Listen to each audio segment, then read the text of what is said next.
Chapter 1. What the hell? Lying on the stone bed, Qing abruptly opened his eyes as a torrent of memories, foreign yet vivid, surged into his mind. After a prolonged moment, Qing wiped the cold sweat from his forehead and murmured, "I have traversed dimensions." Moreover, he had landed in the legendary world of Hongwang, which sent a thrill of excitement coursing through the heart of Qing, an ardent admirer of this realm. Exhaling heavily 3 times, Qing began to meticulously sift through the memories flooding his consciousness.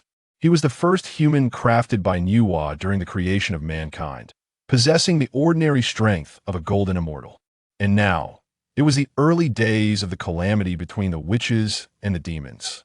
At this thought, Qing's heart quaked.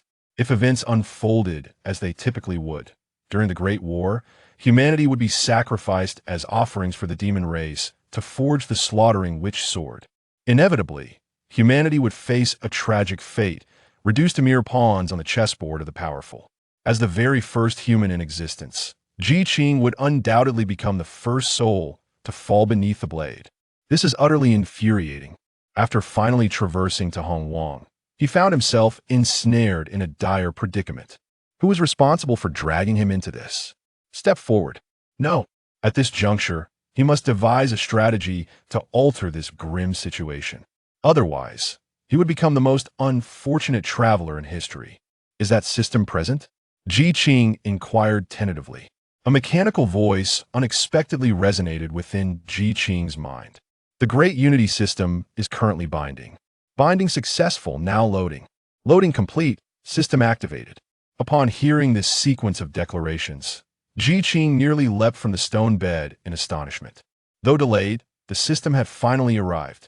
With a flicker of his consciousness, a translucent screen materialized before Qing's eyes. Host, Qing. Footsteps, primordial human. Cultivation, golden immortal. Humanity count, 24.5 billion. Perplexed, Qing called out, "System, could you elucidate what this means?" This system has the capability to bind all humans together. Whenever an individual cultivates or breaks through, various forms of feedback will be relayed to the host in differing degrees. Qing nodded in understanding. It seemed the system's functionality was nothing short of miraculous. Though the cultivation of humanity was arduous and the number of strong individuals scarce, the sheer volume of people was an undeniable asset. With such an immense supply of spiritual energy, even a pig could ascend to immortality. The categorization of realms within Hongwang was distinctly defined. Earth immortal, heaven immortal, profound immortal, golden immortal, great one golden immortal, Deluo golden immortal, quasi-saint saint. Above the saints lay the elusive concept of harmonization, a stage only achieved by the Tao ancestor Hongjun in the entirety of Hongwang. Calming his racing heart, Qing began to analyze the current state of affairs within Hongwang. In this era, only Nuwa, who created humanity, had attained the rank of the first saint. Following the prescribed narrative, the next would be the establishment of the human sect by the Grand Supreme Elder, leading to the subsequent ascension of Yuan Shi, Tong Tian, Zhuan Ti, and Jia Yin as saints in succession. Then would come the second great calamity of heaven and earth, the war between the witches and the demons. In this conflict, humanity would suffer grievously, with scarcely a remnant left. Qing's brow furrowed at the thought. It must be remembered that when Nuwa created humanity, they were considered primordial beings. So why did they become mere pawns during the war? There was only one explanation. Humanity, the favored children of the heavenly Tao, bore immense fortunes. Yet, with the Grand Supreme Elder establishing the human sect and recruiting disciples, he siphoned away humanity's fortunes. Thus, humanity became feeble and defenseless. Fists clenched tightly, flames of fury ignited in Qing's eyes. The saints have played a masterful game. Yet now that I lead humanity, such a thing will never occur. This time, humanity shall wield the sword. Leaping to his feet, he commanded towards the entrance of the cave, "Summon the tribes of humanity. I have an announcement to make." Emerging from the dim cave, sunlight struck Qing's eyes, yet he did not flinch. The Ancestor has emerged from seclusion. It seems his cultivation has notably advanced. Within the mountains of Shouyang, the tribes of humanity buzzed with discussion. Qing waved his hand slightly, and silence fell over the crowd. Convey to all tribes, from this day forth, we, the humanity, withdraw from Honghuang and shall not interfere with worldly matters. His voice resonated like thunder amidst the throngs, instantly shocking everyone. This is unacceptable. We must not proceed. Currently, humanity is flourishing, and retreating would be ill-advised. A figure stepped forward, panic etched on his face. Elder brother, reconsider. Humanity now stands in the favor of the Holy Mother, possessing a formidable innate Tao body. Moreover, our reproductive capabilities are tremendously strong. In less than 10,000 years, humanity could become the protagonists of this realm. No one could comprehend Qing's reasoning for such a decision. Retreating would stifle humanity's influence in Honghuang. There was no discernible benefit. Qing surveyed the kneeling crowd, his expression unmoved, and glanced at the towering statue of Nuwa behind him. He couldn't help but sneer. Backing the Holy Mother? Huh. I have made my decision. You are to execute it without further discussion. Qing was disinclined to explain himself to these obstinate primitives. Seeing Qing's unwavering determination, the crowd ceased their protests and withdrew respectfully. Though the leaders of the tribes had retreated, dissenting voices still murmured among the people, creating an atmosphere of unease. Leader, such a decision may well chill the heart of the Holy Mother. We implore you to reconsider. If the Holy Mother learns of this, she may no longer shelter humanity. Hearing this, a cold smile crept across Qing's lips. If Nuwa truly cared for humanity, where was she when they were being slaughtered? Humanity, endowed with immense fortunes, had long been seen as a delectable feast by the other races of Honghuang. If no action were taken to alter the course, the outcome would be utterly tragic. At this moment, he must silence these dissenters. Otherwise, the retreat would be exceedingly difficult to realize. I, Qing, the progenitor of humanity, hereby swear an oath to the heavenly Tao. Roaring. In an instant, the heavens seemed to resonate with the roar of dragons and tigers. Above the 9 heavens, dark clouds gathered, as if even the heavenly Tao awaited Qing's next words. When Qing's deep voice echoed across Shouyang Mountain, all gazes turned to him in bewilderment. What is he attempting? An oath? Qing smiled faintly. From this day forth, humanity withdraws from Honghuang and shall not meddle in worldly affairs. Progenitor Qing swears this oath to the heavenly Tao. Crack! As soon as the words left his lips, a thunderclap roared across the sky. The crowd of humanity at Qing's feet stood dumbfounded, faces ashen.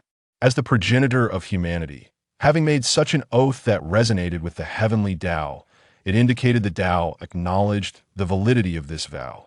Given Qing's esteemed position and renown among humanity, none would dare to break the oath. At this moment, even if the crowd screamed their opposition, there would be no turning back. It appeared humanity truly was set to retreat from the realm. Boom!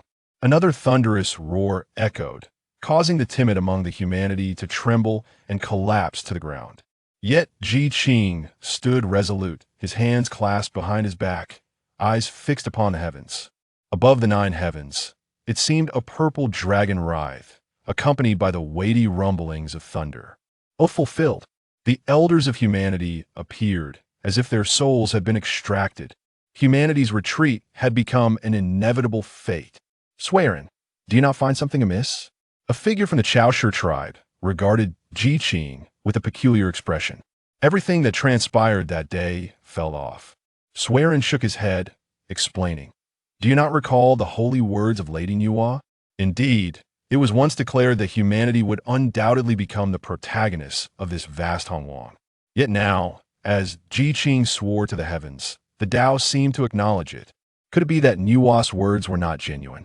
Qing sighed, gazing at the once clear sky.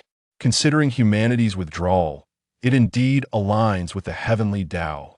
In the golden phoenix palace beyond the 9 heavens, humanity has withdrawn? Seated upon the throne, Emperor Jun's all-encompassing gaze flickered with surprise. What could the one from Nuwa Palace be thinking regarding this action? Suddenly, the river diagram and Luo book in Emperor Jun's hands trembled, and the fortune that belonged to the demon race inexplicably diminished by more than half. What is happening? Within Nuwa Palace, a breathtaking beauty slowly opened her enchanting eyes. A flicker of rage danced within the depths of her gaze. What does humanity intend to do? In the past, she had molded clay to create humanity, attaining the first revered saint position, and had spoken to safeguard them, with humanity venerating her as the Holy Mother, offering daily prayers. Now, humanity was retreating from Honghuang and had sworn an oath to the heavenly Tao. Was this not a slap in the face to her as a saint? With a long sigh, though filled with anger, he could not take action to exact punishment. After all, at this moment, the fate of the human race was entwined with the heavenly Tao, and even a sage could not provoke it in the slightest. But could he truly swallow this indignation? Impossible. Kaiyun. No sooner had the words left his lips than a young acolyte entered the palace of Nuwa, gracefully bowing in respect. Your Majesty commands. Descend to the mortal realm at once and inquire about the true intentions of this human leader. Does he truly regard us as insignificant? Kaiyun nodded slightly. As you wish. With that, he turned and departed from the palace, making his way directly toward Shuyang Mountain. Crack! Within Shuyang Mountain, a golden thunderbolt descended from the horizon. In an instant, golden lotuses sprang forth at the summit, and the spiritual energy seemed to surge with newfound vitality. Yikving knoded merit. The innate human beings kneeling at Qing's feet were left utterly bewildered. What was happening with the human race in retreat? How could Qing's vow still invoke the descent of heavenly merit? Moreover, it appeared that the quantity of this merit was astonishingly vast. Just as everyone exchanged perplexed glances, a golden dragon burst forth from the heavens, piercing through the void, and headed straight for the peak of Shuyang Mountain. Standing atop the mountain, Qing slightly spread his arms, welcoming the golden dragon's approach. Look, the merit seems to be heading our way. The shattered golden dragon transformed into a cascade of golden light, showering down upon Shuyang Mountain like a gentle spring rain. I feel my realm shifting. My leg, the one that was once crippled, is miraculously healed. Do I not appear much younger? In that moment, the human beings were all bestowed with varying degrees of merit. Even those who were not present on Shuyang Mountain were astonished by the merit that descended upon them from the heavens. In summary, the entire human race reaped immense benefits from this overwhelming merit. Countless powerful beings hidden within the chaotic void employed their divine abilities to discern what had transpired atop Shuyang Mountain, prompting the heavenly Tao to bestow such immense merit. This human race is indeed favored by the heavenly Tao.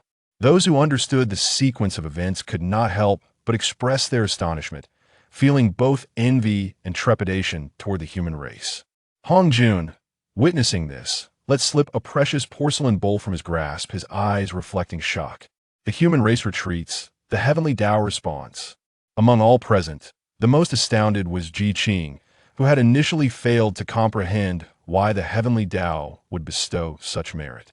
Yet, as the merit infused his being, he began to grasp much more. This retreat would mean that future slaughters by the demon race would cease to exist, and the endless karma in the world would dissipate. Naturally, the heavenly Tao would be pleased to witness such a scene. I shall call upon the clan leader for punishment. The elder, who had initially resisted Qing's retreat most fervently, turned pale at this revelation. What he had presumed to be nonsense now seemed utterly erroneous. Noticing this, Qing offered a gentle smile. There is no need for such measures. The elder merely sought the best for our human race. What offense is there? The elder was momentarily taken aback, having anticipated Qing's fierce reprimand for his vehement counsel, feeling fortunate to escape without punishment. Yet now, a wave of shame washed over the elder. Swearin, observing this, chuckled. With the elder acting thus, how could there be any dissent among the people? System detects a collective rise in human race influence. Rewarding host with latest Tai golden immortal status. Rewarding host with the supreme treasure, Kong Tong seal. Rewarding host with the purple lightning hammer. Rewarding host with a spiritual root. As the series of system notifications echoed in his mind, Qing felt a surge of uncontainable joy. Such a bountiful reward, how could one despair of not reaching the pinnacle? As a radiant light flashed, Qing's cultivation instantly ascended to the late stage of Tai golden immortal, mere steps away from the summit. Behind him, the cultivation of the three ancestors of humanity also reached the golden immortal realm that it can be said that the entire human race benefited immensely. Yet at this moment, a pair of eyes lurked in the void. Observing the human race, each gaze was filled with jealousy. The methods of this human ancestor are indeed formidable. Retreating to advance is truly terrifying. Were it not for the backing of Nuwa and the protection of the heavenly Tao, they would surely have torn through the void to devour this group of innate Tao bodies. Qing couldn't help but feel a sense of reflection. Although this course of action has its drawbacks, the benefits undoubtedly outweigh them. First and foremost, having sworn an oath to the heavenly Tao to refrain from meddling in worldly affairs, he could only survive within the confines set by the heavenly Tao. Should he step beyond even a single pace, the consequences would be dire. However, such tragedies could not be allowed to recur. In comparison to life itself, what does this matter count for? Though the human race was currently immersed in the joy of merit. Once this joy subsided, they would inevitably fall into confusion and bewilderment. At that time, troubles would likely abound. With this thought in mind, Qing spoke. Esteemed ones, I understand your confusion regarding the matter of retreating into seclusion. I shall now address your concerns. As his voice fell, all eyes converged upon Qing, who is the leader of the human race. A clear female voice resonated from the horizon. Everyone turned to see a woman clad in a plain robe. Her expression one of haughty pride. Hovering in midair, Qing stepped forward and inquired, I am Qing, the leader of the human race. Who might you be? Suddenly, the woman's face contorted with anger. I am the cloud child of Lady Nuwa. Qing, do you know your crime? Qing nodded slightly, realizing that the anticipated confrontation had indeed arrived. Leading the human race into seclusion was undoubtedly a slap in the face to Nuwa. Yet, he hadn't expected the inquiry to come so swiftly. He hadn't even had the chance to refine his treasures. Should this individual take action, he would likely be unable to withstand it. Nevertheless, having embarked upon this course of action, retreat was no longer an option. I acknowledge my fault, but I am unaware of the specifics of my crime. Qing's meaning was clear. You are powerful, and if you declare me guilty, then I am indeed guilty. However, you must specify the charges against me. The cloud child, upon hearing this, swiftly appeared before Qing. Lady Nuwa created you beings and decreed that you would be the protagonists of the future. By retreating, are you not slapping Lady Nuwa in the face? As the cloud child spoke, her body trembled slightly, an overwhelming aura of authority suddenly erupting. The surrounding humans hastily retreated. This woman was far too formidable. Her mere presence instilling fear. I now command you to re-establish your oath to the heavenly Tao, emerge from your seclusion, and pledge eternal loyalty to Lady Nuwa. Upon hearing this, the crowd furrowed their brows. Qing had already sworn an oath to the heavenly Tao. If he were to go back on his word, the repercussions would be grave. A slight smile graced Qing's lips. Very well. Since the cloud child insists that I emerge from seclusion, I shall pose a few questions. Ask away. First, our human race has worshipped Lady Nuwa day and night. Yet during these years of rampant ferocious beasts and devastating droughts, countless among us have perished. Has there been even a single instance of Lady Nuwa's protection? The humans all nodded. Qing's words rang true. The death toll among the human race had indeed been staggering. If it were not for their terrifying reproductive capabilities, the human race would likely have perished long ago. The cloud child's face flushed with alternating hues of red and white. Lady Nuwa is occupied with numerous affairs. Moreover, natural disasters are dictated by the rules of the heavenly Tao. How could Lady Nuwa intervene? Qing nodded slightly. Such an explanation seems somewhat forced. Allow me to inquire further. In the current chaotic state of the primordial world, should a war erupt between the witch and demon races, the human race would undoubtedly suffer immense casualties. My retreat is solely to preserve the human race. What is wrong with that? As the cloud child prepared to respond, Qing continued, do not say that Lady Nuwa will ensure our safety. The witch race has only ever revered Pangu. They would certainly disregard Lady Nuwa's words as for the demon race. It is well known that Lady Nuwa has close ties with them. Would Lady Nuwa truly oppose the demon race for our sake? The Cloud Child was infuriated by this line of reasoning. Her chest heaving. Did Lady Nuwa create you all for no reason? Indeed, Lady Nuwa did create humanity, but I must ask, did Lady Nuwa not have her own motives in doing so? Instantly, the room fell into a profound silence. Lady Nuwa's ascendance to sainthood was built upon the immense merit bestowed by the creation of humanity. To say that Lady Nuwa completed the human race would be more accurate to say that the human race completed Lady Nuwa. You are blasphemous. How dare you harbor such suspicions against Lady Nuwa? You must be punished. The Cloud Child immediately drew her sword, unleashing the peak power of a great Luo golden immortal, bearing down upon Qing's brow. Boom! A sudden thunderclap echoed through the sky, followed by the descent of an overwhelming pressure from the heavenly deity. That moment, Lady Nuwa's voice resonated in the Cloud Child's ear. Return at once. The human race has the protection of the heavenly Tao. With a cold snort, the Cloud Child sheathed her sword and retorted, Qing, just wait. Qing smiled nonchalantly. I shall await your return. Subsequently, the Cloud Child transformed into a beam of light and shot into the clouds. Shortly after her departure, Sui Rin stepped forward. Brother, it seems you have offended the lady's servant, offended or not.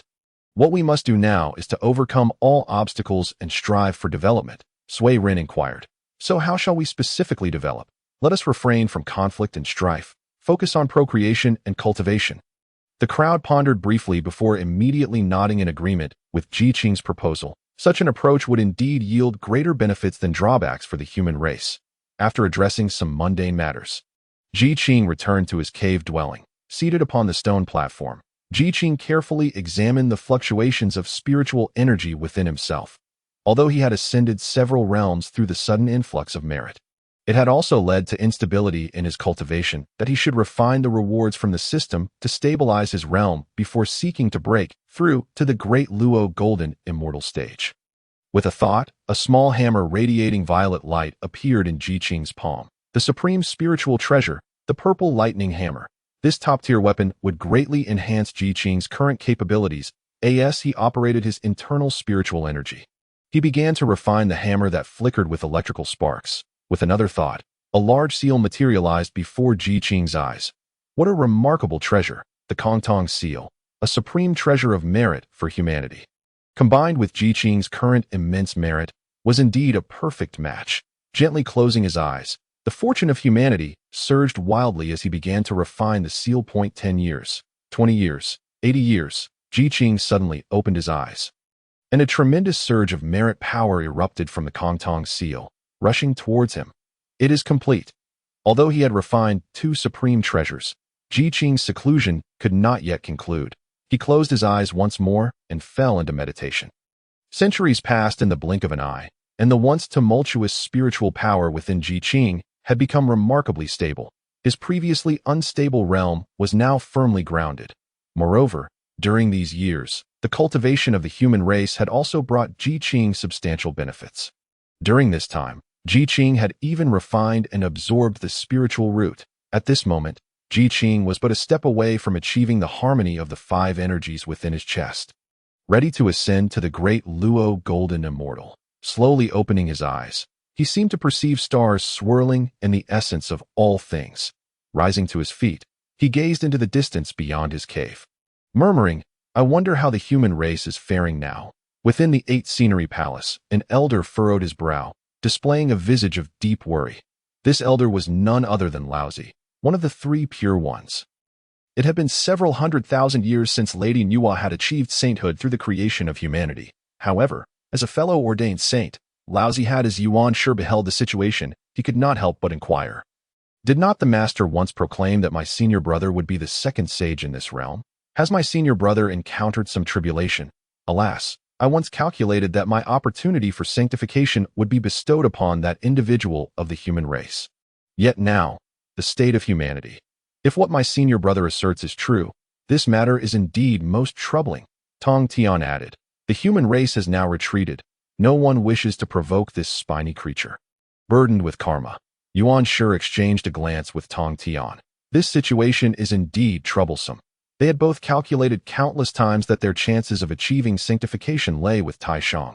Yet now, with Taishang unable to attain sanctification, their own prospects would dissipate into mere illusions. The three seemed to comprehend one another's thoughts, and after a prolonged silence, Tong Tian spoke slowly. Perhaps we should seek out our master at the Zishao Palace.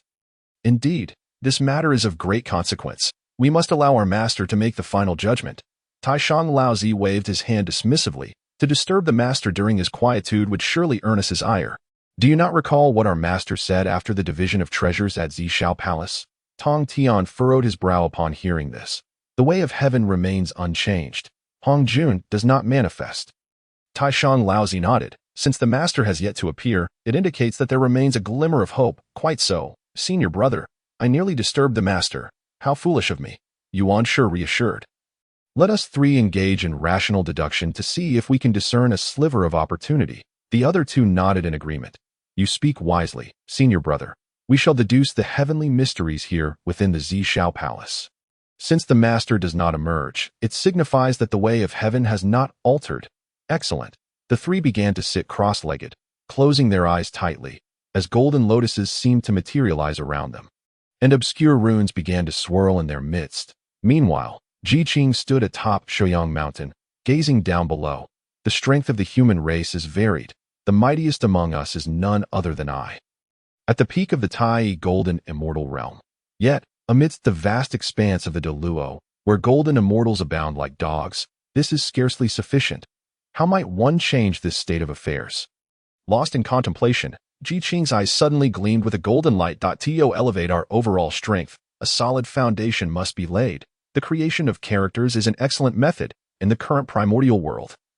The only script consists of the symbols of the heavenly Tao, each imbued with a vast reservoir of information. For those of considerable cultivation, these symbols are immensely convenient.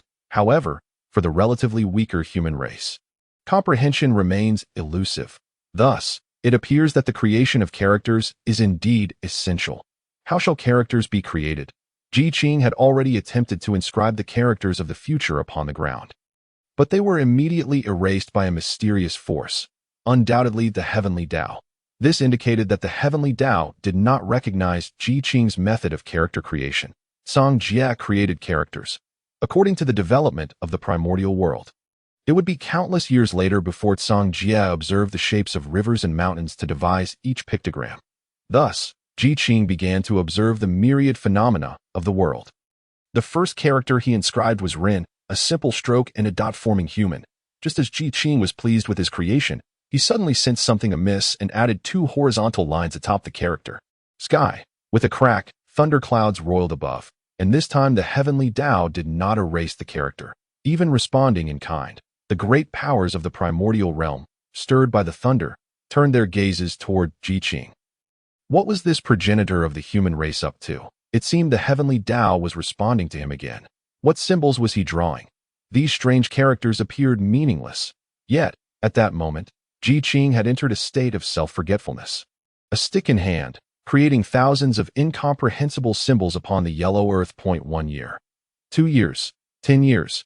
As the final character of Tao was inscribed, the thunderclouds that had swirled above Shoyang Mountain erupted with a deafening roar. And something astonishing reappeared, leaving the great powers of the primordial realm astounded. Above the 9 heavens, the patterns of the great Tao manifested, and the power of merit flowed forth like a great river toward Qing. This was the merit of the heavenly Tao. Has this fellow of the human race once again stirred the merit of the heavenly Tao? Merit is not as common as cabbage. How can he treat it as if it were his own belongings? No one could comprehend. Qing had merely drawn some symbols devoid of spiritual power, yet the heavens rained down merit. Qing thrust the stick into the yellow earth, abruptly standing and gazing skyward. Qing, progenitor of the human race, has created the characters of the human race. All of humanity is welcome to learn. Boom! As soon as the words left his mouth, a thunderous clap resounded, and the merit of the heavenly Tao surged even more mightily. Enveloping Qing entirely, the ancient beings that had slumbered in the void for countless years began to open their eyes. Here it comes again. The human race is indeed formidable, as Qing basked in the merit. The corners of his mouth curled upward as he bent down once more, gripping the stick to create seasonal terms and numbers. Crash! With a tremendous sound, the entire Shoyang mountain erupted in golden light, and the merits spread like an ocean. The great powers, witnessing this, began to instruct their disciples, do not provoke the human race. The current human race has become the favored children of the heavenly Tao. Qing, casting a glance at the seemingly boundless merit, remarked nonchalantly, I have reached the mid-stage of the great Luo Golden Immortal. The Ancestor has once again broken through. This is merit. Long live the human race. At this moment, Shoyang Mountain became a gathering place for countless humans, basking in merit while learning from the creations of Qing. This time, the strength of the human race had once again escalated as a whole. Brother, it is not good. Panting heavily, Sui Ren rushed into Qing's dwelling, clearly having journeyed a great distance. Qing inquired, what has transpired in recent decades? We of the human race have diligently followed your elder brother's directives and developed earnestly. Our population has multiplied several times. However, the increase in numbers signifies a reduction in our living territory. The land allocated to us by the heavenly Tao can no longer accommodate our kin. Upon hearing this, Qing frowned. And then, many tribes have begun to take drastic measures to vie for territory. If this matter remains unresolved and continues to escalate, our human race may face dire consequences. As soon as he finished speaking, several clan leaders from various tribes burst into Qing's dwelling, sharing similar concerns as Sui Ren. This was my oversight. When we made our oath, I failed to account for the terrifying reproductive capacity of the human race. This issue must be addressed. You all go and pacify the populace.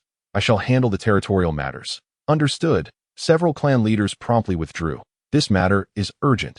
Qing had led the human race into seclusion to avoid conflicts with external tribes, thereby mitigating the risk of slaughter. Although the immediate threat was alleviated, internal strife among the human race was now brewing. If not resolved promptly, it could devolve into a civil war among the human race. With this in mind, Qing rose slightly, a beam of golden light flashing as he sped away from Shoyang Mountain. Since the heavenly Tao delineated the boundaries of human survival, it would issue a warning whenever someone approached this boundary. Yet no one knew where it truly lay. I must ascertain where this boundary is. Transforming into golden light, Qing began to traverse the territory of the human race, with a piece of leather inscribed with notes firmly in his hand. Several 100,000 years later, here lies the so-called boundary, the East Sea. Waves crashed upon the shore as Qing stood at the edge of the East Sea, feeling the refreshing sea breeze. But where exactly is it? Qing attempted to walk upon the sea, only to discover that the warning power of the heavenly Tao had vanished without a trace. Qing soared toward the horizon, yet encountered no resistance. Could it be that the heavenly Tao permits us to exist upon the sea? This revelation filled Qing with joy. If this were indeed the case, the territorial dilemma of the human race would be effortlessly resolved. After all, the East Sea is more than 10 times the size of the land. Hastily erasing the previously inscribed map, he began anew, flying back towards Shoyang Mountain. Do not fight. Elder brother has gone out to seek territory for us. Yu Chao stood atop the altar, looking utterly exasperated, while beneath the altar, several robust humans were engaged in a fierce brawl. No, this fellow is too overbearing. That stream clearly belongs to our tribe. You lie. It bears your name. Mine. Witnessing this scene, Yu Chao could only let out a long sigh, silently lamenting, Elder brother, why do you not return? As soon as the words left her lips, a beam of golden light flashed, and Qing landed gracefully on the ground. Observing her bloodied clansmen, she could not help but inquire, what are you all doing? Never mind. No explanations are necessary. Come into my cave. I have matters to discuss. With that, Qing grasped the map tightly and soared towards the cave, while the others exchanged glances and followed suit. Elder brother, what does this map depict? Once inside the cave, Qing spread the map across a stone table. This is the map of our human territory. The Chao clan scrutinized it carefully and asked, where lies the boundary of our realm? Qing pointed towards the East Sea, saying, the coastline marks our boundary. Upon hearing this, the group exchanged bewildered glances. The territory of humanity represented on the map was less than 1/10 the size of the East Sea, and this was merely Qing's depiction of it. Who knows how much land remains uncharted? You all may depart for now. I have devised a strategy to break this deadlock, and we must set off immediately. Remember, We must not engage in further conflict. Upon hearing that a solution was at hand, the faces of the group brightened with hope. Understood. After they retreated, Qing's expression darkened with worry. To resolve this issue entirely, she could only place her hopes upon the East Sea. If she could find 2 islands suitable for human habitation, then the problem would be solved. However, how easy would it be to locate islands rich in spiritual energy that could sustain human life? So far, only the elusive Sanqing Island and the future Jintian Island had been identified. The predicament facing humanity was indeed urgent. Although Qing had reassured her companions, without addressing the core issue, it was likely that a great war would erupt among the humans, an internal conflict over territory that would spell trouble. Contemplating this, Qing summoned her divine powers once more, transforming into a golden light as she sped towards the East Sea. Seeking the ethereal Sanqing Island, you despicable fish-fire clan, you accuse us of being vile while seizing our blessed land. Utterly shameless, a man wielding a spear exclaimed angrily. Very well, since you resort to such treachery. Let us show you our might. Clansmen, reclaim our territory. Instantly, hundreds from both factions began to draw their weapons, a fierce battle on the verge of eruption. What are you doing? A commanding voice echoed from above. Qing landed with an expression of displeasure. It is the Ancestor. The Fishfire clan fell to their knees. Seeing this, the other clan also dropped their weapons and kneeled before Qing. You are all of the human race. Why do you turn against one another? No one dared to speak in response to Qing's inquiry. Speak. Qing admonished fiercely. The leader of the Water Ring clan rose to his feet. Ancestor, our clan discovered a winter-blessed land. Yet the Fishfire clan wishes to claim it as their own. The leader of the Fishfire clan sprang to his feet. You slander us. We discovered it first. In an instant, both sides resumed their heated argument. Silence. With Qing's furious shout, both factions fell silent. Where is this blessed land? I shall investigate. Ancestor, follow me. Under the guidance of the Fishfire clan, they soon arrived at the entrance of a cave. Is this the place you mentioned? Indeed, this is it. Qing gazed ahead, her brow furrowing deeply. With her current cultivation as a great Luo golden immortal, she could usually discern even the most subtle miasma, yet now she saw only an abyss of darkness. Stepping forward, she entered the cave, declaring, something is amiss here. Qing could distinctly sense a restless energy emanating from within the cave. There is something inside. Who will accompany me? Upon hearing this, no one dared to move. The Ancestor had warned of the cave's strangeness, and given their lower powers, entering could prove perilous. We will not go. Absolutely not. Seeing no one budge, Qing did not pursue the matter further, and waved her hand casually. 4 large characters appeared at the cave entrance. Xian, Cave Heaven. What is this? Upon seeing the inscription, Qing felt a twinge of curiosity. Let us venture inside. As she stepped into the cave, a grand formation blocked her path. Who possesses the skill to craft such a chaos formation? Though it was a chaos formation, its age rendered it powerless. Qing employed her great Luo golden immortal strength, effortlessly shattering the formation. Continuing deeper into the cave, a pitch-black chamber came into view. Fire. With a thought, a flame ignited, illuminating the cave. In the center lay a chess platform, resting quietly, coated in dust, suggesting it had been neglected for ages. These 2 chess pieces. Upon the chess platform sat 2 ancient pieces radiating a faint spiritual aura. It won't be long before they gain sentience. Ignoring the pieces, Qing extended her spiritual sense to scan the cave. After some time, she slowly opened her eyes, her gaze landing on a dilapidated wooden box in the southwestern corner of the cave. The box was an ordinary object, with a simple lock, which Qing easily pried open. Inside lay 2 copper coins. Resting quietly, Qing's expression shifted to one of confusion as she gently picked up the coins. Simultaneously, a voice from the system echoed in her mind. Falling treasure coins, a top-grade spiritual treasure, capable of defeating treasures below its grade. Hearing this, Qing's face lit up with joy. Aren't these the treasures of Shaosheng and Qiaobao? In the future, during the Fengshan War, it would be these very items that Shaosheng and Qiaobao would use to ambush Zhao Gongming. Yet, due to their insufficient cultivation, they would ultimately be slain by Zhao Gongming wielding the God-smiting whip. Suffering a grim fate, contemplating this, Qing felt puzzled. If these treasures are here, where are those 2? But she quickly realized that the war between the Wu and Yao had yet to commence. and the events leading to the Fengshan War were still far off. Those two likely had not yet transformed. Wait. Qing suddenly turned, her gaze fixated on the two chess pieces emanating a faint spiritual aura. Could it be that you are the ones? No wonder they would excel at chess in the future. It turns out they transformed from these pieces. Since I have taken your treasures, I should return something to you.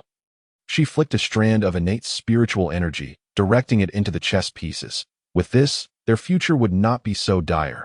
Had Qing not bestowed them with spiritual energy today, she would have incurred a karmic debt, leading to complications during the Fengshan period. After completing these matters, Qing turned to leave the cave. She raised her head. She realized that the gathering of humanity had long since vanished. Moreover, this forest was no longer the same as when Qing had first arrived. Could it be that the cave's owner had set up a spatial array? With a faint smile, Qing reassured herself that her destination was the East Sea. And as long as she followed the direction of the rising sun, she would not lose her way. Slowly lifting her gaze to locate the sun, she instead found a towering mountain reaching into the clouds before her. The mountain was so high that Qing could not see its peak. This was the Buzhou Mountain. At this moment, the conflict between the Wu and Yao tribes had not yet erupted fully, and the Buzhou Mountain still stood tall. Qing gazed upward at the mountain, its summit hidden in the clouds. Standing there, she could feel an ancient call resonating within her, urging her to approach Buzhou Mountain. Now, bearing the heavenly fortune, if fortune permitted, the path would be illuminated for her. This sense of calling likely indicated that great opportunities awaited her atop Buzhou Mountain. Qing lowered her gaze, murmuring softly to herself. She summoned her spiritual energy and swiftly made her way towards Buzhou Mountain. As she neared its vicinity, an overwhelming pressure from antiquity bore down upon her. Qing was taken aback and hurriedly descended. As he touched the ground, the oppressive force that had enveloped him receded like a retreating tide. That was close. Had he delayed even a moment longer, he might have found himself intimately acquainted with the earth. Indeed, the Unzao Mountain was no ordinary place. It forbade flight. Qing sighed, resigning himself to ascend step by step. As he set foot at the mountain's base, a heavy pressure reemerged, forcing him to halt momentarily, letting out a muffled groan before pressing onward. With each step, the weight of the force intensified to just a dozen strides. Qing found himself nearly unable to move. That he had to pause, exhaling a deep breath of stale air. The call from deep within him grew more insistent. No, he could not afford to stop here. Closing his eyes, he took a moment to gather himself before continuing forward. This next step proved exceptionally arduous. What should have been a simple lifting of his leg felt as slow as if in slow motion. As he raised his leg, a fine sheen of sweat formed on his forehead. Lowering it felt akin to stepping onto a metal plate, met with formidable resistance. Just then, a brilliant light suddenly emanated from Qing's being. Was it the fortune of the heavenly Tao? The oppressive force lightened dramatically. And as he continued, his steps regained their usual grace. Qing smirked slightly. Pushing further along, he had come to retreat for the human race, to protect them from impending calamities. This was in accordance with the heavenly Tao, which would not forsake him. As he journeyed, he beheld countless strange flowers and herbs adorning the Unzao Mountain, many of which were rare treasures of the world. He cast them but a glance before averting his gaze. He had no need for such things. His purpose was to seek his own fortune, not to gather herbs. To miss his opportunity due to distractions would be a grave error. Throughout his journey, unless absolutely necessary to replenish his spiritual energy, Qing refrained from engaging with anything. After many days of travel, he stood atop a rocky outcrop, gazing into the distance. The peak soared into the clouds, while the base of the mountain remained barely discernible. Despite his long trek, he had not even reached the mountainside, let alone the summit. He paused briefly before continuing onward. After a lengthy walk, he suddenly spotted a female immortal lying on the ground. She lay with her back to him, making her features difficult to discern. However, one thing Qing could ascertain was that she was still alive. That he could hear her intermittent groans, her contorted body seemingly enduring immense agony. Lying there, she was oblivious to the approach of another. Qing narrowed his eyes, growing wary. What was a female immortal doing on the Unzao Mountain? Curiosity piqued. He leaned forward slightly to get a better view of her face. The female immortal possessed an exquisite beauty, exuding an air of grace and poise. Yet, at that moment, her brows were furrowed tightly, her visage twisted in pain, her lips firmly biting down. Qing, possessing keen eyesight, even noticed the faint traces of blood seeping from the corner of her mouth. "Excuse me, who are you?" Given the unclear circumstances, Qing dared not approach recklessly. He maintained a respectful distance and inquired, "What brings you here? Is there anything I can assist you with?" The female immortal writhed in agony on the ground, unable to respond. Qing, feeling a surge of compassion for her plight, deliberated for a moment before deciding to offer his help. Those who entered the Unzao mountain were surely destined for great fortunes. If he could forge a connection, it might yield unexpected rewards in the future. Cautiously, he stepped forward a couple of paces, when suddenly a thick aura of chaos erupted from the female immortal. Caught off guard, Qing narrowly evaded being enveloped by the chaotic energy. Meanwhile, the female immortal was deeply ensnared within it. "Save me." Her voice, barely audible, emerged from the chaos, prompting Qing to furrow his brow in concern. This was dire. If he did not act quickly, she might not survive. Without hesitation, he resolved to rescue her. "Wait, I will help you immediately." Qing gathered his spiritual energy into his palm and swiftly directed it toward the female immortal. The chaotic energy surrounding her trembled at his touch. "Ugh," she moaned as the chaotic force clung to her like a parasite. Qing stole a quick glance at her, channeling all his spiritual energy into his palm once more, and struck again at the female immortal. The previously oppressive chaotic force suddenly wavered, diminishing by 7 parts. With 3 parts remaining, Qing dared not use the same method again. Instead, he crouched beside her, channeling all the energy within him, placing his palm on her back, directing the energy into her purple palace. As she received the energy, the female immortal's previously furrowed brows relaxed slightly. Yet, after a brief moment, she began to autonomously draw in Qing's spiritual energy. Startling him, he attempted to withdraw his energy. But it was too late. In a panic, he swiftly waved his hand, severing a sprig of celestial herb with a gust of wind, enveloping it with the remaining energy and bringing it to his mouth without a second thought. As the herb touched his tongue, an immense yet chaotic wave of spiritual energy coursed down his throat, flooding into his meridians and limbs, only to be drawn away by the female immortal in turn. This cycle repeated several times. The female immortal slowly opened her eyes, surveying Qing with a smile in her gaze. "Was it you who saved me?" she inquired, her expression brightening, as there were no others present beside him.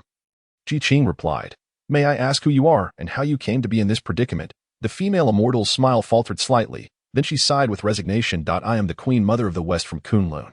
I came here today seeking an opportunity, but alas, before I could approach, I fell into this trap." The Queen Mother of the West regarded Qing, saying, "I am grateful for your assistance. Had it not been for you, I fear I would have perished here. Since fate has brought us together, why not explore together?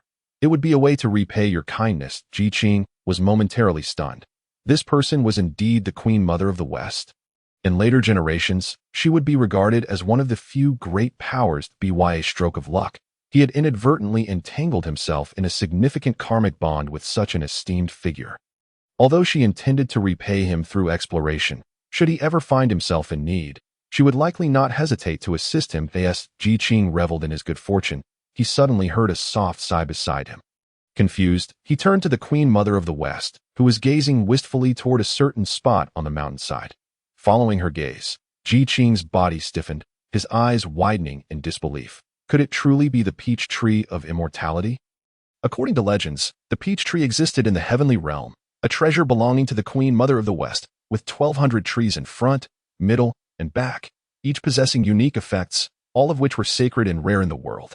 Especially the last 1,200 trees, which were regarded as unparalleled treasures. Each time the peach banquet took place, celestial beings gathered, creating a scene of extraordinary festivity. Yet, it was the Queen Mother of the West who had first discovered the peach tree. Qing took several deep breaths to calm his racing heart before turning to the Queen Mother and stating as calmly as he could, "Is your purpose here to acquire this treasure?" The Queen Mother of the West glanced at Qing with a smile and replied, "Indeed, regrettably, I was careless and lost my opportunity. It seems impossible to seize it now." As she spoke, her beautiful eyes darkened slightly. Qing glanced between the Queen Mother and the peach tree.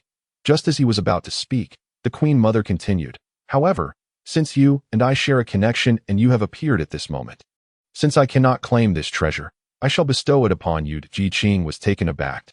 He looked at the Queen Mother of the West, his face a mask of incredulity. Such a precious item, given away so freely, and by the looks of her demeanor, she seemed genuine. The audacity of such a proposal was beyond what mere mortals could conceive. The Queen Mother remained composed. Such primordial treasures not only possess their own spirit, but also carry their own destinies. Had you not arrived in time, I might not have survived. Now, without the strength to contend for it, and given your presence here, it seems you are fated to possess it. Qing cast a discerning glance at the Queen Mother of the West. The faint fluctuations of spiritual energy emanating from her indicated a state of utter depletion. Yet, he felt a peculiar sensation. This object was not meant to be his fortune, although there were some connections. It was not what he sought. Queen Mother, what if I could offer you my assistance? Qing said, tilting his head to gaze intently at her. The Queen Mother was momentarily taken aback, but soon burst into laughter. My friend, you jest. The chaos emanating from Buzhou Mountain envelopes us, and as cultivators, we can only harness the spiritual energy of heaven and earth that we are utterly incapable of refining chaos, hence cannot restore our spiritual power. You, however, should conserve your strength and focus on acquiring this object instead. The Queen Mother assumed Qing was merely jesting and urged him to take action. Yet, Qing remained unmoved. He regarded her, channeling his spiritual energy into the palm of his hand. With the protection of the heavenly fortunes, he lacked for nothing in spiritual energy. At this moment, he was still abundant and powered at a large orb of spiritual energy. Larger than a fist, formed in his palm, slowly rotating. The Queen Mother gazed at Qing in astonishment. Although the energy within the orb was chaotic, its magnitude was impressive, but you consumed considerable spiritual energy when you saved me earlier. How could you still possess so much? The Queen Mother looked at Qing, her beautiful eyes filled with disbelief. Can you truly restore your spiritual energy on Buzhou Mountain? As this thought crossed her mind, her pupils widened in shock. Meeting the Queen Mother's incredulous gaze, Qing hesitated for a moment, his mind racing, and quickly replied, Queen Mother, this is a secret technique of my human race, not to be divulged. I hope for your understanding. Secret technique of the human race. The confusion in the Queen Mother's enchanting eyes deepened. Qing thought she might press for more details, pondering what to say to placate her when she suddenly asked, Are you of the human race? She scrutinized Qing from head to toe and nodded in understanding. Indeed, you are unmistakably of human descent. That a millennium ago, the human race was still quite feeble, with only the progenitor of humanity possessing any real prowess to lead the race into seclusion. As she spoke of Qing, a glimmer of admiration flickered in the Queen Mother's eyes, though she was uncertain of his current state. Hearing this, Qing's regard for the Queen Mother grew fonder.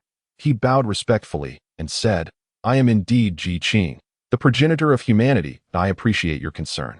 Queen Mother, the human race is flourishing now. You are Qing? The Queen Mother could not contain her astonishment, reflecting on the many surprises this journey to Buzhou Mountain had brought. Qing nodded. Indeed. Now it makes sense. I wondered how someone of your caliber could arrive here. It is only logical. After all, the heavenly fortunes are not mere words. The Queen Mother winked mysteriously at Qing. Before he could inquire further, she declared, Since you possess such spiritual energy and are willing to assist me, I shall not hold back. Everyone desires the innate treasure. With someone willing to share, she felt no need to be modest. Qing nodded, saying, Queen Mother, prepare yourself. I will transfer my spiritual energy at once. The Queen Mother acquiesced with a nod. Qing placed his hand on her back, and a torrent of spiritual energy surged forth, coursing through his arm and into her purple palace. Upon receiving the energy, the Queen Mother's aura transformed dramatically. When the time felt right, Qing withdrew his hand. The Queen Mother's garments and hair began to swirl as if caught in a wind.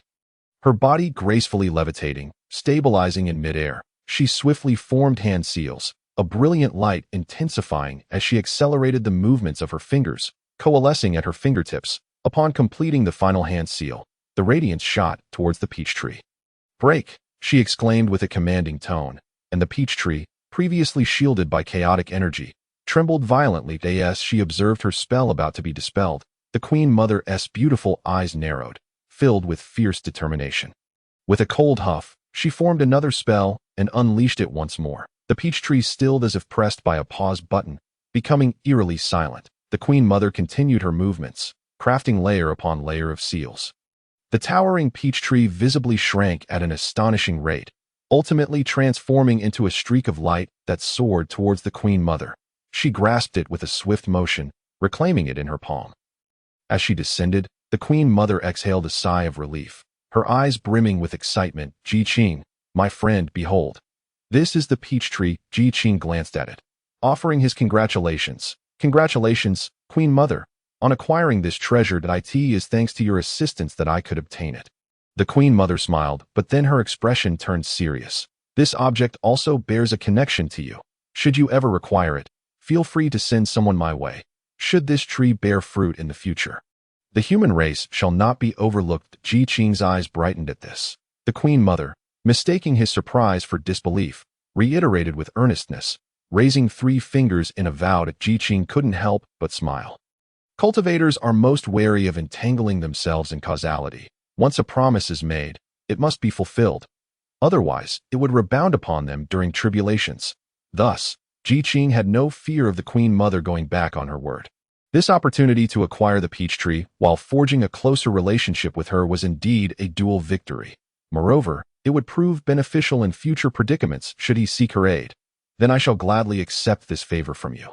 Queen Mother, naturally, she nodded, casting a glance towards the summit of Buzhou Mountain. She quickly returned her gaze to Qing, preparing to take her leave. There are many precious items atop Buzhou Mountain, and since you possess a method to restore your spiritual energy, it would be wise to explore further.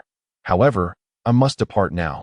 The Queen Mother had no means of restoring her spiritual energy, which explained the earlier scene when Qing encountered her. Although Qing had shared some energy with her, she had depleted it again while claiming the peach tree. Now, she found herself lacking, and remaining here would serve no purpose. It would be prudent to descend the mountain, recuperate, and avoid any lingering dangers from the chaotic energy she had previously encountered. Qing nodded, watching as the Queen Mother made her way down the mountain. As her figure quickly faded from view, Qing's earlier excitement settled into a calm. No wonder the Heavenly Will had been urging him to ascend the mountain. It was to fulfill this obligation to the Queen Mother. If the Queen Mother were to achieve greatness in the future, cultivating a good rapport with her would undoubtedly benefit the human race.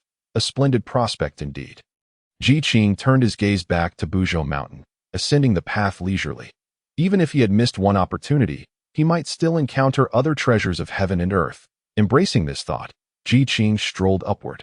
Just as he took a couple of steps, a flash of light caught his eye. When he looked again, nothing remained. Yet, Qing was certain he had seen something. Practitioners rarely experienced illusions unless under the influence of a mirage. Was there an illusion here? It seemed improbable. If there had been one, it would have manifested when the Queen Mother claimed the peach tree. Not waiting for his arrival, Qing pondered for a moment, then stepped back. As soon as he moved, the light reappeared before him. Qing raised an eyebrow knowingly. I suspected. He turned towards the light. It was a restriction, situated beneath a stone platform, adjacent to where the Queen Mother had retrieved the peach tree. Could this be my fortune? As soon as Qing contemplated this, a strange sensation surged within him. As if affirming his thoughts, his heart raced with excitement. The Heavenly Will was responding. The opportunity that could elicit such a response from the Heavenly Will must possess immense fortune. Just then, the world shifted. The heavens and earth changed colors, the sun and moon rapidly transitioning, day and night alternating in an instant. Everything occurred in the blink of an eye, and before Qing could comprehend it, he vanished from Buzhou Mountain.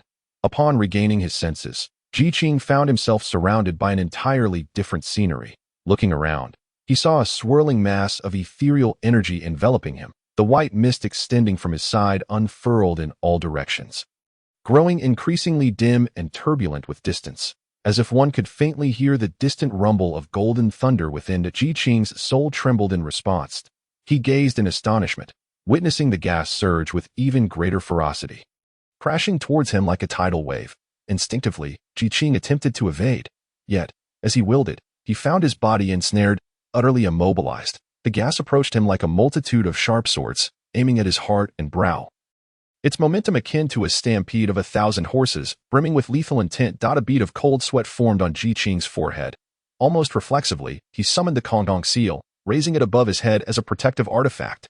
The seal emitted a delicate chime, releasing myriad golden rays that enveloped Qing in a tight cocoon. Only then did he exhale slightly in relief. He observed the gas, now perilously close, his heart pounding like a drum. Qing could hardly fathom that such chaos existed here. Surely, the previous entanglement of the West Queen Mother with chaos must have been linked to this place. Fortunately, he possessed the Kongtong seal for protection. Otherwise, he would surely have been consumed by the chaos. Alone in this desolate expanse, he would have been left to await his demise. Just as this thought settled, Qing was astounded to discover that the chaos, in an instant, disregarded the defense of the Kongtong seal and surged directly towards him. Alarmed, Qing hurriedly lowered the seal to shield his chest, channeling spiritual energy into it. The Kongtong seal trembled, releasing a sharp beam of golden light. Qing had thought that even if he could not disperse the chaos, it would at least provide some momentary resistance. To his dismay, the golden light from the seal encountered no obstacles, piercing through effortlessly into the void. The chaos continued unabated, directly pouncing upon Qing.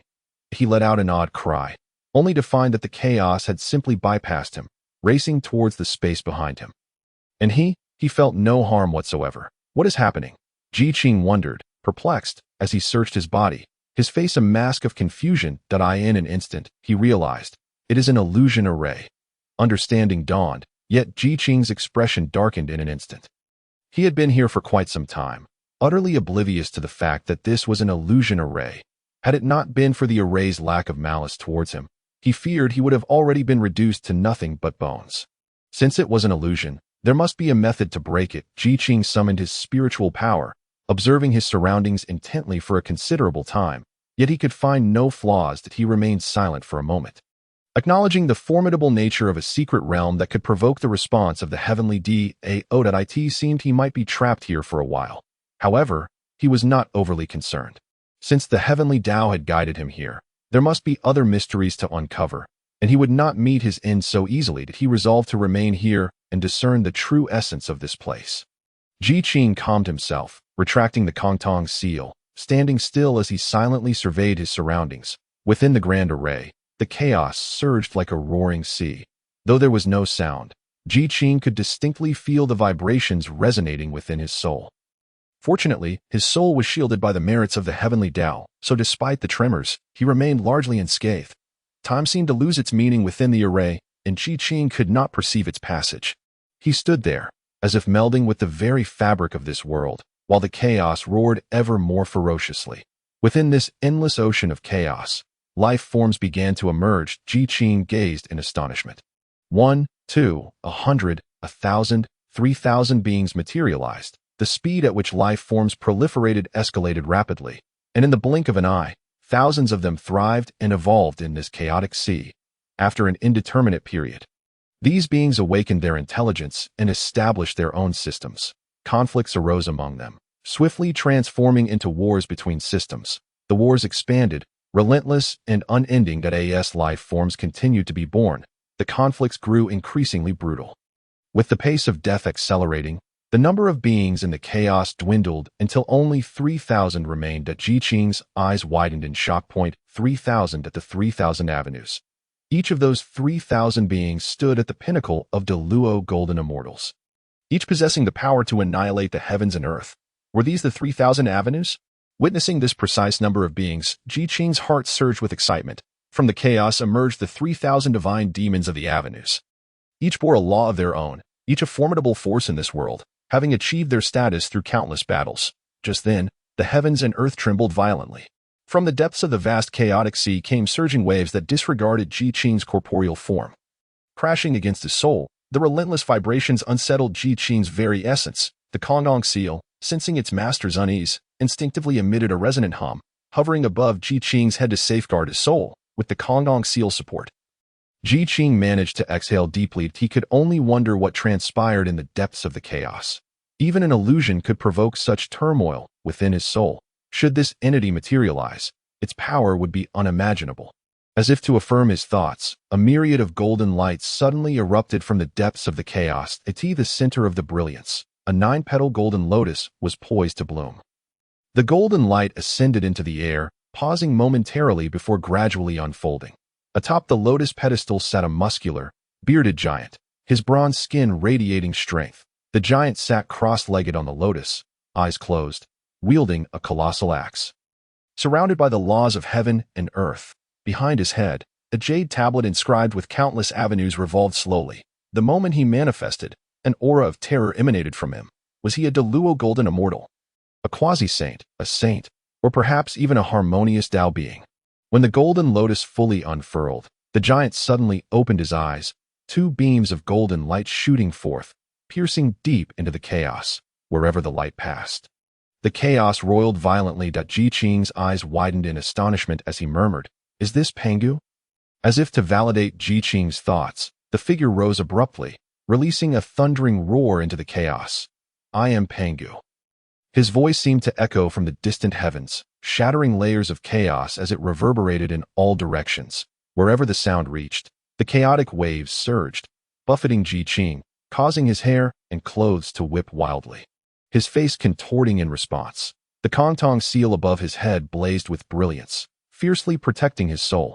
After the sound wave subsided, the chaotic sea began to calm. Qing could not help but exclaim, "Truly, he is the ancient deity who opened the heavens and the earth.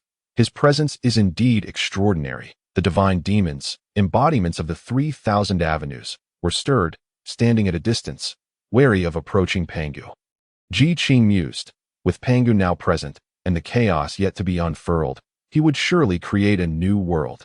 Just as this thought crossed his mind, darkness enveloped Qing's vision when he regained the ability to see. His perspective had drastically altered.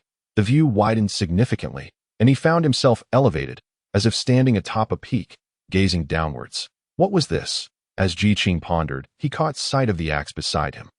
This was one of Pangu's 3 innate supreme treasures, the axe of creation. He glanced to the side, his suspicions confirmed. In this moment, he had become one with Pangu, though it was merely an illusion. Achieving such a state was astonishing enough to warrant the attention of the heavenly Tao. "Break it!" Qing suddenly heard a transcendent voice, momentarily taken aback, as the voice resounded once more. The powerful will embedded in that voice influenced Qing's soul, and he realized the Kongtong seal had quietly retracted, resting silently without any response. Under the influence of that voice, Qing's emotions surged, the impulse to create the heavens and the earth reverberating within him. Qing's spirit stirred, tightening his grip on the axe. Since he had been granted the opportunity to inhabit Pangu's form, why not embrace the role of the creator of the heavens and the earth? He took a step forward, striding towards the boundless chaos. As his body moved, the supreme laws of the great Tao closely followed, swirling around Pangu's form, resonating with the faint brilliance of the laws of heaven and earth, illuminating Pangu in an extraordinarily dazzling manner. After walking a few steps, Qing raised his colossal axe. With his movement, the supreme Tao enveloped him, and the giant axe emanated waves of immense pressure, causing the chaos to stir restlessly. The 3,000 divine demons were taken aback. "How dare you?" Pangu thundered. "If you dare to rend apart the chaos, we shall not rest until your demise." The 3,000 divine demons howled in unison. Directing their wrath at Pangu, Qing cast a light glance over them, his actions unimpeded, and swung the axe down. The radiance derived from the supreme Tao, resembling a golden crescent moon, fiercely cleaved into the chaos. Wherever it passed, the chaos dispersed, and the divine demons vanished. The representatives of the 3,000 Daos appeared almost fragile before Pangu. The remaining surviving divine demons stared in astonishment at this spectacle. Seeking death, it was unclear who instigated it, but the 3,000 divine demons collectively emitted a cacophonous roar. The 3,000 Daos manifested from their bodies. The overwhelming pressure surged toward Qing, presenting a fierce intent of mutual annihilation. "Pangu, you dare to disrupt our realm. We shall not share the heavens with you. We shall not share the heavens." The voices reverberated, yet Qing remained unfazed within. A persistent voice urged him to tear apart this realm. As for the 3,000 divine demons, Qing paid them no heed. "Kill!" With a furious bellow, the 3,000 divine demons charged at Qing. The might of the 3,000 Daos was beyond what Qing, as a Tai golden immortal, could withstand. Just as Qing was about to be assailed, a profound will descended from the heavens, enveloping him in protection. It was the will of Pangu. Parted. That will resonated with Qing's soul, its voice penetrating deep into his essence, igniting within him an unwavering determination that made his blood boil. Observing the onslaught of the 3,000 divine demons, a surge of battle fervor arose from the depths of Qing's heart. His body trembled, his arm quivered, and he bellowed, "Kill!" charging towards the 3,000 divine demons. At this moment, he was not merely contending against the 3,000 divine demons, but against the incarnations of the 3,000 Daos. The murderous intent of the 3,000 Daos was palpable. The laws transformed into fleeting lights, coalescing into countless weapons. The metallic clang of weapons clashing reverberated through the heavens and earth, shaking even the chaotic sea. The 3,000 Daos became blades, and even with Qing embodying Pangu. The struggle proved arduous. He was but a tiny, golden immortal. Though he understood the essence of the 3,000 Daos, he lacked true comprehension. He was akin to a kindergarten child aware of the existence of an important examination, yet utterly lost when faced with it. Qing, in his current state, was precisely that child. Despite having Pangu's formidable physique as a shield, he could not evade the soul-shaking oppression at that moment. A wave of warmth coursed through his limbs that Qing's spirit felt as though it were immersed in warm water, the external pressure rendered entirely insignificant by this comforting sensation. Grasping the giant axe, he approached the 3,000 divine demons with an unyielding demeanor. Those once perceived as ferocious beasts now appeared feeble under the might of his axe. Numerous Daos were severed beneath Qing's giant axe, shattering like stars. In that instant, Qing experienced a fleeting moment of enlightenment. This feeling was ephemeral, slipping through his grasp. Before he could fully comprehend it, the warmth that had previously enveloped him returned. With each shattering Dao, that sensation in Qing's perception grew increasingly vivid. Soon, he understood. Pangu's original act of creating the heavens and the earth, transforming himself into the cosmos, was merely a manifestation of his own enlightenment of the Dao. His Dao was the Dao of strength. Everything possesses power. Time is power, space is power, and cycles are all manifestations of power. Power shapes the 3,000 Daos, and the 3,000 Daos revert to power. This was why Pangu could annihilate the 3,000 divine demons and cleave the cosmos with but his own strength. All of this and more was rooted in the essence of power. Power is the overarching principle of the 3,000 Daos. Before it, there is no room for rebellion. As the 3,000 Daos dwindled, their imprint upon Qing grew heavier, and his understanding deepened. In the end, although Qing could not fully grasp the 3,000 Daos, the path to comprehension would be significantly easier in the future, after vanquishing all 3,000 divine demons beneath his axe. Qing finally ceased his assault. Observing the chaos, now shattered into disarray by his giant axe, he felt a stirring within his heart, raised his hand to wield the axe, and channeled his spiritual power towards the rift in the ground. With a series of resounding booms, the chaos was parted, revealing the realm within. This domain was devoid of any life, steeped in utter silence. Before long, the chaos began to close once more. Witnessing this, an inexplicable excitement surged within Qing. He lowered his gaze in contemplation before stepping into that realm, his form expanding, his hands bracing against the chaos to prevent its closure. Pangu's body began to transform. His spine morphed into Mount Buzhou, his muscles into fertile fields, his bones into towering mountains, his sinews into rivers, and his blood into the oceans. Pangu transformed. Qing withdrew from within. Standing at a distance, he observed the unfolding scene. His body transformed into all things, and his primordial spirit emerged from his form, standing in contrast to Qing. After a moment, his primordial spirit split into three, foreshadowing the future 3 pure ones. 12 drops of essence blood fell to the earth, and upon mingling with the earth's murk, they transformed into the 12 ancestors of sorcery. His eyes became the sun and moon, high above the cosmos. The 3 great companion treasures, the axe of creation, the chaotic golden lotus, and the jade tablet, transformed into renowned treasures of the future, scattering across the land. Thus, the 3,000 divine demons were vanquished, and the heavens and earth were initiated. All the scenes abruptly froze, as if a pause button had been pressed. Subsequently, these images began to dissolve, revealing the prior scenes. Qing remained immersed in the evolution of the cosmos, inevitably filled with a sense of wonder. This second layer of the secret realm was indeed the primordial creation of the heavens and earth. A profound comprehension of the Dao personally experienced Panga's creation of the heavens and the earth, and to engage in battle against the incarnations of the 3,000 Daos. Such experiences were blessings beyond the imagination of others. In the future, whether facing formidable foes or advancing in cultivation, he would undoubtedly progress at a much swifter pace than others. Truly, the guidance of the heavenly Tao was extraordinary, coupled with the promise from Shi Wangmo. Qing felt that this journey had been immensely worthwhile. However, he glanced around, finding the surroundings still shrouded in a gray-black haze. Though the illusion had shattered, the path out remained elusive. He took a step forward. Walking a short distance, when he noticed a rather inconspicuous narrow path not far ahead. The path was just wide enough for a person, and Qing could touch the ceiling with a slight tiptoe. Deep within the path, a faint red light flickered. Qing furrowed his brow. After traversing the second layer of the secret realm, he was utterly exhausted. Should another opportunity arise, he would surely welcome it. Yet whether this was a chance or a danger remained uncertain. Gazing at the red light, Qing hesitated, biting his lip. After a moment, he resolved to proceed and investigate. Trapped within this realm, even if he refrained from advancing, escape was unattainable. If he were to encounter any peril, he would have no choice but to confront it. After all, if it was indeed the guidance of the heavenly Tao, it was unlikely to pose a threat to his life. With this thought in mind, Qing cautiously approached that flickering red light, discreetly activating all his treasures, with the purple lightning hammer poised for immediate use against any adversary.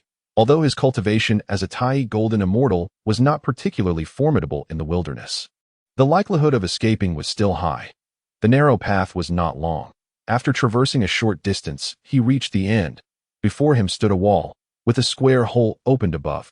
Within that opening lay a jade plate, and hovering above it was a small luminous sphere. The red light Qing had previously observed emanated from this small sphere. The sphere was gentle, devoid of any aggressiveness, quietly resting atop the jade plate. Flickering as if it were breathing, Qing cautiously approached, carefully probing the area. Surprisingly, there were no restrictions. Such things are generally protected by prohibitive measures, yet this one is devoid of any. Qing, momentarily perplexed, swiftly cast aside this inquiry. Although the radiant light appeared non-threatening, he chose to maintain his guard, just in case. Cautiously extending his hand, he attempted to make contact with the small orb of light. Just as Qing's fingers were about to touch it, the orb darted away playfully, evading his grasp like a lively child. Qing raised an eyebrow in surprise, yet his conviction that the entity posed no threat only deepened. He endeavored to seize it, but the orb proved as slippery as an eel. Despite the limited space of merely a palm's breadth for escape, it eluded him with remarkable agility, leaving Qing expending considerable effort without even brushing against its surface. Qing licked his teeth, expressing his displeasure. If you refuse to accept my courtesy, do not blame me for being ruthless. Previously wary of hidden prohibitions in this place, he had refrained from using spiritual power, fearing it might trigger unforeseen consequences. However, the tenacity of this entity was unexpectedly formidable. Resolving to act decisively, Qing enveloped his hand in spiritual energy, observing the orb once more, now quietly hovering above the jade plate. He focused intently before lunging forward. The orb, sensing the impending threat, began to stir restlessly. Yet before it could make a move, Qing's relentless suppression took hold. Capture. Qing's fingers curled like claws, hovering above the orb, exerting control to prevent its escape. The orb resisted vehemently, thrashing in defiance. Ugh! Qing cast a startled glance at the glowing sphere in his grasp, gritting his teeth as he expelled a torrent of spiritual energy without restraint. In an instant, his spiritual reservoir within the purple palace was nearly depleted, leaving his meridians utterly drained, devoid of even a thread of energy. Aware of his dire predicament, Qing recognized the urgency of the situation. In mere moments, his spiritual power had been entirely consumed, and the orb beneath his palm writhed with increasing intensity. If his energy did not replenish swiftly, not only would he be unable to maintain control over the orb, but he risked injury from a backlash. With no time for contemplation, Qing hastily retrieved a restorative spiritual elixir, swallowing it without a second thought. The elixir dissolved in his mouth. A slightly bitter liquid flowed down his throat. Almost instantly, a surge of potent spiritual energy erupted within him, rapidly filling the purple palace. It soon brimmed with vitality, surging back into his meridians. In the blink of an eye, Qing regained his peak condition. Yet, this was merely the beginning. The energy continued to flow ceaselessly, filling his meridians until the once gentle power transformed into a fierce torrent, relentlessly saturating Qing's channels. The pressure caused him to grunt softly as he redirected the energy to his palm. A brilliant white light erupted from his hand, casting intricate webs towards the orb, gradually constricting its area until it was firmly contained, rendering it immobile. Feeling the orb finally calm, Qing exhaled deeply. He was unsure of what he had encountered. It had drained his spiritual energy entirely, and even the substantial power from the elixir had been diminished to a mere fraction. Now, within the purple palace, only a thin veneer of spiritual energy lingered, aimlessly drifting in the emptiness. Qing consumed another elixir. Having learned from his previous experience, he first inspected it carefully. Finding no issues, he continued to ingest it. The elixir melted upon entry, transforming into a cool liquid that surged through his body. Seated cross-legged, Qing closed his eyes to meditate. Upon reopening them, his spiritual energy had fully restored. At last, he turned his attention to the orb. Eager to discern its true nature, Qing spread his hand, revealing the orb's delicate luminescence. Though its brilliance had dimmed, its contents remained obscured. After a moment's contemplation, he swiftly formed a series of hand seals. Upon completing the sequence, a slender thread of spiritual energy surged forth, driven by Qing's soft incantation, and penetrated the orb. The orb began to thrash violently, as if desperately resisting the intrusion. However, bereft of the jade plate support, it lacked its previous arrogance. Within moments, it succumbed, melting away like snow beneath the blazing sun. Inside the orb lay a droplet of fluid, akin to liquid, a vivid crimson hue shimmering with ethereal light. To the untrained eye, it resembled blood. As the white light dissipated, an overwhelming sense of danger emanated from the red liquid, sending a shiver down Qing's spine. The energy surrounding it was so dense that the very space around the droplet appeared to warp. The implications of such power were staggering. Qing gazed in astonishment at the droplet, a familiar sensation washing over him, reminiscent of his previous embodiment within Pangu's form. Could this be Pangu's heart blood? This was an extraordinary opportunity. He had stumbled upon Pangu's essence. In the beginning of creation, Pangu's 12 drops of essence, mingled with the chaos of the cosmos, had transformed into the 12 ancestral witches. The power contained within this drop of heart blood was unfathomable. This Mount Bujo, transformed from Pangu's spine, harbored such a celestial treasure. Recognizing this as his unparalleled fortune, Qing was determined not to let it slip away. He extended his hand, attempting to seize the precious blood. Yet, before he could make contact, a powerful force repelled his hand. Qing was momentarily taken aback. Extracting this object had already demanded considerable effort. He had not anticipated the difficulty in claiming it. After a brief moment of astonishment, he began to ponder the intricacies of the situation. This place was Mount Bujo, and the object before him was Pangu's heart blood. Compounded by the earlier illusions, everything was intertwined with Pangu. Qing pondered for a moment before sitting cross-legged. He placed his hands on his knees, closed his eyes, and began to attune his spirit. Previously, while embodied within Pangu, he had experienced an overwhelming warmth. This was likely the key to acquiring Pangu's heart blood. Before long, that same sensation returned, and the faint glimmer of the great Tao's laws, which Qing had glimpsed before, began to manifest slowly, nearly imperceptible, swirling gently around his body. The droplet of heart blood seemed irresistibly drawn to this manifestation, gradually approaching Qing before swiftly entering his brow. As Pangu's heart blood coursed through him, Qing felt an electrifying jolt. He quickly focused his mind, intent on absorbing the heart blood. The warmth of the heart blood was searing, scorching him as if his very body were being roasted. He emitted a muffled groan, clenching his teeth tightly as he endured the searing pain. The essence of Pangu coursed through his body, appearing to surge chaotically, yet it traversed along a peculiar trajectory, moving in an orderly manner within him. With each complete cycle, Qing felt as though his body had been tempered anew. It dawned on him in an instant. This essence of Pangu was indeed refining his physique. The path of Pangu is the path of strength, and the principles of strength are embodied both in the laws and in the physical form. each complementing the other, essential in their coexistence. Now, as he found himself embodying the great god Pangu within the illusion, he had gleaned some understanding of the laws of strength, and the essence of Pangu was perfectly suited for his physical refinement. Moreover, it was precisely because he had comprehended these laws that he could successfully obtain this drop of essence. The great god Pangu was indeed cunning, without an understanding of the laws of strength. Acquiring this essence would hold no significance whatsoever. Qing momentarily divided his focus. Suddenly feeling a sharp pang in his body, he quickly gathered his thoughts and continued the process of refinement. Time passed unmeasured, and when Qing finally opened his eyes, he exhaled a long breath of turbid air and smiled faintly. The essence of Pangu was truly remarkable, after merely circulating within him for a few cycles. Its refining effects equated to a century of his cultivation. Furthermore, the efficacy of the essence had only just begun to manifest. At less than 1%, he withdrew his cultivation technique and stood up. Having just undergone physical refinement, he felt as if he had been forged through 1,000 trials. Every part of his body radiated a refreshing vigor. When relaxed, his muscles were supple yet powerful.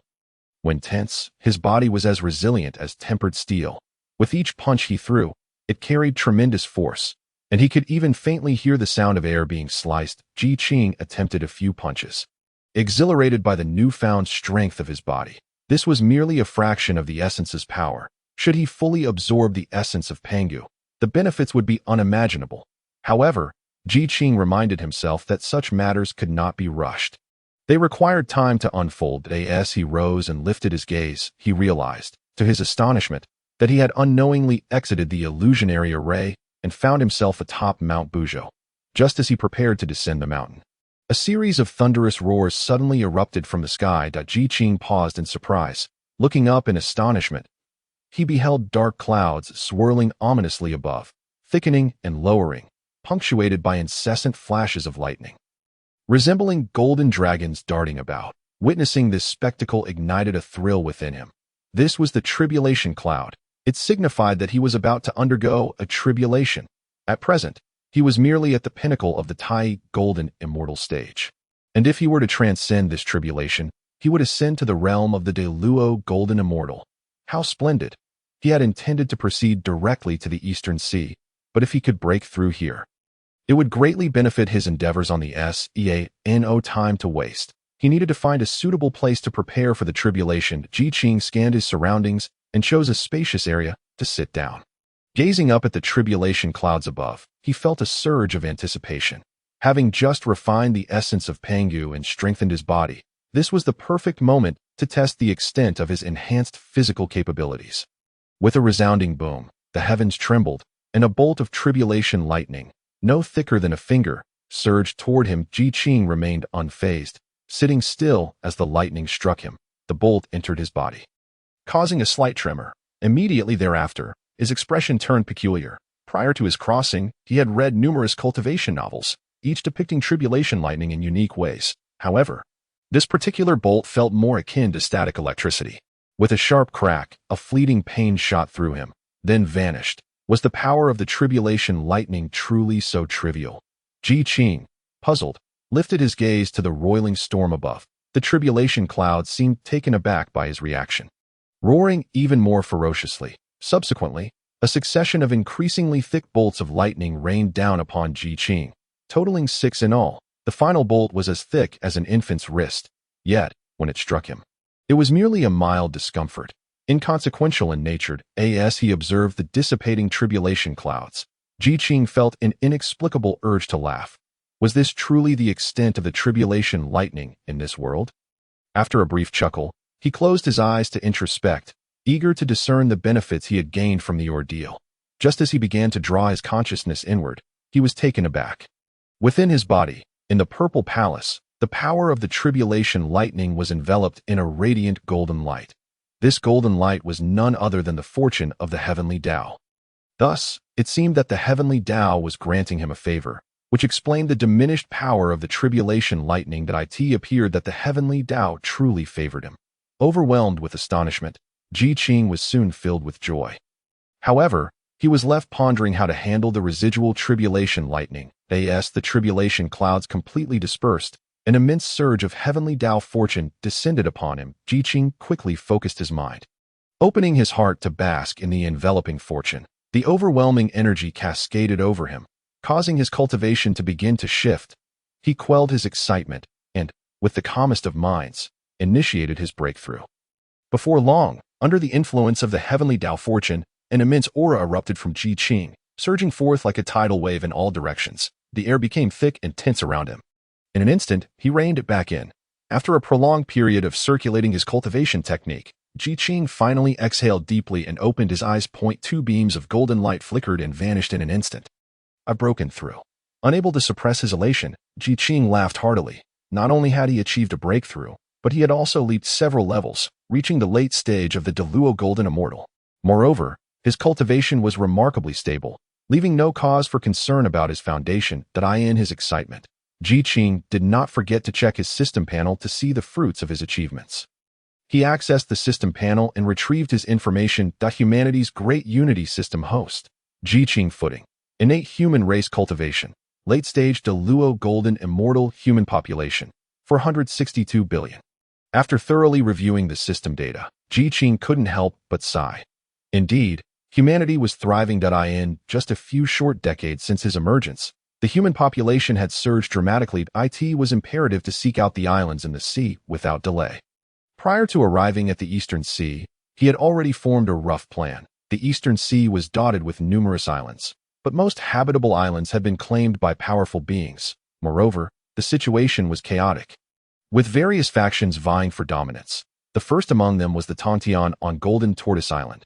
Before Tongtian had attained sanctity, he had chosen this place as his future sanctum. Although Qing had never encountered Tongtian, he had no desire to offend him. The human race had just severed ties with the eldest brother of the Sanqing. It was unnecessary to provoke the younger brother of Sanqing in comparison to Golden Tortoise Island. Qing was more interested in the three immortal islands of the Eastern Sea. However, if he were to claim the three immortal islands as a breeding ground, he could not overlook another individual, the Eastern Emperor, who occupied Palai Island. This Eastern Emperor was notoriously arrogant and was recognized as the foremost male immortal by the Tao Ancestor. If the human race were to approach the three immortal islands, conflict with this individual would be inevitable. Additionally, there were the remnants of various demon clans that survived after the first great calamity of heaven and earth. These demons were predominantly led by the Dragon Clan, which was notoriously difficult to contend with, known for their ability to conjure clouds and rain. Though the human race is deemed the progeny of fate and possesses the innate sanctity of a celestial body, in reality, the formidable beings among them are utterly insufficient in the face of other races. Take, for instance, the Dragon Clan. Even their newly born offspring stand as unparalleled masters among humans, regardless of whom they confront. Humans find themselves at a distinct disadvantage. Yet, the rapid development and burgeoning population of humanity suggests that once a suitable habitat is discovered, internecine strife among humans becomes inevitable. At this juncture, he, as an ancestral figure of the human race, assumes a role of paramount importance. Presently, he possesses only 3 spiritual artifacts at his disposal. One is the system-provided purple lightning hammer, another is the Kongtong seal, and the third is the recently acquired falling treasure coin. The purple lightning hammer, with its unparalleled lethality and sharpness, is intended for offensive maneuvers, while the Kongtong seal serves as the premier defensive artifact. The falling treasure coin excels in ambush situations. However, it proves somewhat ill-suited for direct confrontations. Although the purple lightning hammer is the sharpest of the 3, its overwhelming power comes at a significant cost. Should he unleash its full potential, even a sage would be left with injuries, and those beneath the sage level should not hope to escape unscathed. Consequently, the consumption of spiritual energy it necessitates is quite formidable. With his current level of spiritual power, a single use would leave him utterly depleted, rendering him incapable of a second strike. Such an artifact is best employed in circumstances where success is guaranteed. Its use in ordinary situations would be an overreaction. He carefully stored the 3 artifacts and pondered. Stroking his chin, he requires an artifact suitable for regular use. Yet where might he procure one? Although fortune has favored him and he is under the protection of celestial merit, the path ahead is fraught with peril. Lacking a reliable artifact, he feels a sense of unease. Alas, when the time is ripe, opportunities will present themselves. There is no need for haste. After a moment of quiet contemplation, Qing reached clarity. Some matters are determined by fate, not by mere timing. With the heavenly merit bestowed upon him, he has no reason to fear the absence of a suitable artifact. Moreover, his physical form, honed through the essence of Pangu, possesses unparalleled strength. When faced with the dragon clan, he might yet hold his ground. Additionally, although the essence of Pangu has undergone countless epochs, remnants of Pangu's primordial spirit still linger within, born of chaos. Pangu is the true embodiment of strength and a profound understander of the supreme heavenly principles, offering immense benefits to Qing's cultivation and comprehension of the Great Way. Among the insights he cherishes, aside from aspects of the path of strength, are the 12 ancestors of sorcery, according to hints gleaned from his own essence. Although the 12 ancestors may not rival Pangu's true form and essence, they have preserved the 9 turns heart method, which Pangu inadvertently created. Should Qing acquire this method, he could completely refine Pangu's essence and maximize its capabilities, even within his limited strength. Yet, at present, he must first seek a haven for humanity. Regardless of his fervent yearning, he must resolve this matter before embarking on a journey to the dwelling of the 12 ancestors. Just as he was about to rise, he was suddenly reminded of the impending second calamity. He wondered how far along it was now. After a moment of contemplation, he realized that there was still time. Qing mused for a moment, a mischievous smile creeping onto his lips. The second calamity will inevitably arrive. Since he is now a variable, why not increase the uncertainty further? Accelerating the onset of the second calamity may, in fact, be advantageous. The second calamity entails the conflict between the sorcerers and the liches, with humanity merely serving as bystanders. However, following this calamity, it shall be the era of human flourishing that is the progenitor of humanity. How could he not feel exhilarated? He clandestinely connected with the heavenly path, aiming to deepen the discord between the sorcerers and the liches. Having completed this, Qing exhaled deeply, feeling invigorated as he set forth towards the eastern sea. Descending from Mount Buzhou, he reached the foot of the mountain, leaving behind its oppressive aura, and summoned his spiritual energy to soar towards the east of the primordial world, above the eastern sea. As the sun rose and the ocean surged, Qing swiftly glided over the waters, his spirit invigorated. From his vantage point, he beheld the tumultuous spiritual energy above the sea, swirling like a tangible substance. Spreading majestically, with purple mist extending for miles, and an ethereal aura enveloping the area in auspicious light, the islands scattered like stars, each a blessed land of hidden wonders. Qing felt a surge of excitement as he plunged into the boundless spiritual energy. The vastness of the eastern sea and its multitude of islands made locating the Three Immortals Island a formidable challenge. After nearly a century of searching, he had yet to find any trace of it. One day, Qing alighted upon an inconspicuous, unnamed isle, his brow furrowed. Time is fleeting in cultivation, and a century has slipped away in an instant. For the human race, it is uncertain how much they have proliferated during this time. The issue of habitation becomes increasingly dire, and as the progenitor of humanity, he is filled with concern. Perhaps the previous journey to Mount Buzhou drained his fortune. No matter how he searches this time, he cannot locate the elusive Three Immortals Island. Now, without the guidance of heavenly fortune, he must search each location painstakingly. After half a month of searching, fatigue began to set in, compounded by the significant depletion of his spiritual energy. He resolved to recover for a while before continuing his quest. Qing seated himself cross-legged, initiating his cultivation. The spiritual energy was rich above the sea, and under Qing's guidance, it surged toward him. Though the energy was abundant, he had long since grown accustomed to such conditions. Remaining calm, he methodically isolated the energy outside his body, drawing it in gradually. By the time he completed the 7th cycle of his cultivation, his spiritual energy was fully restored. As soon as he regained his strength, Qing stood up, ready to resume his search for the Three Immortals Island. Just as he rose, he perceived a surge of purple mist rising dramatically from the southeast, stirring the oceanic spiritual energy into a frenzy, as vast swathes of it churned like an ocean of clouds. This sudden disturbance captured Qing's attention. What could be happening? He looked toward the source of the earlier commotion, only to find that the area had returned to tranquility. Apart from the swirling clouds of spiritual energy, there were no other signs. Although Qing was unaware of the specifics of the incident, he intuitively sensed the presence of a formidable being. Could it be the Three Immortals Island? Qing speculated. After a century of searching, he finally had a lead and he leaped into action, propelling himself toward the source of the energy with incredible speed. Before long, however, he found his path obstructed, not by a mountain or an island, but by a massive illusionary array. Had it not been for the earlier disturbance drawing his attention, he might have flown past this place countless times without noticing the array's existence. Who could have crafted such an impressive formation? Standing outside the array, Qing couldn't help but marveled. He was increasingly convinced that a significant power resided within. Yet, he wondered if it might be the Eastern sovereign. To avoid conflict, Qing opted for diplomacy first. Channeling his spiritual energy to his throat, he called out to the array, "I am Qing of the human race, here to pay a visit. May I inquire which celestial abode lies within? Could you permit me entry for a conversation?" His voice coalesced into a thread, penetrating the array. Just as it reached the midpoint, the thread dissolved into nothingness. Qing thought to himself, "It seems I must personally enter the array." Gazing at the illusionary formation before him, Qing summoned his spiritual energy to his eyes. Upon reopening them, a faint golden light enveloped his gaze. The golden light shot forth, and upon contacting the boundary of the array, the intangible formation rippled, swiftly extending outward. In an instant, the golden light pierced through the waves, penetrating the depths of the array. What an immense formation! After a while, Qing closed his eyes and took a deep breath. When he opened them again, the golden light had dissipated. Qing's form shifted, and in the blink of an eye, he found himself several zhang away.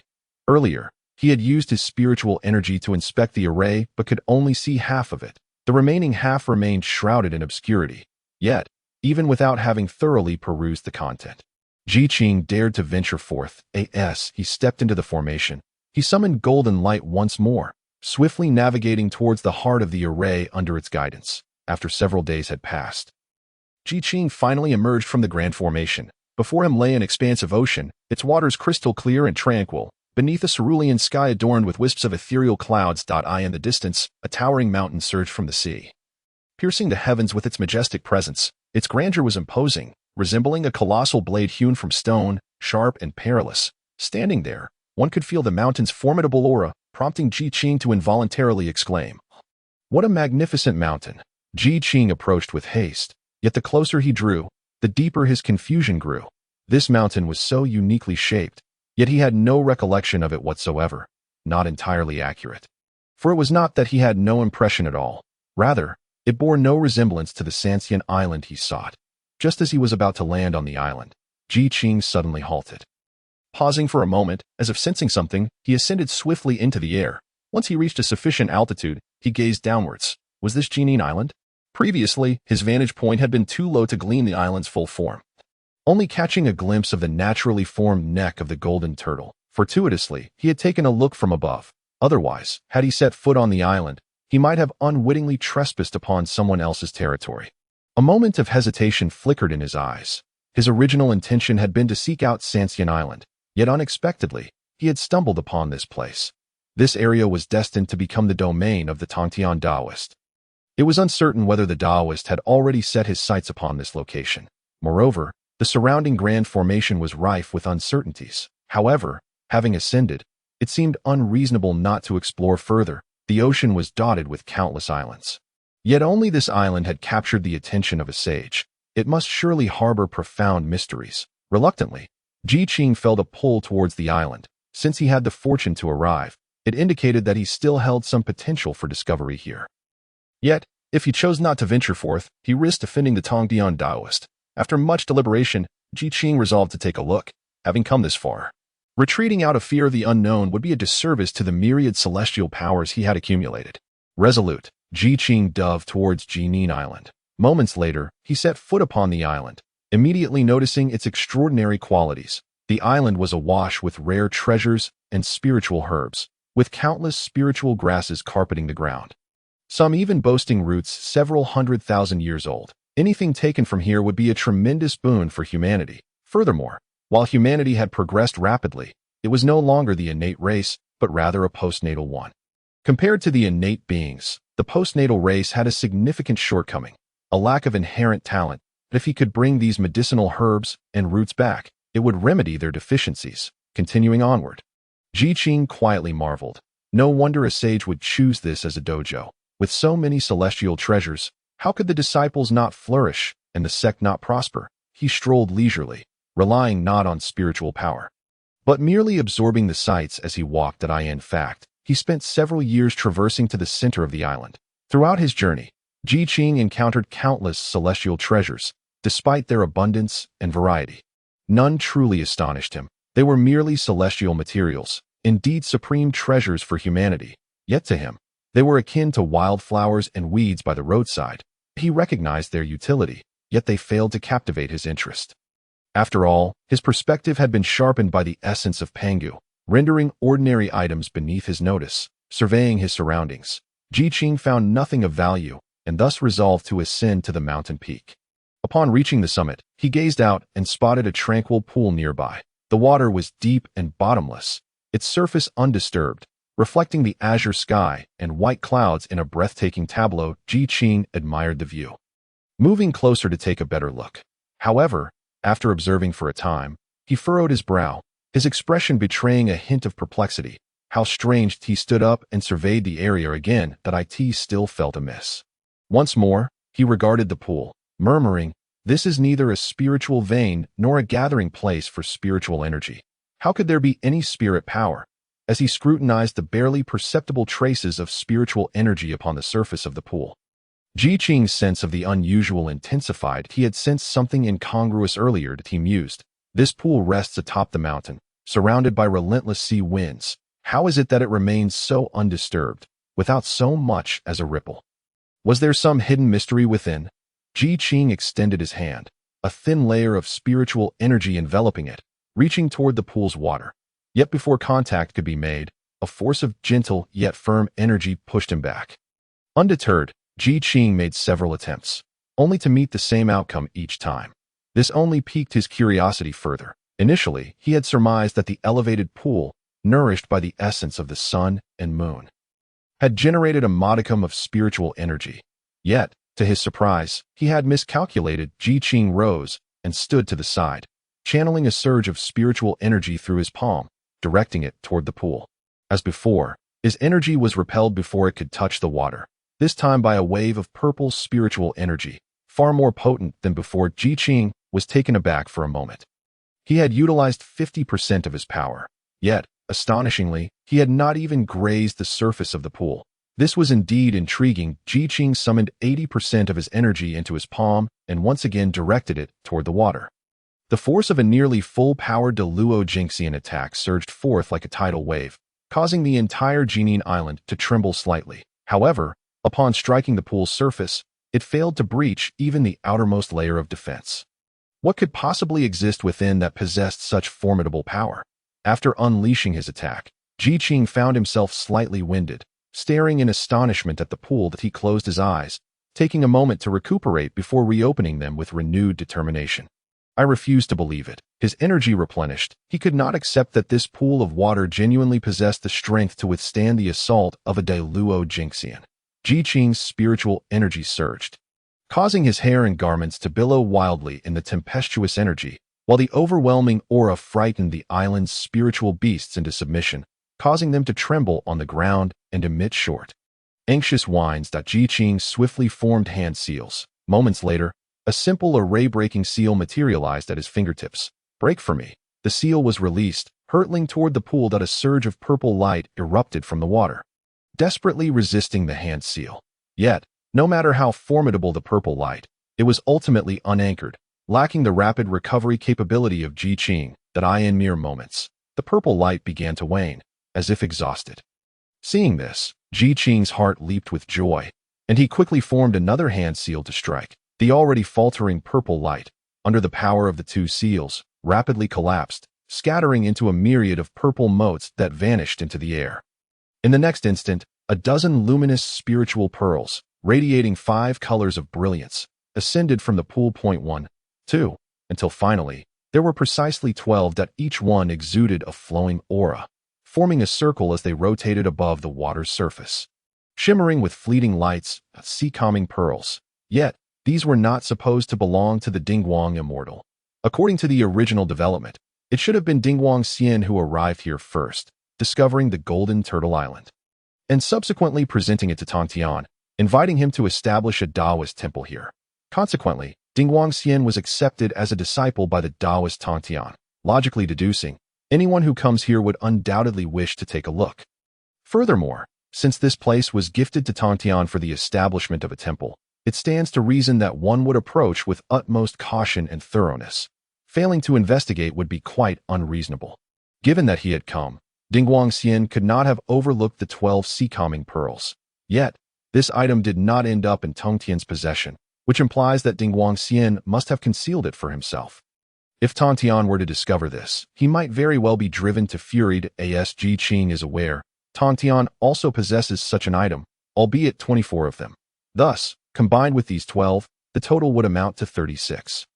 Perfectly corresponding to the number of the heavenly gang, these 12 pearls can at best be considered high-quality spiritual treasures, while the 24 held by Tongtian are of the highest quality if joined together. They would constitute a primordial supreme treasure.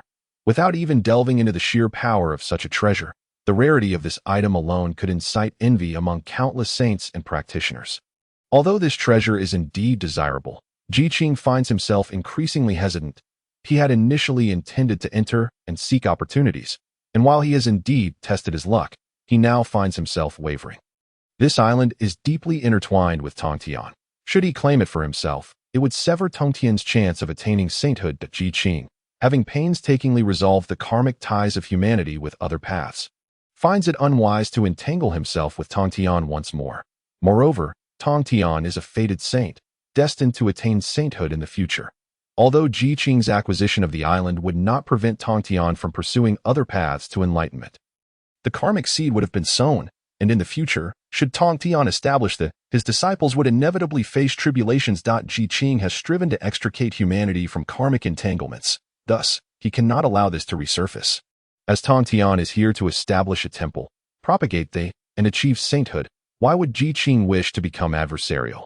It would be wiser to offer the island as a gesture of goodwill to Tongtian, ensuring that, should difficulties arise in the future, he would not remain indifferent. After pondering these intricacies, Qing resolved that the island must be relinquished. However, he felt a twinge of reluctance to simply hand it over. He scrutinized the 12 sea-calming pearls and mused, are these 12 pearls perhaps lacking? Given the island's abundant resources, would it not be reasonable to exchange them for a supreme treasure of the highest quality with Tongtian? Surely, he would agree. With the sea-calming pearls in his possession, Qing would gain an additional trump card, one that is nearly invulnerable, for the pearl's sole nemesis. The falling treasure golden money is currently within his grasp. With these two items, even in the face of a saint, he would possess the strength to contend. This is undeniably a venture with assured profit. Qing deemed it worthwhile, with a mischievous glint in his eyes. He surveyed the 12 pearls and chuckled. Since you have already fallen into my hands, you shall henceforth belong to me.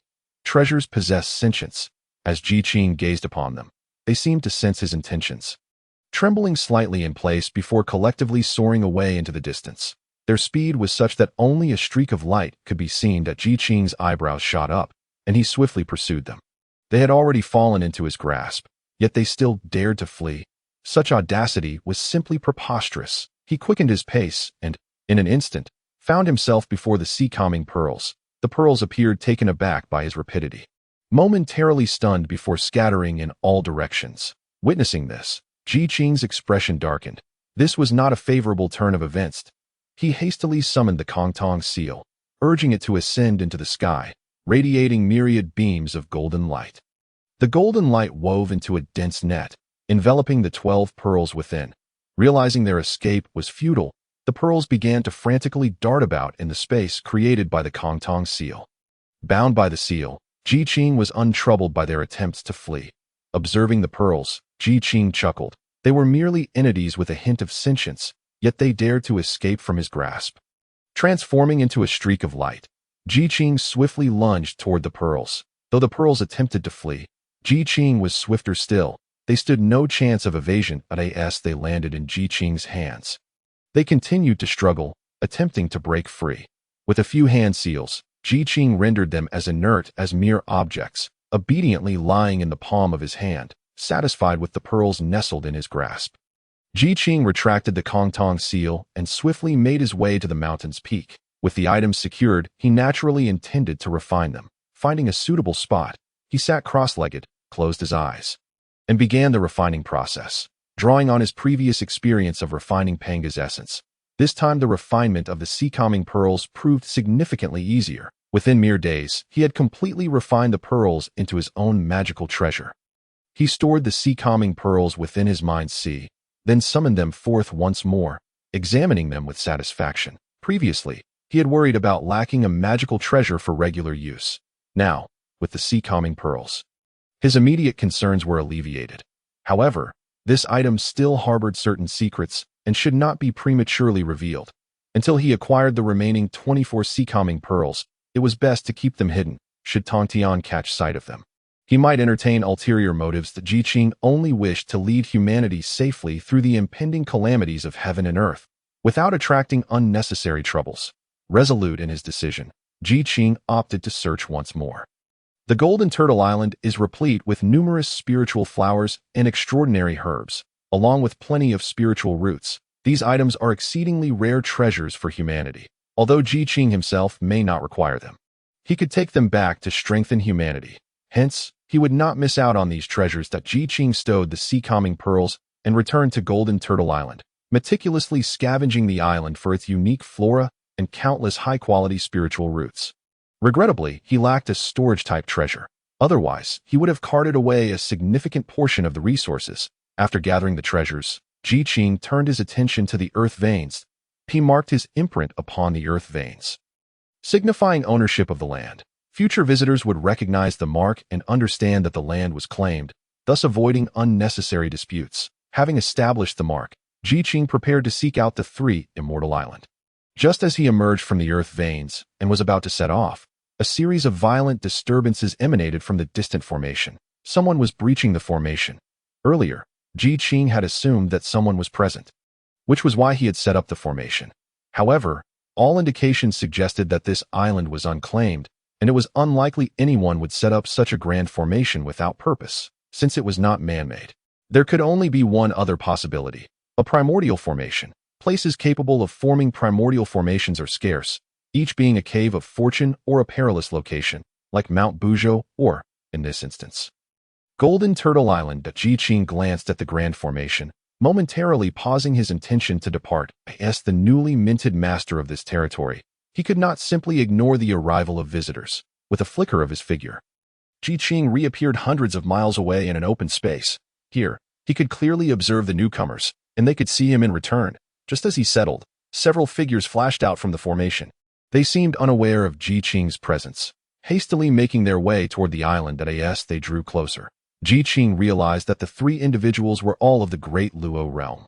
One was in the mid-stage of Great Luo Golden Immortal, while the other two were in the early stages. Amidst this vast ocean, encountering three fellow Taoists was indeed a stroke of fate. Would it not be fitting to invite them to pause for a conversation? Qing observed as the trio completely disregarded him, plunging directly towards the island, causing his expression to sour. Was he truly so insignificant? A living person of considerable stature stands here, and they seem utterly oblivious to his presence. The three celestial beings pause in unison, turning their gazes towards Qing. Qing stands poised upon the rocky outcrop, his hands clasped behind him, as a gentle breeze tousles a few strands of his hair and the edges of his garments, evoking an ethereal sense of otherworldliness. Yet, such a figure had eluded their notice until now. A flicker of astonishment crosses the eyes of the trio. They halt, positioning themselves opposite Qing, and extend their greetings. We sincerely apologize for our earlier oversight in failing to recognize the presence of a fellow Taoist. The leader, a mid-stage de Luo Golden Immortal, bears a congenial smile, his tone amicable. However, it does little to mask the subtle arrogance that lingers in his brow and eyes, a pride that dismisses all others as inconsequential. Qing slightly furrows his brow. Three esteemed Taoists, you are guests here, and as the host, it is my duty to offer you hospitality. However, this place is rather humble, and I fear it may not meet your expectations. A flawless smile graces Qing's face, his words subtly conveying a singular message. This is my domain. The expressions of the three shift momentarily. They exchange glances, swiftly reaching an unspoken understanding. The leader responds courteously. We three brothers are members of the Celestial Alliance from the Wanlan continent. Today, we ventured forth in search of opportunities and did not anticipate encountering a fellow Taoist here, that we are curious if you are aware of the Celestial Alliance. Qing is indeed familiar with the name, founded by the illustrious Dong Huanggong, who, having divided half of the Heavenly Emperor's authority, established the Celestial Alliance upon the Eastern Sea. Wherever there are inhabitants in the Eastern Sea, one is bound to encounter members of the Alliance. For these individuals, joining the Alliance is regarded as the highest honor, and they perceive themselves as superior beings. It is no wonder that despite their efforts to appear respectful and polite, they cannot entirely conceal the arrogance etched upon their faces. Qing introduces himself. I am Qing, the ancestral figure of the human race. The smiles of the three falter, their previously polite and distant expressions quickly morphing into disdain, revealing an undercurrent of superiority in their gazes. I thought you were someone significant. Turns out you are merely a human. The man on the left scoffs derisively. Addressing the leader, I say, brother, what is this human race? How can they possibly compare to us members of the Celestial Alliance? How can you still show such humility? News of this will surely bring laughter for years to come. The one on the right furrows his brow and adds, I have heard that the human race has long since retreated from the world. Since you are the ancestor of the human race, what brings you here? Indeed, do you not know that the Eastern Sea is under the jurisdiction of our Celestial Alliance? All islands belong to us. The man on the left coldly reprimands. Since your human race has chosen to retreat, why must you return and entangle yourself in our affairs? Depart swiftly and relinquish this island to the Celestial Alliance, and we may choose not to pursue the matter further. Upon hearing these words, Qing can hardly contain his amusement. He had long been aware of the Celestial Alliance's tyrannical ways, and now witnessing it firsthand. It is clear that their behavior surpasses mere tyranny. They are nothing short of brigands. Given their blatant hostility, Qing resolves to abandon any pretense. He lets out a cold laugh and addresses the man on the left. I have merely come forth to seek a place for the human race to thrive. I have never impeded your Celestial Alliance in any way. Furthermore, this island was unclaimed. Having arrived first, it is naturally mine to claim. What basis is there to dispute this? Qing's stance is resolute, unwavering, provoking a furious glare from the man on the left. Qing contemptuously regards him, his voice growing ever colder. This island is now mine. Yielding it is out of the question. You. The leader raises a hand to restrain the man, casting a warning glance before turning back to Qing. We have heard of the illustrious name of the ancestor of the human race. Since you are indeed the ancestor, we do not wish to create unnecessary difficulties for you. After a moment of contemplation, he continues, how about this? If you can relinquish the island, we shall allow you to take 2/10 of the spiritual roots. Qing perceives that more is to follow, raising an eyebrow in encouragement for him to continue. Satisfied with Qing's pragmatic demeanor, the man smirks and adds, if you refuse, it is not impossible. You would simply need to yield 9/10 of the spiritual roots, and the island shall be yours. What say you? Qing raises an eyebrow. This man indeed knows how to make an exorbitant demand. Asking for 8 or 9/10 of the spiritual roots is brazen. Why not simply seize it outright? Without a moment's hesitation, Qing declines this moment. Even the one who had previously feigned friendliness can no longer maintain his smile. His eyes glimmer with cold light, laced with a hint of warning. Taoist friend, I understand the struggles your human race faces in this time of retreat. That is why I kindly present you with 2 options. Do not be ungrateful. Should you continue to defy us, there will be no refuge left for your human race. Qing, growing impatient, digs at his ears. This is the first time he has heard someone articulate robbery in such a blatant manner.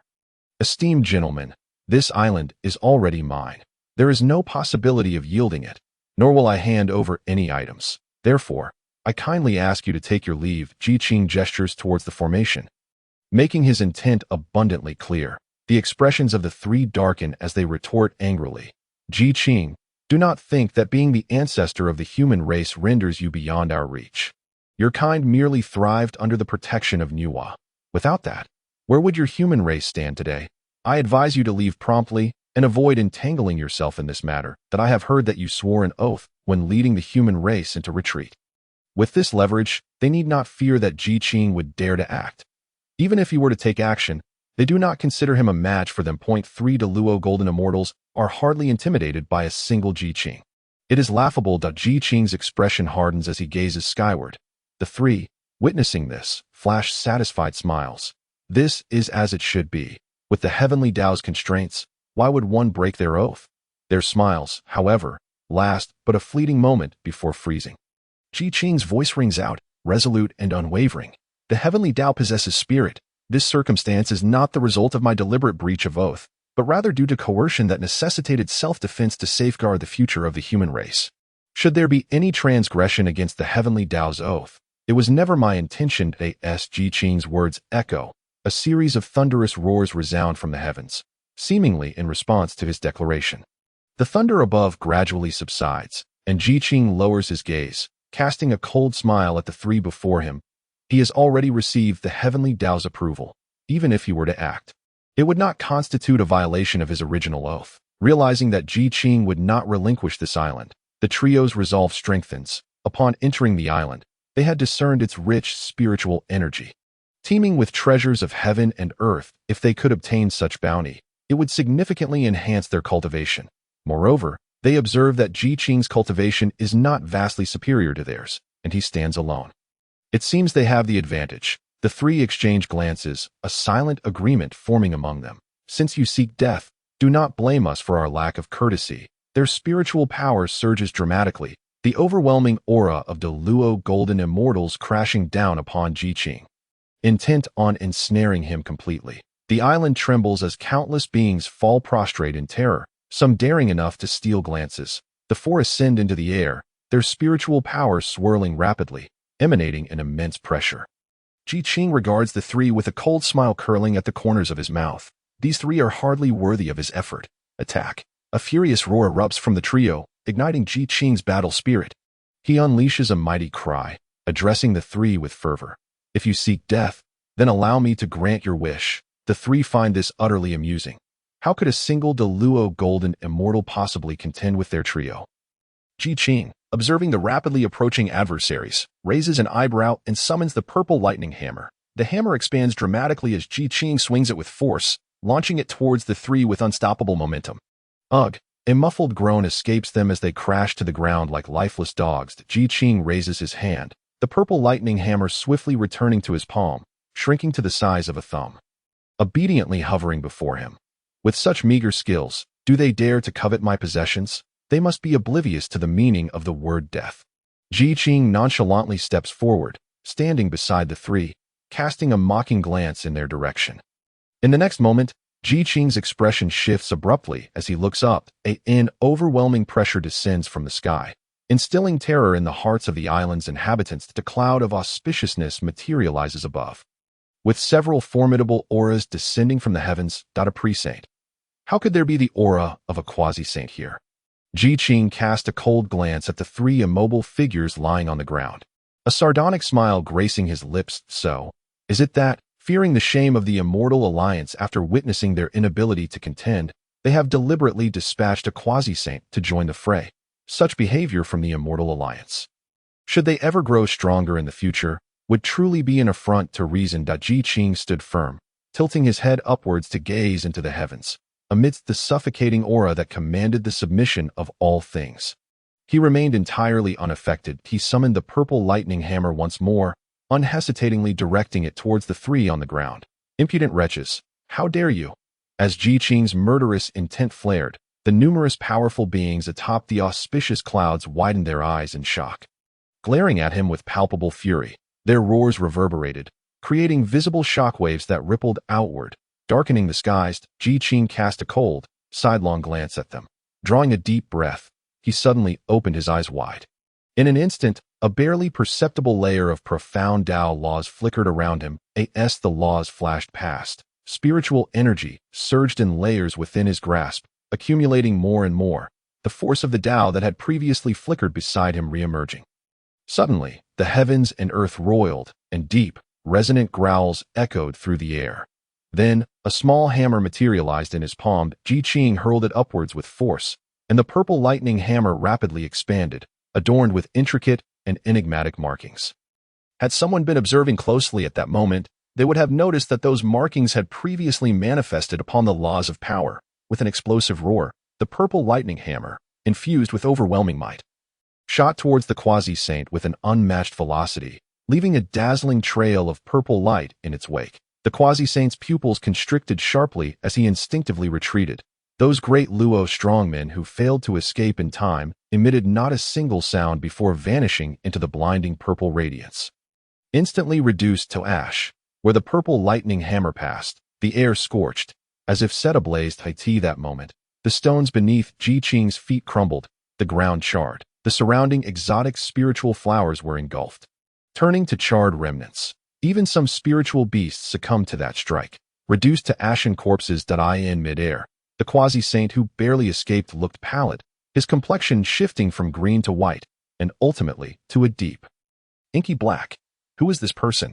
Observing his cultivation, he is clearly just a great Luo golden immortal, yet with a single strike, he annihilated all the cultivators he brought with him, and he himself nearly perished at his hands. Gazing at the young man standing imposingly on Golden Turtle Island, hands clasped behind his back, the quasi-saint felt an unusual surge of fear arise within him, facing this youth, who resembled a god of death. The quasi-saint quickly assessed the situation in his mind, and his thoughts crystallized into a single notion. Flee. This individual could eliminate dozens of great Luo golden immortals with a single move. And even he sensed the looming danger. If he did not escape now, when would he? The quasi-saint turned to flee, not daring to look back, channeling his spiritual energy to its utmost, his speed reaching its peak as a streak of light dashed across the sky. Vanishing in an instant. On the island, Qing stood impassively with the purple lightning hammer in hand. He made no move to pursue as the streak of light disappeared entirely. He had just slain dozens of the enemy, all of whom were of comparable strength. Not to mention, he had exhausted the majority of his spiritual energy and could not pursue further. Given the opponent's cultivation, he had no certainty of capturing him. After all, the opponent was a quasi-saint, and in their singular focus on escape, even at his peak, he might not have been able to detain them. Yet this was not Qing's greatest concern. His utmost worry lay with the figure behind them, Dong Huanggong. That he had entered the Eastern Sea with the intention of seeking refuge for humanity, not wishing to entangle himself with any other cultivators. Just as he had found a somewhat suitable location, he had drawn the attention of the Immortal Alliance. The subsequent events were beyond Qing's control.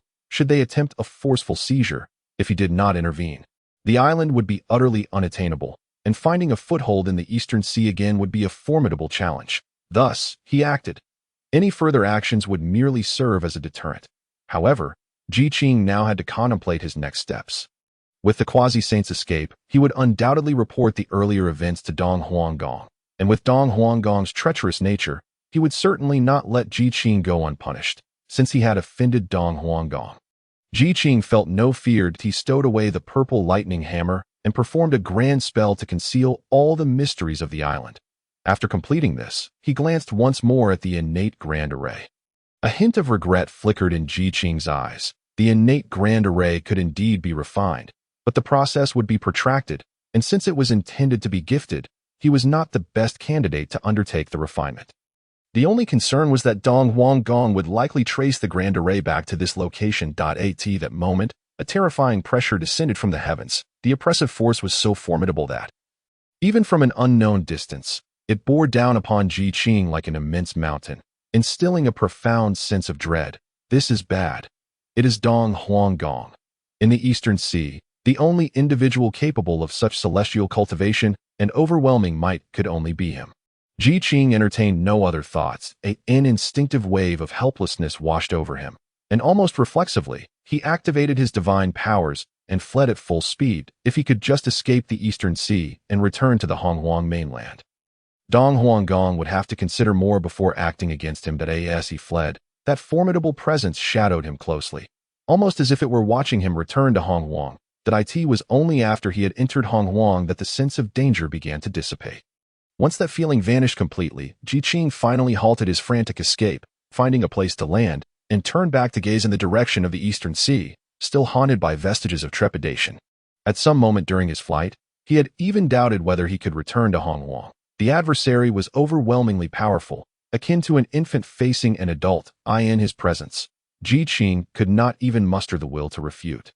His first instinct was to flee. Fortunately, the Dong Huanggong had pursued him all the way. He had not struck. Otherwise, Qing would truly have been unable to return. Exhaling a long breath, Ji Qing's expression darkened. Dong Huanggong was so formidable that he was simply beyond his reach. If he were to relent, it would not only impact his future resolve, but given the current plight of humanity, it was utterly intolerable. Dong Huanggong was a threat that Ji Qing must eliminate. Standing still for a moment in contemplation, he then the figure clad in purple across from him momentarily turned pale. Dong Huanggong had initially presumed that Ji Qing would at least show some consideration, for he was merely a de Luo Jin Xian, while the individuals he had brought were all at the pinnacle of de Luo Jin Xian. This confrontation yielded him no advantage whatsoever. His surprise, while he had left a path of retreat for Ji Qing, it was Ji Qing who had severed his own escape route, fellow Taoist. As the saying goes, more friends, more paths. In the East Sea, our immortal alliance is the largest. Naturally, I do not mean to threaten you. I merely wish to convey to you that if you could bestow this island upon our immortal alliance, we would forge a connection, and in the future, our alliance would assuredly protect your safety in this place. What say you? Hearing this, Ji Qing couldn't help but chuckle inwardly. This was an attempted robbery that had failed. And now he was resorting to coercion and persuasion. No wonder those brigands had been so adept. It was clearly a legacy of sorts. That Ji Qing shook his head with a smile, and in the astonished gaze of Dong Huanggong, he slowly replied, that presents a challenge, for I have already gifted this island to another. Ji Qing's words caused Dong Huanggong's previously flawless, gentle smile to falter, and his gaze darkened. He had already approached the threshold of quasi-sainthood and was not far from achieving true sainthood. Upon arriving here, he could clearly sense that this island harbored immense secrets. Securing it would undoubtedly bring him boundless benefits. To ensure success, he had brought nearly all the experts from the Immortal Alliance with him. Yet, this progenitor of the human race had shown him such blatant disrespect. Dong Huanggong's expression soured further. Whom did you bestow it? To Tong Tian Dao Ren, Ji Qing replied. Dong Huanggong was once again taken aback, his expression momentarily shattering. This was one of the three purities, transformed from the primordial spirit of Pangu. Although his status was not insignificant, it paled in comparison to that of the three purities. Hearing Ji Qing say this, he felt a twinge of retreat in his heart. He could afford to offend Ji Qing, but not the three purities. Dong Huanggong couldn't help but cast a few glances at the island. His heart filled with reluctance. Having stepped into quasi-sainthood for many years without the opportunity to attain true sainthood, now that the chance lay before him, he could only watch and not touch, which was akin to dangling a fish in front of a starving person, infuriatingly torturous. Dong Huanggong collected his thoughts and looked around. Since you say you have given it to Tong Tian Dao Ren, may I inquire as to his whereabouts? I have a bit of rapport with him, and if I were to speak, I believe he would agree to relinquish the island. Upon hearing this, Ji Qing's face revealed a hint of difficulty. He pondered for a moment before hesitantly responding. That may not be possible.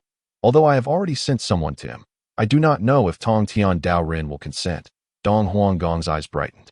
This implied that Tong Tian had yet to respond. If so, there was indeed a way to maneuver. In that case, why not let this island be given to me? I can speak to Tong Tian Dao Ren myself. What do you think? Even if Tong Tian inquires later, I could simply say that it was you who forced it upon me at this moment. All he needed to do was layers of unyielding resentment, and the flames of being belittled surged forth, drowning the reason of the Eastern sovereign. Or perhaps it could be said that he had never possessed any reason from the very beginning. The Eastern sovereign's aura soared to the heavens, and as his spiritual power surged, all things upon Golden Turtle Island bowed in submission. That a confrontation was imminent. With two saints clashing, Ji Qing dared not draw too near. The aftermath of their battle was beyond his capacity to bear. Silently, Ji Qing withdrew to a considerable distance. Tong Tian furrowed his brows, shaking his head in disapproval. The Eastern sovereign was merely a pawn of his master, utilized to divert the heavenly emperor's power. Having gained a modicum of false reputation, his audacity had grown to the point of daring to strike against him. Eastern sovereign, this place is beyond your reach, should you possess the wisdom to retreat. I shall consider today's events as if they never transpired. This island is crucial to my ascension to sainthood, and there is no possibility of relinquishing it. If the Eastern sovereign persists in his folly, I shall not hesitate to teach him a lesson. Yet, the Eastern sovereign, prideful and haughty, regarded Tong Tian's words with nothing less than contempt. Tong Tian, since you seek a fight, then let us fight. My immortal alliance has never feared anyone. Today, I shall see whether your prowess surpasses mine or if I am the superior. Boundless spiritual energy surged forth under the Eastern Sovereign's command, coalescing into a rapidly spinning vortex beside him. Exuding an imposing and murderous aura, Tong Tian, upon witnessing this, let out a cold snort, unleashing the pressure of a quasi-saint. The weight of a quasi-saint's presence was sufficient to compel multitudes of beings into submission. With another wave, countless creatures upon Golden Turtle Island were nearly crushed. Even those who survived lay prostrate on the ground, emitting low moans of despair. The two forces surged forth simultaneously, powerful enough to alter the very skies and earth. Qing raised an eyebrow. Indeed, as a quasi-saint, the mere aura exuded was enough to overshadow countless others. Fortunately, he had retreated far enough to remain largely unaffected. Nevertheless, Qing silently activated his spiritual power around him. Lest he become inadvertently involved, the two auras shot into the sky, drawing the attention of innumerable onlookers. The Supreme Elder, engrossed in deciphering the heavenly mysteries, opened his eyes and cast a glance in a certain direction. His brow furrowing into a knot. How reckless this little junior is. The Eastern Sea bears little connection to them. Why must he meddle? Moreover, the Eastern Sovereign is also unaware of his own limitations. This island is the designated holy ground for saints. How could he presume to interfere? Allowing the little junior to teach him a lesson would not be amiss. Murmuring to himself for a moment, the Supreme Elder closed his eyes and resumed his calculations. The path to sainthood for the little junior was already determined, yet he had no inkling of what lay ahead. Alas, this moment.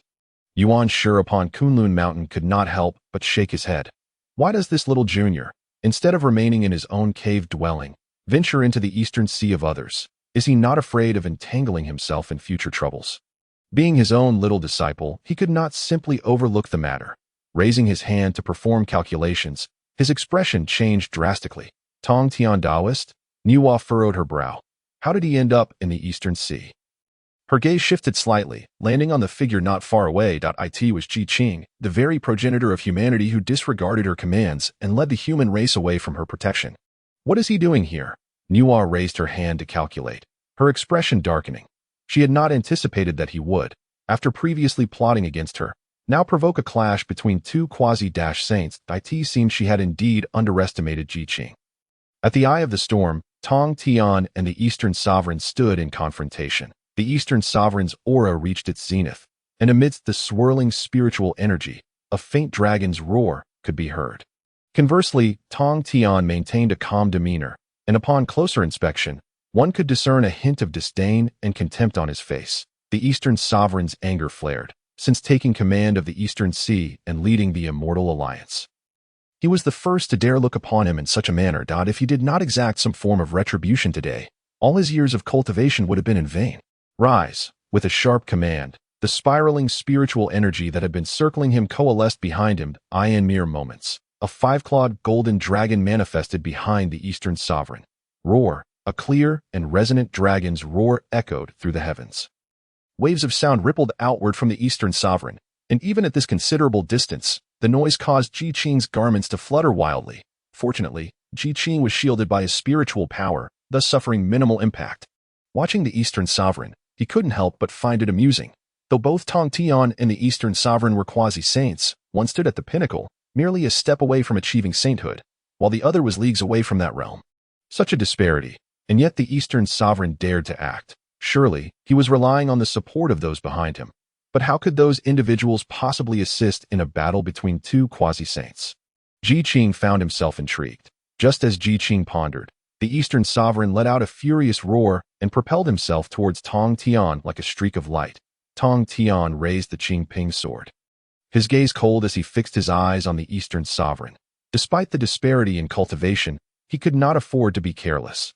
Tong Tian lifted his sword, tracing a slow arc in the air, gathering spiritual power along the blade's path. Roar! The golden dragon unleashed a ferocious roar, charging towards Tong Tian with unmatched ferocity. Tong Tian's expression remained placid as he gradually thrust out his sword. The initial movement was so slow that it resembled a still frame.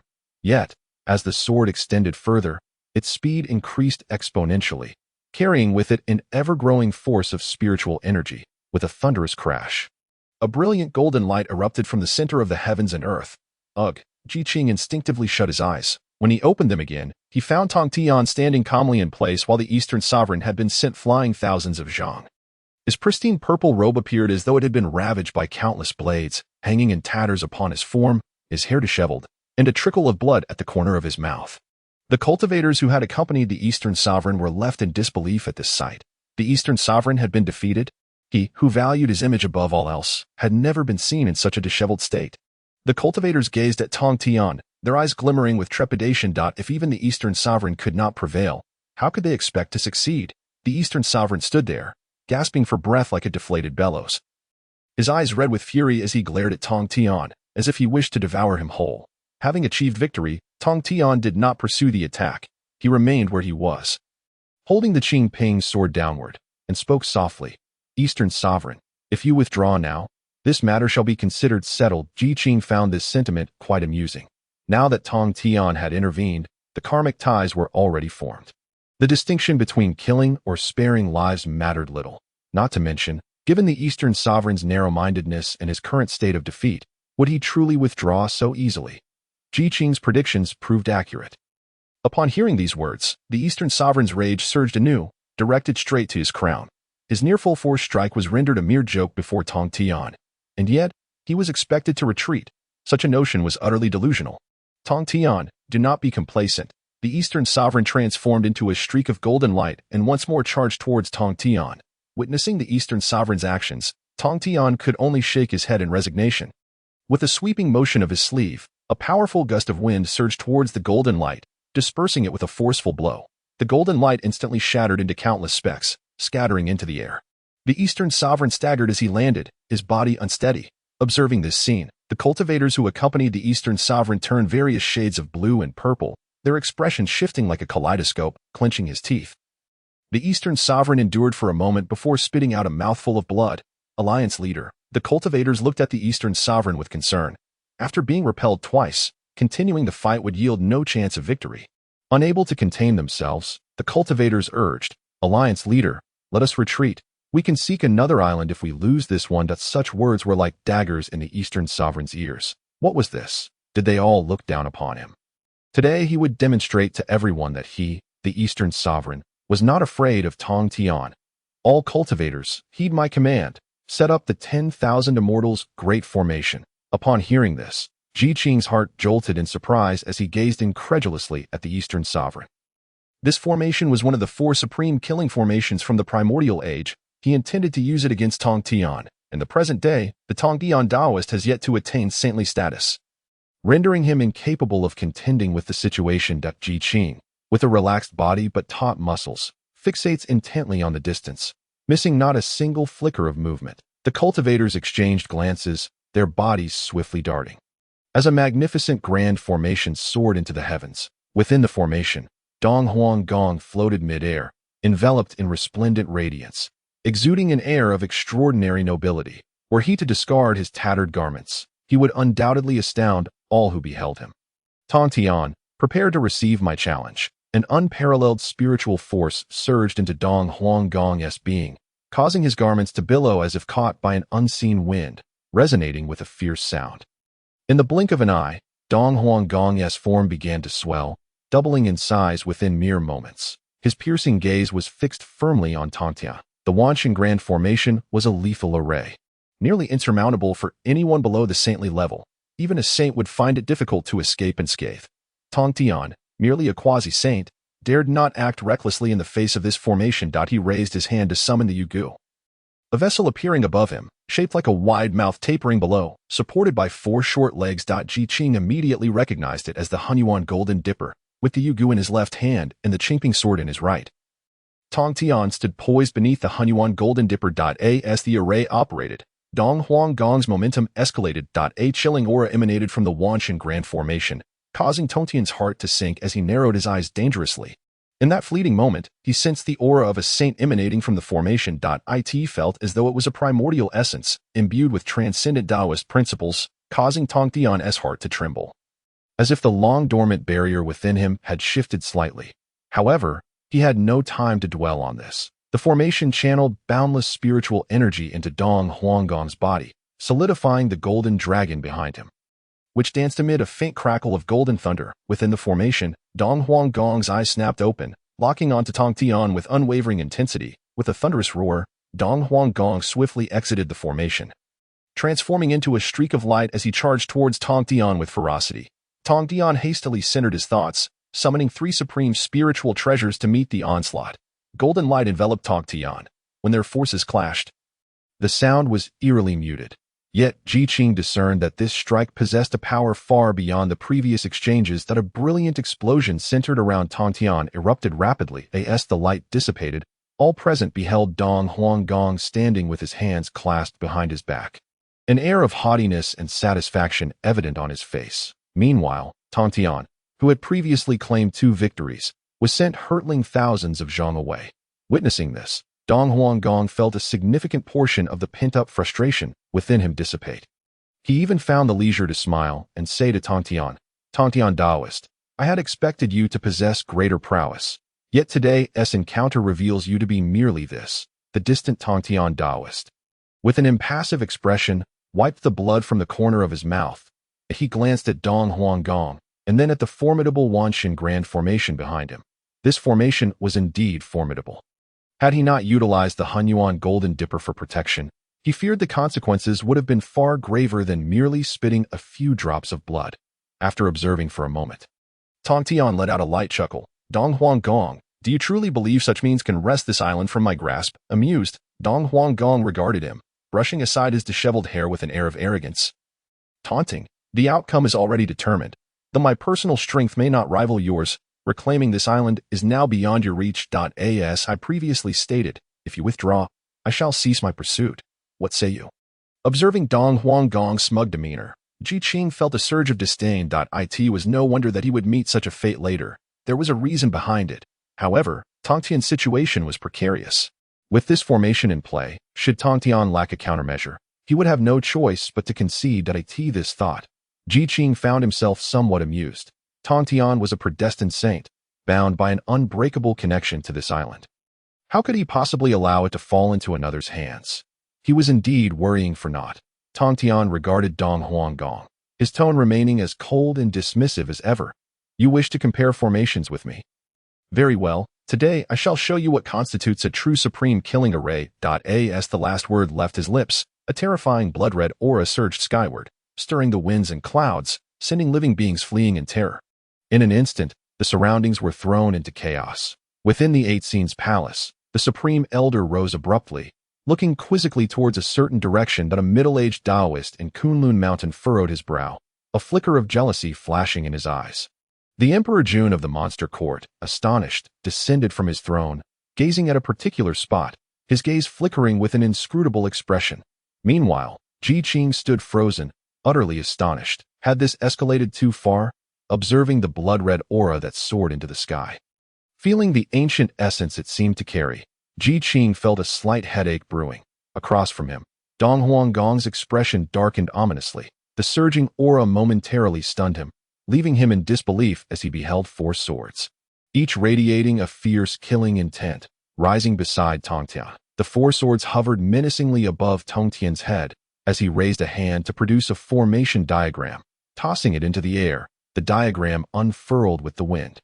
Rapidly expanding, the swords emitted a violent buzzing sound, their brilliance flashing as they transformed into 4 streaks of light, darting towards 4 distinct directions, vanishing within the ever-expanding formation diagram. A beam of light shot skyward. The formation was complete. Upon its emergence, the smile on Dong Huanggong's face froze. Tong Tian, do you truly intend to oppose the East Sea and entangle yourself in this inextricable fate? Dong Huanggong's urgency was palpable. Gazing at the overwhelming murderous aura of the formation, his heart sank. He could not fathom how Tong Tian, clearly a disciple of the Tao Ancestor, could practice such demonic arts. Did he not fear the Tao Master's wrath and punishment? Tong Tian remained unfazed, his hands clasped together, swiftly forming seals. With each hand gesture, the blood-red mist within the formation began to rise, enveloping the surrounding space in mere moments. Dong Huanggong's heart dropped completely. No, he could not sit idly by. Otherwise, he would find it impossible to leave alive today. Form the array. Dong Huanggong barked through gritted teeth, his face darkened. Golden light surged from his body as the momentum of the extermination of immortals array reached its peak. Tong Tian suddenly opened his eyes, a murderous glint flashing through his gaze. The blood-red mist rapidly coalesced, forming a colossal sword that loomed ominously above the golden fish turtle island. Go. Tong Tian pointed at Dong Huanggong, and the giant sword descended swiftly, creating ripples in its wake, the air at its tip igniting in flames. Witnessing this move, Dong Huanggong realized that this matter could not end well, that if he wished to survive, he would have to confront it head-on, perhaps grasping at a sliver of hope. Clinging to this thought, Dong Huanggong let out a fierce roar, his eyes filled with determination as he charged towards the colossal sword. Qing observed from a distance, his eyes wide with astonishment. Truly, this was a clash between quasi-saints, and it was indeed remarkable. Although Qing stood far away, he could still distinctly sense the overwhelming might of that colossal sword. Were he to face it, he would have no chance even to flee. Yet, Dong Huanggong dared to confront the challenge head-on. Indeed, he possessed courage. With a resounding crash, the clash ensued, with a thunderous roar. Dong Huanggong was violently propelled backward by an overwhelming surge of malevolent energy, only to come to a halt upon colliding with an island in the sea. Behind him, the island succumbed to the onslaught of sinister forces, crumbling to ruin in mere moments. After enduring such a blow, Dong Huanggong found himself utterly drained of spiritual power. With great effort, he managed to retrieve a medicinal pill, hastily placing it in his mouth. Just as he regained a modicum of strength, he summoned it forth, desperate to prevent himself from plummeting into the depths of the ocean in a state of utter disgrace. His situation, though precarious, was perhaps not as dire as it could have been. At the moment he was struck by the Zhuxian sword formation, the myriad of celestial beings within the Wanxian formation were instantly scattered, hurtling through the air like dumplings, sinking into the abyss below. Qing observed this spectacle with clarity, noting that the celestial beings had suffered grievous injuries. The most severely afflicted fell lifeless in an instant, while the least were left with damaged souls. Even with diligent cultivation in the future, their prospects for achievement would be dim. In comparison, despite his unfortunate plight, Dong Huanggong could still retreat into seclusion for several million years to recuperate, provided he was afforded that opportunity. Suspended in midair, Dong Huanggong gazed down at the losses of his elite entourage, his heart nearly bleeding with anguish. With a fierce glare directed at Tong Tian, he bellowed, "Tong Tian, how dare you conceal your cultivation of demonic arts from Dao Zhu? Just wait. I shall ensure this matter reaches Dao Zhu." As he berated, he swiftly executed a series of evasive maneuvers, his final words carried away by the wind. Qing, witnessing this, could not help but reflect on the character of Dong Huanggong, the leader of the Celestial Alliance, who abandoned his comrades without a second thought. Seemingly unconcerned about the potential turmoil that may arise within the alliance in the future. With but a fleeting glance, he chose to disregard the man, instead captivated by the ominous, blood-soaked aura enveloping the formidable array before him. He marveled inwardly at the sight. Is this truly the Zhuxian array?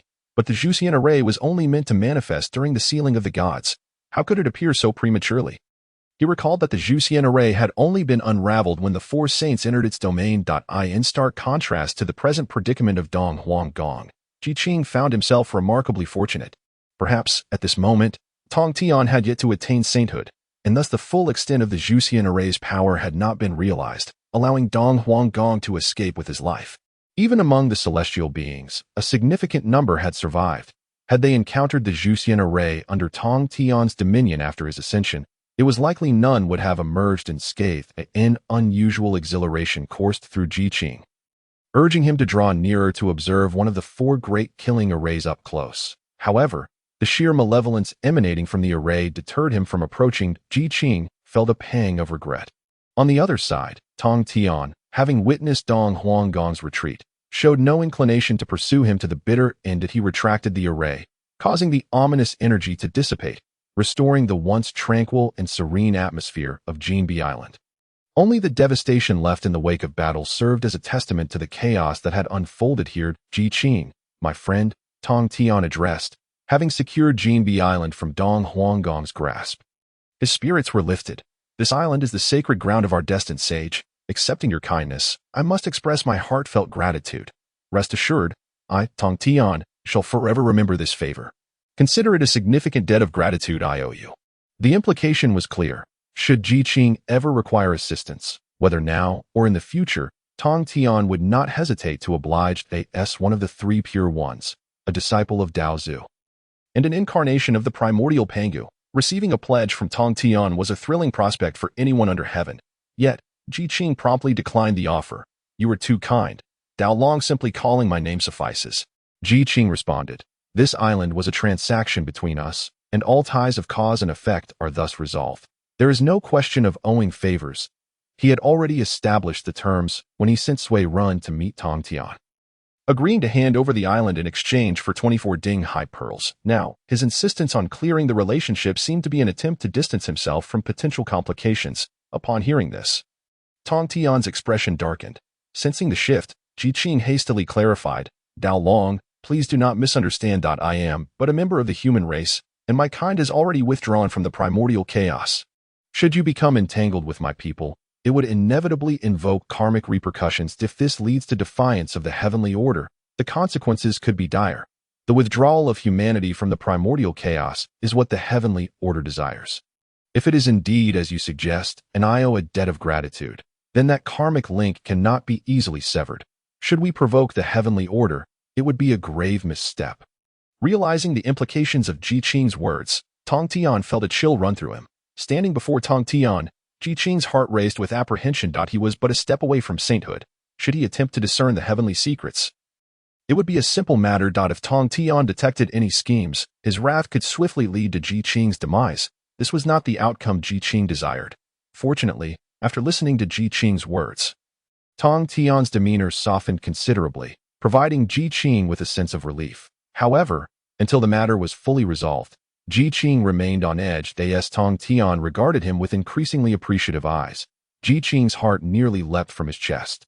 He clenched his hands behind his back, forcing himself to remain composed. Unbeknownst to him, Tong Tian's gaze was filled with growing admiration and regret. Having utilized his divine sight, Tong Tian discerned Qing's exceptional potential. He possessed an innate aptitude for cultivation and exhibited a pure heart, understanding both restraint and interpersonal dynamics. Should he choose to take Qing as his disciple, Tong Tian's sect would undoubtedly gain a formidable ally. Alas, Qing was a progenitor of humanity. Currently, humanity was synonymous with the heavenly order.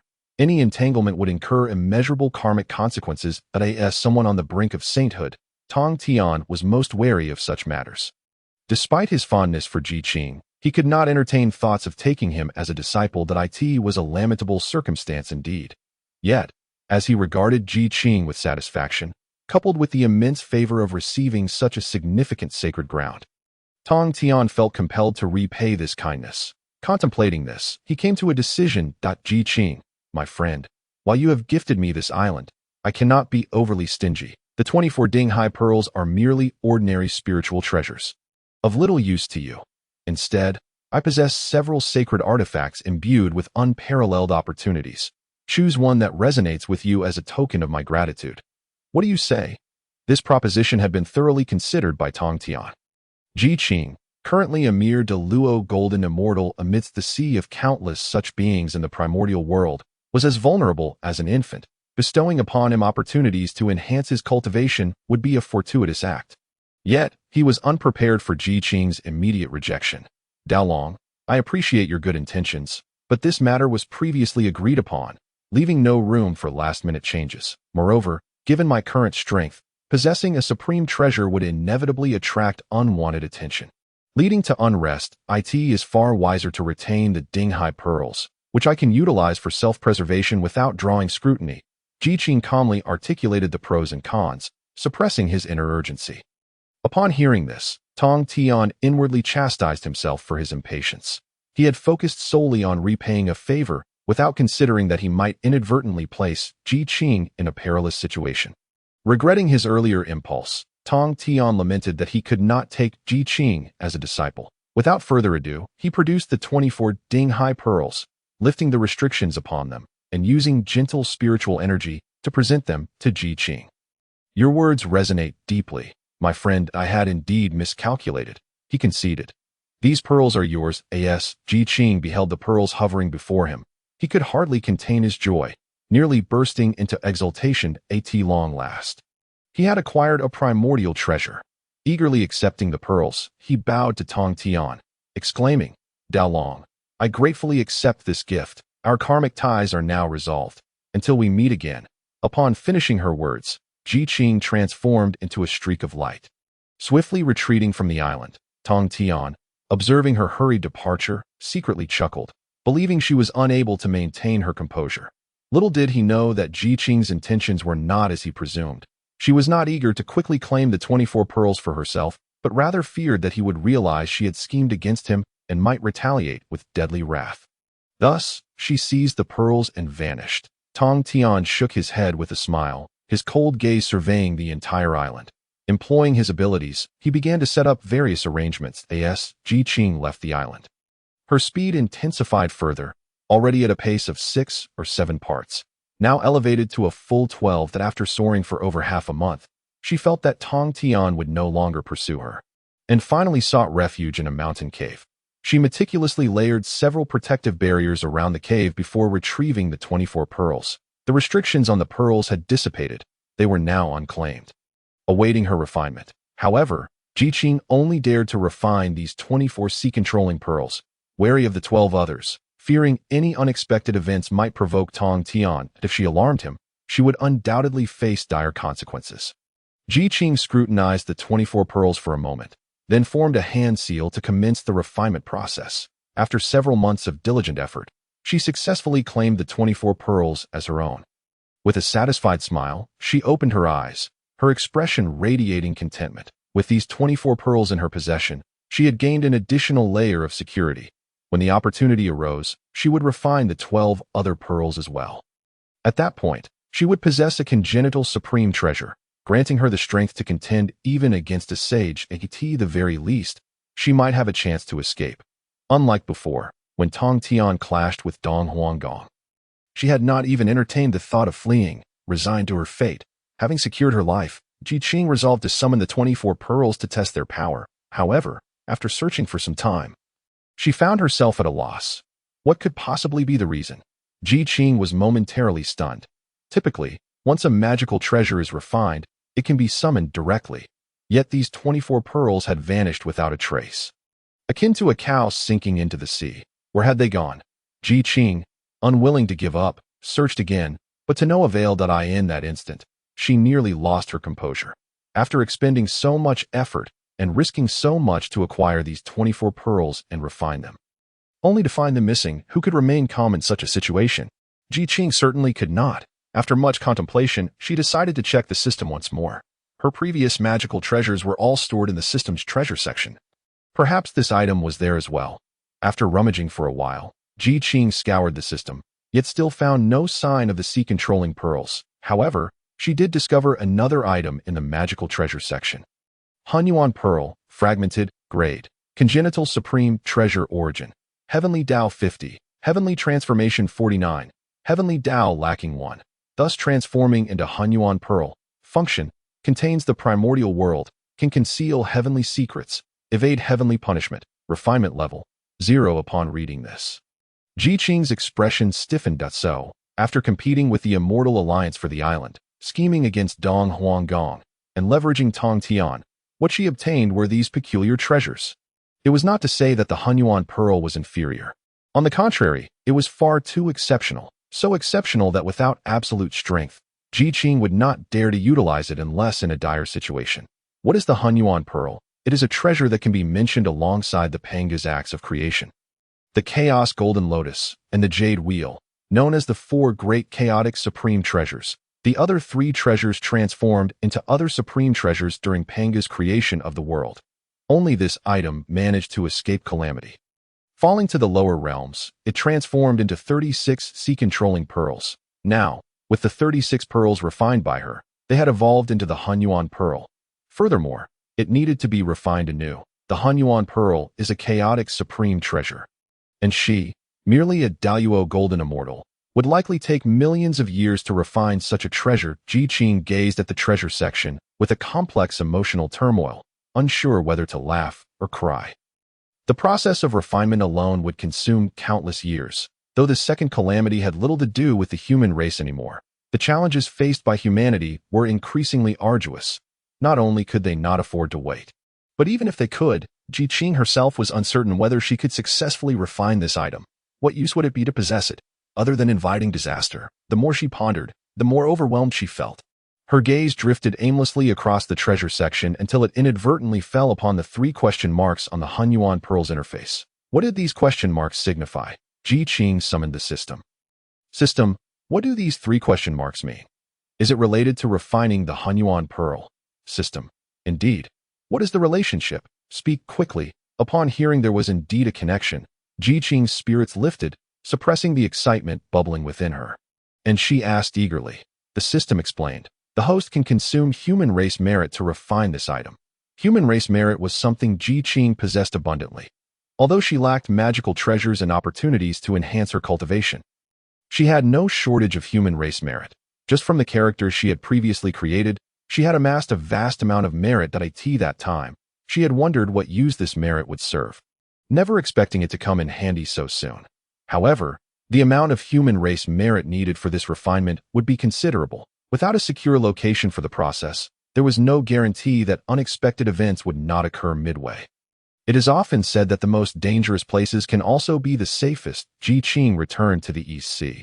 She carefully sensed her surroundings and, upon detecting no trace of Tong Tian, transformed into a streak of light, swiftly entering the East Sea. 5 years later, on a concealed reef in the East Sea, Qing suddenly opened her eyes. Over the past few years, she had been utilizing the water escape technique. Hiding beneath the East Sea, drawing upon vast amounts of human race merit. Not only had she completely refined the Hunyuan Pearl, but she had also refined Panga's essence. If Dong Huanggong were to find out, he would likely be infuriated. With a light chuckle, Qing took out the Hunyuan Pearl and infused it with spiritual energy. Under her guidance, the Hunyuan Pearl began to slowly rotate. Qing closed her eyes, and before her appeared an expansive ocean, the East Sea. This was something Qing had unexpectedly discovered 2 days prior. After the Hunyuan Pearl shattered, it transformed into 36 sea-controlling pearls. 12 of these had fallen onto the East Sea, on Golden Turtle Island, absorbing countless amounts of spiritual energy from heaven and earth, thereby replicating the entire East Sea within its primordial world. Now, Qing merely needed to infuse it with spiritual energy to summon it. Amidst the vastness of the ocean, under the azure sky, waves surged, fish swam, birds soared, clouds billowed, and the sun rose. All were contained within. All living beings appeared before Qing. She swept her gaze across, her mood brightening further. With this item, the human race would gain even greater control over the East Sea. Moreover, it would allow them to foresee dangers, thereby avoiding unnecessary losses. For humanity, this was an immense boon. However, for now, she needed to locate the Penglai Immortal Island. Although she had resided in the East Sea for many years, she had yet to catch sight of the Penglai Immortal Island, perhaps like Golden Turtle Island. It was concealed by a formidable array, rendering it undetectable. Yet, with the Hunyuan Pearl having manifested all conditions of the East Sea, searching for it would undoubtedly be much easier. With this thought in mind, Qing closed her eyes once more, her consciousness delving into the primordial world, searching for the Penglai Immortal Island. After scouring the entire East Sea multiple times, she still found nothing. Qing opened her eyes in astonishment, disbelief flickering across her gaze. How could there be none? She skeptically regarded the Hunyuan Pearl. Could there be some issue? Yet she had already conducted numerous tests, confirming that the contents she observed were genuine. How could she not find it? Had she overlooked something? Doubtful, Qing turned her gaze away and once again immersed herself in the Hunyuan Pearl. As she infused more and more spiritual energy, the Hunyuan Pearl spun faster and faster. And Qing was astounded to discover the manifestations within the Hunyuan Pearl. Not only is there the Eastern Sea, but also other places in the primordial wilderness. Spiritual power is infused. Images from other locales begin to emerge with clarity. Qing, taken aback, suddenly feels a jolt in his mind, and in the blink of an eye, he withdraws from the Hunyuan Pearl. Upon exiting, he is enveloped by an overwhelming sensation of weakness. In just a fleeting moment, the spiritual power within his body has been entirely depleted. This Hunyuan Pearl consumes spiritual energy at such a rate that Qing takes a moment to collect himself. Exhaling a breath of turbid air, and then closes his eyes to begin regulating his breath. It appears that the capabilities of the Hanyuan Pearl are indeed remarkable. It is merely unfortunate that his current strength is insufficient. Were he to attain the cultivation of a quasi-saint, the manifestations within the primordial realm would certainly become clearer and more abundant, rather than the meager glimpse he just experienced, which revealed only a small fragment while the rest remained obscured. Once his spiritual energy is restored, Qing immerses his consciousness into the Hanyuan Pearl once more. Drawing from prior experience, he wisely refrains from recklessly pouring spiritual power into the pearl. Instead, he consciously guides it to explore the Eastern Sea. His gaze sweeps across the ocean, his eyes narrowing slightly. Then, he extends his hand, stirring the waters beneath him. In this moment, he resembles the sovereign of the Eastern Sea, conjuring clouds with a flip of his wrist and summoning rain with a mere gesture, commanding the life and death of all beings in this realm. Fortunately, everything manifested within the primordial world is transformed from Qing's spiritual power. Even with his grand display, it would not affect the real world in the slightest. After his endeavors, Qing furrows his brow once more. Still nothing. Oddly enough, despite his earlier actions, which should have shattered any formations, why does the Penglai Immortal Island remain elusive? He had specifically tested it. And even the innate formation of Golden Turtle Island faltered before him in mere moments. Yet Penglai Island remains absent from sight. Could it be that the island does not reside within the Eastern Sea? This thought briefly crosses Qing's mind, only to be dismissed. Such a notion is implausible. Penglai Island must be within the Eastern Sea, perhaps concealed too deeply to be detected at present. Qing steadies his mind and continues to activate the Hanyuan Pearl. Time flows differently in the primordial world than in reality, and Qing's eyes remain fixed on the Eastern Sea, vigilant to every subtle change. Unbeknownst to him, years pass and epochs shift. Suddenly, Qing discerns 3 small islands emerging from the depths of the Eastern Sea, slowly revealing themselves from the misty waves. A surge of joy fills his heart as he hurriedly begins to calculate the positions of the 3 islands. It is no surprise that this island, sought after for so long, would prove to be so elusive. Just the act of determining their locations consumes an immense amount of Qing's thoughts. At long last, having pinpointed their positions, Qing swiftly retracts his divine powers and stores the Hanyuan Pearl away. Rising to his feet, he soars toward the calculated location. A day later, Qing stands upon an expanse of boundless ocean. Observing the scene before him, a bittersweet yet exhilarated smile graces his lips. It is no wonder that so many powerful beings of the primordial wilderness have sought it in vain. Its mysteries are indeed profound. Qing sighs, raising his hand to gather a concentrated stream of nearly pure spiritual energy.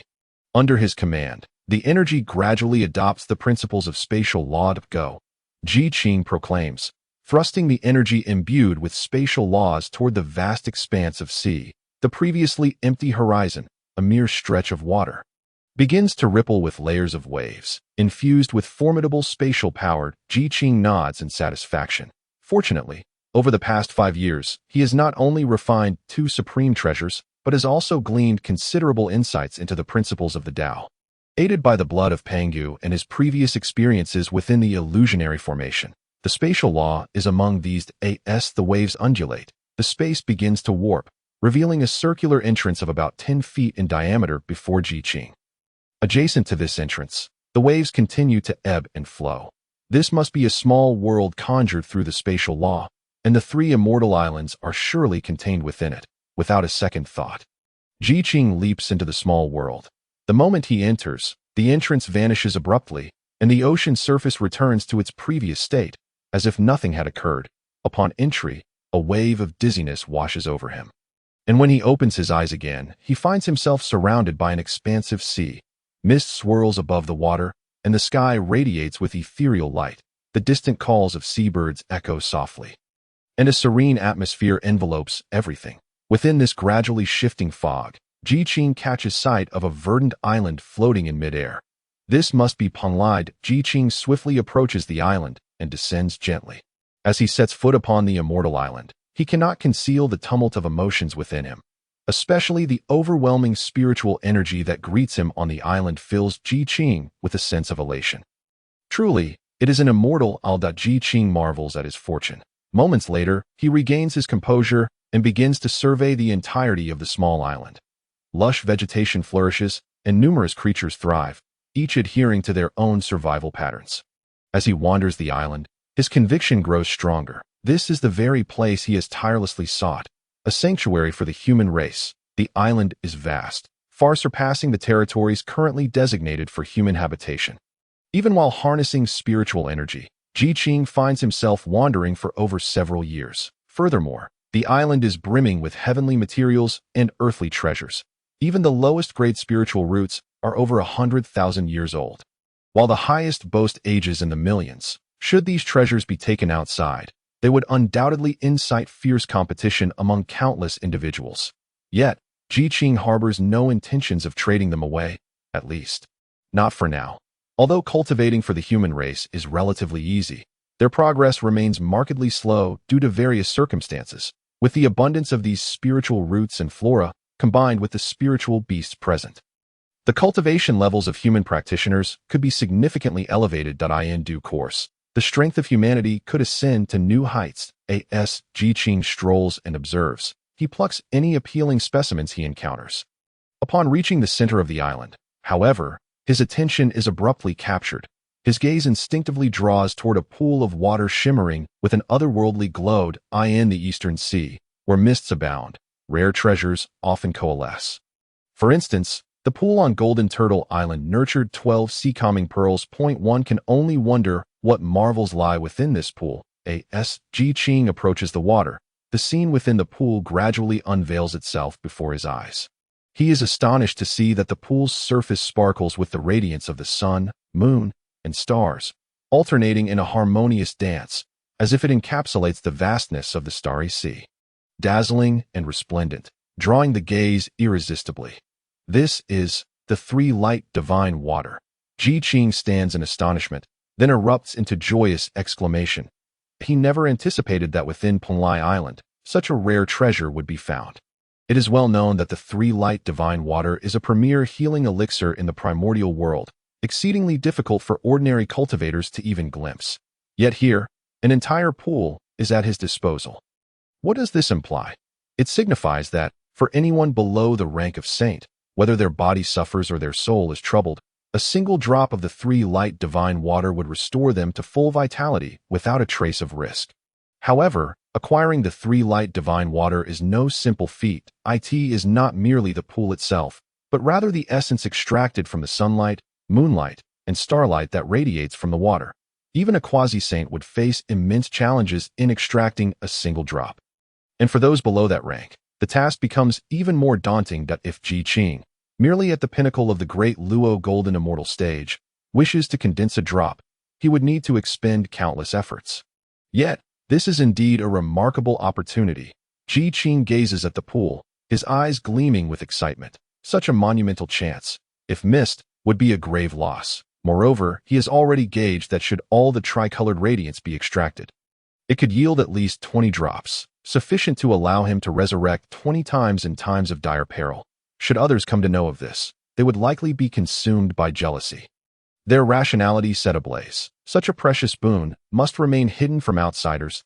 He understood well the notion that a commoner is innocent, while one who bears a treasure may bear guilt. Qing raised his hand to gather the scattered light, intending to extract it at a more opportune moment. Satisfied with his find, he turned to leave. However, after merely 2 steps, he halted. As the saying goes, heaven's way is just. If that were the case, how could there be so much Sanqing divine water in this place? Qing lifted his gaze, scrutinizing the entire pool once more. Although this pond was situated in a location where spiritual energy converged, it was not the most optimal spot, being some distance from the spiritual vein. Logically, such a vast quantity of Sanqing divine water should not be possible here. Could there be other treasures hidden within? A flicker of doubt crossed Qing's eyes as he approached the edge of the pool, examining it closely for a considerable time. After a lengthy observation, a thought struck him, and he raised his hand to unleash a surge of spiritual energy towards the pool. This strike appeared casual, yet it contained the prowess of at least 7 layers of his cultivation. However, before the energy could touch the pool, it was thwarted by an invisible barrier. Qing's brow furrowed. Indeed, something was amiss. From the earlier circumstances, It seemed that this pool was protected by some defensive magical artifact. After all, only a defensive artifact could dissipate spiritual energy without a trace, causing not a ripple. What could it be? Qing stroked his chin, gazing thoughtfully at the waters of the pool. That he had no fear of defensive artifacts, yet he was uncertain of the nature of this one. So he was reluctant to act hastily. Should he inadvertently damage it with his purple lightning hammer, it would be a regrettable loss. After all, Qing had no lack of magical artifacts. Suddenly, an idea struck him. How could he have forgotten it? A slight smile crept across his lips as he produced 2 gold coins from his palm. The falling treasure coins. Were they not designed to strike down others' artifacts? They were perfectly suited for the task at hand. Qing tossed the falling treasure coin into the air, channeling his spiritual energy into it. The coin emitted a series of melodic chimes as it sped towards the pool like a bolt of lightning. With a sharp zing, the coin pierced through the invisible barrier, swiftly striking a certain spot within the pool. The water surged violently for a moment before rippling gently. Moments later, at the center of the waves, a small black flag slowly ascended. Qing's heart leaped with joy upon recognizing it. This was the Xian Yuan water-controlling flag. What an extraordinary treasure! The Xian Yuan water-controlling flag was a supreme defensive artifact, forged from the leaves of the golden lotus, capable of warding off all forms of intrusion. Its defensive power unparalleled by ordinary artifacts. Today, acquiring this flag was indeed a stroke of immense fortune. As the flag, now devoid of its anchor, began to flail about in the air as if attempting to escape, Qing let out a cold snort. Thinking of fleeing, not so easily, he reached out with his hand. And the Xian Yuan water-controlling flag seemed to be drawn by a powerful force, drifting toward him. The flag, seemingly reluctant, attempted to resist. Qing narrowed his eyes, amplifying the force of attraction in his hand. In an instant, the flag was in his grasp. Observing the trembling Xian Yuan water-controlling flag, Qing smiled and cast several magical seals upon it, instantly calming it. Now, that's more like it. Qing beamed with satisfaction as he settled down to refine the flag. With this artifact in his possession, he had an additional layer of protection in battle. Once the refinement was complete, Qing opened his eyes and summoned the Xian Yuan water-controlling flag, waving it in his hand. An invisible barrier enveloped him in an instant. He could feel the immense strength of this barrier. What a pity, Qing sighed after several attempts, a look of regret crossing his face as he murmured to himself. If only I could obtain the other 4 flags and refine them together. Even if a sage were to come, I could hold my ground. Yet, those 4 flags were not within his reach. However, this was not a matter of great concern, with the human race having retreated, and the Taishang and Taiqing missing their opportunity to attain sainthood. They were likely struggling to find their path to enlightenment at this moment. If he were to exchange his chance at sainthood, they would surely be eager to oblige at that time. He could utilize them to safeguard the human race, and even a sage would be left with nothing but despair, though the idea was appealing. It could not be rushed.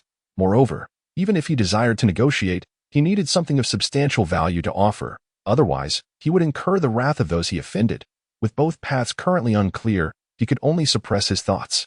Besides, possessing just the Xian Yuan water-controlling flag was sufficient for his self-preservation. For now, he would focus on the other 2 celestial islands. Qing rose, glancing around before turning to depart. As he walked, he unexpectedly discovered a few innate spiritual stones. Such items were not exceedingly rare, yet those refined from them were highly sought after in the primordial realm. Qing excavated the stones from the ground and sought a safe place to sit.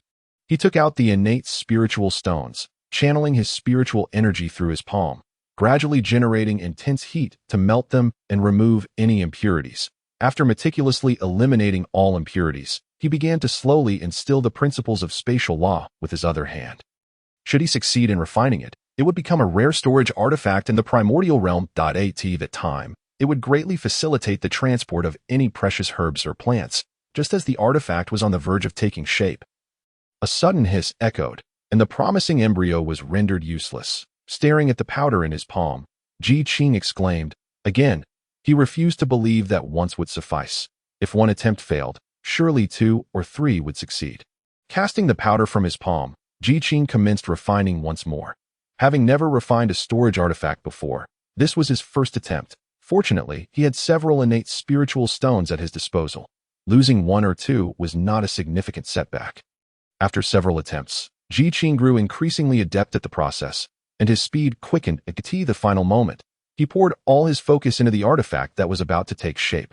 After a brief period, Qing's eyes sparkled with excitement. Success. Gazing at the ring-like small circle in his hand, he was elated. It looked quite promising. Qing turned the small circle over in his hand, growing more fond of it with each inspection. When he slipped it onto his finger, it fit perfectly, neither too large nor too small.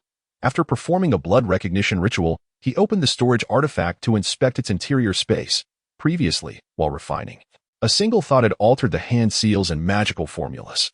Just that minor adjustment had nearly drained him of energy. Nevertheless, the results were highly gratifying. Observing the expansive interior, he could scarcely contain his joy.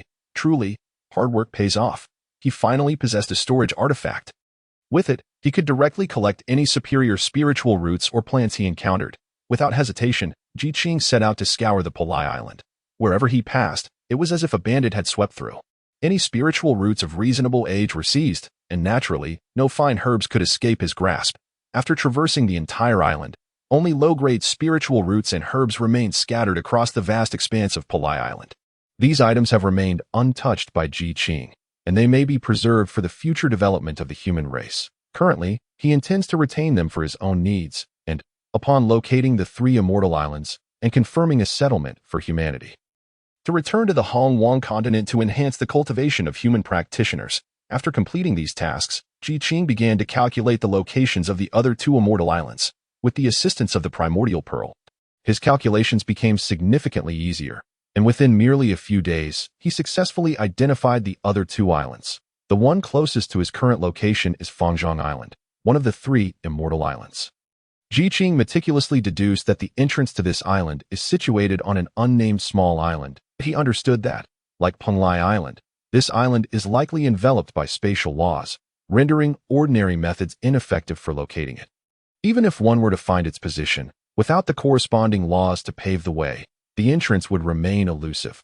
Now that he had confirmed the location, he departed from Palai Island and swiftly approached the unnamed island. Though it was said to be nearby, in relation to Ingzhou Island, it still took Qing several days to arrive. Upon landing and surveying the desolate island before him, he took a moment to attune himself. This was indeed the place, there was no doubt. Previously, he had calculated this small island while on Palai Island. However, the island appeared utterly unremarkable, devoid of any hints of mystery. Yet, Qing was not inclined to abandon his search. The position deduced by the Primordial Pearl left no room for error. If he were unable to find it, there could only be one possibility. He had not located the correct entrance. Where could it be? Qing pondered as he walked further onto the island, scanning his surroundings. The entire island revealed no distinctive features, and the spiritual energy was rather sparse compared to other islands. Where could it possibly be? His confusion only deepened as he pressed on. The deeper he ventured, the more concentrated the spiritual energy became. Although the change was not strikingly obvious, Qing could still perceive it. Could there be a spiritual vein here? Even if such a vein existed, given the current density of spiritual energy, it would hardly yield any treasures. The spiritual energy itself was peculiar, following its flow. Qing found himself standing before a cave. As he opened his eyes and examined the exceedingly ordinary cave, he realized that this was indeed the source of the island's spiritual energy. Oddly enough, it did not seem to possess the characteristics of a spiritual vein, nor could it harbor any spiritual treasures. How could it emanate such energy? Cautiously, Qing approached, after traversing a short distance inside. His expression darkened. He was now quite certain that the spiritual energy originated from this location. Yet, the cave contained nothing at all. That it seemed that spatial laws were at play here as well. Qing promptly retreated to the entrance and, standing at the threshold, quickly unleashed a wave of spatial laws. Before him, the previously unremarkable cave revealed layers of spatial ripples, and shortly thereafter, a doorway materialized. As expected, upon the opening of the door, the spiritual energy that spilled forth became even more potent. Qing stepped forward. With just one step, the scenery transformed before him. The dark cave vanished, replaced by a celestial abode shrouded in ethereal mist. This is not Fangzhong Island, Qing mused. Had he arrived at the wrong location? No matter. He would make the best of his situation. That he could sense that this celestial abode was far from ordinary. The rich spiritual energy within, almost tangible in its density, only reinforced his conviction. This was likely the true entrance to Fangzhong Island. However, he remained uncertain of its exact location. Qing meandered through the celestial abode at a leisurely pace. Unhurried, after an indeterminate time, he found himself pausing at a waterfall cascading over a rocky outcrop. The waterfall was modest in size, reminiscent of the artificial landscapes found in the gardens of ordinary households. Yet here, Qing detected the essence of spatial loss. This must be the place, with a focused gaze. Qing raised his hand and swiftly executed several incantations toward the waterfall. He watched as the spatial laws above the waterfall began to swirl and churn. And moments later, a powerful suction force suddenly ensnared him, pulling him forward without warning. This unexpected turn of events took Qing completely off guard. When he regained his senses, he found himself drawn into a spatial tunnel. In a flurry of panic, he instinctively tried to resist. Yet, regardless of his efforts, they proved futile. Cold sweat poured down his brow as he realized his oversight. If this spatial tunnel led directly to Fangzhong Island, it would be fortunate. However, if it were a trap, he would find himself in dire straits. Helpless against the overwhelming force of the space, Qing was whisked away like a mere puppet. Moments later, his surroundings shifted once more, and a refreshing sea breeze enveloped him. In astonishment, he gazed at the breathtaking scenery before him. A larger island than Penglai Island materializing in his view. Seabirds soared above. Fish leaped amidst the waves, and the resonant calls of birds harmonized with the cries of unknown beasts on the island. Such a serene tableau. Qing couldn't help but express his genuine admiration.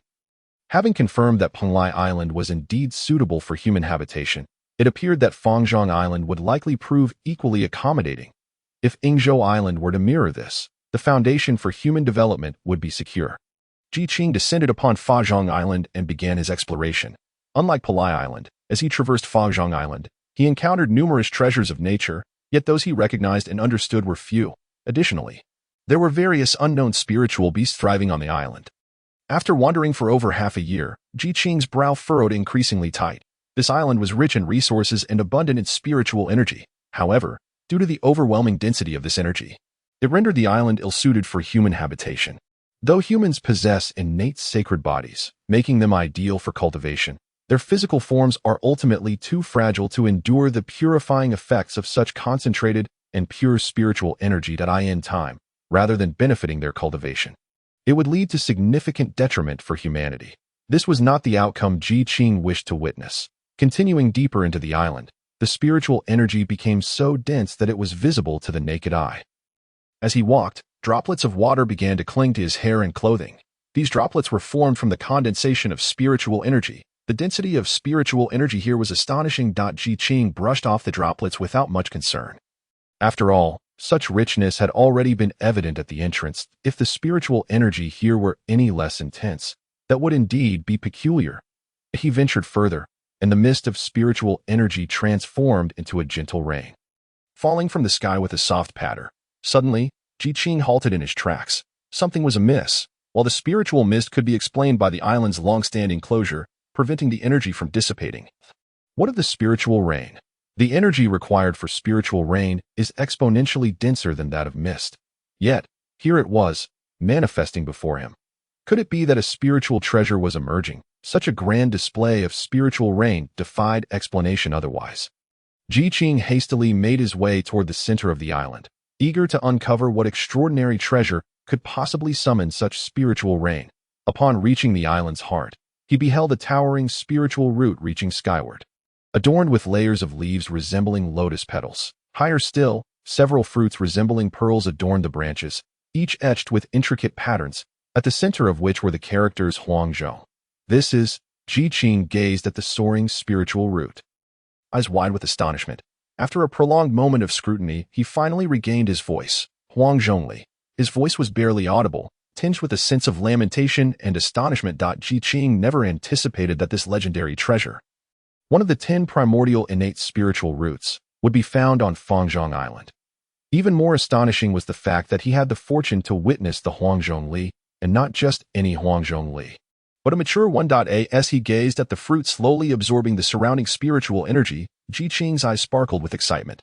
According to legend, the Huangzhongli blossoms once per yuan wei, bears fruit once per yuan wei, matures after a second yuan wei, and can only be consumed after waiting for yet another yuanhui. A yuanhui spans approximately 130,000 years, meaning that to obtain a mature huangjongli, one must wait a staggering 520,000 years. What immense fortune he possessed to come upon this fruit. If the three pure ones were to learn of this, they would likely be consumed with envy. Such a precious item could not be overlooked. However, the fruit was still one step away from full maturity. Qing steadied his racing heart and stood still, observing the fruits as they devoured the rich spiritual energy around them. Witnessing this scene, Qing couldn't help but sighed. No wonder this fruit wielded such formidable power. The spiritual energy consumed at maturity was an extraordinary quantity. Once the huangjongli fully matured, the previously suffocating spiritual energy had already diminished by half. Without hesitation, Qing raised his hand and unleashed his great power, collecting the entire spiritual root, leaves and all, into his storage treasure. He then swiftly retreated. These items were far too precious. Even beings as mighty as the three pure ones would turn green with jealousy at the sight of them. Harboring thoughts of seizing the treasure, Qing fled to a secluded cave and swiftly set up several restrictive formations. Only then did he breathe a sigh of relief, sitting cross-legged on the ground. He took out a huangjong. It was said that when this fruit blooms, its fragrance wafts through the air, and any ordinary celestial being who catches a whiff could gain decades of cultivation. If one were fortunate enough to consume a single fruit, they could ascend directly to the pinnacle of the great Luo Golden Immortal. While he had missed the blooming, he had secured a mature huangjongli. Now at the peak of the great Luo Golden Immortal realm, he wondered how much potency this fruit would still hold. No matter. He would eat it and find out that he desperately needed to enhance his cultivation and could not afford to pass up this opportunity.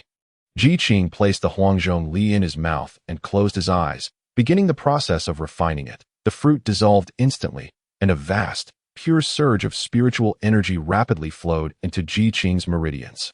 This overwhelming force made him feel as though his body might burst, and a look of agony crossed his face. He had no time to ponder anything else and hurriedly channeled his technique to gradually consolidate the erratic spiritual energy, guiding it through his body. Time seemed to stretch as a towering surge of spiritual energy erupted from Qing, shooting skyward. Under the impact of this formidable energy, a sudden hurricane swept across the island, causing treetops to sway violently and disturbing the spiritual energy in the area. Fortunately, this place was shielded by spatial laws. Otherwise, such a commotion would surely attract the attention of the three pure ones and the Eastern Emperor. Qing opened his eyes, and the unusual phenomena on the island vanished in an instant. As he sensed his own realm, he could not help but exclaim, "What a splendid treasure!" His cultivation had solidified even further, and he was now but a step away from the quasi-saint level. However, that step required immense fortune and luck. It was not simply a matter of taking a stride forward. Thus, Qing remained unhurried. As for the remaining huangjongli, he had no intention of using it right away. Moreover, excessive consumption would diminish its efficacy, and it was less beneficial for those at the quasi-saint level. Yet, at this moment, Qing was more concerned with other matters. He had nearly explored all of Fangzhong Island, and should now proceed to the last celestial isle, Ingzhou Island. Qing rose and swiftly made his way toward the portal of Fangzhong Island. Upon gazing at the portal created by spatial laws, he hesitated before making a move, deep in thought. The earlier disturbance, mitigated by the spatial laws in place, likely did not escape into the wider world. However, the continuous fluctuations in the East Sea could have attracted the attention of those who were observant. This area was also under the dominion of the Eastern Emperor, who would inevitably find out. He needed to depart quickly. If he were trapped here, he would surely face dire consequences. With that thought, Qing's movements accelerated severalfold. He swiftly activated the spatial portal, vanishing like a streak of light above the East Sea. Just as Qing departed, Tong Tian on Jinbi Island opened his eyes. What powerful energy, he mused. Gazing in a particular direction, his eyes filled with astonishment. This power was intertwined with a significant amount of spatial loss. Someone must have acquired some extraordinary treasure. The East Sea was indeed rich in rare materials and treasures. Just as Tong Tian arrived, having barely set up Jinbi Island, he sensed the emergence of a wondrous treasure, stirring his interest. After all, no cultivator would turn away from abundant treasures. However, with the human race in retreat, one had to exercise caution in their actions. Tong Tian decided to calculate the situation before taking any action. Once he began to calculate, he fell into a daze. He stared at his hands for a long while before breaking into a resigned smile. What a fortunate lad. How could he possess such luck? His calculations revealed that the one who had seized this opportunity was none other than Qing, the very same person with whom he had exchanged Jinbi Island. Well then, he no longer needed to wrestle with his conscience. There was no way he could seize this treasure. Setting aside Qing's identity as a human, which could entangle him in karmic repercussions, he could not forget that he had essentially gifted him this island destined for a saint. Thus, Tong Tian decided to let it go. This boy is fortunate. I shall not covet what is his. He resumed his previous position. Deep within the East Sea, atop a purple terrace, a somewhat pale-faced Taoist opened his eyes. This man was none other than the Eastern Emperor, who had previously been repelled by Tong Tian and returned to his stronghold severely injured. How strange, he pondered. He was well aware of everything in the East Sea. How could there suddenly be so many fluctuations in spatial laws? Moreover, the frequency of these occurrences had increased within a short span, an unprecedented event since his arrival in the East Sea. This compelled the Eastern Emperor to take notice. If it were merely one or two instances, it would not be surprising. However, he had already sensed 4 occurrences. The rapid succession of such events indicated that something extraordinary was afoot. I must investigate. The Eastern Emperor closed his eyes once more, his fingers deftly weaving through the AI. As time passed, his expression grew increasingly grim. Look at what has transpired. Qing. It was Qing again. Because of him, he had suffered a great loss at Tong Tian's hands. After barely escaping with his life, he had lost a significant portion of his core forces. Upon returning to the Purple Terrace, the Eastern Emperor immediately began to heal. Yet even now, he still bore internal injuries that had yet to fully mend. 3/10 may seem insignificant, yet for a practitioner, it leaves behind hidden wounds that could prove detrimental to future cultivation and tribulations. Upon reflecting on this matter, Dong Huanggong felt a seething resentment towards Qing. His teeth gritted in anger. Alas, this individual was under the protection of the celestial being, rendering any immediate action against him impossible. One could only ponder whether the celestial being would continue to shield him at this very moment. A flicker of light danced in Dong Huanggong's eyes as he contemplated. Although Qing had ingratiated himself with the celestial being through an island, the celestial being a quasi-saint, was singularly focused on establishing his own sanctum and ascending to sainthood with haste. It was likely that he would have little time to concern himself with Qing. Furthermore, should Dong Huanggong act swiftly and eliminate Qing before the celestial being arrived, the situation would be irrevocably settled by the time the celestial being appeared, and as a quasi-saint himself. It was improbable that the celestial being would willingly forge a deadly enmity with him. After much deliberation, Dong Huanggong concluded that this plan was indeed feasible. Suddenly, he sprang to his feet, transforming into a streak of light as he swiftly darted towards a particular direction. In a race against time, he finally arrived at the location he had just deduced, gazing at the unremarkable island before him. Dong Huanggong furrowed his brow in contemplation. Could this ordinary isle truly harbor great opportunities? The thought flickered in his mind, only to be swiftly dismissed. For practitioners like himself, the conclusions drawn from their calculations were generally accurate and effective, unless someone had the ability to shield the heavenly secrets. Yet, to obscure such mysteries, one would at least need to be of saintly caliber, and he had no knowledge of Qing possessing such capabilities. Moreover, the laws of space were enigmatic and ever-changing. He could not ascertain what hidden truths lay within this realm. Lacking an understanding of spatial laws and unable to enter Fengzhang Island, Dong Huanggong could only bide his time on this small island, waiting for Qing to emerge. Dong Huanggong. At that moment, a voice of inquiry arose from behind him, laced with confusion. What was Dong Huanggong doing here? Had he also set his sights on the opportunities of this place? The voice belonged not to a person, but to an azure dragon. The dragon, half submerged in the water, raised its upper body, its large dragon eyes wide with surprise and suspicion as they focused on the figure standing with hands clasped behind his back not far away. The dragon clan was known for their reclusive nature. Dwelling deep beneath the sea, they rarely meddled in affairs beyond their cultivation. Today, however, they had been stirred by a series of spatial fluctuations and had come to investigate potential opportunities. To their dismay, before they could approach, they spotted Dong Huanggong's figure. Upon seeing him, the dragon's expression turned ashen. It seemed this opportunity was not meant for their clan. Dong Huanggong, having heard the voice, turned slightly, his cold gaze devoid of emotion sweeping over the speaking dragon, his voice icy as he replied, "What? Do I need to report my whereabouts to your dragon clan?" The dragon shivered, not daring to retort. With Dong Huanggong present, it was prudent for them to withdraw. The Dragon Clan, being practical, took their leave without needing to be urged by Dong Huang Gong. As the Dragon Clan departed, other hidden demons and scattered immortals lurking in the shadows also discreetly retreated. Dong Huang Gong's formidable strength and sharp demeanor meant that offending him could lead to unrest for their entire clan in the future, although it was regrettable to miss out on the opportunity. Such prospects were only worth pursuing if one had the fortune to seize them. The retreating Dragon Clan cast a glance back at Dong Huang Gong, feeling a sense of loss. Dong Huang Gong remained standing on the small island, his gaze firmly fixed on the isle, awaiting Ji Qing's appearance. Little did he know, Ji Qing had already left the area and entered Yingzhou Island. On Yingzhou Island, the treasures of heaven and earth were no less abundant than those on Fangzhong Island. Though the spiritual energy was not as concentrated, Ji Qing keenly observed that this place still posed challenges for the survival of the human race. Previously, Fangzhong Island's excessive spiritual energy rendered it uninhabitable for humans due to their lower cultivation levels. Here, however, the island was shrouded in a thick fog, which was the fundamental reason for the inhospitable conditions for humanity. Was there perhaps a treasure emerging from this island as well? Just as Penglai had yielded the Xian Yuan water-controlling flag, and Fangzhong Island the Huangzhong Li. Could Yingzhou Island also possess such extraordinary artifacts? This would be a monumental boon.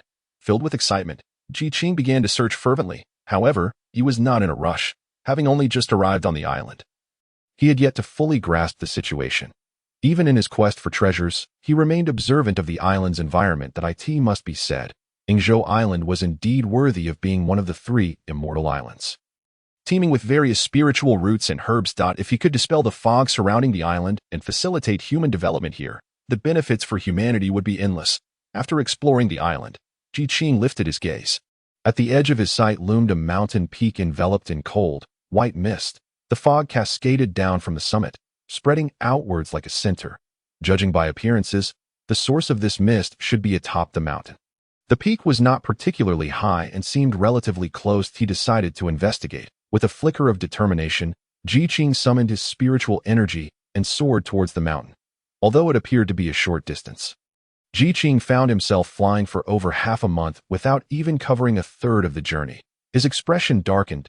He had been too careless, believing that having broken through the spatial laws at the entrance, the protection would no longer apply within. To his astonishment, the laws were still in effect here, and evidently at a considerable level. Otherwise, he would not have taken so long to realize it. Descending from the air, Ji Qing surveyed the mountain and, after a moment's pause, swiftly formed a sealing gesture, directing it towards the peak. As the seal traversed the air, it stirred ripples. When the seal struck the azure peak, the mountain trembled, and the air resonated with a sound akin to shattering glass. Once the sound subsided, Ji Qing activated his spiritual energy and once again soared towards the azure peak. With the obstruction of the spatial formation removed, Ji Qing landed effortlessly atop the mountain. Standing amidst the mountain, Ji Qing furrowed his brow. Prior to his approach, he was aware of the dense spiritual mist enveloping the peak. Now that he had entered the woods, he found the spiritual mist to be even thicker than he had anticipated. Standing there, he concentrated his spiritual energy in his eyes, yet visibility extended only a mere 10 meters. Beyond that, no matter how hard he tried, nothing was discernible. What secrets lay within? Suddenly, Ji Qing shot into the sky, breaking free from the spiritual mist. Just as he soared out, he became ensnared by a sticky substance, preventing his escape. After several futile attempts, it became clear he could only ascend the mountain on foot. Gazing at the thick fog surrounding him, Ji Qing rubbed his temples in annoyance. How was he to climb up? He could not even discern the cardinal directions. Furrowing his brow, he glanced around, finding no discernible path. That moment, he felt as if he were trapped within a vast, white sphere, seeing nothing beyond the confines of that sphere. Well then, if he could not see, he would have to rely on his instincts. If one attempt failed, he would try again. Eventually, he would reach the summit. With this thought in mind, Ji Qing lightened his steps. He no longer bothered to distinguish directions. Wandering through the mountain forest as if on a leisurely stroll, time passed, and the scenery before Ji Qing gradually opened up. Upon reaching the mountaintop, he was instantly captivated by the sight before him. There, atop the peak, a pure white lotus bloomed resplendently, emanating a gentle, ethereal glow. It stood majestically on the cliff, swaying gracefully in the breeze, exuding an aura of unparalleled sanctity. It seemed capable of dispelling all worldly impurities and cleansing everything unclean. Yet, that was not the most astonishing aspect. What truly took Qing by surprise was that this white lotus was of the 12th grade, its delicate form swaying gracefully with the gentle gusts of wind. This was a 12th grade pure world white lotus. Legend has it that the pure world white lotus was originally transformed from the chaos golden lotus, which Pangu stepped upon during the creation of the heavens and the earth. In ancient times, when Pangu split the sky and the earth, the golden lotus thus morphed into countless treasures scattered across various realms. Among these treasures, 3 mature lotus seeds were crafted from the 12th grade merit golden lotus, the 12th grade fiery red lotus, and the 20th grade world-destroying black lotus. These 3 treasures were possessed respectively by the Enlightenment Taoist, the ancestor of the Nether River, and the demon ancestor, Lu. There were also 2 immature lotus seeds, which transformed into the 12th grade pure world white lotus and the 12th grade reincarnation purple lotus. However, the latter 2 had remained shrouded in mystery until now. Unexpectedly, one of the pure world white lotuses was discovered in this very location. Qing stared in astonishment at the graceful white lotus swaying before him, hardly believing that this coveted treasure, sought after by countless formidable beings for countless ages, had fortuitously come into his possession. This must be what they call a stroke of luck, he mused, a smile involuntarily curling at the corners of his mouth. The 12th grade pure world white lotus, though not on par with the 3 mature lotus seeds that had transformed into those 3 extraordinary treasures, was still a remarkable existence, second only to them. Furthermore, its defensive capabilities were incomparably superior to the Xian Yuan water-controlling banner that in the heat of battle, as long as the opponent could not breach the lotus pedestal's defense, he could unleash his power without fear for his own safety. He had previously contemplated using the Xian Yuan water-controlling banner for island protection, but now, with the acquisition of this pure world white lotus, he had perfectly remedied that defensive deficiency. It was as if a pillow had been delivered just as he had begun to feel sleepy. Truly timely, Qing strode forward, positioning himself at the edge of the cliff, and sat cross-legged, facing the pure world white lotus. Internally, he began to circulate his cultivation technique, gradually drawing closer to the lotus flower. However, as his consciousness neared the pure world white lotus, it was repelled. Yet Qing did not relent. He slowly intensified his effort, breaking through the lotus's inherent defense. In an instant, his spirit entwined with the white lotus. Upon sensing their connection, Qing's heart surged with joy, and he focused intently on the process of refining it. The refining process was not without its challenges. Despite the assistance from Pangu's essence, Qing devoted an entire month to fully absorb the pure world white lotus. Upon successful refinement, Qing immediately opened his eyes and accessed the system interface. 12th grade pure world white lotus grade, supreme innate spiritual treasure function, automatically activates defensive lotus pedestal, capable of obliterating opponents. After reading this, Qing's expression reflected satisfaction. He had not anticipated that this supreme innate spiritual treasure would possess not only exceptional defensive capabilities but also formidable offensive potential.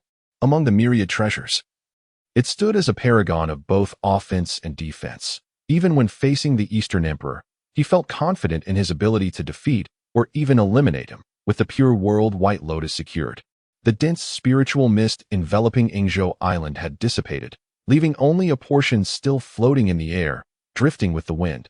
Compared to its previous state, this version of Yingzhou Island could indeed be deemed a blessed land suitable for human habitation. Qing wandered around the island, collecting a portion of the spiritual roots and herbs, leaving behind only those of lower age for humanity to cultivate. Having completed these tasks, Qing resolved to return to the primordial chaos for a visit.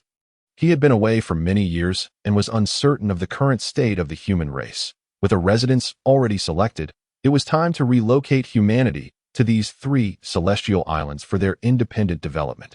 However, he glanced back at Yingzhou Island, hesitated for a moment, and then turned to leave. The reason the 3 celestial islands could attain their status and be protected by spatial laws was not only due to the 3 treasures Qing had taken, but also due to other hidden treasures within. It seemed that his destiny had not yet aligned for him to encounter them. Fortunately, he possessed a considerable number of treasures, as long as he did not encounter an overwhelmingly powerful adversary capable of thwarting any chance of resistance. He could manage to escape with the artifacts he currently held. Any lingering regret quickly faded from Qing's mind as he hastened towards the exit, raising his hand to open the portal. A familiar surge of spiritual energy instantly locked onto him, brimming with malevolent intent and murderous intent. Causing a shiver to traverse his spine, he instinctively lifted his gaze toward the source of the energy.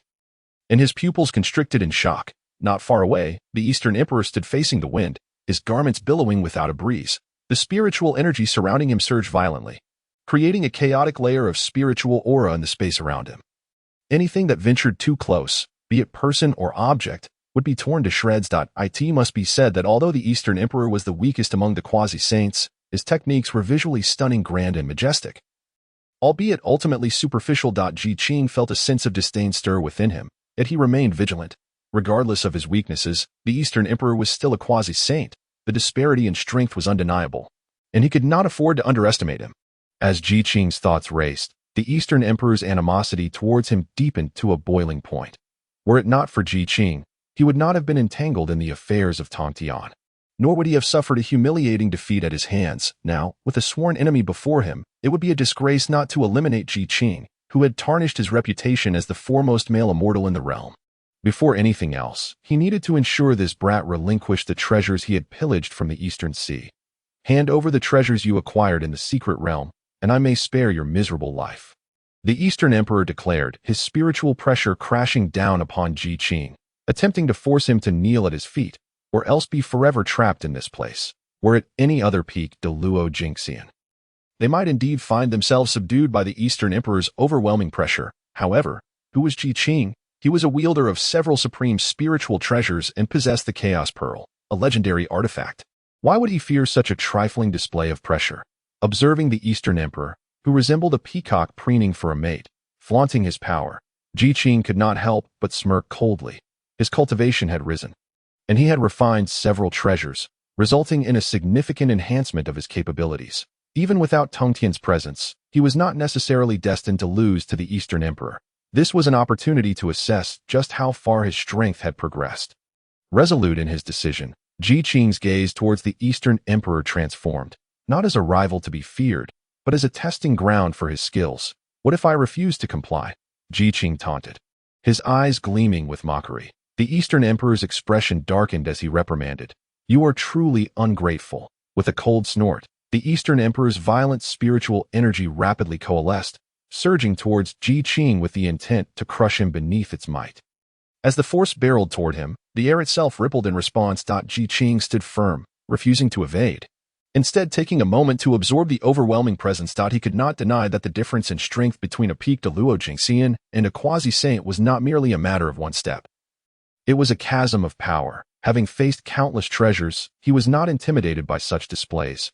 Yet he could discern that this spiritual energy far surpassed his own in density, even without employing any treasures.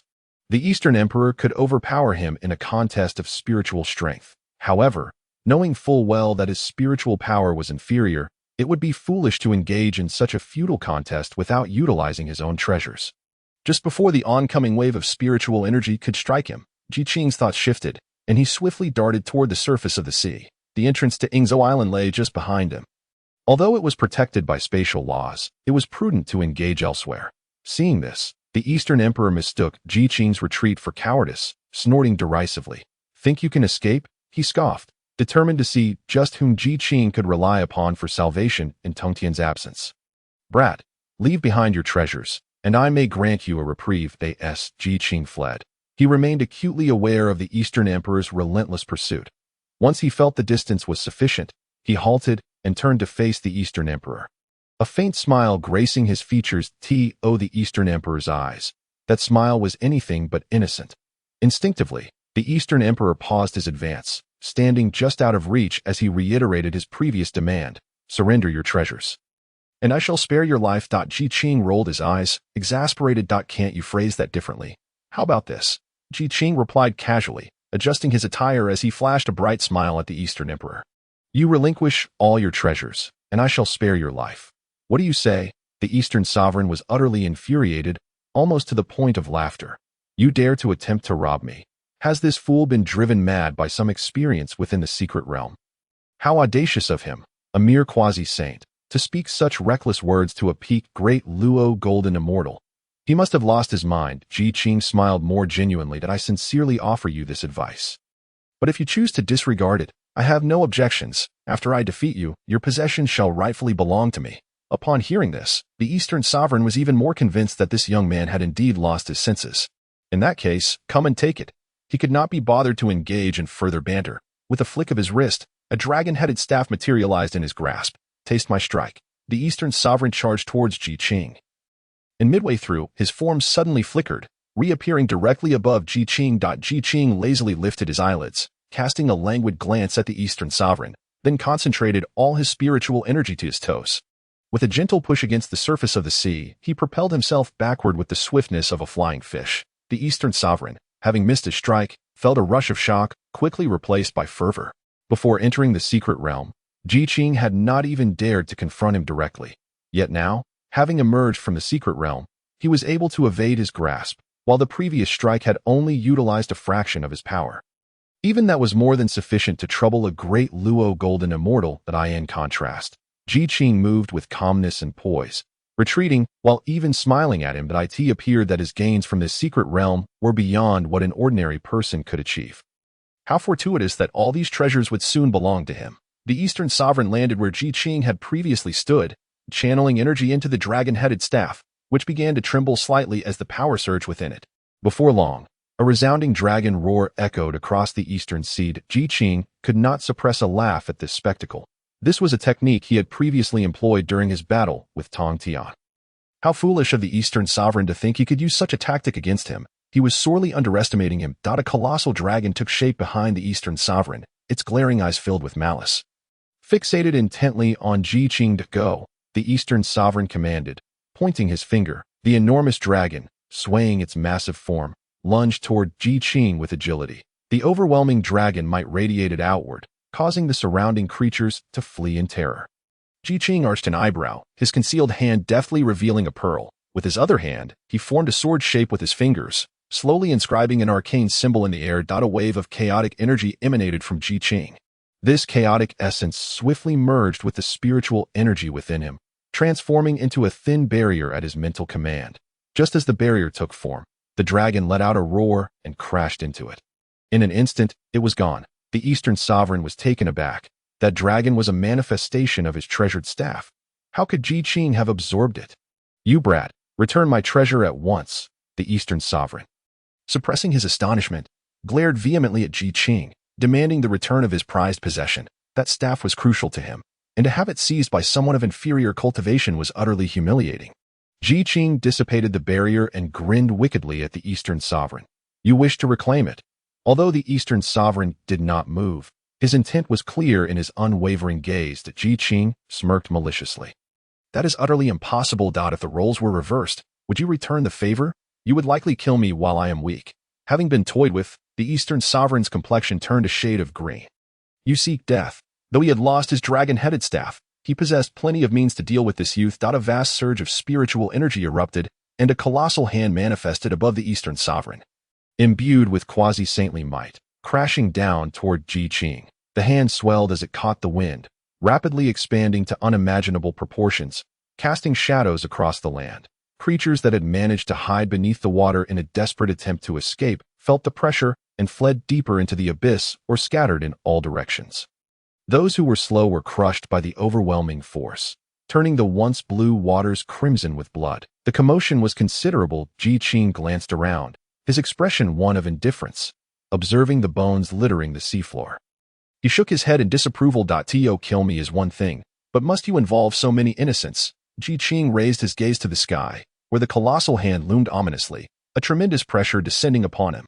Under that might, a primal urge to flee surged within Qing. Truly, he was facing a quasi-saint-level master, a formidable opponent capable of clashing with Tong Tian. Although the Eastern sovereign had momentarily underestimated him. Losing his staff, his abilities remained formidable, instilling a sense of dread in Qing, a peak great Luo golden immortal. Yet, such means could not extinguish his life nor seize his treasures. Qing focused his thoughts. Layers of pure white lotus petals unfurling from his being. In but a moment, the white lotus fully bloomed, enveloping him entirely. As the lotus took shape, the handprint descended with unyielding force. After several thunderous impacts, the handprint gradually dissipated, while the lotus remained steadfast and unmoving. Witnessing this, the Eastern sovereign's face paled slightly, his eyes, filled with jealousy, fixated on Ji Qing's white lotus. A 12-petal pure world lotus. You have acquired such a treasure. The Eastern sovereign's voice trembled with excitement as he nearly stammered. What is this? It is a congenital supreme treasure. How is it that so many mighty beings have sought it in vain for countless years? Yet it has fallen into your hands. The Eastern sovereign glared at Ji Qing, suppressing his voice to inquire. This item, you obtained it from the secret realm, did you not? The Eastern sovereign was well aware that this treasure had to be acquired within the secret realm. After all, Ji Qing had not dared to confront him directly prior to that moment. Had he possessed such a treasure then, he would not have sought Tong Tian for assistance. His question stemmed from his unwillingness to accept the situation. Ji Qing cast a scornful glance at the Eastern sovereign, his tone dripping with disdain. Since you already suspect as much, what need is there to ask me? Ji Qing's tone nearly drove the Eastern sovereign to madness. What infuriated him most was that after cultivating in the Eastern Sea for countless years, a treasure of such caliber had slipped right under his nose, ending up in the hands of someone else, his arch-nemesis. No less. Ji Qing, do not become overly complacent. The Eastern sovereign glared at Ji Qing for a moment before breaking into laughter. Do you think that possessing the pure world lotus makes you my equal? Ji Qing raised an eyebrow, neither affirming nor denying. The Eastern sovereign continued. Today, I shall demonstrate to you the chasm between a great Luo golden immortal and a quasi-saint. Possessing a few magical artifacts cannot bridge that divide. Ji Qing remained silent, yet his heart was on high alert. Although the Eastern sovereign had not directly stated his intentions, his demeanor clearly indicated he was still intent on killing and seizing treasures. The opponent's strength surpassed his own, leaving Ji Qing no choice but to be vigilant. Though he appeared to be standing still, he had already taken precautions. The pure world lotus continued to shield him.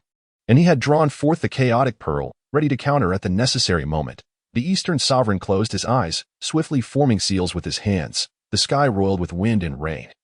And thunder rumbled ominously, seemingly responding to the Eastern sovereign's gestures. Even before the technique was unleashed, the atmosphere alone commanded attention. Ji Qing narrowed his eyes, channeling more spiritual energy into the pure world lotus. This was no mere precaution. He sensed a formidable pressure, even greater than that of the previous handprint. And this was merely the initial manifestation of power. The Eastern sovereign had yet to complete his handprint. The Eastern sovereign was indeed formidable. Ji Qing felt a pang of anxiety, rapidly devising a strategy in his mind.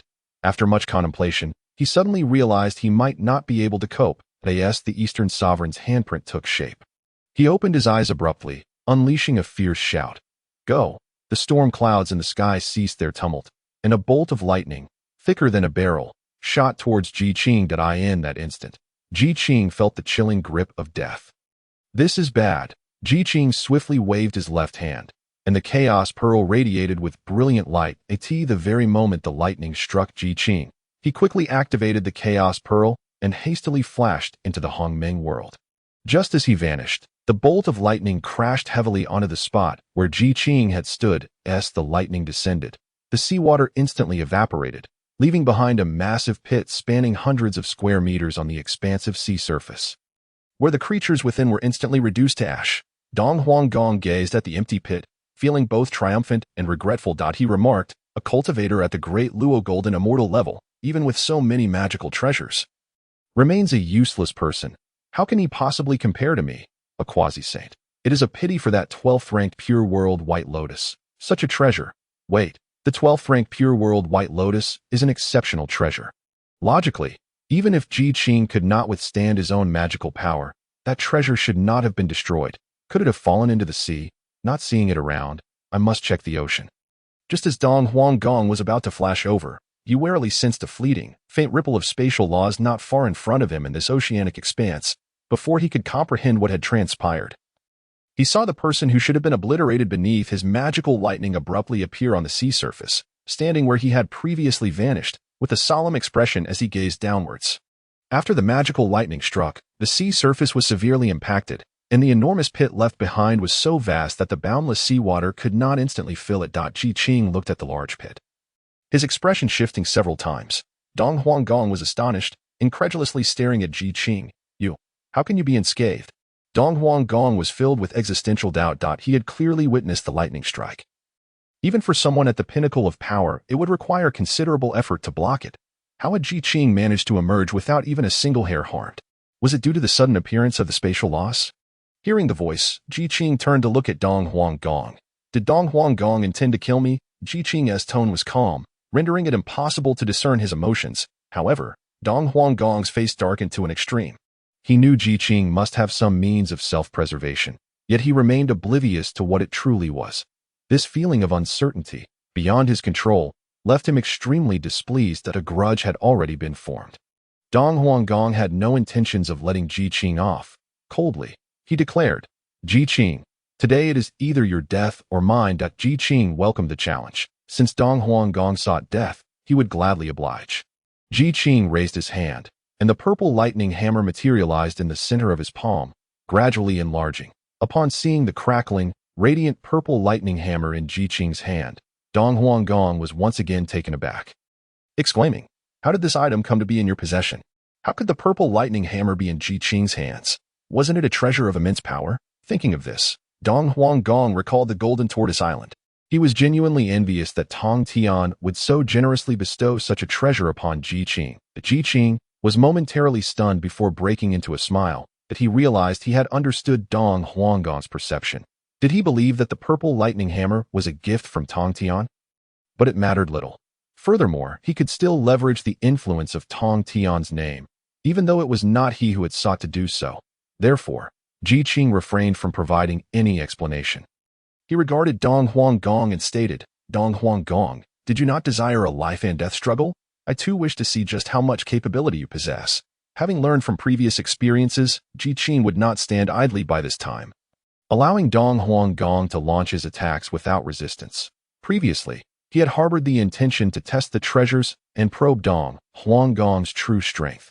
Now that he had discerned the truth, he had no intention of risking himself further. "Prepare yourself." Qing tossed the purple lightning hammer into the air, and as it caught the wind, it expanded to a height surpassing that of a person and came to a halt. Surrounded by countless bolts of lightning, the incessant crackling sounds sending shivers down the spine. The pressure that formed in that instant was even more formidable than the previous strike of Dong Huanggong's magical lightning. Dong Huanggong was taken aback. He possessed no defensive treasure akin to the 12th-ranked Pure World White Lotus, and given that he was still recovering from his injuries sustained in the battle against Tong Tian, he could not withstand this strike. With this thought, Dong Huanggong disregarded his pride. He swiftly cast a spell, and a teleportation array appeared out of thin air on the sea surface, without a moment's hesitation. He quickly stepped into it.I. In the blink of an eye, he vanished, leaving behind a message, "Qing, I shall remember today's events. Should your human race appear upon the East Sea in the future, I will surely kill you on sight." Dong Huanggong fled at an astonishing speed, and the purple lightning hammer lost its target, crashing heavily into the sea surface. In an instant, an even larger water pit materialized before Qing. Qing remarked, "He certainly escapes swiftly." Observing Dong Huanggong's reckless flight, Qing couldn't help but laugh in exasperation, fleeing when faced with defeat. This truly was typical of Dong Huanggong. He summoned back the purple lightning hammer. His mood somewhat complicated. Dong Huanggong's strength was the weakest among the quasi-saints, yet he had utilized all his treasures and still barely held the upper hand. This was while Dong Huanggong was still nursing his wounds. If Dong Huanggong were at his peak, Qing feared he would have suffered losses today. Moreover, given what Dong Huanggong had just said, Qing did not believe that such a petty person would merely be joking. Tisk. Troublesome.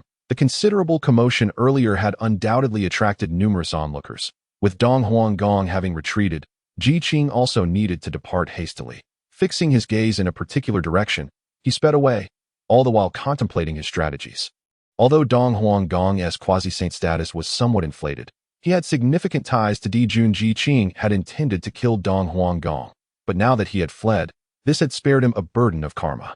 Since that was the case, Qing considered that perhaps he could use this opportunity to eliminate another. Following the threads of karma, it was certain that Dong Huanggong would perish at the hands of Dijun. However, with Dong Huanggong's death, Dijun would undoubtedly bring the East Sea under the jurisdiction of the Heavenly Court. Killing Dong Huanggong would only replace him with someone even more formidable. Utilizing Dijun to commit murder would be akin to driving a tiger to swallow a wolf. The plight of the human race would remain dire. Qing certainly would not engage in such a transaction that would cost him both the woman and his troops. Since the heavenly court could not be relied upon, the demon race was not so easily provoked. Upon further reflection, it seemed that the Wu clan was the most suitable ally, coupled with the fact that he bore the essence of Pangu. He had originally intended to visit the Wu clan. Now, it served the dual purpose of pursuing the nine turns mysterious art he had long coveted, while simultaneously using the Wu clan to catalyze the delayed calamity of heaven and earth brought on by the retreat of the human race. When the calamity of heaven and earth commenced, the major clans would turn against each other, providing the human race with a space to flourish. Resolute in his decision, Qing quickened his pace. He needed to swiftly lead the human race to Sanqing Island. Only in this way could the development of the human race be brought to the forefront, completely unaware of the fact that Sanqing Island had already manifested in the world as he focused on returning to Shouyang Mountain. Qing had meticulously planned for it to serve as the base for the development of the human race. Sanqing Island emerged, and a vast, rich spiritual energy surged forth from it, rapidly dispersing in all directions. Above the East Sea, the spiritual energy suddenly surged. Such a significant disturbance could not go unnoticed. However, Sanqing Island was too formidable, attracting attention from many, and for the moment, no one dared to approach the island. As no one wished to become a target, this time, within the 8 Scenery Palace, Taishang opened his eyes with a gloomy expression, his usually calm and composed gaze now ablaze with fury. After days of calculation, he discovered that no matter how he approached the situation, his chance to attain sainthood was intrinsically linked to the human race. Yet, the human race chose to retreat at this critical juncture, effectively severing any possibility for him to achieve sainthood. In a fit of rage, Taishang began to calculate Qing's fate. He owed his astonishment and ire. He found that he had not anticipated the human race to possess such extraordinary opportunities. Even the celestial haven of Sanqing Island has been uncovered by Qing. It seems that Tong Tian, seated nearby, has also taken notice, yet he remains unmoved, sitting cross-legged on the ground that Qing has already bestowed upon him Jinbi Island. Attaining sainthood is merely a matter of time. With such generous gifts already given, he has no desire to contend with Qing over Sanqing Island. However, this island is indeed a blessed land, and one must wonder if Qing can truly safeguard it. Tong Tian sighed, then closed his eyes once more to contemplate the Dao. In his view, if Qing can protect it, it would be his fortune. If he cannot, then it is merely fate's design. It is best for him to remain uninvolved in the karmic affairs of the human race. Should Yuan sure become aware of his thoughts, he would likely erupt in fury, questioning how he could wish to avoid the karma of the human race yet venture to the East Sea to engage in conflict over a human. Yet, upon sensing the emergence of Sanqing Island, he could not help but be astonished. The fortunes of the human race are indeed enviable, and it is no wonder that his junior brother would make a special trip. At this moment, within the palace of Nuwa, Nuwa opened her eyes and gazed towards the East Sea, her expression flickering with intrigue. In the current primordial realm, she stands as the sole saint to her. Countless beings appear as mere ants, though she feels a tinge of irritation at the human race for retreating at such a time. As a dignified saint, it would be beneath her to intervene in the squabbles of these insignificant beings. As the foremost figure beneath the heavens, she cannot afford to lose face. Nuwa closed her eyes once more. In the 8 treasures pool, 2 figures radiating a gentle golden light sat, their faces adorned with compassion.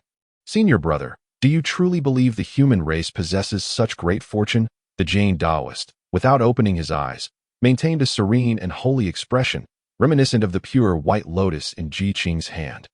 The fate of the human race has been established. Henceforth, it shall belong to them. The Taizhan Taoist, upon hearing this, fell silent for a moment. After a brief pause, he inquired, but the human race has already retreated. Does he not fear becoming entangled in karma? The retreat from the primordial realm was meant to sever ties with other races.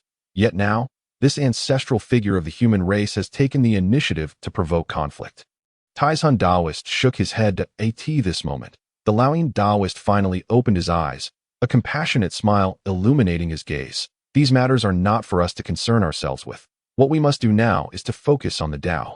Seeking the opportunity to attain sainthood. Upon hearing this, the Taizhan Taoist smiled, closed his eyes, and ceased to inquire further. Meanwhile, within the demon court, Emperor Jun suddenly opened his eyes, stood up, and took several large strides forward. His otherworldly gaze fixed intently on a certain point, astonishment evident in his expression. How could the human race possess such an immense fortune? Even Sanqing Island has manifested. Unlike other islands, Sanqing Island is a remnant of the chaotic world from the time Pangu opened the heavens. Each island corresponds to a vast world of its own, replete with countless opportunities and innumerable spiritual roots and herbs. Such islands have eluded the grasp of many powerful beings in the primordial realm for countless years. Yet, Qing has found it. The fortune of the human race is indeed remarkable. However, this island lies in the East Sea and falls under the jurisdiction of the Demon Court. How could Emperor Jun bear to watch it be taken by an outsider? Unbeknownst to him, Qing, having departed the East Sea, was completely unaware of these developments. He quickly returned to Shoyang Mountain and summoned the leaders of the various human tribes to inquire about the situation. After a thorough exchange of questions and answers, Qing breathed a sigh of relief. Fortunately, although the human population has significantly increased since his departure, leading to territorial tensions and constant friction, no major conflicts have arisen. Yet, had Qing returned even a moment later, the situation might have been dire. The matter of migration was pressing, and Qing stated directly, "I have been away for many years and have discovered a suitable place in the East Sea for the human race to thrive. I have returned to lead you all to Sanqing Island." The leaders were instantly taken aback. Suiren looked at Qing in shock, stammering, "Elder brother, what did you just say? Which island? Did I hear wrong? Is he really talking about Sanqing Island, the ancestral island of our race?" Seeing the excitement and anticipation in the eyes of the leaders, Qing gently smiled and repeated, "Sanqing Island. Sanqing Island? Is it truly Sanqing Island?" A gleam of joy erupted in Suiren's eyes as he repeatedly confirmed with Qing. Upon seeing Qing nod once more, he could no longer contain his elation. Sanqing Island, the legendary isle where each island represents a vast world. They could hardly have imagined that their ancestor, after so many years away, would return with such earth-shattering news. Observing the animated leaders, Qing felt a sense of satisfaction that he interjected, "Inform everyone to make preparations. We shall depart for the East Sea immediately. As for the Eastern Emperor, that was not currently within his considerations." The leaders, upon hearing his words, promptly bowed to Qing and hastily departed, watching their eager figures retreat. Qing couldn't help but chuckle. Outside Shoyang Mountain, a purplish haze descended from the sky, casting a serene glow wherever it touched. At the end of this peaceful mist, a figure riding a green ox approached Shoyang Mountain at a leisurely pace. In the blink of an eye, the figure, who should have been far away, was now within close proximity. On the back of the green ox sat a Taoist with a long beard. If Qing were present, he would instantly recognize him as Laozi of the Three Purities. Laozi, seated upon the green ox, gazed with cold, clear eyes, seemingly compassionate towards all beings, yet devoid of emotion. His gaze fell upon the primordial realm. His indifferent eyes suddenly shifted. Filled with excitement, he observed a powerful aura enveloping the human dwelling, a force so great that it promised that the human race would one day dominate the primordial land. While he recognized the human race's great fortune, Laozi also felt a deep sense of frustration. He had previously calculated and found that no matter how he approached it, the opportunity for sainthood was inextricably linked to the human race. Yet, the human race had chosen to retreat at this time. Now, Laozi could no longer remain idle. Knowing that the opportunity for sainthood lay just before him, yet being unable to act, was a tremendous torment. At that moment, he calculated that Qing had returned to Shoyang Mountain, prompting him to visit in hopes of encountering a fortuitous opportunity, just as Laozi intended to advance upon his green ox. A few human figures suddenly appeared before him. They halted, declaring that this was a human dwelling and that outsiders were not permitted to enter. Laozi paused, curiously observing the few young humans before him. After a mere glance, he was taken aback. These were postnatal humans on the cusp of golden immortal status. The human race truly possesses the aura of fortune. A mere postnatal human could achieve such cultivation, rivaling even innate humans in power. Initially, he had found Qing's decision to retreat puzzling, but now it seemed a most astute choice. Regaining his composure, Laozi declared, "I am the Taiji Taoist, here today to pay my respects to the human ancestor Qing. Please convey my message." One of the humans, upon hearing Laozi's title, paused in surprise, glancing uncertainly at his companions, unsure whether to report this. Just as he hesitated, a streak of light shot up from Shoyang Mountain, clearly aimed at Laozi. Unbeknownst to him, Qing had not neglected to welcome his esteemed guest. "That I hope the Taiji Taoist can forgive my lack of proper greeting," Qing said, ascending to meet Laozi face to face. Qing's manners were impeccable, and Laozi nodded in satisfaction before speaking. Qing, my friend, it has been too long. Might you have a moment to converse with me? What he termed a conversation was merely a pretext for discussing the matter of attaining sainthood. Upon realizing Laozi's intentions, Qing had already surmised his motives. Yet, since Laozi chose not to be explicit, Qing saw no reason to expose him, opting instead to see what he might conjure. Since you invite me, I cannot refuse, Qing replied. May I ask where you intend to go? Laozi glanced around, casually pointing to a nearby mountain, saying, shall we take a seat there, with a mere wave of his hand. A simple mat and low table took shape. Upon the table rested 2 cups of exquisite tea. Upon witnessing this scene, Qing raised an eyebrow. Truly, Qing, standing but a step away from the sage, possessed the remarkable ability to create with a mere gesture. Perhaps even Tong Tian could not rival such skill, let alone Dong Huanggong. The 2 figures flickered and, upon reappearing, found themselves atop a lofty mountain. As Laozi approached, the heavens and earth radiated with a purplish glow, stirring countless members of the human race. When they saw Qing stepping forward to greet him, one by one they stood behind him. Observing openly as they shifted to another mountain, their eyes followed suit. Since our human race withdrew from the primordial chaos, we have seldom mingled with outsiders. Today's visit from a fellow cultivator genuinely astonished Qing. He calmly took his place opposite Laozi, lifting the steaming cup of fragrant tea to his lips. As expected of the 3 pure ones, the flavor was exquisite. This tea was sweet upon entry, leaving an enduring aftertaste. Observing Qing's composed demeanor, Laozi regarded him with increased respect. Yet to Laozi, the human race was merely a tool to aid his ascension to sainthood. Consider a tool, no matter how highly one regards it. How far can that admiration truly extend? Holding the teacup, Laozi exuded an air of arrogance. I have come today for the future development of the human race, he declared, glancing at Qing with a raised brow. The latter remained unperturbed, merely uttering a soft "oh" before inquiring, what do you mean by that, my friend? Laozi was waiting for this question. Upon Qing's inquiry, he quickly responded, recently, out of idle curiosity, I conducted a divination for you and the human race. The human race shares an immense connection with the primordial chaos. Should they sever ties, it may spell great misfortune for them. In my humble opinion, it would be wise for you to abandon the shadows and return to the light, rejoining the primordial chaos for the greater good of the human race. Laozi spoke with a righteous fervor, yet Qing could not suppress a cold laugh within, setting aside the fact that the human race bore no ties to him. What was the purpose of his idle divination? The very suggestion to forsake his oath and return to the primordial chaos revealed Laozi's true intentions. To Qing let out a brief, derisive laugh. Laozi's face twitched at the sound. What is the meaning of your laughter, my friend? Do you think I am deceiving you? Laozi's expression hardened, gazing intently at Qing, clearly seeking to defend his own reputation. A subtle surge of spiritual pressure emanated from him, causing Qing to feel a slight weight. Whether this was an intentional display from Qing or merely a coincidence, Qing had no intention of yielding.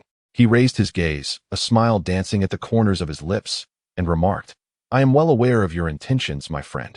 However, I have already sworn an oath to lead the human race away from the primordial chaos.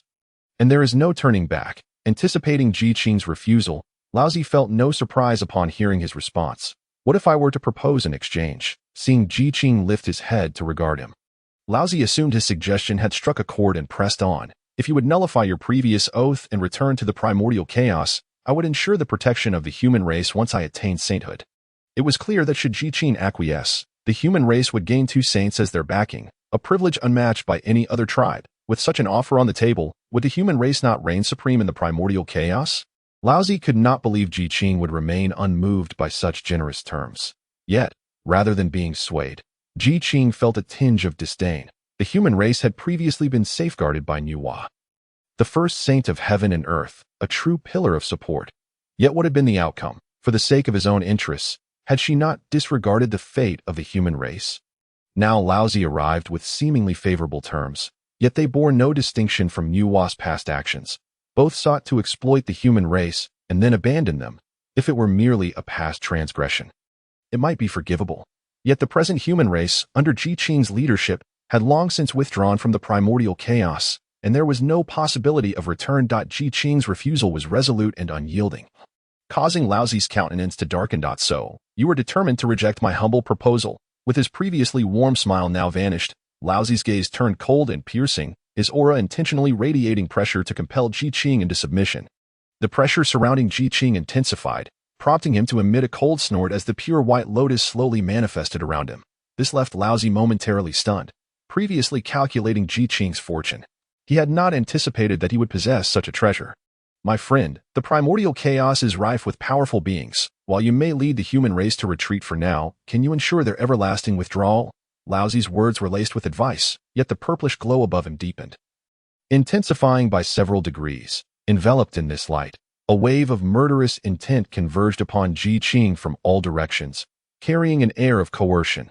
This unusual occurrence startled the human race, restricted by the bounds dictated by the heavenly Tao. They could only remain within their designated area, watching Ji Qing and Laozi from a distance.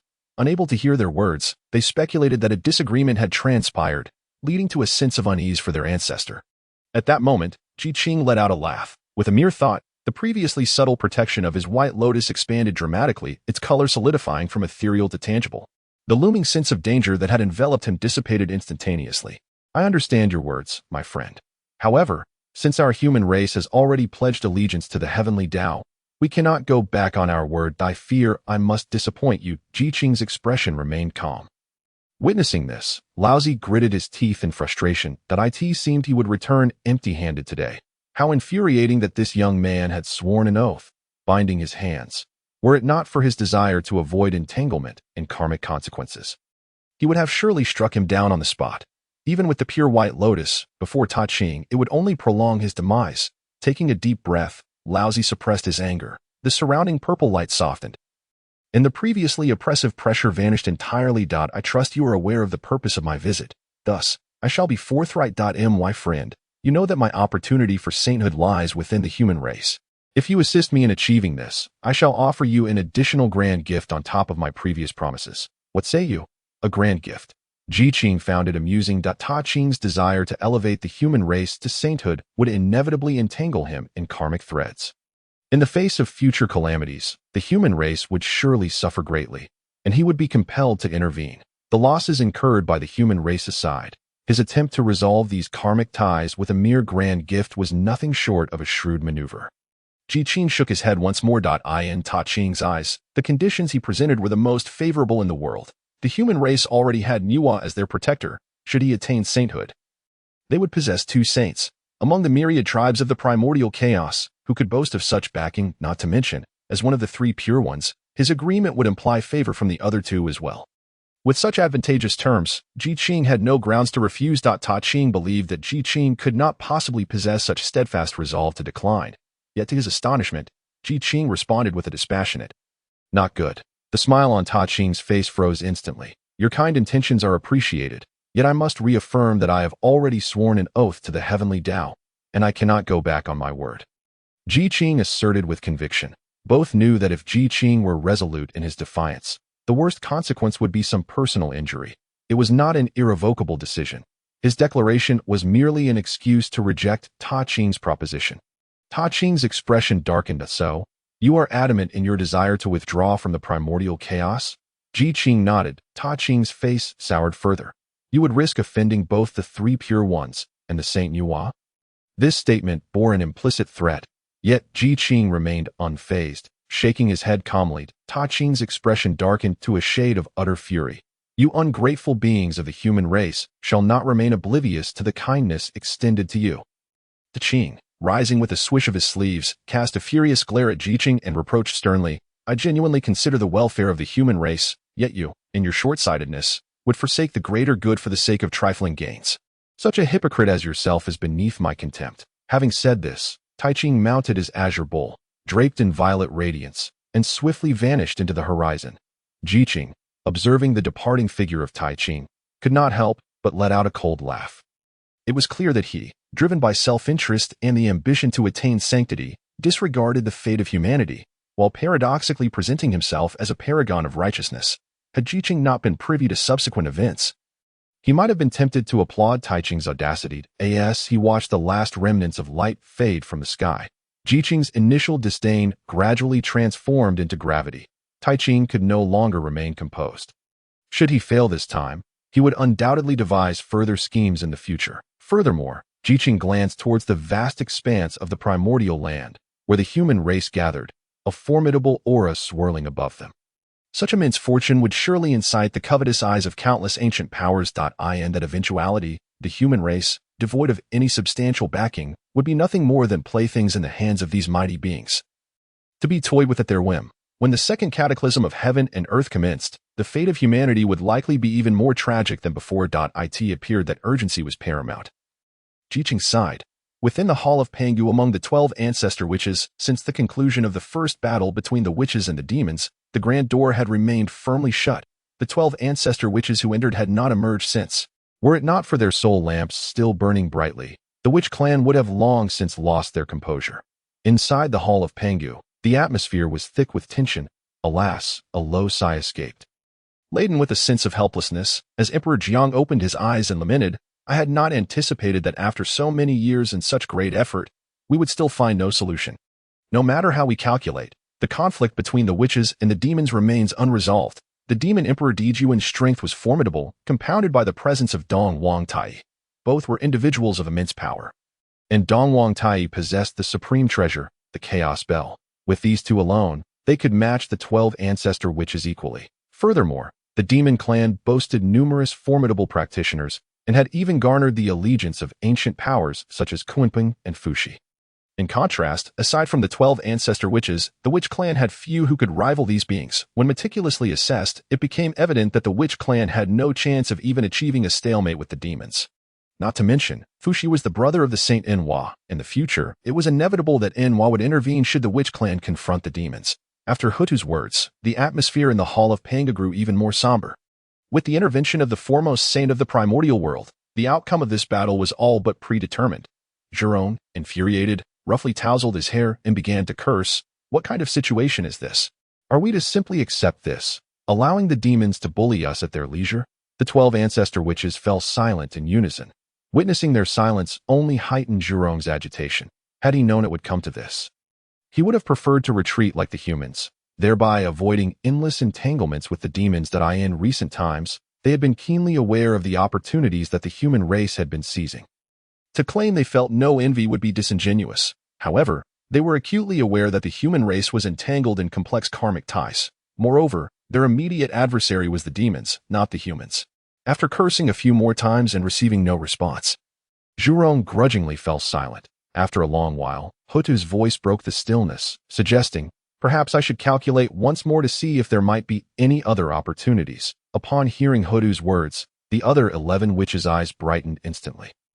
Unlike the others, Huda had previously acquired some of Pangu's legacy, making her calculations unparalleled in the world. Whatever she calculated was invariably accurate. Emperor Jiang urged, quickly. Huda nodded and closed her eyes, immersing herself in a profound state of contemplation. As she delved deeper into this mystical realm, a soft glow began to emanate from her.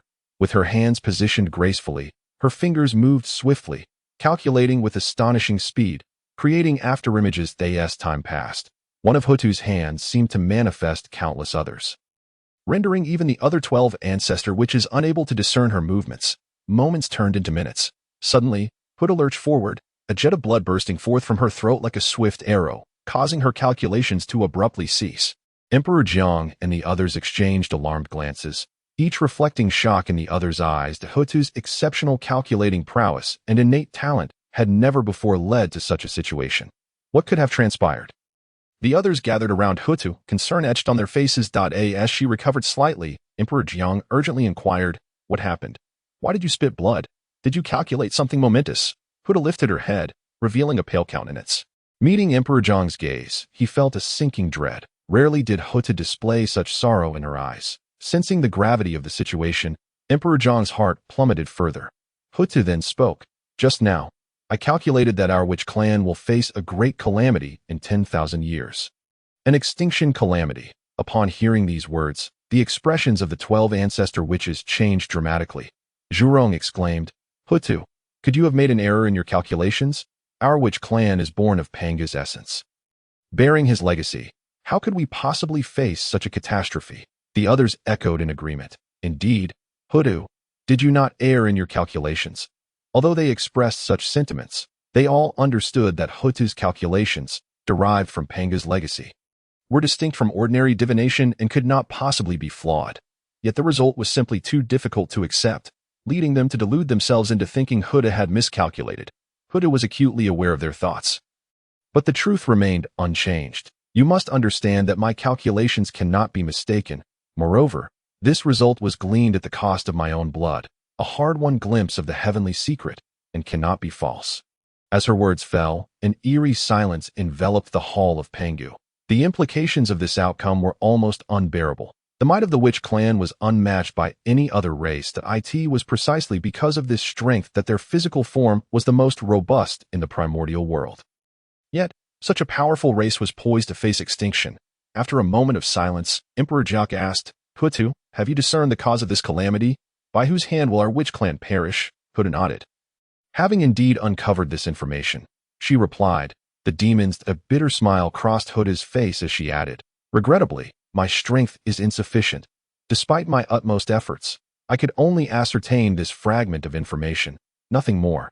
Upon hearing this, the others scoffed. The demons, it seemed, were indeed relentless in their ambition, having stood in opposition to the witch clan for many years. Both sides had experienced victories and defeats. It was shocking to think they harbored such ambitions to annihilate them. What was most infuriating was that in the not-too-distant future, it appeared they would actually succeed. Yet the timeline was alarmingly tight. For practitioners of the Tao, 10,000 years was but the blink of an eye. Hardly significant. Were there more time, with the foundation of the witch clan, they could devise a plan that would allow them to weather the calamity without suffering significant losses. However, this 10,000 years was simply too brief. With uncertainty clouding their minds, they all turned to Emperor Jiang as the leader of the 12 ancestor witches. The decisions that others could not determine ultimately fell to him. After a moment's contemplation, Emperor Jiang spoke gravely. This calamity approaches too swiftly. We no longer possess the luxury of time to prepare. Tota's strength is inadequate, and she cannot divine the means to overcome this tribulation. Our only recourse now is to seek guidance from our Father God. Upon hearing these words, a flicker of reluctance flashed in the eyes of several ancestral shamans. It was not that they held any disrespect for the Father God. Rather, to inquire of him required the participation of all 12 ancestral shamans, necessitating the summoning through their own essence.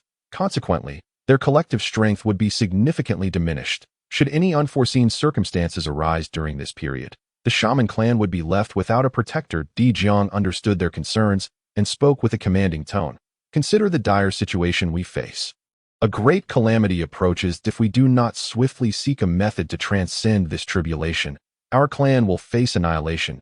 If in this moment we can consult the Father God and discover a solution, we would have a considerable chance of survival. What is there to hesitate over such a clear distinction? With Di Jiang's authoritative reprimand, the assembly regained their composure. They nodded in agreement, stating, "We shall heed the words of our elder brother." "Excellent," Di Jiang responded, leading the way to the statue of Pangu, preparing to use secret methods to draw forth his vital essence when voices from outside the Panga hall interrupted. "Esteemed ancestral shamans, there is a human at the border who claims to possess a means to aid our clan in overcoming the current tribulation and requests an audience with you all. This matter is of great significance. And as the ritualists cannot make a decision, I have come to consult several ancestral shamans." Upon hearing this, Di Jiang and the others were momentarily taken aback. They had just been troubled by the issue of transcending the tribulation. And now a human appeared, boldly asserting he could provide assistance. Though the human race had been thriving of late, such a claim seemed rather ludicrous to the 12 ancestral shamans. Gong Gong remarked, "Elder brother, in my view, we should simply dismiss this person. The human race is known for its cunning. Who knows what motives they harbor? Moreover, they are the weakest among the primordial beings. If we cannot resolve our own issues, how could they possibly offer a solution?" Several ancestral shamans nodded in agreement, clearly endorsing Gong Gong's perspective. This reasoning is flawed. He knows the human race cannot rival the shaman clan. If he dares to come, he must have genuine methods. Sure, why not meet with him? If he proves useful, we can utilize his assistance. Besides, if the shaman clan's great calamity can be resolved, what harm is there in a brief encounter? Furthermore, Zhu Rong added with a hint of provocation directed at Gong Gong, "If he is of no use, it will not cost us much time." After speaking, Zhu Rong shot a challenging glance at Gong Gong, who responded with an irked glare. Seeing Gong Gong's irritation brought Zhu Rong immense satisfaction. Di Jiang cast a glance at the two and suddenly snorted coldly, lifting his chin haughtily, dismissively stating, "What can a mere human race possibly offer? We 12 ancestral shamans are the incarnations of the father god Pangu, inheritors of his legacy. How could they even begin to compare?" The other ancestral shamans nodded in unison. If even their father god could not resolve the issue, then even 100 humans would be of no avail. However, as guests from afar, it would be unwise to avoid their presence. Should word spread, it would portray the shaman clan as petty and arrogant. Di Jiang called out to the entrance, "Inform them to have the human wait in the reception hall. We shall join them shortly." With Di Jiang's directive, the others ceased their objections. Meanwhile, at the border of the shaman clan, Qing was accompanying several shaman warriors into their territory. As they progressed, Qing discreetly observed the shaman individuals. It was said that the shaman clan was the strongest race in the primordial world, and he had previously thought such claims were exaggerated. Yet, witnessing them firsthand dispelled any doubts. The shaman clan focused solely on physical prowess, eschewing the cultivation of spiritual essence, resulting in remarkably powerful physiques. Even standing casually, Qing could sense the explosive strength contained within their sinewy muscles. Despite having reached the pinnacle of the late stage of the great Luo Golden Immortal, he could not guarantee his safety against such overwhelming might. The path cultivated by Pangu was that of strength, and it was clear that the 20 ancestral shamans had inherited corresponding legacies. Following the guide into the reception hall, Qing found 12 individuals seated within, each possessing considerable strength. A mere glance from them conveyed an implicit pressure. Qing raised his gaze to meet the 12, maintaining his composure as he stepped inside. The 12 ancestral shamans were taken aback. Exchanging glances, their expressions tinged with surprise. Yet, this astonishment paled in comparison to their overwhelming disdain. Just a mere human. Upon entering, Qing faced the 12 ancestral shamans, who regarded him with a mix of pride and indifference. Their gazes laced with palpable contempt. Qing of the human race, have come to pay my respects to all esteemed ancestral shamans, he stated, approaching with neither subservience nor arrogance, and promptly declared, "I have come to present you with a great gift."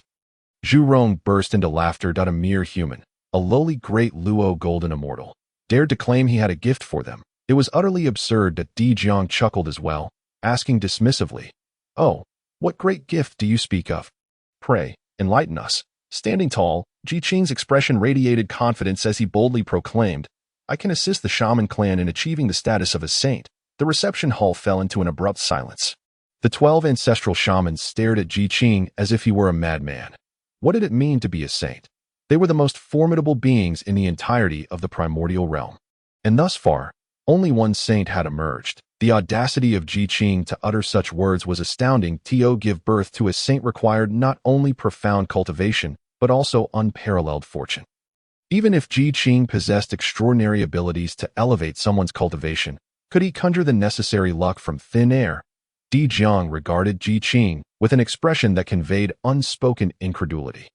Zhu Rong, mercilessly laughing, exclaimed, "Ha! You, a mere human with such paltry great Luo cultivation, what audacity grants you the courage to make such grandiose claims?" His laughter was echoed by several other ancestral shamans. Indeed, humans were notoriously cunning, capable of uttering even the most outlandish lies. "Elder brother, expel him. If we let him continue, word may spread that our shaman clan is so inept that we would believe such nonsense." Qing stood calmly amidst their mockery, allowing them their laughter. Once their amusement subsided, he coolly remarked, "What if I were to say that the demon race has already discovered a method to counter Pangu's true form?" Pangu's true form was a legacy bequeathed by the great deity, unparalleled in the world. It was the shaman clan's greatest reliance and pride. Upon hearing Qing dare to slander their father god, the ancestral shamans erupted in fury, rising in unison to glare at Qing. Their voices raised in indignation. "You insolent wretch! How dare you speak such blasphemy? Do you take our shaman clan for fools?" A surge of spiritual pressure rushed toward Qing, enveloping him in a weight akin to that of a mountain. Qing's complexion turned pale as he silently marveled at the formidable strength of the ancestral shaman. he discreetly summoned the pure world White Lotus to counter the oppressive force. The immaculate White Lotus gradually unfurled around Qing. Shielding him from the pressure as the lotus blossomed, the oppressive force diminished significantly, allowing Qing to exhale softly in relief. Indeed, the 12 ancestral shamans possessed immense power. Even their unintentional display of fury was beyond his capacity to bear. Witnessing this scene, the expressions of the ancestral shamans varied dramatically. Zhu Rong wore an air of smug satisfaction, reveling in the perceived weakness of Qing, who required a magical artifact to withstand even the slightest pressure. How dare he claim he could aid them in achieving sanctity? In contrast, Zhang's eyes betrayed a flicker of envy. He had previously learned of humanity's great fortune while in the Pango Hall. But he could hardly fathom it being the 12th rank pure world White Lotus, a treasure coveted by countless beings. However, he had no intention of seizing it, if even the true body of the Father God could not avert this impending calamity. The pure world White Lotus would be of no use, and taking it would only entangle him in humanity's fate, which was entirely unnecessary for the current shaman clan. What concerned him more was Qing's earlier statement. Qing's words reminded him of the cryptic message obtained at the cost of Hutu's blood in the Pango Hall, which hinted at a connection between the impending calamity and the demon clan. Should Qing's assertion hold true, that the demon clan had discovered a means to counter the true body of Pangu, then the shaman clan. At this thought, Zhang's expression darkened on the surface. The demon clan seemed to possess only the formidable figures of Jun and Dong Huang Tai Yi, while the shaman clan boasted 12 ancestral shamans. Together, the 12 could match Jun and Dong Huang Tai Yi, potentially gaining the upper hand.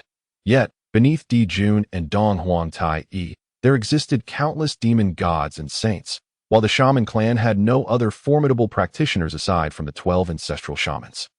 Coupled with the shaman clan's dwindling population, they stood no chance against the demon clan. Furthermore, the shaman clan prioritized physical strength over spiritual cultivation. While renowned for their formidable physical prowess, they could hardly withstand the relentless onslaught of the demon clan's numerous powerful beings. Thus, the reason the shaman and demon clans could achieve victory was solely due to their summoning of the true body of Pangu, which repelled the demon clan. Though victorious, the shaman clan suffered heavy casualties. If even this last resort were rendered ineffective, the future of the shaman clan would be bleak. Zhu Rong, however, saw things differently. With a disdainful sneer, he retorted, "Do you, a mere human, not realize that the 12 capital heavenly fiend formation is a legacy left by the Father God? One that no one in this world can breach. How dare you utter such nonsense? Indeed, how could a despicable species like the demon clan, with their scaly hides and fur, possibly breach the ancient legacy left by my shaman clan?" Qing stood silently, his gaze calm and steady as he regarded Jiang. He perceived that these individuals were all looking to Jiang for guidance. If he believed his words, the matter would be settled. Gong tilted his head, sensing Jiang's expression and feeling a sudden jolt in his heart. Whenever Jiang wore that expression, it signified he was deep in thought. Now, he appeared to be considering the claims of this human youth. Elder brother, Gong was about to interrupt Jiang's contemplation when Jiang suddenly lifted his head, fixing his gaze on Qing, and spoke softly. "This matter pertains to the future of our shaman clan. We cannot afford to be careless. However, as far as I know, there exists a sage of demon lineage behind humanity. Now that humanity faces peril, why do you not seek the assistance of Nuwa but come to our shaman clan instead? What is your intention?" Zhu Rong immediately interjected. "What my elder brother says is true. Nuwa has long proclaimed her intention to protect humanity. Your arrival here clearly indicates ill intent. Tell us, are you here to sow discord among our kin and spread rumors on behalf of the demon clan?" As Zhu Rong's voice fell, the 12 ancestral shamans turned their gaze toward Qing, their eyes filled with murderous intent, as if they would strike him down on the spot should he dare to nod in agreement. Qing, shielded by the pure world White Lotus, felt little feared. He lifted his head, meeting the 12 ancestral shamans' gazes with unwavering composure, and replied softly, "Esteemed ancestral shamans, humanity has already retreated, and the cause and effect with heaven and earth have long been severed.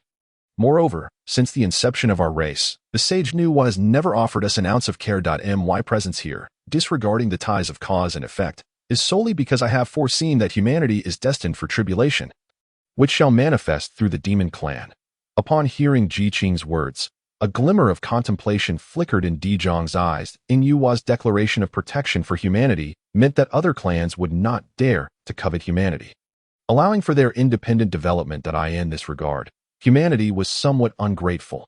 However, aside from this, Nuwa had indeed allowed humanity to flourish without interference. Furthermore, Qing's assertion that humanity would face tribulation at the hands of the demon clan suggested that the demon clan sage knew why it would likely assist whom she deemed fit.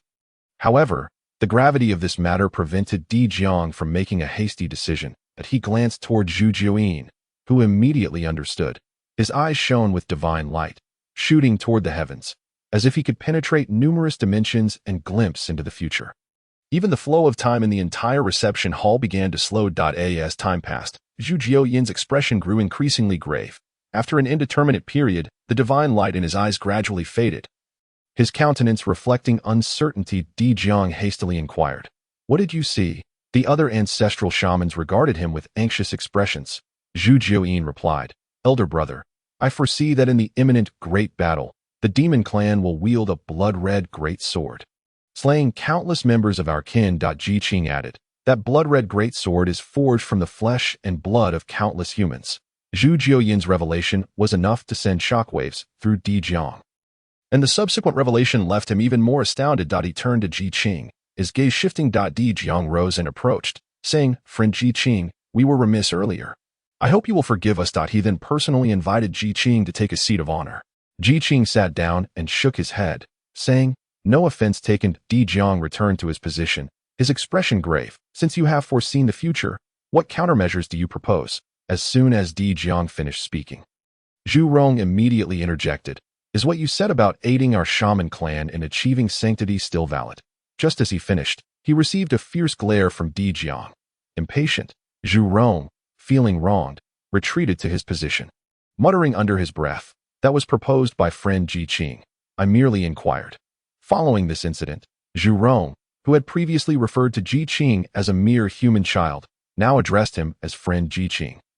A clear indication of the shift in their relationship. Qing smiled and replied, "Rest assured, friend Zhu Rong, I have come today with the intention of assisting you all in overcoming this crisis. I will certainly spare no effort in matters where I can be of help." The ancestral shamans felt a surge of joy at this declaration, as it effectively signified his agreement to aid in achieving sanctity. Who would have imagined that they had once dismissed him, and now they were exceedingly agitated by a single statement from Qing? The ancestral shamans enthusiastically declared, "Excellent. In that case, we invite friend Qing to provide us with guidance." "I would not presume to offer guidance," Qing replied, "but in exchange for my assistance in helping the shaman clan achieve sanctity, I will require certain sacrifices from the shaman clan." The shaman clan understood the gravity of the trials associated with achieving sanctity. However, hearing Qing's statement, they felt a twinge of discomfort. Zhu Rong, with his impulsive nature, instantly wore a displeased expression, his earlier jovial demeanor replaced by a palpable hostility, though Dijiang also felt displeased. He suppressed his discontent for the sake of the shaman clan's future and asked as calmly as possible, "What is it that you seek, friend Qing, if it is not too excessive?" "Our shaman clan is certainly willing." Zhu Rong immediately attempted to interject, but was silenced by a stern glance from Dijiang, leaving him sulking in silence. Qing stated, "I seek the 9 turns mysterious art of the shaman." As Zhu Rong ceased to be angry, Dijiang exchanged a glance with the other ancestral witches, their expressions laden with unspoken complexities. Observing their demeanor, Qing's curiosity deepened, leading him to inquire, "Esteemed friends, is there something troubling you? Please feel free to speak candidly." Although he was resolute in his demands, Dijiang coughed lightly, covering his mouth, and regarded Qing with a question. "Qing, do you truly desire only the 9 transformations of mystical arts?" Qing nodded affirmatively.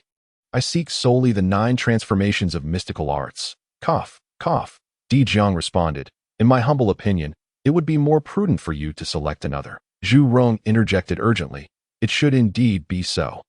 The usually reticent Ho-Tu also nodded in agreement, speaking sincerely, "Friend, you have come specifically to assist our witch clan, and have even offered to help us achieve the status of a saint. Such a tremendous favor cannot be met with ingratitude.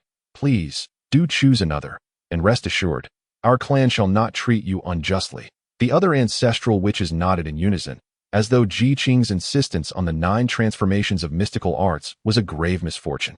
Ji Qing, perplexed by their reactions, well aware of the straightforward nature of the witch clan, candidly expressed, "May I inquire what you mean by this?" Realizing Ji Qing's genuine confusion, Di Jiang sighed and explained with a hint of resignation. "It is quite normal for a non-member of our clan to be unaware of our circumstances, to be frank. While this technique can indeed temper the body, it is not suitable for outsiders. Only members of the witch clan may wield it. Thus, I would advise you to select another." Upon hearing this, Ji Qing couldn't help but chuckle. He had anticipated their straightforwardness but had not expected such candor. "Thank you for your concern, but I insist on the 9 transformations of mystical arts. I require nothing else." Di Jiang, seeing his determination, sighed and ceased further persuasion. "Very well, if you are steadfast in your choice. We shall not press the matter further. Please, follow us." The 9 transformations of mystical arts were a legacy of the 12 ancestral witches, obtainable only within the Hall of Pangu. Moreover, to acquire this technique, one needed not only the consent of the 12 ancestral witches, but also the acknowledgement of the father god Pangu. Ji Qing's connection to Pangu's essence alleviated concerns on that front. Though Di Jiang and the others were unaware of it, before entering, Di Jiang cautioned, "Should you be unable to obtain the technique, you may still choose something else." Ji Qing nodded in understanding. Upon entering the Hall of Pangu, the 12 ancestral witches took their positions. "Please stand here," Ho Tu instructed, gesturing to a spot before the statue of the great god Pangu. Ji Qing complied and stood in place. The 12 ancestral witches each summoned a drop of their essence blood from their foreheads, which coalesced into a circle and flew toward the statue of the great god Pangu. As it reached the statue, a brilliant light erupted, enveloping Ji Qing from head to toe. Di Jiang and the others exchanged astonished glances. Could he truly earn the father god's recognition? In the annals of the witch clan's existence, few outsiders had ever received such acknowledgement. Ji Qing, who had earlier felt a slight trepidation, now felt completely at ease. With his eyes tightly shut, he immersed his soul in an enigmatic realm, akin to being enveloped in warm waters, so comfortable that he involuntarily squinted. Moments later, as that sensation faded, he opened his eyes to a scene of utter chaos. Ji Qing was momentarily taken aback, recognizing that this place bore a resemblance to his previous encounters, having traversed the threefold secret realms of Buzhou Mountain and fused with Pangu's essence. Ji Qing's spirit had transformed significantly. Even in this boundless chaos, he felt at ease. Could the inheritance lie deep within this infinite void? Suddenly, an intense warmth surged from within him, as if it aimed to incinerate his very being. Ji Qing could even feel his blood boiling. He understood that it was not his own blood that boiled, but rather the Pangu essence he had absorbed and integrated. It seemed as though the Pangu essence responded to an unseen call. What could evoke such a resonance with Pangu's essence? While Ji Qing pondered this, a magnificent figure gradually materialized within the chaos. This towering presence obscured the heavens, completely enveloping Ji Qing, overwhelmed by the sight of such a colossal form. Ji Qing's spirit surged, and he could not help but call out, "Great God Pangu!" The statue of Pangu slowly turned its head to regard Ji Qing. In response to his astonished gaze, it declared, "I am of the Pangu lineage." Its voice resonated like thunder from the distant horizon, stirring tumultuous waves within the chaos.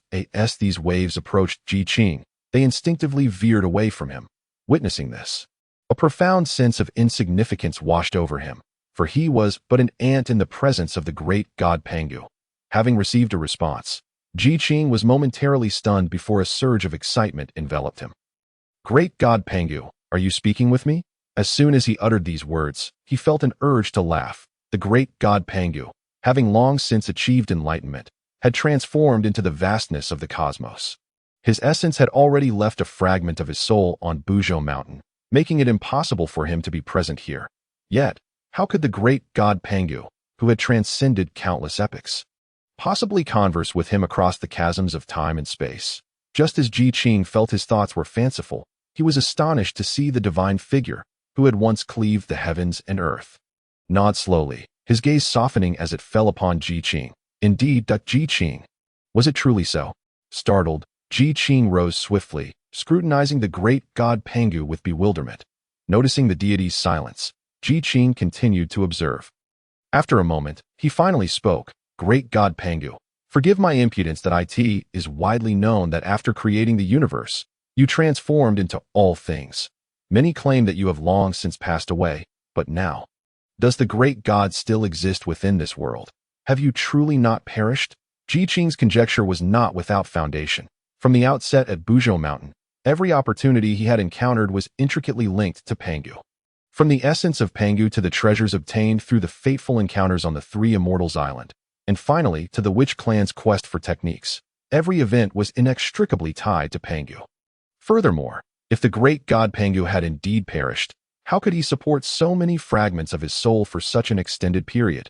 And how could the ancient formation of the witch clan, the 12 heavens killing array, summon the true essence of Pangu? This left little room for doubt in Qing's mind. Upon hearing his words, Pangu's lips curled slightly upwards as he nodded. Qing's heart leaped with joy.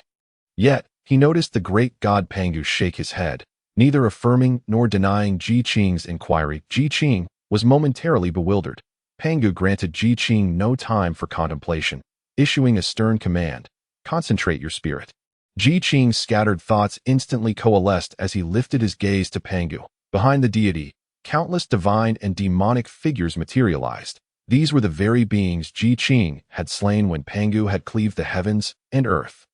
Qing watched intently as Pangu wielded his colossal axe, cleaving through the throngs of 3,000 divine and demonic beings that Qing, spellbound, instinctively mirrored Pangu's movements.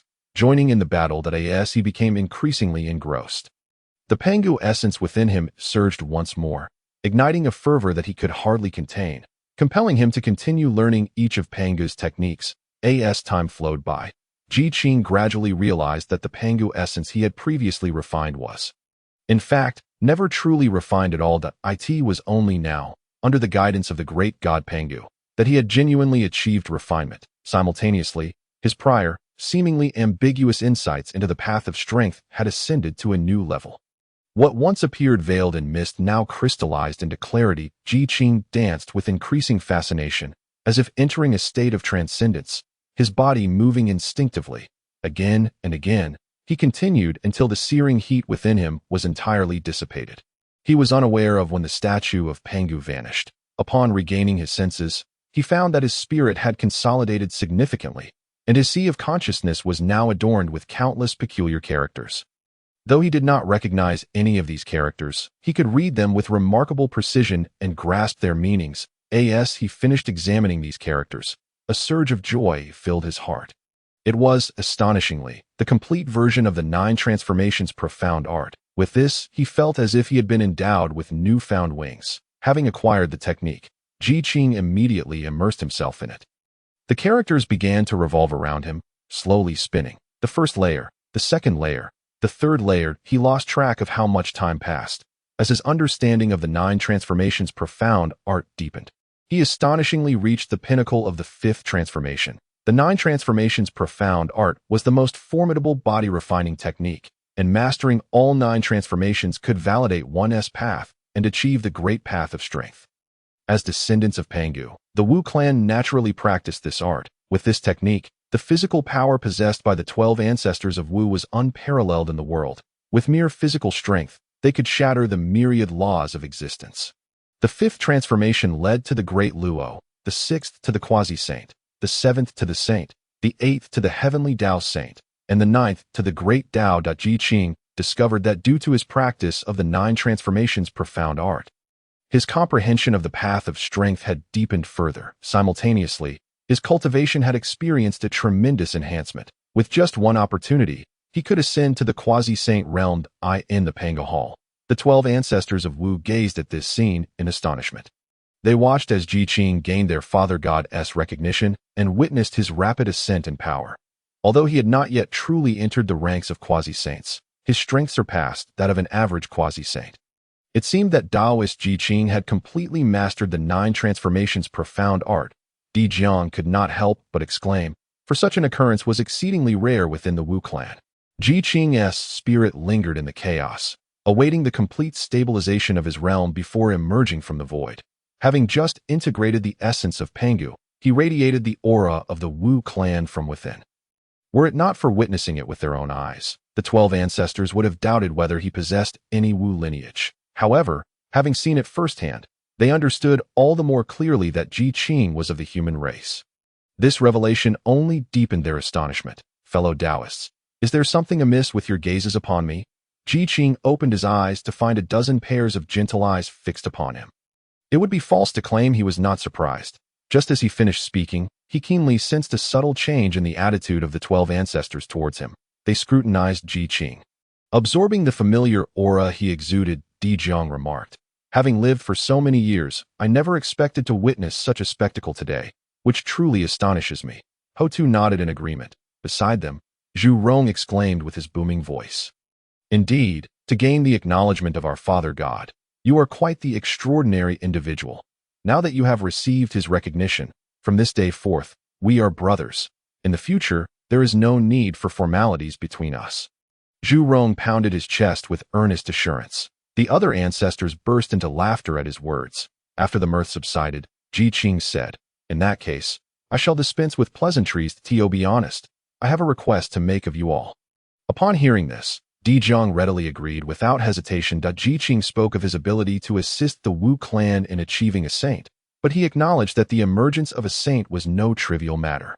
Simply possessing the 9 transformations' profound art would not suffice. Thus, he saw no need to seek the opinions of the other ancestors and directly affirmed his intent. "Since we are now brothers, let us speak openly without such formalities that as long as it is within our Wu clan's capability, we shall spare no effort." The other ancestors, following Zhang's lead, felt no inclination to oppose.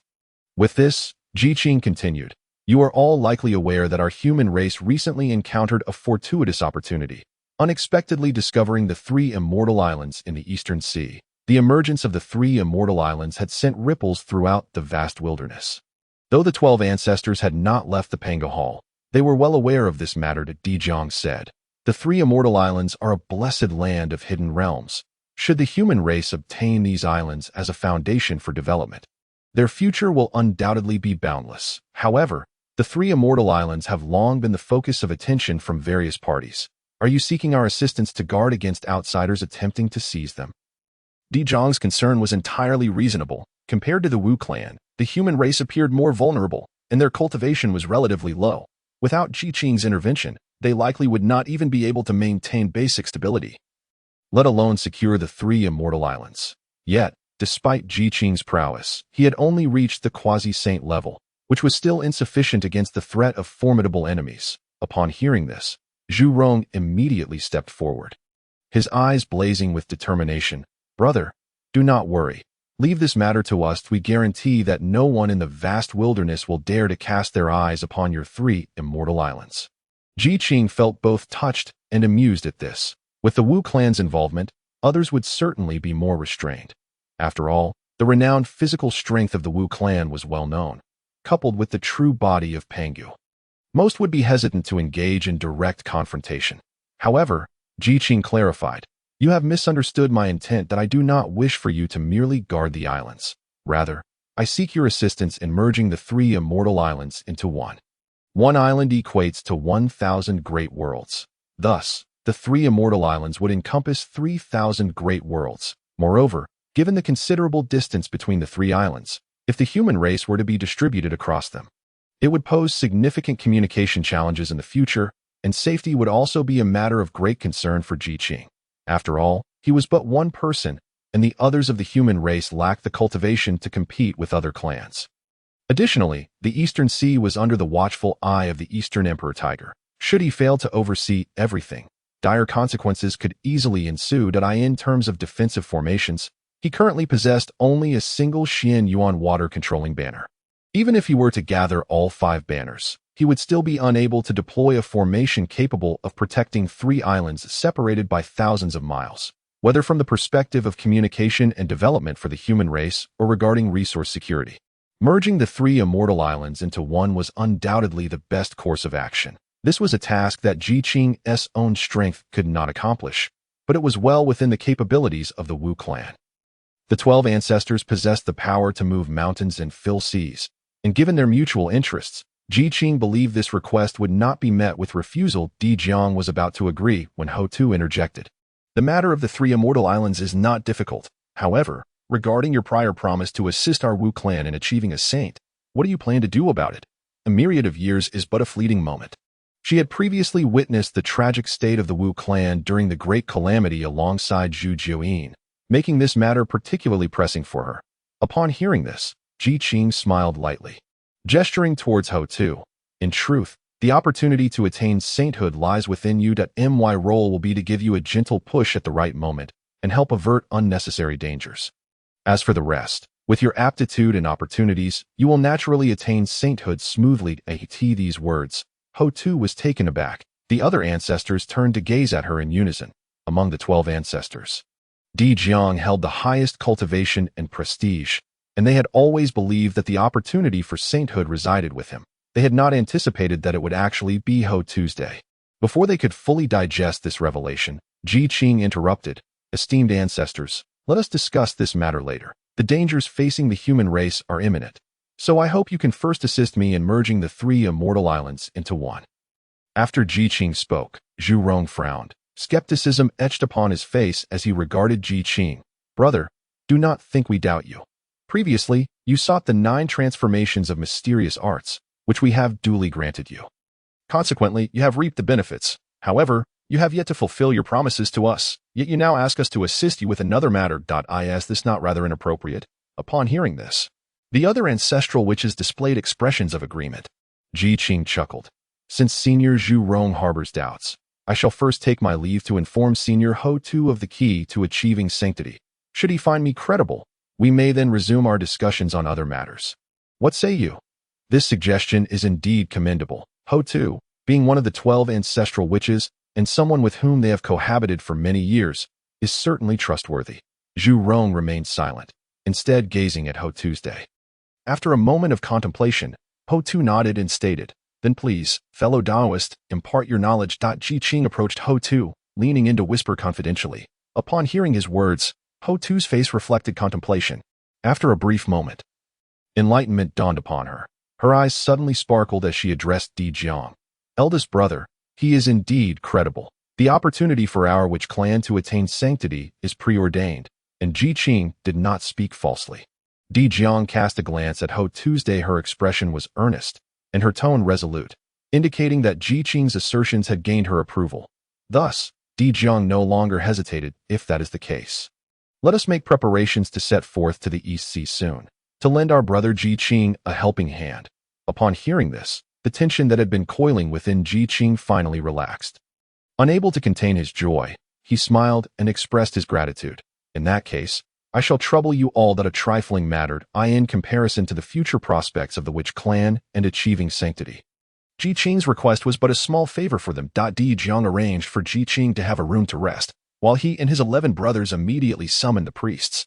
After clearly delegating the clan's affairs, they set off with Qing. The witch clan cultivates the physical body rather than the spirit. The distance from the witch clan to the East Sea was immense. It had taken Qing several years to arrive. At this moment, the 12 ancestral witches were unable to fly, so they each summoned their respective manifestations. 12 towering forms, each over 1,000 feet tall, stood majestically between heaven and earth, piercing the clouds, a truly spectacular sight, which left Qing hovering in midair, utterly astonished. Brother Qing, let us depart. Di Jiang's voice boomed like a great bell, causing Qing's body to sway slightly. Such a simple utterance possessed such formidable power, Qing felt even more deeply moved. If he were to master the 9 transformations of mysterious arts to its utmost, he too could likely reach such heights, perhaps even beyond. After all, he bore the essence of Pangu, which set him apart from ordinary witches, surpassing even the 12 ancestral witches. Qing nodded and said, Please follow me, esteemed ones. Under Qing's guidance, the 12 colossal forms swiftly traversed the mountainous terrain and forests. Each step they took caused the ground to tremble, sending countless creatures scattering in terror, their eyes filled with fear as they looked back.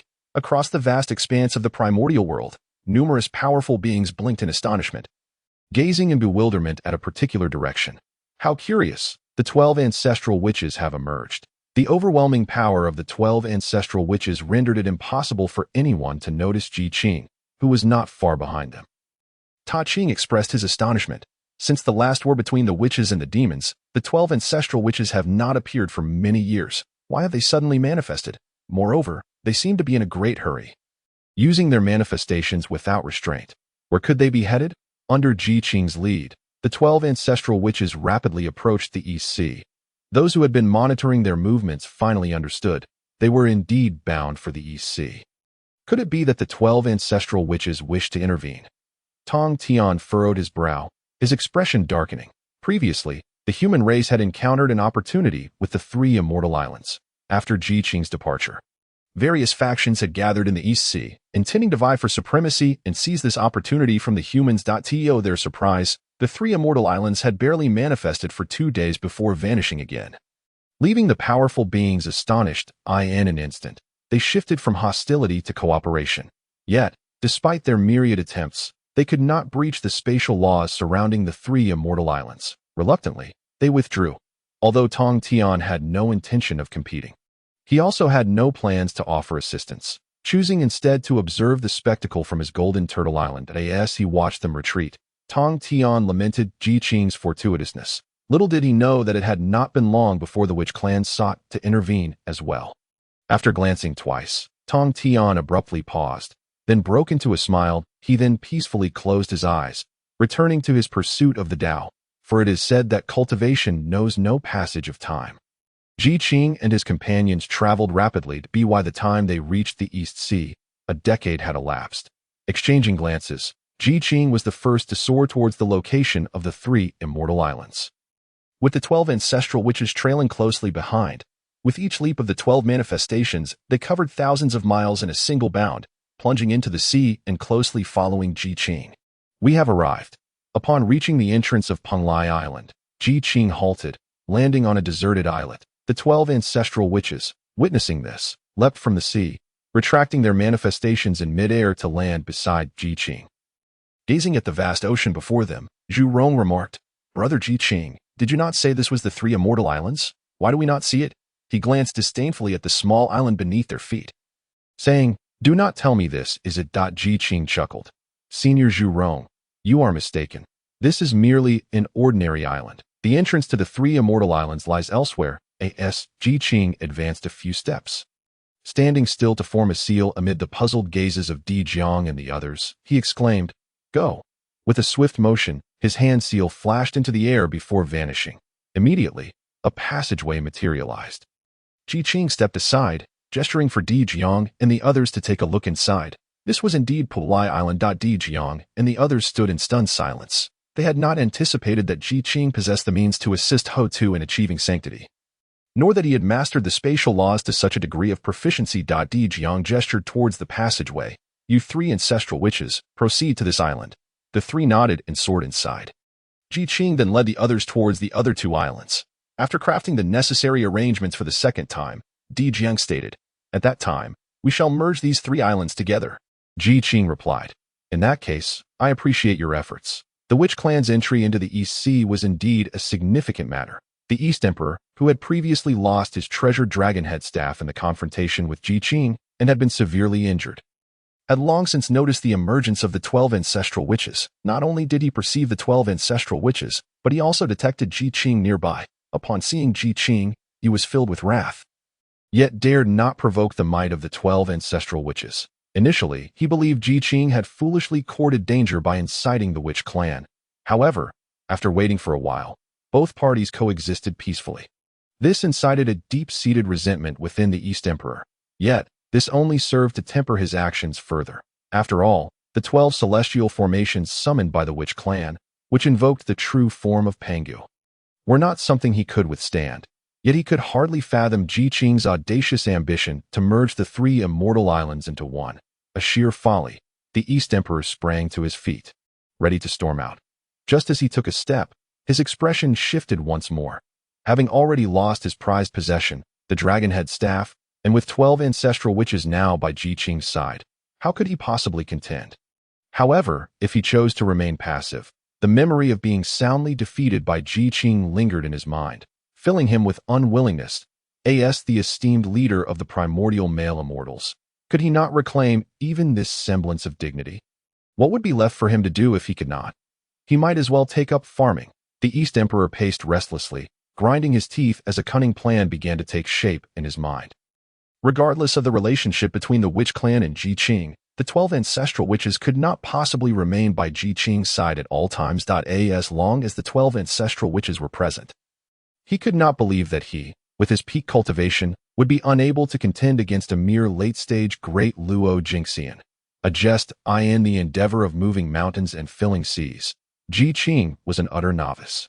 He enlisted the 12 ancestral witches as laborers, while he himself settled into a position he had previously calculated, awaiting the ancestral witches to push the 3 islands forward, before him, the 3 celestial islands. Under the influence of the 12 ancestral witches, slowly approached as the distance between the islands diminished, the laws governing them began to clash and intertwine. Qing, positioned at the convergence of the 3 celestial islands, felt the sensations most acutely. As they drew closer, the intensity of the feeling became increasingly palpable. When they were nearly touching, the energies emanating from the 3 islands threatened to distort the very fabric of space around him. Countless storms raged chaotically by his side, tearing and clawing at him, as if intent on utterly distorting and annihilating Qing.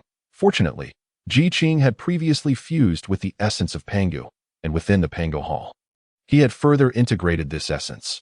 Coupled with the 9 transformations' profound art, Qing's physical form was now sufficiently formidable, rendering the spatial tempests of little consequence to him. He stood serenely at the center, his gaze coolly fixed upon the 3 celestial islands. Boom! In the sky, dark thunderclouds churned incessantly, emitting a deep and thunderous roar. Qing glanced upward. Each of the 3 celestial islands represented 1,000 great worlds. The fusion of the 3 celestial islands signified the amalgamation of 3,000 great worlds. Once merged, the spiritual energy on the islands would exponentially increase, soon transforming into a location of unparalleled spiritual veins. This would disrupt the balance of heavenly principles, which would never permit such a place to exist, hence the descent of this thunder tribulation. However, as Qing observed the increasingly tumultuous thunderclouds above, with hints of purple lightning flickering within, a look of perplexity crossed his brow. Was this thunder tribulation perhaps a bit too grand? Brother Qing, the merging of the 3 celestial islands has indeed summoned the purple thunder. We may soon witness the emergence of an extraordinary treasure, came the voice of Di Jiang, laced with gravity. The tribulation thunder in the world is not singular, and treasures capable of attracting purple thunder are undoubtedly rare celestial materials. Now, as the 12 of them navigated the 3 celestial islands, Qing pondered whether trouble would arise. The concern was substantial, as the thought of someone intervening along the way loomed large. Qing was acutely aware of the stakes. But the merging of the 3 celestial islands was imperative. Regardless of the challenges, he could not falter. Moreover, treasures such as these were precisely what he sought. Esteemed seniors, please continue. I shall handle the rest. Qing declared, promptly focusing his mind, disregarding the thunder tribulation above, and fixating his attention on the 3 celestial islands, wary of missing any subtle movements. Given Qing's insistence, Di Jiang and the others exchanged glances and resumed pushing the 3 celestial islands onward. As the islands drew ever closer, the rumbling of the thunder grew increasingly profound. Crack! A purple bolt of tribulation thunder, as thick as a wrist, descended from the heavens, striking the center of the 3 celestial islands as a warning. Yet neither the 12 ancestral witches nor Qing paid it any heed. The 3 celestial islands continued their approach. Qing summoned his spiritual energy, swiftly ascending into the air. The thunderclouds appeared to grow enraged, rolling and roaring in fury as tribulation thunders fell in rapid succession. Initially the thickness of a wrist, they soon swelled to the girth of an adult's waist. These bolts seemed to recognize their target, as they relentlessly descended upon Qing. However, thanks to the protective virtues of heavenly merit and the 9 transformations' profound art, the tribulation thunder failed to harm him. The furious thunder was compelled to redirect its wrath towards the 12 ancestral witches. Though the ancestral witches bore the tribulation thunder within them, they suffered no significant harm, and their progress remained unimpeded. With the full force of the 12 ancestral witches, the 3 celestial islands crashed together. Countless shock waves radiated outward, stirring enormous waves upon the eastern sea. Amidst the earth-shattering cacophony, the 3 celestial islands swiftly merged into one. Qing retained a fragment of his consciousness to observe this fusion, marveling at the prowess of the witch clan and their ability to move mountains and fill seas. Had it not been for their assistance, his aspirations would have remained unrealized. Di Jiang and the others shared a relieved glance. Just then, A purple aura imbued with chaotic energy began to rise from the point of fusion of the three celestial islands. Qing quickly turned his head. Upon sighting this purple aura, he momentarily paused, and only after a moment did he recover. This was the primordial purple qi. Qing gasped in astonishment. He had anticipated the emergence of rare treasures upon the fusion of the three celestial islands. But he never expected it to be the primordial purple Q. Qing was momentarily entranced. The purple aura seemed to possess its own intelligence. It circled around, and upon finding no obstructions, swiftly darted off in a chosen direction. The moment the primordial purple qi moved, Qing sprang into action. This was something he had first laid eyes upon. He could not allow it to escape. As Qing moved, Zhu Rong and the others followed suit. Indeed, it is the primordial purple qi. Brother, let us seize it, Zhu Rong exclaimed with elation, rolling up his sleeves and preparing to rush forward. If our witch clan were to obtain this treasure, we need not fear the great tribulation of 10,000 years hence. The primordial purple qi was indeed a treasure of immense value. Not only would it attract the 12 ancestral witches, but even a saint would be drawn to covet it. The appearance of the primordial purple qi before them was a fortuitous opportunity. The other ancestral witches were also stirred with desire. Do not seize it, Di Jiang admonished, pulling Zhu Rong back with urgency. His face, filled with envy, bore a mask of restraint and composure. This treasure is the opportunity of brother Qing. Let us not act rashly. Should we offend him over this, it would be a grave miscalculation. Qing, having grasped the opportunity to ascend to sainthood, had rendered a great service to their witch clan. Moreover, he had gained the recognition of the Father God, and was privy to the events of the Witch Yao War. He understood that the witch clan would ultimately vanish from the world of Hongguang. Everything indicated that this individual was of paramount importance to their clan. To offend him over such a treasure would risk incurring his wrath, which could lead to their clan's peril.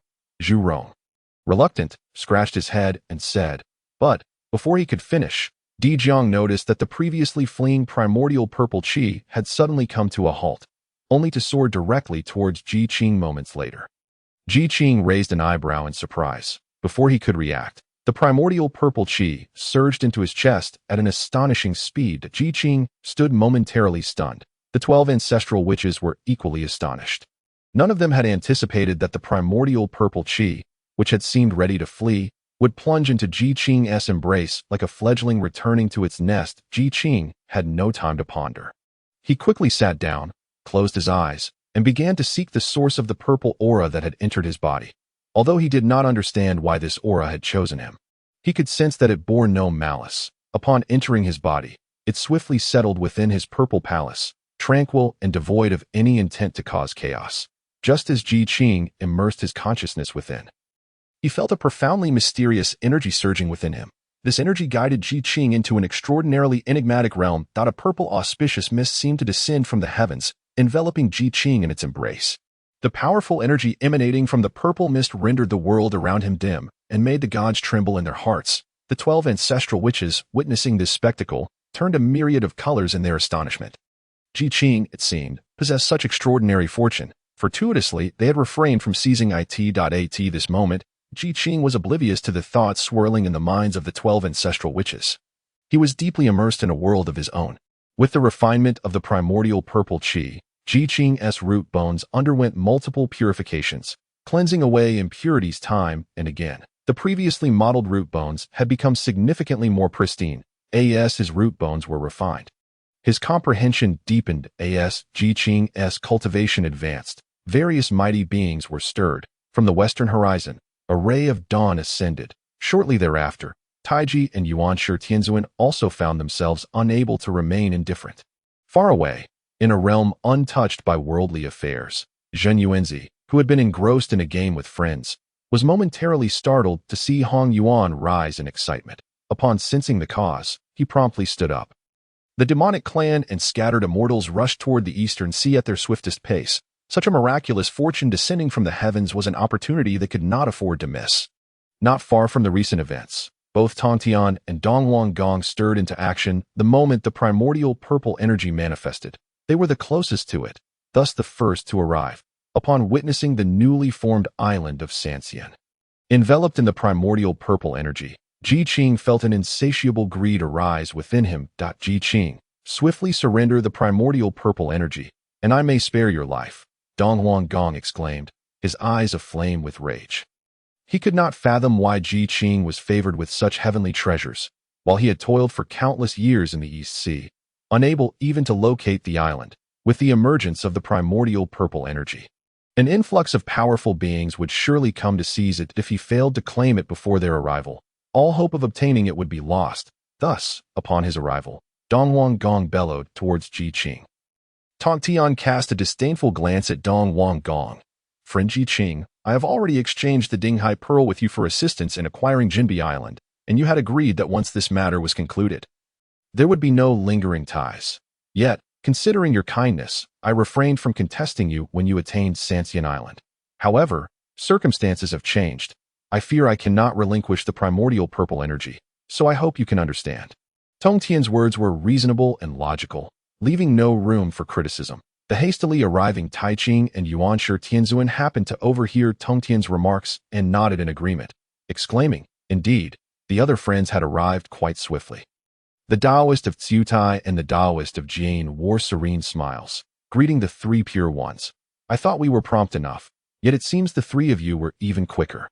However, this treasured item cannot be obtained merely through speed. We too wish to contend for it. Ha! Indeed, the treasures of heaven and earth have manifested, and even the two Taoists, who claim to never interfere in worldly matters, have come. It appears that our demon clan must secure a share of this bounty. The Dragon Clan and scattered immortals followed closely behind, though their strength paled in comparison to the formidable beings. They were unwilling to withdraw from such a fortunate opportunity. What if luck smiled upon them, allowing them to seize the treasures amidst the chaos? Moreover, with so many vying for a fragment of the primordial purple energy, conflict was inevitable. Perhaps they could take advantage of the turmoil. Having made up their minds, some weaker beings stood behind the Dragon Clan and scattered immortals, cautiously concealing themselves, waiting for the opportune moment to strike. As more and more powerful entities appeared, Dong Huang Gong's expression darkened significantly. Indeed, one fears what one does not wish to encounter. However, he would never concede defeat so easily. With a swift thought, Dong Huang Gong declared, esteemed friends, this item was first discovered by Ji Qing. Should you wish to obtain it, ought we not first inquire about Ji Qing's intentions? Those capable of conversing in this space were at least quasi-saints. Many regarded Dong Huang Gong, who languished at the fringes of the quasi-saint ranks, with disdain. Typically, they maintained a facade of peace in his presence, yet now, despite recognizing his folly, they acknowledged the validity of his words. After all, he had discovered it first, and it was only right to consider his wishes. They were all figures of significance. After all, they could not disregard such decorum. Should Ji Qing become aware of their thoughts, he would likely find it quite amusing that if they were indeed concerned with appearances, why then did so many rush to contend for the treasures of a peak golden immortal? This was, quite evidently, an utter lack of shame. Ji Qing remained silent, his gaze coldly fixed on the powerful beings before him. The celestial light surrounding him had not yet dissipated, and the others were unaware that the primordial purple energy already belonged to him. Had they known, given the shamelessness of these individuals, they might have seized him and forced him to refine it into elixirs. With Dong Huang Gong's reminder, the powerful beings turned their attention to Ji Qing in unison. Their intentions unmistakable. They all coveted the primordial purple energy. It would be ideal if he surrendered it willingly, but if he refused, they would resort to force. Observing their shameless expressions, Ji Qing felt a mixture of amusement and irritation. With so many of you here, have you even considered how to divide the primordial purple energy? Ji Qing spoke lightly. Among such formidable entities, escape would be a challenge, let alone surrendering the precious treasure. Thus, he sought alternative strategies to navigate this predicament. As Ji Qing's words fell, the powerful beings opposite him were momentarily taken aback.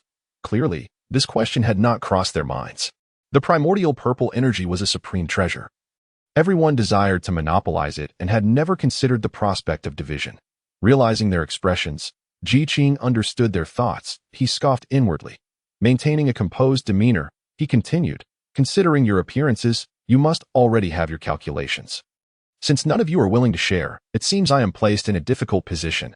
Such a precious item cannot be surrendered without some form of compensation. At this, the crowd erupted in laughter. showering Ji Qing with a barrage of promises and offers. Yet, Ji Qing had little desire to listen that he was currently invoking the system. He had already contemplated that, surrounded by so many powerful beings. Even with the pure world White Lotus, he could not guarantee his safety. Moreover, he had the 12 ancestors of sorcery behind him. While he knew they could escape, abandoning them would not only tarnish his reputation, but also risk creating rifts that could hinder future cooperation.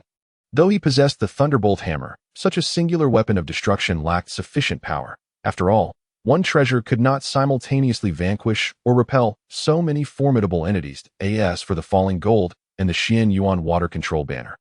They were utterly useless. The Chaos Pearl could be used for escape, but it was damaged and could hardly withstand assaults from such a multitude of practitioners. Ji Qing considered countless scenarios, yet upon observing the sheer number of adversaries, all his plans crumbled. The overwhelming odds made the possibility of escape almost negligible. This was indeed a troubling predicament. Just as Ji Qing felt a surge of anxiety, the voice of the system resonated like a divine melody. Ding! Congratulations, host. The total human population has reached 1 billion. To celebrate this milestone, the system has prepared several rewards for the host. Would you like to claim them? There was no hesitation. Almost instantly, upon hearing this, Ji Qing responded with barely contained excitement. Claim. Previously, the system had bestowed the Thunderbolt Hammer and the Kongdong Seal. Now, he wondered what rewards awaited him. He hoped they would resolve his current troubles. Ding. Rewards dispensed. Please check your inventory. Reward 1. Ignore bottlenecks and elevate the host by 1 minor realm. Reward 2. Obtain the Human Tao Supreme Formation and the Human Sovereign Sword. Reward 3. Bestow the title of Human Saint Emperor upon the host. These rewards echoed in Ji Qing's mind, igniting a surge of exhilaration. Though he had yet to examine the details of these rewards, merely their names hinted at their exceptional quality, especially the Human Tao Supreme Formation. He had long wished to comprehend formations but had lacked guidance and resources, forcing him to abandon his aspirations. Now, by a twist of fate, he had acquired the Human Tao Supreme Formation. He hurriedly accessed the information regarding this formation. Human Tao Supreme Formation Operation Method. The more humans there are, the stronger the formation. Upper limit. Ji Qing. Was that it? Had he misread?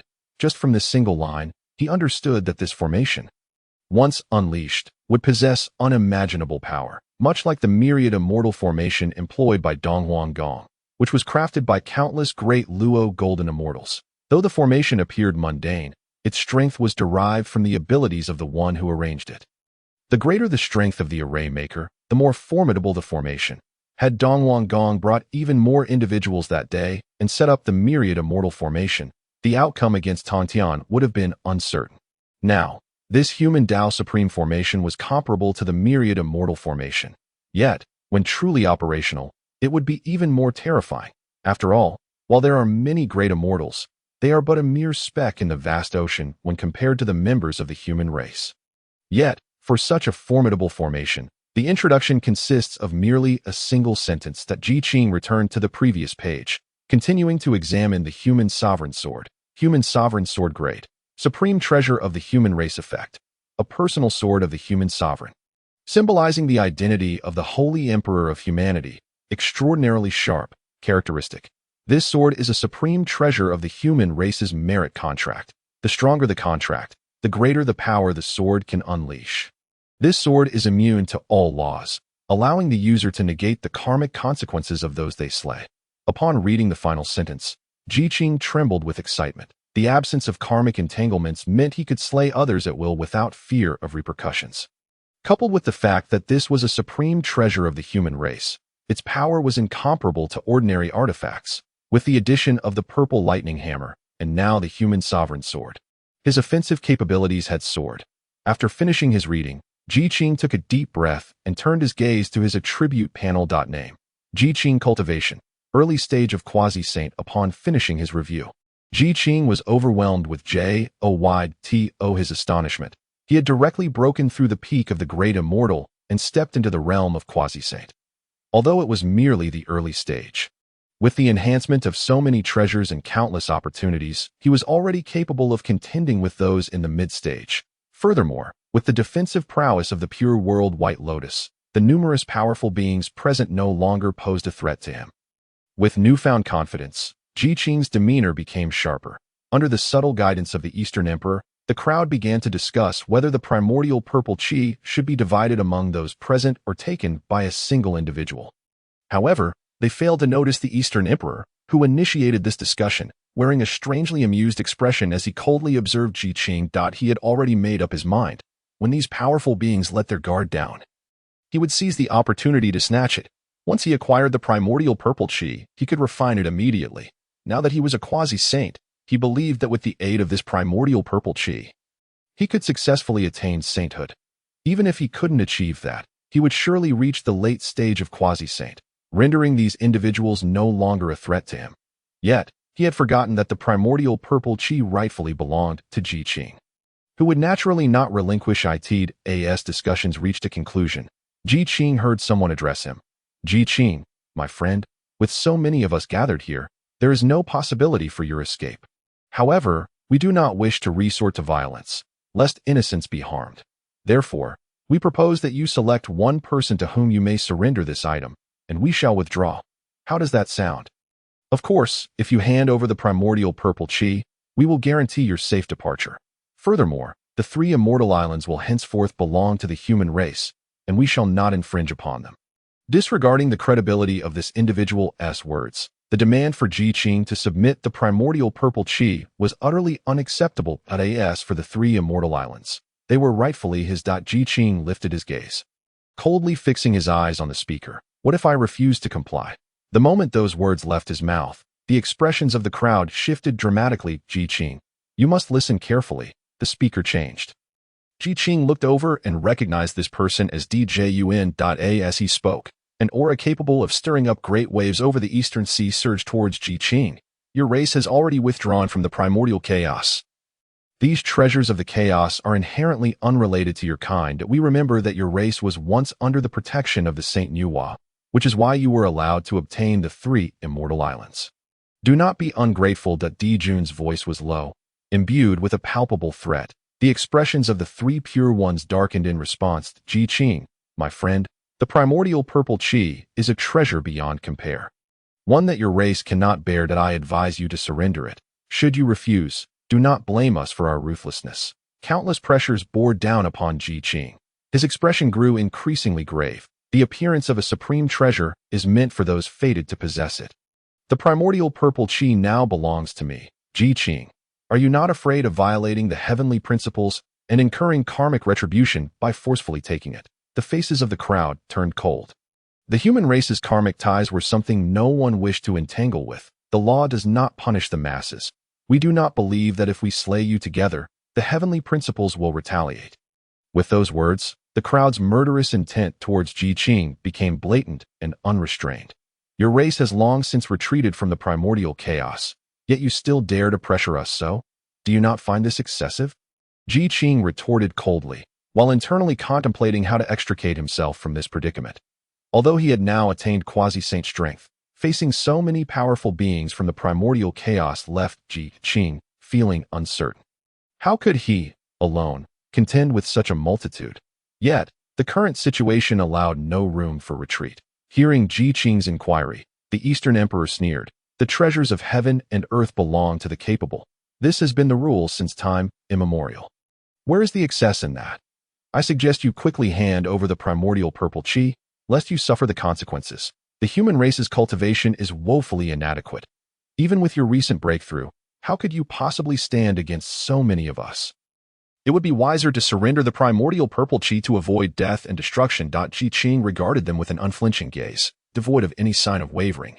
Hearing their threats, he let out a cold laugh. It seems you all intend to act against the natural order. The emergence of the primordial purple qi. What does it matter if it defies the heavens? From the horizon, an overwhelming aura surged upward, a fiery red light illuminating the entire sky, resembling a blazing inferno. Amidst this brilliance, an elder emerged, standing atop a blossoming red lotus. Ji Qing's pupils constricted. The 12-petal karma fire red lotus. The newcomer must be the old ancestor of the underworld river. The old ancestor of the underworld river loomed before Ji Qing, looking down upon him with undisguised contempt. A mere human ancestor, at the early stage of quasi-saint, dares to be so audacious. The old ancestor disdainfully snorted. Boy, Hand over the primordial purple Qi, and I will ensure your safety. Qing nearly laughed aloud at the absurdity. Having acquired the primordial purple Qi, they were singularly focused on how to seize it, caring little for his life. Such words were nothing but empty promises. When the old ancestor saw Qing's silence, he became enraged. Boy, do not push your luck, as he spoke. The raging karma fire erupted, surging directly towards Qing. Qing's gaze flickered. The karma fire emanating from the 12-petal karma fire red lotus was not something an ordinary person could withstand. Are you intent on killing me to claim the primordial purple Qi for yourself? Qing stood his ground, making no effort to defend himself, simply observing that at this moment, someone stepped in to intercept the old ancestor's attack. Jun interjected, "Old ancestor, the primordial purple Qi is still with him. Do not be hasty." The old ancestor, having held back his lethal strike, was not angered by the interruption that he let out a cold huff and stood silently to the side. His intentions clear. Seeing this, Jun also withdrew his attack. He turned to Qing, his expression serious. Qing, my friend, the human race possesses the weakest cultivation in the world. When you led your people out of the primordial chaos, it was to seek a place of refuge. Qing looked at Jun, curious to hear what he would say next. Jun spoke slowly.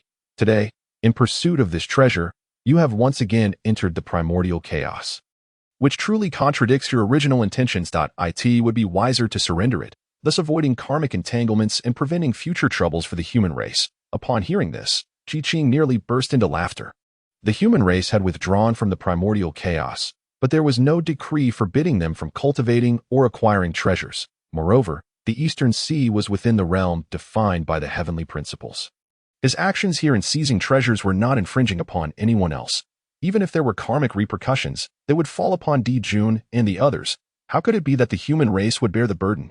It was a complete inversion of truth. Qing replied.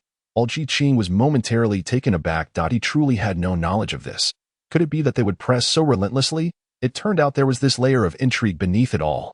In light of this, he could not possibly relinquish the item that if he were to hand over the Hongmeng purple Qi today, what if they continued to wield it against the heavenly Tao in the future? If the human race were to acquire another treasure, would they not come to seize it again? Jun, observing the vigilance in Qing's eyes, let out a cold snort, flipping his palm to reveal a gilded scroll. He tossed the scroll into the air, where it unfurled into a grand tapestry, expanding to the size of several rooms, suspended high above. This is the Luo Shu, Jun proclaimed, his hands clasped behind his back as he regarded Qing. It can depict the myriad phenomena of heaven and earth. Since you refuse to surrender the Hongmeng purple Qi, let us see the visions contained within the Luo Shu. Qing lifted his gaze to the scroll, which revealed a swirling mass of dark clouds. After several twists and turns, it transformed into a scene that Qing recognized all too well, Shouyang Mountain. There, upon Shouyang Mountain, demonic clouds roiled, and countless demon soldiers stood atop the clouds. Their greedy eyes fixated on the figures below. Beneath the demonic clouds stood a vast throng. Those were the humans, led by the Swearen clan. Upon seeing this, Qing's pupils constricted sharply, a surge of anger flooding his heart. These beings were utterly despicable. Seeing his refusal, they turned their aggression towards the human race. You dare to massacre the human race? Qing exclaimed, raising his voice towards Jun. Do not forget. You do not yet possess the Hongmeng purple Qi. Should you strike, you will undoubtedly become entangled in karmic retribution. Do you not desire to attain sainthood? Jun laughed dismissively. Rest assured, as long as you are willing to hand over the Hongmeng purple Qi, I shall not lay a finger on the humans. After all, I too aspire to become a saint and wish to avoid such pointless karmic entanglements. And if I refuse? Qing countered. The expressions of Jun and the others darkened as numerous formidable beings from the primordial era converged upon him. The weight of their presence bore down upon Qing like a mountain, causing his complexion to shift dramatically. Qing, you have no path of retreat left. Only by surrendering the Hongmeng purple Qi can you hope for peace. Jun declared, standing imperiously upon the clouds, coldly surveying Qing. Your human race has already retreated, losing the protection of the Saint Nuwa. And you, merely at the early stage of quasi-sainthood, what do you believe you can accomplish in the presence of so many of us? In truth, quasi-sainthood was indeed a formidable existence for the human race. Yet for these ancient beings who had lingered in quasi-saint status for countless eons, Qing was as fragile as a mere insect. Easily extinguished with a flick of their finger, they were reluctant to engage in further discourse with him, primarily to avoid entangling themselves in karmic retribution. However, if Qing proved to be utterly foolish, they would not hesitate to take action. Dong Huanggong gazed at Qing with derision, saying, Qing, do you perhaps wish to rely on the Wu clan as your support? While the Wu clan is indeed physically formidable and possesses the 12 heavenly fiends array to summon the true form of Pangu, they are but 12 in number. Even if they were to sacrifice themselves, they could hardly withstand such overwhelming forces. The 12 ancestors of Wu, having previously expended considerable strength to assist Qing in merging with the 3 immortal islands, had yet to recover their energies. How could they possibly come to Qing's aid in such a state? The other primordial beings chuckled at this remark. On Shoyang Mountain, Swearin raised his head to gaze at the roiling demonic clouds above. His expression grave. The grotesque figures of the demons were poised for action. They had long heard of the delectable flesh of the human race, yet had not had the opportunity to taste it. Today, they finally awaited their chance. The speaker was Ying Zhao, one of the demon army's leaders. Ying Zhao was a bloodthirsty fiend, viewing the human race merely as prey. Humans were the natural embodiment of the Tao, and if he could refine their souls, it was certain he could enhance his own demonic power. The demons, hearing this, gazed at the humans with insatiable greed, waiting for Dijun's command to charge forth and devour the humans completely. Beneath the clouds, the humans trembled in fear, looking to Swearin as their pillar of support. With their progenitor absent, he was their only hope. Someone approached Swearin, asking, Leader, what should we do now? Swearin remained silent, his gaze fixed intently on the scene before him, which was a manifestation of their progenitor Qing facing countless primordial beings. The situation was even more dire than that on Shoyang Mountain. Swearin sighed inwardly. The human race had already retreated, and all their current actions were merely aimed at development. They had never intended to contend with the primordial beings, yet these entities clearly had other designs. Now, they sought to extinguish the human race. Initially, they did not comprehend their progenitor's decision to retreat, but now they understood.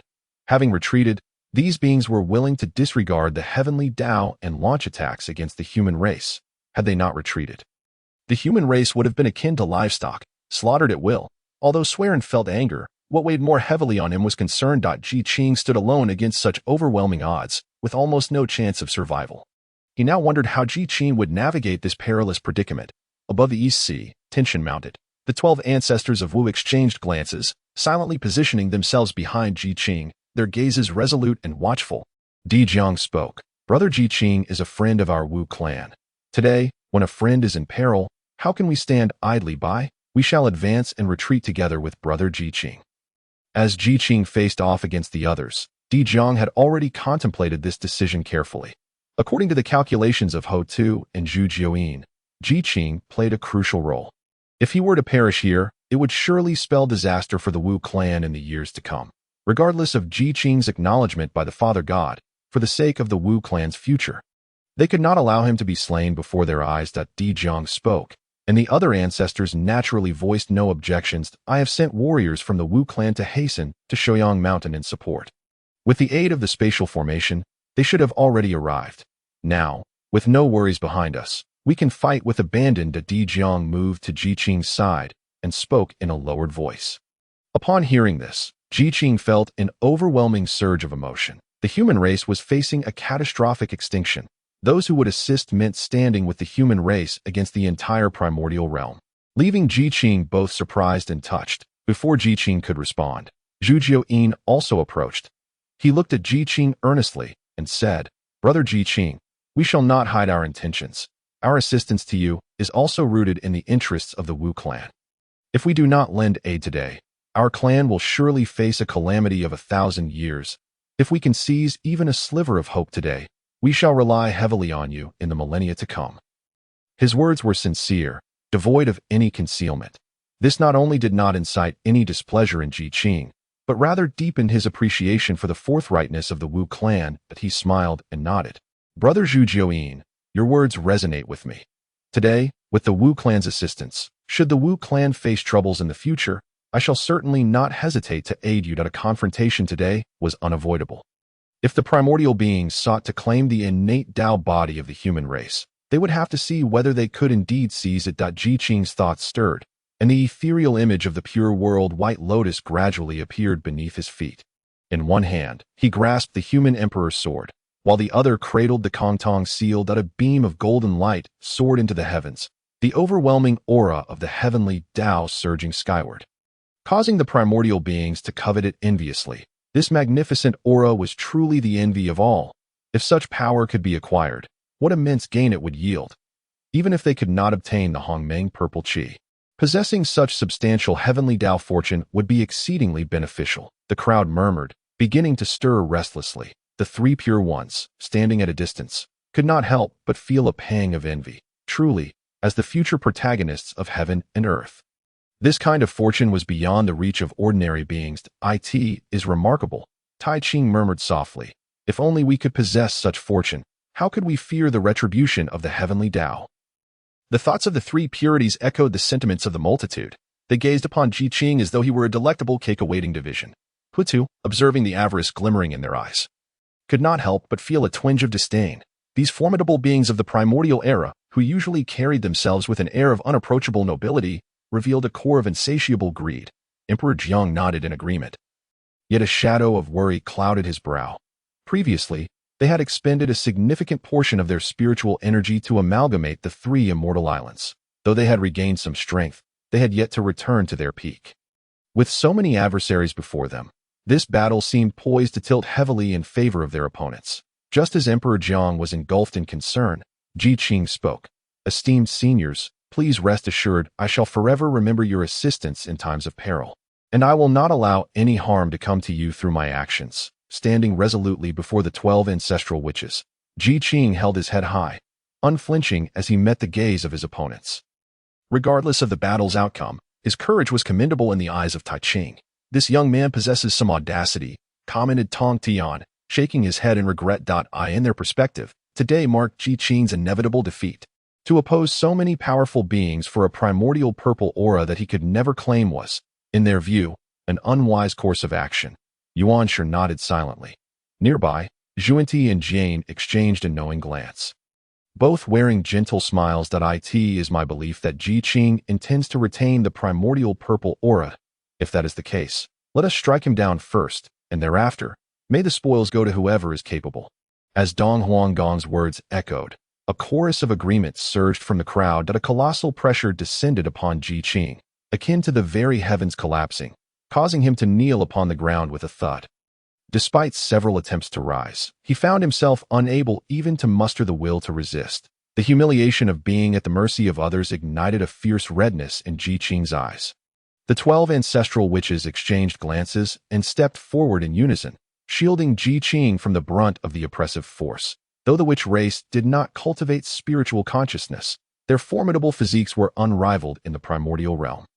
While the pressure posed a challenge for the unprepared Ji Qing, the 12 were able to withstand it. Brother Ji Qing, resist with all your might, Emperor Jiang urged as he glanced back. With the pressure momentarily alleviated, Ji Qing promptly activated the virtues of the heavenly Tao, enveloping himself in a protective barrier. With this divine shield, the residual pressure dissipated entirely. Esteemed ones, please step aside, Ji Qing declared, relief evident in his voice as he emerged.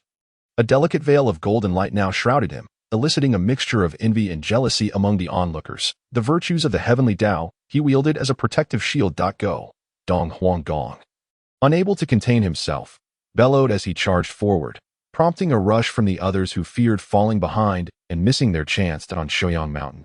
The unfolding drama above the Eastern Sea was vividly displayed through a divine mechanism before the gathered human race. Witnessing the myriad primordial beings charging with lethal intent toward Ji Qing, the human spectators were filled with fury.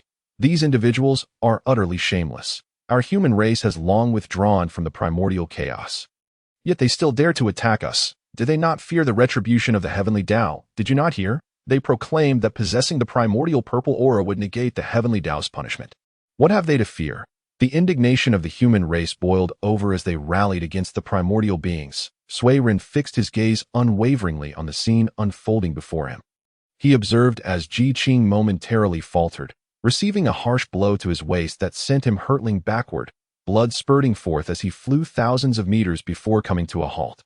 Just as he regained his footing, his assailants pressed the attack anew. They truly sought to eradicate our human race. It was evident that their intent was murder, launching lethal strikes from the very beginning. How lamentable it was that our race, having retreated, even the spiritual energy that had just been consumed began to restore itself at an astonishing pace, accompanied by wisps of golden substance. Although Qing could not discern the exact nature of these entities, he sensed that they posed no threat to him and were, in fact, beneficial. As the golden light dissipated, the merit barrier that had enveloped him became increasingly solid. His momentum surged like a breaking bamboo, and he exuded an aura reminiscent of a sage. Each of his movements subtly contained the laws of heaven and earth, a sight that left the Sanqing in silent awe. Those closest to Qing, such as Dijuan, felt this sensation even more acutely. Qing opened his eyes and cast a nonchalant glance at the crowd.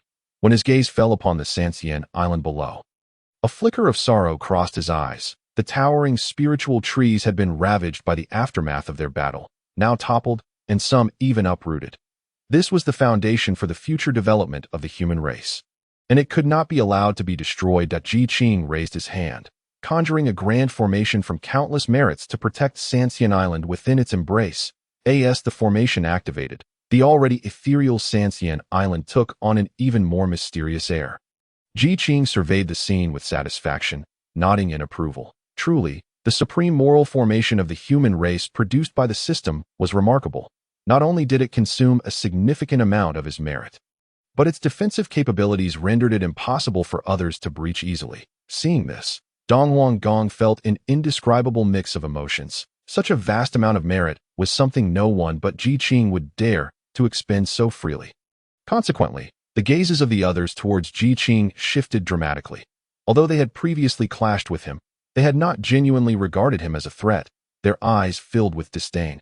However, at this moment, Dong Gong proclaimed loudly, "Everyone, if we do not eliminate him today, the Hongming Purple Qi will surely elude us." Qing was now engaged in battle with them, while simultaneously maintaining the formation, rendering him unable to divide his focus. "Let us unite our efforts. Some will pursue Qing, while the rest will dismantle his formation.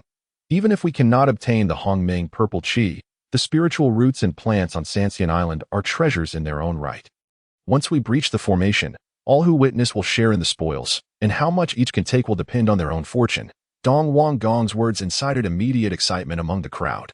Those who had previously hesitated to act against Qing for fear of powerful beings like Dijuan mistakenly harming them suddenly found a target. The amount of Hongming Purple Qi was limited. And with so many formidable beings present, especially with the 5 top experts yet to make a move, their chances of acquiring the Qi were slim. Thus, if they could secure some spiritual plants and roots to take home, it would not be in vain for having come here today. Dijuan observed the throng of practitioners surging forward and then glanced at Dong Gong. Half in admiration, "Dong Gong, your strategy is commendable." In response, Dong Gong shot a glance at Dijuan and remarked, "Your Majesty, do not speak lightly. I am thinking of the collective interests." The crowd exchanged knowing looks, immediately aligning their intentions against Qing. The phase of tentative probing had passed.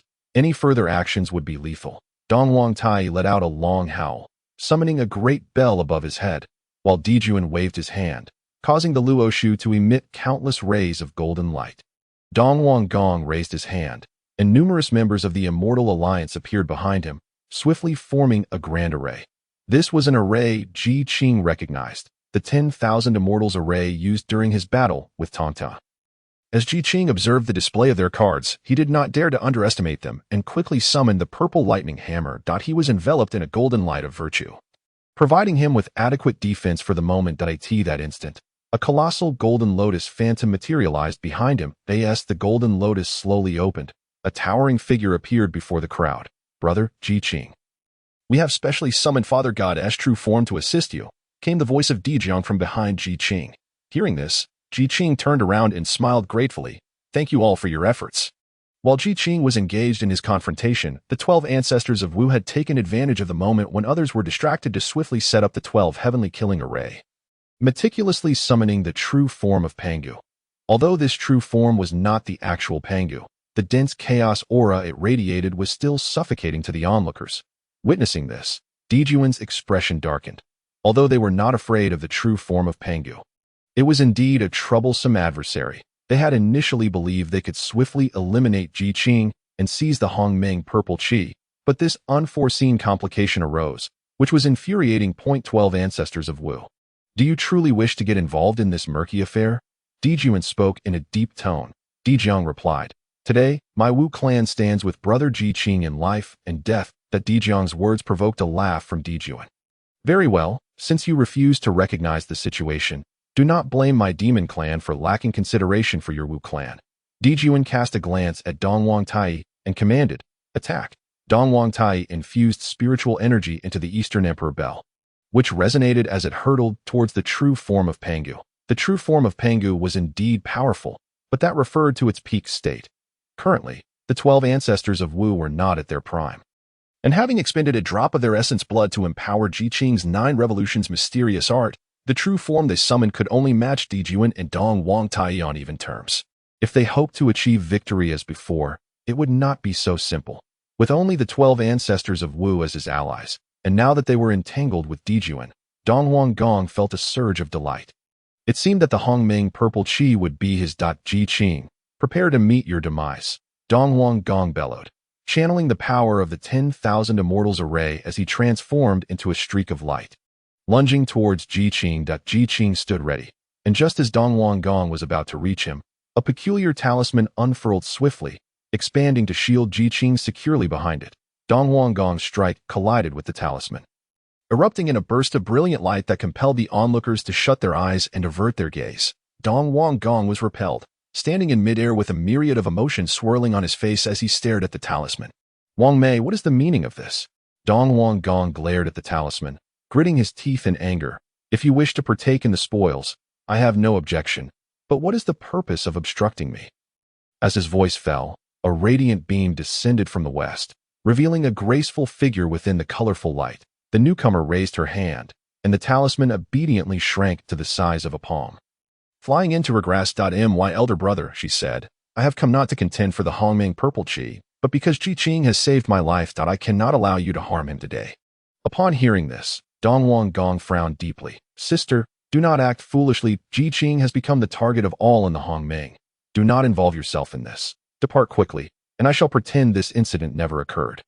The Western Queen Mother shook her head in disappointment, her resolve unwavering as she gazed at Dong Wanggong. I fear that is not possible. I had promised that if Ji Qing were in danger, I would not stand idly by. Now is the time to fulfill that promise. Dong Wanggong had no intention of making an enemy of the Western Queen Mother, but seeing her so determined, he felt a surge of frustration. What was it about Ji Qing that warranted such protection from her? Nevertheless, the Hongming purple qi was something he would acquire at all costs. Sister, are you truly unwilling to grant me this favor? Dong Wanggong did not wish to confront the Western Queen Mother immediately, but she stood resolute, her silence speaking volumes. Seeing this, he clenched his teeth and declared, If that is the case, then do not blame me for lacking consideration for you. With that, Dong Wanggong raised his hand and struck towards Ji Qing. The Western Queen Mother remained unfazed, raising her hand to summon the very talisman that had previously blocked his attack, which quickly expanded to shield her before Dong Wanggong. As the two clashed, Ji Qing found himself with a moment of respite. Observing the Western Queen Mother engaged in a stalemate with Dong Wanggong, he felt quite surprised. He had not taken their previous agreement atop the Buzhou mountain to heart and had not considered seeking her assistance in this predicament. Yet unexpectedly, the Queen Mother of the West has come forth to assist in battle. A thunderous sound reverberated across the sky, prompting Ji Qing to instinctively turn his head. He beheld Di Jun wielding the Luo Shu, directing the Eastern Emperor Bell as it surged towards the true form of Pangu. The true form of Pangu towered over 10,000 zhong, rendering Di Jun diminutive, akin to a mere fly before him. The colossal Luo Shu soared forth, positioning itself before Di Jun. Pangu's massive fist came crashing down with tremendous force. Despite the boundless divine light radiating from the Luo Shu, it could not withstand even a casual strike from Pangu's fist. In an instant, the Luo Shu was sent reeling, its divine radiance flickering, as Pangu's gigantic fist hurtled towards Di Jun. The Luo Shu, Di Jun's vital treasure, was struck so forcefully that he coughed up a mouthful of blood. Witnessing the relentless advance of the fist, a chill ran through his heart. Just at that moment, The immense Eastern Emperor bell rushed in with lightning speed, swiftly interposing itself before Dijun, while Eastern Emperor Tai seized Dijun. Retreating frantically, Ji Qing raised an eyebrow at this spectacle. Truly, the true form of Pangu is the mightiest corporeal being in existence, effortlessly dismantling the Luo Shu and the two artifacts of the Eastern Emperor. Especially the Eastern Emperor Bell, renowned for its defensive capabilities, the Eastern Emperor Bell found itself inadequate against the true form of Pangu. It was clear that Panga's true form could not be faced head-on. Elder brother, let us hastily retreat and regroup. The Eastern Emperor Bell took a hit, causing Eastern Emperor Tai's complexion to pale as he staggered, nearly losing his balance from the clouds. Fortunately, he quickly retracted the Eastern Emperor Bell. Narrowly avoiding further injury, regroup, Dijun commanded, pulling on the Eastern Emperor, his voice resonating as countless Demon Clan experts swiftly formed a formation. Dijun and the Eastern Emperor swiftly entered the array. As they concealed themselves within, the great formation radiated an endless brilliance, as if countless stars were twinkling in the sky, extraordinarily dazzling. The 12 ancestors of sorcery, seeing Dijun escape, immediately pursued. Their enormous fists blotted out the sun. Descending like celestial pillars, the formation was completed. The starlight flickered throughout the realm, and countless Demon Clan members vanished in an instant, merging into the grand array, becoming mere specks among the myriad stars. The array operated rapidly, its splendor intensifying the moment Panga's fist was about to descend. A beam of starlight surged forth at breakneck speed to meet it. Panga's true form was forced back a step. Within the array, Dijun and Eastern Emperor Tai exchanged a quick glance. It is indeed effective, they thought, their hearts brimming with uncontainable joy. Thus, they would slay their adversaries here today. It ought to be so. Dijun, positioned at the center of the formation, unleashed his demon power like a tidal wave. Under his guidance, the operation speed of the great array of the Southern Dipper diminished sharply, the ever-changing stars slowly rotating, appearing to pose no threat. Yet Ji Qing furrowed his brow. The operation speed of the array had slowed, but its power had increased several-fold, instilling in him a sense of helplessness akin to confronting an endless abyss. The 12 ancestors of sorcery observed all of this. Amusing, Dijun scoffed derisively, his voice booming like a great bell, emanating from Pangu's true form. With such methods, you dare compete with the Father God? Utterly ignorant, as Dijun's voice faded, Pangu's true form raised an arm, fingers splayed, and an ancient voice resonated through the heavens. Axe, come. A beam of indigo light streaked across the horizon, a spectral axe radiating the principles of heaven and earth swiftly soaring towards Pangu's true form. Upon the emergence of the axe's shadow, the surging malevolent energy in the realm came to an abrupt halt. Immediately after, a far more formidable malevolent force emanated from the axe, stirring the winds and clouds of the world into chaos. With a weapon in hand, Pangu's true form became emboldened, wielding the axe to cleave through the great array of the Southern Dipper with grandiose movements, exuding immense might. Under the manipulation of the 12 ancestors of sorcery, Pangu's true form surged forward like a tidal wave. However, this situation persisted only for a brief moment before the great array of the Southern Dipper ensnared him. The battle became a stalemate. In this expanse of heaven and earth, blood blossomed like ephemeral flowers, swiftly blooming and wilting, spilling into the Eastern Sea. The deep and vast Eastern Sea was darkened in an instant by the crimson tide. In the distance, the three Pure Ones and the Jian frowned deeply, their brows furrowing as if to squash a fly. They had intended to wait until the myriad beings of the primordial chaos acquired the Hongmeng purple chi before executing their plans. However, they did not anticipate that the 12 ancestors of sorcery would resort to their most secretive techniques for Ji Qing, with even the Queen Mother of the West getting involved. Ji Qing, whose strength was not to be underestimated, now found his pursuit of the Hongmeng purple chi turned into a mere jest. Elder brother, shall we proceed as well? Tongtian's eyes glimmered with anxiety, observing the situation. It seemed acquiring the Hongmeng purple chi would not be such an easy task. Rather than relying on them, it would be better to take matters into their own hands. Taiching furrowed his brow. Preventing his eager junior from acting do not rush, Taiching's gaze remained heavy as he observed the central conflict. Yuan Shi cast a stern glance at Tongtian, cautioning, "Little junior brother, do not act impulsively. The karmic consequences of humanity are immense. Unless absolutely necessary, it is best to avoid entanglement." Directly seizing the Hongmeng purple chi from Ji Qing, would incur different karmic repercussions than stealing it from other powerful beings of primordial chaos. Thus, the risk of celestial punishment would be mitigated, but Tog Tian attempted to voice his concerns, only to be interrupted by the ancestor of the underworld river. The ancestor of the underworld river shot a disdainful glance at Tog Tian and the others, mockingly stating, "I had thought you were formidable figures, yet here you are, acting so timidly. Since you refuse to act, I shall take matters into my own hands, once the treasures are in my possession. Do not expect to meddle further." With that, the ancestor of the underworld river transformed into a streak of flowing light. Charging towards Qing, Di Jun, and Eastern Emperor Tai were locked in a fierce battle against the demon clan and the 12 ancestors of sorcery. With the Eastern Emperor and Queen Mother of the West evenly matched, only Qing found himself surrounded by a few insignificant opponents. The ancestor of the underworld river surged forward with unstoppable momentum, scattering numerous powerful beings of primordial chaos before him. That in but a moment, he stood before Qing, radiating an imposing presence. Though those opponents could not rival Di Jun and Eastern Emperor Tai, they were not far behind. Combined with the onslaught of so many attackers, Qing, despite being a quasi-saint, found himself somewhat overwhelmed. The ancestor of the underworld river's advance provided him with a brief respite. Qing took a deep breath, swiftly channeling his techniques, absorbing the spiritual energy of heaven and earth like a whale, striving to restore his strength as much as possible. The ancestor of the underworld river scrutinized Qing, then let out a derisive laugh that a mere human dares to be so arrogant. The ancestor of the underworld river raised a finger, his eyes gleaming with murderous intent. "They fear the karmic consequences. But I do not. Boy, hand over the Hongmeng purple qi, and I may spare your life." Qing smiled faintly, replying, "How charmingly you speak. If I were to surrender the purple qi, what guarantee do I have that you would not kill me?"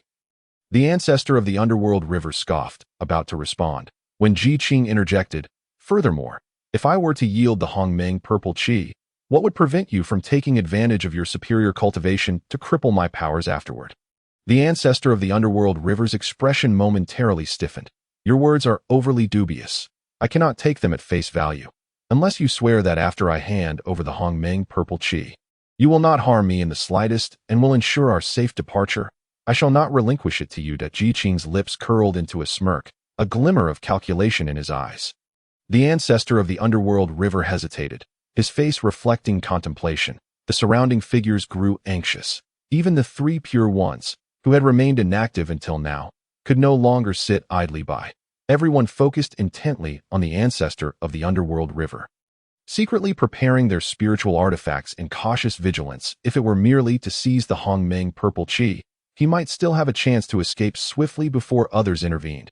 However, taking Qing and the others along would complicate matters significantly. At that point, he would not only have to guard against Qing potentially plotting against him in secret, but also contend with numerous formidable beings from the Hongwang realm, not to mention the 5 quasi-sages who had yet to make their move. No matter how he calculated, it would be a losing proposition. Such a transaction, fraught with peril and devoid of benefit, was one he would not entertain. Qing, quickly surrender the Hongmeng purple qi as long as you hand it over to me. I shall take the qi and depart, and these individuals will naturally retreat, ensuring your safety. The old ancestor of the Mingyi tempted. A flicker of temptation crossed Qing's face. The old ancestor of Mingyi immediately tensed, his gaze fixed intently on Qing. After a moment, Qing lifted his head, casting a peculiar smile at the old ancestor. Observing Qing's demeanor, a sense of foreboding coursed through the old ancestor. This deal was indeed enticing. Qing paused deliberately, watching the unmistakable greed in the old ancestor's eyes, and mockingly declared, "Unfortunately, I must decline." The old ancestor of Mingyi was taken aback, then quickly regained his composure. His expression darkened as he glared at Qing, seething, "Qing, do you dare to toy with me?" After a brief moment, the old ancestor of Mingyi realized the cleverness of Qing. A smile graced Qing's lips. "Since you have seen through my intentions, then do feel free to make your move." With a swift motion, Qing summoned the purple lightning hammer, vigilantly fixing his gaze on the old ancestor of Mingyi. Their prior exchange had allowed Qing's spiritual energy to fully regenerate. The old ancestor of Mingyi, he was prepared for battle. Upon realizing he had been outmaneuvered, the old ancestor of Mingyi erupted in fury. Releasing a long howl that reverberated through the heavens, it was no wonder he had achieved the status of quasi-sage after countless epochs. His power far surpassed that of Qing, that a sense of urgency surged within Qing. Qing, prepare to meet your end. The old ancestor of Mingyi unleashed his spiritual energy, forming a protective barrier around himself, transforming into a streak of light as he charged toward Qing. A wave of unease washed over Qing as he sensed the overwhelming strength of the old ancestor. Even before he drew near to go, the purple lightning hammer, imbued with potent spiritual energy, hurtled toward the old ancestor of Mingyi. The old ancestor merely scoffed, undeterred, and surged forward with even greater ferocity. With a thunderous clash, Qing felt his consciousness waver as the purple lightning hammer was repelled. In contrast, the old ancestor of Mingyi only retreated a short distance. His momentum unyielding, looking at Qing with audacious derision. "Ha ha, boy, you are hardly impressive. To think so many cannot subdue you. It is simply pathetic." Qing's expression turned frosty as he closed his eyes. Taking a moment to regulate his breath, the old ancestor of Mingyi, after all, was a seasoned ancient being who had been a quasi-sage for many years. His power was anything but ordinary, although the purple lightning hammer was formidable. Subduing the old ancestor would require something more. As thoughts raced through Qing's mind, he recalled the emperor's sword he had recently obtained. Come again. Qing summoned the emperor's sword, his eyes alight with battle intent, and struck forward with it toward the old ancestor of Mingyi. The previous strike had led the old ancestor to believe he had gauged Qing's strength, and upon seeing him charge, he laughed heartily. Excellent. Since Qing was so eager to court death, how could he possibly hold back? The old ancestor of Mingyi cackled, charging forward to meet him.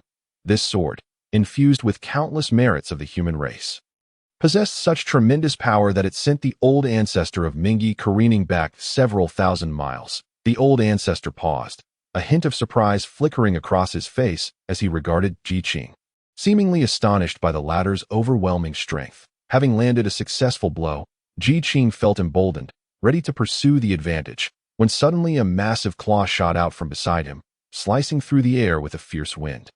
Reaching for Qing, should that claw connect, Qing would undoubtedly be torn asunder. A chill ran down Qing's spine, prompting an instinctive reaction. He retreated swiftly. The claw, having missed its target, pursued him relentlessly. It loomed above, blotting out the sun, like a parasite one could not shake off. For a brief moment, Qing was flustered, but upon focusing, he discerned the identity of the claw's owner. Kunping.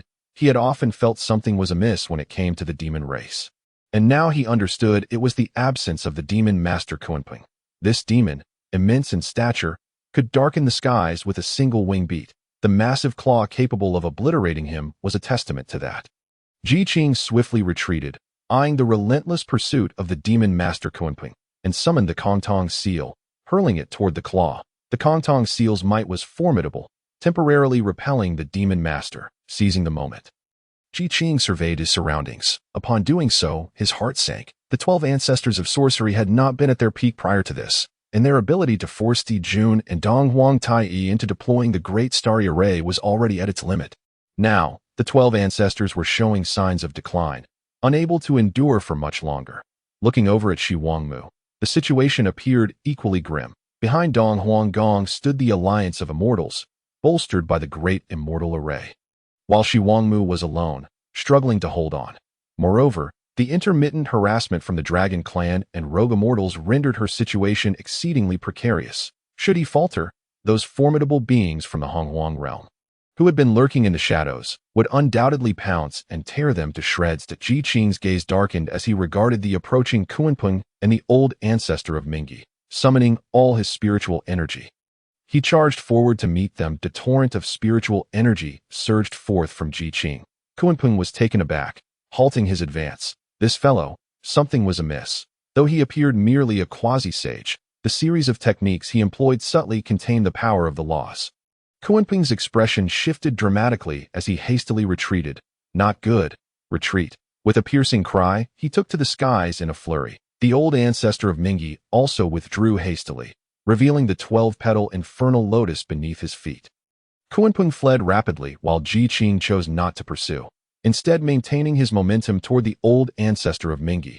raising his sword to strike. The razor-sharp sword light, suffused with the power of the laws, slashed toward the old ancestor. The old ancestor of Mingyi quickly summoned the 12-petal infernal lotus, rapidly shifting his hand seals. With the protection of the infernal lotus, he charged forward unrelentingly toward Qing. Witnessing this, Qing immediately summoned the purifying white lotus. With a swing of his sword, he cleaved through the hand seals, the red and white lights colliding, sending the old ancestor of Mingyi reeling backward. When he finally came to a halt, his face was a mask of confusion as he gazed at Qing. The purifying white lotus? Such a rare treasure was actually in the hands of this human youth. Previously, he had assumed Qing was merely a lucky human who had stumbled into the realm of quasi-sages. Little did he know that this human was brimming with extraordinary treasures. The old ancestor of Mingyi thought he could easily slay Qing, only to discover he had pricked a thorny rose. His expression darkened in an instant. The onlookers in the distance were equally stunned in their minds. Qing stood no chance against the old ancestor of Mingyi. That he had managed to hold out until now, compelling the demon master to intervene, had already astonished them. Yet, against the combined might of the old ancestor of Mingyi and the demon master, not only did he endure, but he also mounted a counteroffensive that sent the demon master fleeing and the old ancestor reeling. However, what was even more shocking was the appearance of the purifying white lotus. Even those who had already encountered the white lotus, such as Dong Huanggong, could not help but gaze at Qing with envy, wishing the possessor of the white lotus were themselves. Above the East Sea, a dazzling white light flashed, causing everyone to instinctively shut their eyes. When they opened them again, they beheld Pangu's true form fracturing under immense pressure, ultimately collapsing amidst the endless stars. His vast essence dissipating into the cosmos, the 12 ancestors of sorcery were sent flying, blood spraying through the air as they fell to the ground. Kill, Dijun, and Dong Huangtai emerged from the vast array of the heavenly star formation. Standing aloft in the air, their gaze cast down upon the 12 ancestral witches sprawled on the ground, struggling in vain. Their cold voices could not conceal their exhilaration. For countless years, innumerable conflicts had erupted between their two clans.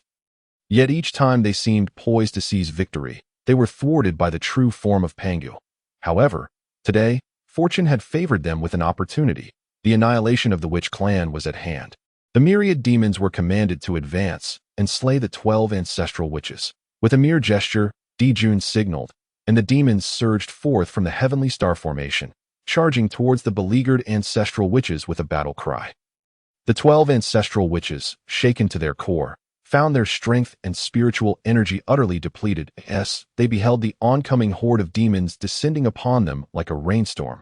They could only widen their eyes in despair. Resigned to their fate, Qing was about to step forward to assist when her peripheral vision caught sight of Shi Wangmu. There, Dong Huanggong, harnessing the power of the myriad celestial formations, and with the aid of the dragon clan and scattered immortals, unleashed a vast torrent of spiritual energy with a single palm strike. Shi Wangmu's face turned ashen as she summoned countless divine talismans. Forming a protective barrier around herself, the colossal hand descended. The talismans buckled under the pressure, threatening to shatter the barrier and send her flying. Gritting her teeth, Shi Wangmu summoned even more talismans, reinforcing her defense against the giant hand. Though the strike did not harm her, the talismans in her possession were now utterly exhausted. Should another attack come, she would be unable to withstand it. Both sides appeared to be faltering, leaving Qing in a state of unease at that moment. Dong Huanggong's voice resonated across the East Sea. Dijun, Dong Huangtai, join me in capturing Qing. Once we have her in our grasp, the 12 ancestral witches and the primordial purple energy will be ours to claim. Dijun and Dong Huangtai exchanged glances, observing the 12 ancestral witches encircled by the demons, desperately struggling for survival, and then spoke in unison. Very well. No sooner had the words left their lips than Dong Huangtai and Dijun each took control of the Eastern Emperor's bell and commanded Luo to. Hurling their combined might towards Qing, they were resolute in their belief that, despite Qing's possession of various treasures, her strength was merely that of a quasi-saint. With 3 quasi-saints acting in concert, how could they possibly fail to subdue someone at the early stage of quasi-sainthood? Dong Huanggong, sensing their thoughts, immediately declared, "Activate the formation." The myriad celestial formation sprang to life once more, infusing Dong Huang Gong with boundless spiritual energy, transforming him into a streak of light as he charged toward Qing. With 3 quasi-saints attacking simultaneously, even the Saint Nuwa would have to tread carefully, realizing that she could not withstand the onslaught. Qing swiftly called out to the 12 ancestral witches and Shi Wangmu. "Hurry, come to me." The ancestral witches, having exhausted their strength, rallied their last reserves of power at Qing's summons, forcing back the horde of demons before swiftly teleporting to her side. As the 12 of them appeared, they collapsed onto the ground, panting heavily. "Brother, what shall we do?" Shi Wangmu also rushed over, her expression grave. Without sparing a glance for them, Qing coldly surveyed the surrounding powerful entities of the primordial world, her voice laced with urgency. "Today, we may well meet our demise." Seeing them approach, and noting that Jun and the others were already closing in, Qing quickly admonished, "It's not over yet. Do not speak of despair." With a decisive gesture, Qing formed seals with her hands, conjuring ethereal projections. Just before the 3 quasi-saints could reach her, she summoned countless merits of the heavenly way to shield herself.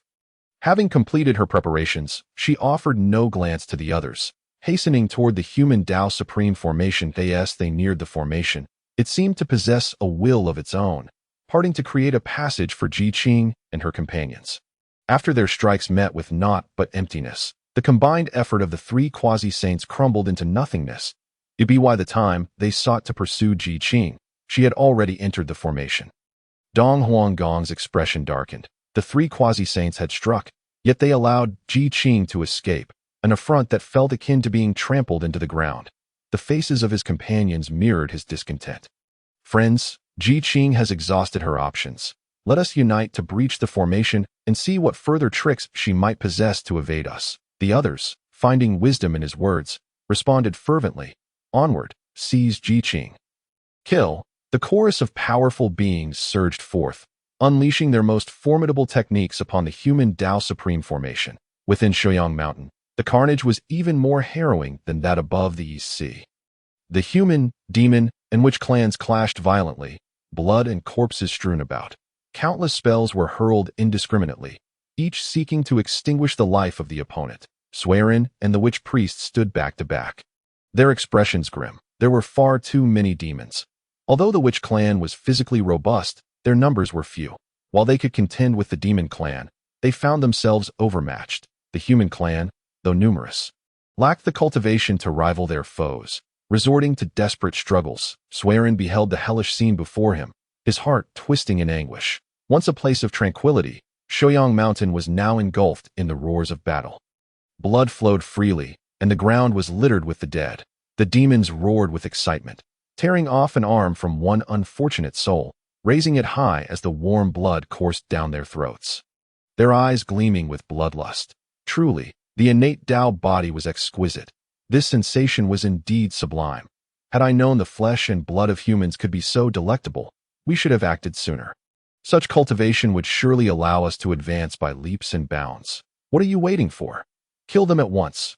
All blood and flesh shall belong to us. Countless demons, stirred by these words, surged toward the nearby humans. When the witches arrived, the battlefield was a scene of utter devastation, with the conflict between the demons and humans clearly one-sided. The demons slaughtered indiscriminately, feasting upon their flesh and essence. This was no battlefield, it was a hunt.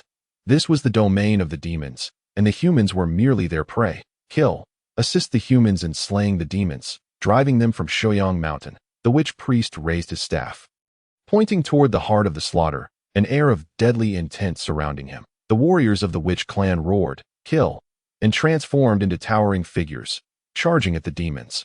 The resilience of the witch clan allowed them to send demons flying with a single collision. The demons, caught off guard, found their momentum faltering. The leading demon general let out a long howl, landing before the witch priest. "You witches seek death." The priest snorted coldly, manifesting his true form, gazing icily at the demon general, and declared, "If you wish to battle, then let us fight. The outcome remains uncertain." With that, the priest lunged at the demon general. With the witches joining the fray, the pressure on the humans diminished significantly. Yet this respite was short-lived.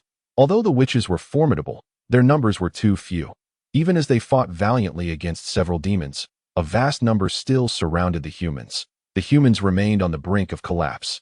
Suiren, witnessing his kin being devoured, roared with fury, "You demons shall not be so audacious. If our holy emperor learns of this, he will surely annihilate you." The demon general laughed heartily at this. "Are you referring to Qing?" Before Suiren could respond, the demon general's expression morphed into one of mockery, his gaze at Suiren akin to that of a predator eyeing its prey. "Your holy emperor is currently besieged by powerful entities of the primordial world above the East Sea. He cannot safeguard himself, yet you expect him to come to your aid. Rest assured, once you are all dead, you shall reunite with your holy emperor in the netherworld, and perhaps then he can avenge you." The demons erupted in laughter, their arrogance palpable, inciting the humans to grit their teeth in rage. Suiren glanced at the unfolding scene not far away, where Qing was surrounded by formidable beings. Her defeat seemingly only a matter of time. Should Qing fall, the humans would lose their protector, and the annihilation of their race would be imminent. "You wretched demons are truly despicable," Suiren seethed, his eyes reddening with fury. "You best kill us all. As long as one of us remains, the humans shall remain irreconcilable with the demons." The demon general, upon hearing this, laughed derisively, looking at Suiren with contempt and boasting. "Why would we ever kill you? The humans are an innate Tao body. To wipe you out in one go would be a travesty. If it were possible to domesticate the human race, allowing them to reproduce across generations and provide our demon clan with blood and flesh, would it not be a far more advantageous situation?" Ha! Upon hearing these words, the human tribes were filled with rage, their eyes aflame with indignation. Many, realizing the futility of their situation, shouted in fury, "Even if it means the complete annihilation of our race, we shall never allow the demon clan to triumph. Indeed, we shall self-destruct before we let them succeed." Just as the last word was spoken, several human cultivators detonated themselves. The explosive power surged forth, shattering all nearby demons into fragments. Those who managed to distance themselves or flee quickly were still injured by the overwhelming force. Far above the eastern sea, Qing felt a pang of anguish as he sensed the continuous disappearance of starlight within his consciousness. His heart bled for the lost merits. Yet, more than sorrow, he felt an overwhelming sense of frustration and helplessness. Without powerful beings to rally the human race, they were merely prey waiting to be hunted by the demons. Gritting his teeth, Qing made a decisive move to support the human path supreme array. Countless golden rays descended from the heavens, swiftly mending the cracks that had just been created. The rapid repair left the ancient powers awestruck, as Qing's methods seemed inexhaustible. Previously, many had believed they could extinguish Qing effortlessly. But as time progressed, their apprehension grew, and they no longer dared to underestimate him. They even began to regard Qing as a formidable adversary, especially concerning the grand formation before them. Despite their combined efforts, the array persisted, evoking astonishment. High above, the Eastern Emperor's face was a stormy shade of blue. The humiliations he had suffered at Qing's hands, alongside the treasures he had lost, constantly reminded him of Qing's arrogance and the necessity of eliminating him. However, in the present moment, the Eastern Emperor glanced around before fixing his gaze on Dijuan and Dong Wangtai. With a flicker of thought, he appeared beside them. My fellow Taoists, this Qing is indeed peculiar. The Eastern Emperor wasted no time and directly revealed his intentions. "We, despite our numbers, could not break that formation. Therefore, I propose we join forces and use a grand array against him. It may prove effective." Dijuan inquired, "What are your thoughts? If we all set up the celestial star array together, its power should be formidable." The Eastern Emperor left it at that, knowing that intelligent individuals like Dijuan and Dong Wangtai did not require explicit elaboration. Dijuan and Dong Wangtai exchanged a glance, recognizing the fervor reflected in each other's eyes. However, he questioned, "How can you ensure that the others will agree? The celestial star array belongs to the demon clan, and everyone would become part of the array, thus under the demons' control. That if the demons wish to eliminate them, it would be a simple task." Dijuan doubted that the disparate ancient powers would consent to the Eastern Emperor's proposal. The Eastern Emperor chuckled, assuring, "There is no need for concern on your part." With that, he swiftly navigated among the various factions, persuading the multitude. Meanwhile, Qing was not idle. He hastily reinforced the array with golden light. Preparing for the impending cataclysmic strike, the Western Queen Mother and the 12 ancestors of witchcraft were expressions of deep concern. "Brother Qing, do you have confidence? Di Jiang asked. They had heard the Eastern Emperor's words and had witnessed the celestial star array's power firsthand. With so many ancient powers involved, that strike would undoubtedly be cataclysmic. Could the human path array truly withstand it? Before long, the Eastern Emperor returned with nearly two-thirds of the ancient powers beside Dijuan. Though not everyone was present, this assembly included all the formidable experts, several of whom were quasi-saint level. Even without the remaining third, their combined strength was not to be underestimated, coupled with the array's enhancements. Their power would be exponentially multiplied. Seeing the array being reinforced with such eager volunteers, Ji Qing's expression darkened that he bellowed, unleashing golden light into the array with reckless abandon. What was once a mere thin barrier, under the influx of golden rays, solidified entirely, from both inside and outside. One could only see a swirling golden light, akin to flowing sand, forming a massive circle around Ji Qing and his allies on Sanqing Island.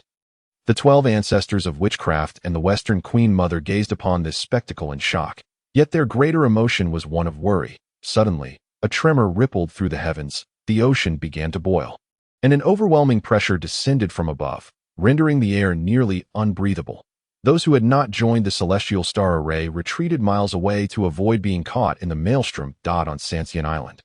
Ji Qing felt the ground tremble beneath him, his expression darkening. Without warning, a deafening roar resounded as the seemingly invulnerable human path array began to quake, causing Sanqing Island to shake violently. Ji Qing's demeanor grew somber.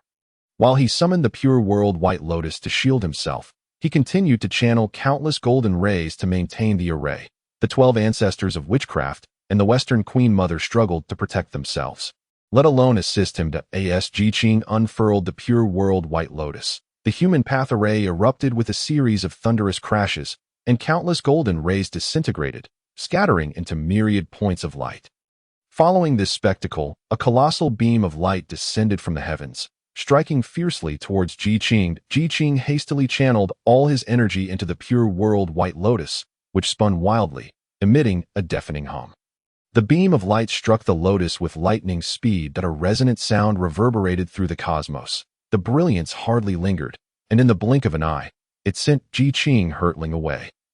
Brother Ji Qing, the 12 ancestors of witchcraft and the Western Queen Mother turned pale with fright and reached out, but as they did, a powerful pressure slammed into them, forcing them apart. Once the light faded, the gates of Sanqing Island lay wide open. The 12 ancestors of witchcraft and the Western Queen Mother stood in dismay, their gazes fixated on the source of the light. At that moment, Dijuan and the others emerged from the celestial star array. He dead. The Eastern Emperor scanned the area, not spotting Ji Qing, a barely concealed delight flickering in his eyes. At last, he is gone.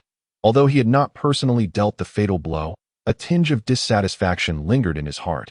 Yet, a dead man was a good outcome. The Eastern Emperor's moment of glee was short-lived as anxiety crept in. If Ji Qing was dead, what of the Hongmeng purple qi he possessed?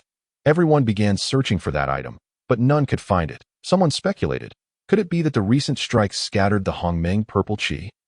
As soon as the words left their lips, they were met with derision. The Hongmeng purple qi is a treasure of the universe. How could it possibly be scattered? It must have been hidden away by Ji Qing before his demise or given to someone else. Countless gazes converged on the Western Queen Mother and the 12 ancestors of witchcraft. The 12 ancestors of witchcraft and the Western Queen Mother felt a chill run down their spines. You truly are the epitome of shamelessness. Ji Qing's voice echoed, laced with seething anger, as he gradually materialized before them. As he fully emerged, Ji Qing staggered slightly. Earlier, Dijuan and the others had cleaved through the human path array with the celestial star array. How could Ji Qing, as the array's primary support, emerge unscathed? Coupled with the subsequent cataclysmic beam of light, Ji Qing was significantly injured. Had he not previously absorbed Panga's heart blood and cultivated the Nine Turns mystical art, endowing him with extraordinary physical resilience, he would likely have been reduced to mere ashes by that beam. The 12 ancestors of witchcraft felt a surge of relief and rushed to support him. How are you? Di Jiang asked, placing a hand on Ji Qing's back, continuously channeling energy into him. As the long empty meridians absorbed the energy, his cultivation began to circulate automatically. Ji Qing closed his eyes for a moment, then wiped the blood from the corner of his mouth. After reassuring the 12 ancestors that he was fine, he straightened up and glared furiously at the multitude of ancient powers in the sky. So many of you band together to bully a single quasi-saint. Do you still have any shame left? If you have the courage, come and face me one-on-one. Qing let out a long howl, raising his hand to summon all his magical treasures to end this moment of urgency. He had no intention of holding back. The overwhelming pressure emanating from those artifacts was comparable to that of the Great Zhou formation, causing even the most formidable beings of the primordial era to narrow their eyes in shock. Followed by an intense surge of heat, the Emperor's sword, the purple lightning hammer, the Kongtong seal, the Xian Yuan water controlling banner, the world-purifying white lotus, and the chaotic pearl, each one a rare treasure of the world. Particularly the world-purifying white lotus and the chaotic pearl, which countless seekers had pursued for eons without success. Now, they materialized before their very eyes, and astonishingly, they were all possessed by a single individual. Coupled with the primordial purple energy, the onlookers collectively gasped. Even the three pure ones and the two guides could barely suppress their astonishment, their gazes fixed anxiously on Qing. This reckless youth has truly sought his own demise. Do not blame us for being ruthless, a voice echoed from the void. As a colossal claw descended upon Qing, the howling wind aimed straight for his heart at this moment. Qing was already at the end of his tether. Should his opponent manage to slay him first, even if the primordial purple energy eluded them, obtaining the world-purifying white lotus or the chaotic pearl would suffice. The Kunping felt a surge of delight and intensified his attack. Qing's eyes narrowed, a potent murderous intent erupting as he raised his fist. The Kunping smirked, unsure whether to commend the youth's audacity or lament his impending doom. How could he dare to engage him in a direct confrontation? Wounded as he was, with a cold scoff in his heart, the Kunping accelerated. Yet Qing did not retreat. His fist met the claw head-on, and the Kunping's pupils dilated in shock, disbelief flooding his expression. In the next instant, he was sent hurtling backward, flying thousands of miles before finally coming to a halt. Staring in astonishment at Qing, the Kunping thought, how is this possible? He possesses such formidable strength that he could send me flying. Before he could ponder further, Qing flickered and closed the distance rapidly. The Kunping's pupils constricted, his body instinctively dodging to the side as Qing's fist whizzed past, creating a sonic boom in the air. The Kunping's face turned pale with astonishment. This merely physical strength. In this world, cultivators primarily refine their souls, which has resulted in their physical forms being powerful, yet not to such a terrifying extent. To possess strength capable of contending with my demon race's physicality, as far as I know, only the Witch clan can achieve such a feat. In the brief moment of reflection, he and Qing exchanged several blows. With each encounter, the Kunping's heart sank deeper into trepidation. His earlier suspicions now solidified. Qing's physical prowess had indeed reached an extraordinarily terrifying level, able to match him almost blow for blow. It is worth noting that the Kunping's own physique was no ordinary demon's. With a swipe of his claw, he forced Qing back. What kind of bizarre technique have you mastered? After this fierce exchange, the Kunping was slightly panting, his eyes wide with disbelief as he gazed at Qing, muttering incredulously, "You didn't happen to learn the Witch clan's body refinement techniques?" "Did you?" Though he spoke thus, the Kunping did not truly consider it plausible. After all, Qing was of the human race, and the Witch clan's body refinement techniques were inaccessible to anyone but their own. Little did he know, his offhand comment had struck a chord that Qing, upon hearing this, did not refute but coldly snorted, swiftly channeling the Nine Turns' profound art. Boundless chaos surged from the void, swirling around him like armor, enveloping him tightly. Subsequently, Qing transformed into a streak of light, hurtling toward the Kunping with an imposing force that made the heavens and earth tremble.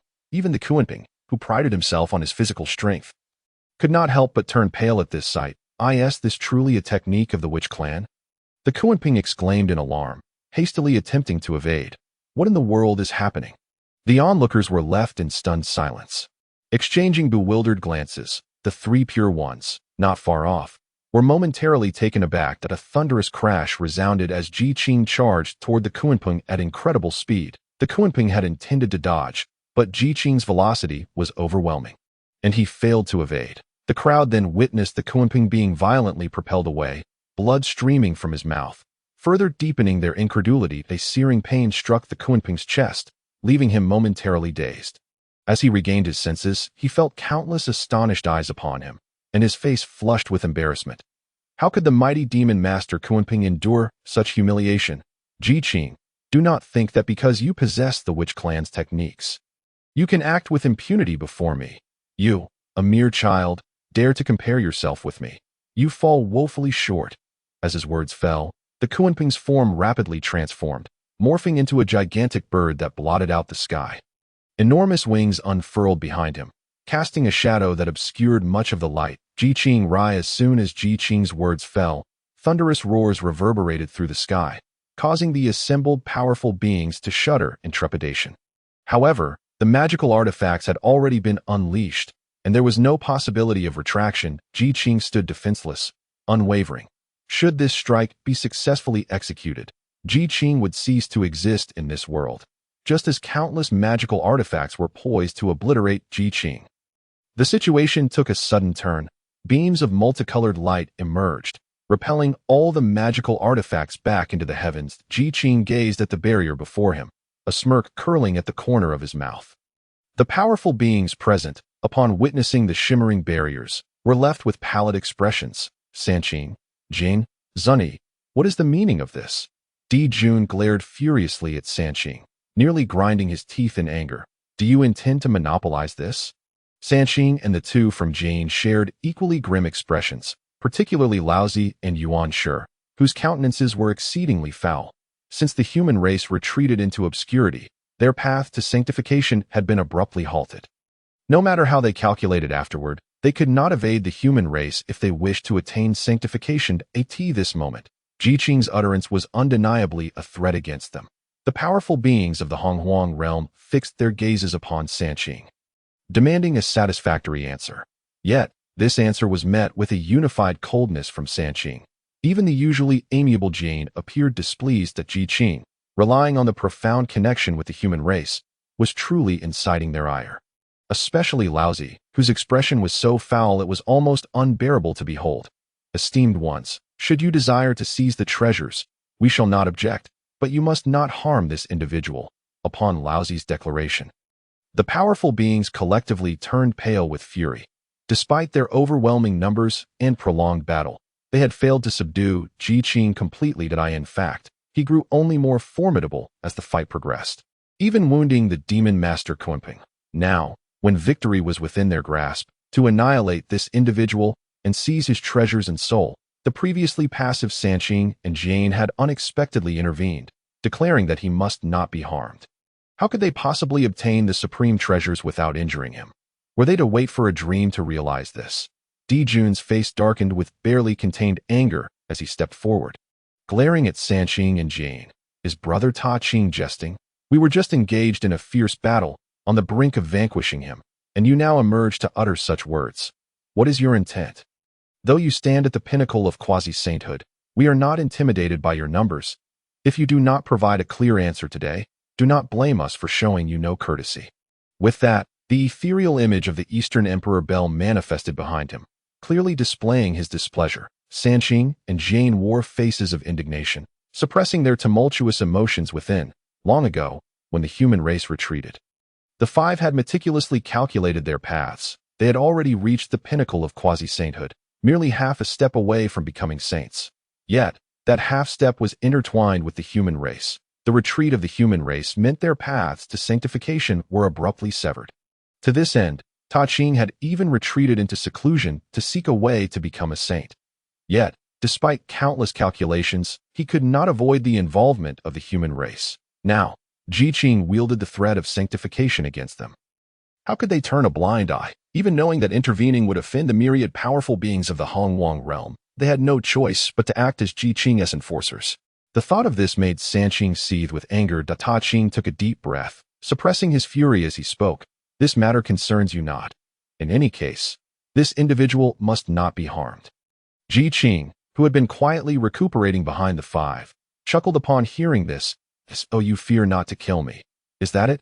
With such leverage in hand, I am emboldened, he declared, unhesitatingly exercising his authority. Do the three of you not fear that I might harbor ulterior motives? Sanqing and Jane's expression shifted again, the five of them turning their heads in unison, glaring at Qing with rage. Do you dare to threaten us? Are you seeking death? The first to lose composure was Tongtia. Having previously benefited from Qing, he now stood on the cusp of achieving sainthood and was indifferent to the fate of the human race. But his two senior brothers were not so forgiving. Seeing Qing's audacious demeanor, commanding them as though it were his right, made his anger flare. He wished he could strike Qing down with a single blow. The earlier camaraderie had vanished without a trace. Qing, noticing Tongtian's intent to strike, hastily reached out to restrain him. Junior brother, do not act impulsively. Our paths to sanctification are intertwined with this individual. We cannot afford to let Tongtian act recklessly. Though he too was angered by Qing's actions, this was not the time to dwell on such matters. What does my friend Qing wish?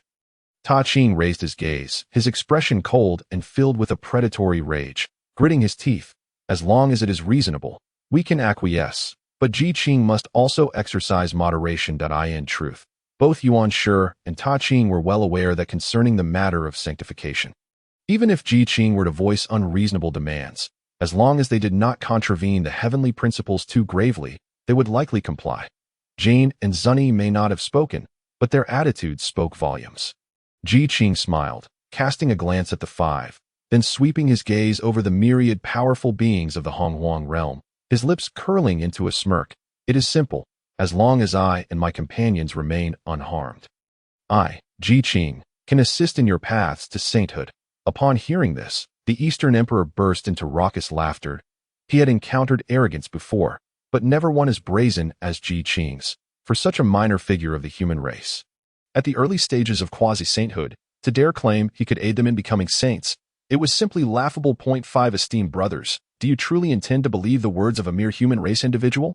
Is it not a jest? The Eastern Emperor laughed until tears nearly streamed down his face, wondering if Qing had lost his mind from fear. Sanqing, however, did not spare him a glance, their focus solely on Qing. After a moment, Yuan Shi finally spoke. Do you speak in earnest? Qing nodded with a smile. Indeed, I speak sincerely. With Qing's promise secured, Yuan Shi and Qing exchanged glances, each perceiving the hidden mirth in the other's eyes. They had lingered too long at the pinnacle of quasi-sainthood, eagerly anticipating the opportunity to progress further. The previous retreat of the human race had caused them to miss the chance for sanctification. Now that the opportunity had resurfaced, how could they let it slip away? Even if it required some cost, it was not impossible, especially for Qing, who had previously embarked on a journey to Shouyang Mountain. His feelings were particularly profound. They then looked at Jane and Zunti, their eyes filled with inquiry. Jane and Zunti nodded towards Sanqing, their anticipation greater than that of Sanqing. With a mere glance, the five had tacitly formed an alliance. Jun's heart sank, and he exclaimed urgently, Are the five of you truly believing the words of this insignificant human race individual? He is merely at the early stages of quasi-sainthood. Do you truly trust he can aid you in achieving sainthood? Do not jest. Regardless of the truth behind Qing's claims, if Sanqing and Jane intended to join forces to protect him, it would be exceedingly difficult for them to wrest the supreme treasures from Sanqing's grasp. Especially since they had just endured a fierce battle. If they were to shatter Sanqing's resolve and fail to assist Qing, only then would there be room for maneuvering. Yet it was evident that Sanqing and the others had no intention of reversing their decision. Suddenly, a myriad of radiant lights erupted from behind Sanqing and the others, each summoning their respective treasures. With a great battle on the verge of commencing, Qing observed this scene with satisfaction, nodding in approval before discreetly stepping back. That it was wise to maintain a distance from such grand displays of power, lest he become an unwitting casualty. Unbeknownst to him, behind him, the 12 ancestors of sorcery and the Queen Mother of the West bore expressions of shock. The 12 ancestors regarded Qing with the same awe as one would a monster. Observing Sanqing's actions, Jun and the others were acutely aware of their intentions. Jun exchanged glances with Dong Huang Tai and the Eastern Emperor, and the three nodded in agreement, declaring loudly, Since the five esteemed brothers are so resolute, do not blame us for showing no mercy. All of you form the great array of the heavenly star and celestial bodies. As the voice of the Emperor fell, regardless of whether they had previously joined in the formation or not, the powerful beings all actively entered the array. The current situation was incomparable to that which had preceded it. The three pure ones and Jane were ancient monsters who had been in the quasi-saint realm for many years, and even Jun and his companions felt a sense of trepidation before them. let alone those who had yet to even touch the edges of the quasi-saint realm. At this moment, any thoughts of targeting Qing would be futile unless they first vanquished the three pure ones. What troubled them most was the possibility that Qing would manipulate the three pure ones to directly obliterate them, avenging the earlier incident. The absurdity of this thought made them chuckle. Qing had the audacity to claim he would assist the three pure ones and Jane in achieving sainthood, yet these five still believed him. Internally, the crowd cursed them profusely, but their movements in the formation remained resolute. In just a moment, the great array of the stars roared to life once more, taking shape. With a multitude of participants, the power of the array surged significantly. The three pure ones exchanged glances and rose to strike at the array. Qing had long since retreated to the side, watching their confrontation. Although Di Jun and his companions had expended considerable energy, the presence of the star array allowed them to contend equally with the three pure ones. Countless stars flickered, and a profound yellow light surged towards the array. Qing's eyes gleamed with recognition. He knew it was the 33-layered mystical yellow tower, the star array, renowned for gathering numerous powerful beings of the primordial era. Barely swayed under the impact, showing no signs of damage. Subsequently, a long sword descended from the heavens, entwining with the array like a swimming dragon. Simultaneously, a chorus of sacred chants resonated in the air, and countless true words danced about, causing the starry lights of the array to tremble with each descent. Qing's brothers were momentarily stunned by the 12 ancestor witches. This development was entirely beyond their imagination. The three pure ones and Jane had been observing from a distance, and anyone could discern their intentions. Yet now, their unexpected return to assist was truly surprising. The Queen Mother of the West wore a look of astonishment, clearly struggling to comprehend the previous circumstances.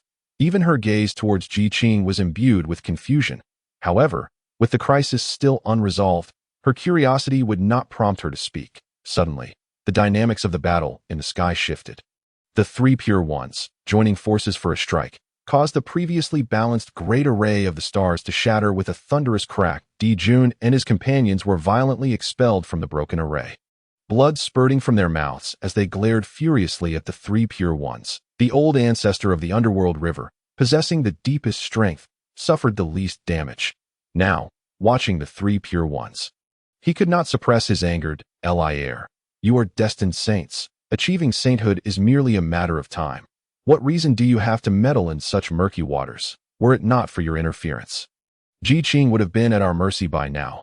Yet, united as they were, the five of them had no chance of victory. Seeing the array shattered, Qing waved his hand to retract his divine power. In response to the old ancestor of the underworld river's questioning, Qing calmly shook his head, stating, "The karmic ties of humanity run too deep. Why should you entangle yourself in them? It would be wise to withdraw early, lest you face calamity in the future." The old ancestor of the underworld river could only laugh in exasperation. "Do not stand there and spout empty words. The three pure ones are merely waiting for an opportunity to attain sainthood. But I have no such chance if I do not seek a path for myself. I will be forever stuck at the quasi-saint level." Tongtian frowned at these words and advised, "We are considering your interests. Look at the bloodshed you carry. How can you hope to become a saint? Moreover, the karmic ties of humanity are detrimental to you. It would be wise to reflect on this, lest you become a demon before achieving sainthood." The old ancestor of the underworld river scoffed dismissively. You think I fear entangling with karma?" With that, he pointed his finger, directing two long swords straight at Qing. Yuanshi's pupils constricted at the sight of the dual swords. These swords, named Yuntu and Ubi, were the renowned weapons of the old ancestor of the underworld river. Their fame lay not in their sharpness, but in the fact that with them, one could kill gods and men alike without incurring karmic repercussions. To kill was simply to kill, without concern for heavenly retribution or calamity. What a fine treasure! He stood still, his peripheral gaze inadvertently darting towards Qing, before quickly retracting that if he possessed such a magical artifact, he would not find himself in a position of being threatened. Qing and the humanity would have long since become mere playthings in the hands of the three of them. The thought of being a peak quasi-saint, a predestined saint, yet being forced to protect a mere human was utterly humiliating. The old ancestor of the underworld river, seeing their inaction, understood that the three pure ones had made their decision and that this battle was unavoidable. "Very well, since it has come to this, do not blame me for being ruthless. With a fierce roar, the old ancestor of the underworld river prepared to charge at the three pure ones, when Qing suddenly opened his eyes. In the moments they had been fighting desperately, Qing had seized the opportunity to recover.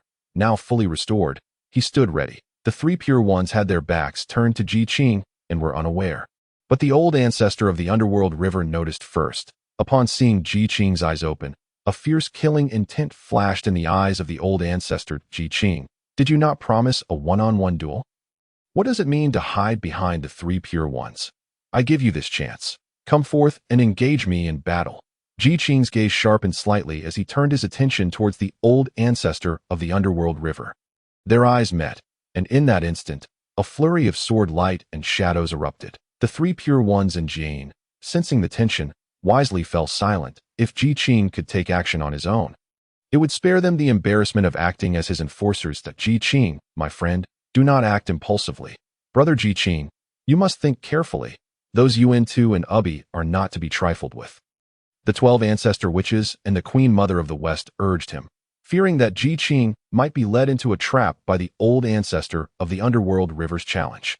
Though Qing had recovered significantly, he had still suffered grave injuries earlier, and with the uncertainty of any lingering effects, engaging the old ancestor of the underworld river was not a wise choice. Hearing their words, Qing glanced back at the 12 ancestor witches and the Queen Mother of the West, offering a reassuring smile. He then took a step forward, his form flickering. When he reappeared, it was beside the three pure ones and Jane. The three pure ones exchanged glances, hesitating for a moment before cautiously stepping aside. The astonishment of the crowd, the three pure ones and Jane nodded gently, their demeanor remarkably cautious, even displaying a hint of deference. What was happening? Had their eyes deceived them? The three pure ones and Jane were among the strongest beings beneath the saints, second only to Nuwa. The five of them could hold half the realm of the primordial era, such formidable power and lofty status, yet they treated a mere human with such respect, even showing signs of deference. This was nothing short of astonishing. However, this was not the extent of their surprise. Even more awaited them. Qing walked past without even glancing at them, his haughty demeanor causing the crowd to gasp in shock. Simultaneously, many inwardly hoped that the three pure ones and Jane would become enraged. If they did, Qing would undoubtedly meet his demise. As Qing approached, anticipation in the eyes of the onlookers gradually faded, replaced by disappointment. He did not express any anger. Jun exchanged incredulous glances with Dong Huang Tai. Only the old ancestor of the underworld river gazed at Qing with admiration and amusement. Well done, boy. You truly have guts to accept my challenge. The old ancestor of the underworld river laughed heartily, raising his sword and pointing it at Qing, boldly proclaiming, "Come, let us engage in battle." Qing raised his eyes, coldly regarding the old ancestor of the underworld river. Just as the old ancestor prepared to charge at Qing, he heard Qing's calm voice. No rush. The old ancestor of the underworld river was momentarily taken aback, as Qing surveyed the crowd with an unhurried gaze. His voice suddenly turned icy, laced with palpable killing intent. Today, all present who have wronged my humanity shall receive their due punishment. Those who must pay with their lives shall do so. The crowd was taken aback by this declaration. Dong Huang Gong burst into laughter, mockingly eyeing Qing. Qing, you truly are arrogant, daring to command 5 quasi-saints. You truly believe yourself to be someone of significance. The venerable ancestor of the underworld river erupted into laughter, regarding Qing with the same disdain one might reserve for a fool. In their eyes, the 3 purities and the 2 guiding sages were established saints ordained by heaven.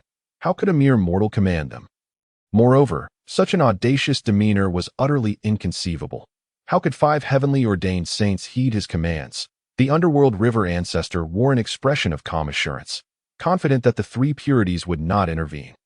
Just as this thought took root, and before the smile could fade from his face, he caught a glimpse of Yuan Shi's scornful gaze directed at him, who coolly remarked, "You have heard the decree. Those who ought to retreat should do so at once to spare us the necessity of taking action." The smile on the underworld river ancestor's face immediately froze. Jun and Dong Huang Tai also bore expressions of dismay. Ultimately, it was the demon race that had most deeply offended Qing. If the 3 purities were to take action, neither he nor Dong Huang Tai would stand a chance. As Yuan Shi's voice faded, Dong Huang Tai ominously threatened. Yuan Shi, the demon race has always maintained a cordial relationship with you three purities and the two guiding sages. You must think this through. Tai Qing's expression darkened. The demon race, backed by Nuwa, was not to be trifled with. They truly wished to avoid conflict. However, he discreetly cast a glance at Ji Qing. Seething with indignation, Ji Qing had seized upon their vulnerability, rendering them powerless to act, compelled to play the role of enforcer. Yuan Shi declared, "Withdraw at once, and this matter may be dealt with leniently." As he spoke, he cast a glance at Ji Qing's retreating figure. Ji Qing, hearing this, scoffed coldly. "You have slain countless of my kin. Seeking vengeance against you is but my rightful duty." Even Nuwa herself would find no justification in this. Without further ado, he commanded, "Enough talk. Let us engage." The three purities and the two guiding sages exchanged glances, their formidable aura surging forth. "You are to depart at once. Otherwise, do not blame us for our lack of mercy." Yuan Shi's voice brimmed with ire. They found themselves powerless against Ji Qing, and though Yuan Shi was furious, he could only vent his frustration on others, with the formidable beings of the primordial wilderness serving as convenient outlets. Upon witnessing this, the countenance of the myriad primordial beings darkened considerably, especially that of the underworld river ancestor. Unlike the three purities and the two guiding sages, who were merely a step away from sainthood, he had never possessed the opportunity to ascend to such heights. Just as he wallowed in despair over this, he sensed the arrival of the primordial purple energy. When he perceived it, he nearly lost himself in ecstasy. Achieving sainthood was no trivial matter.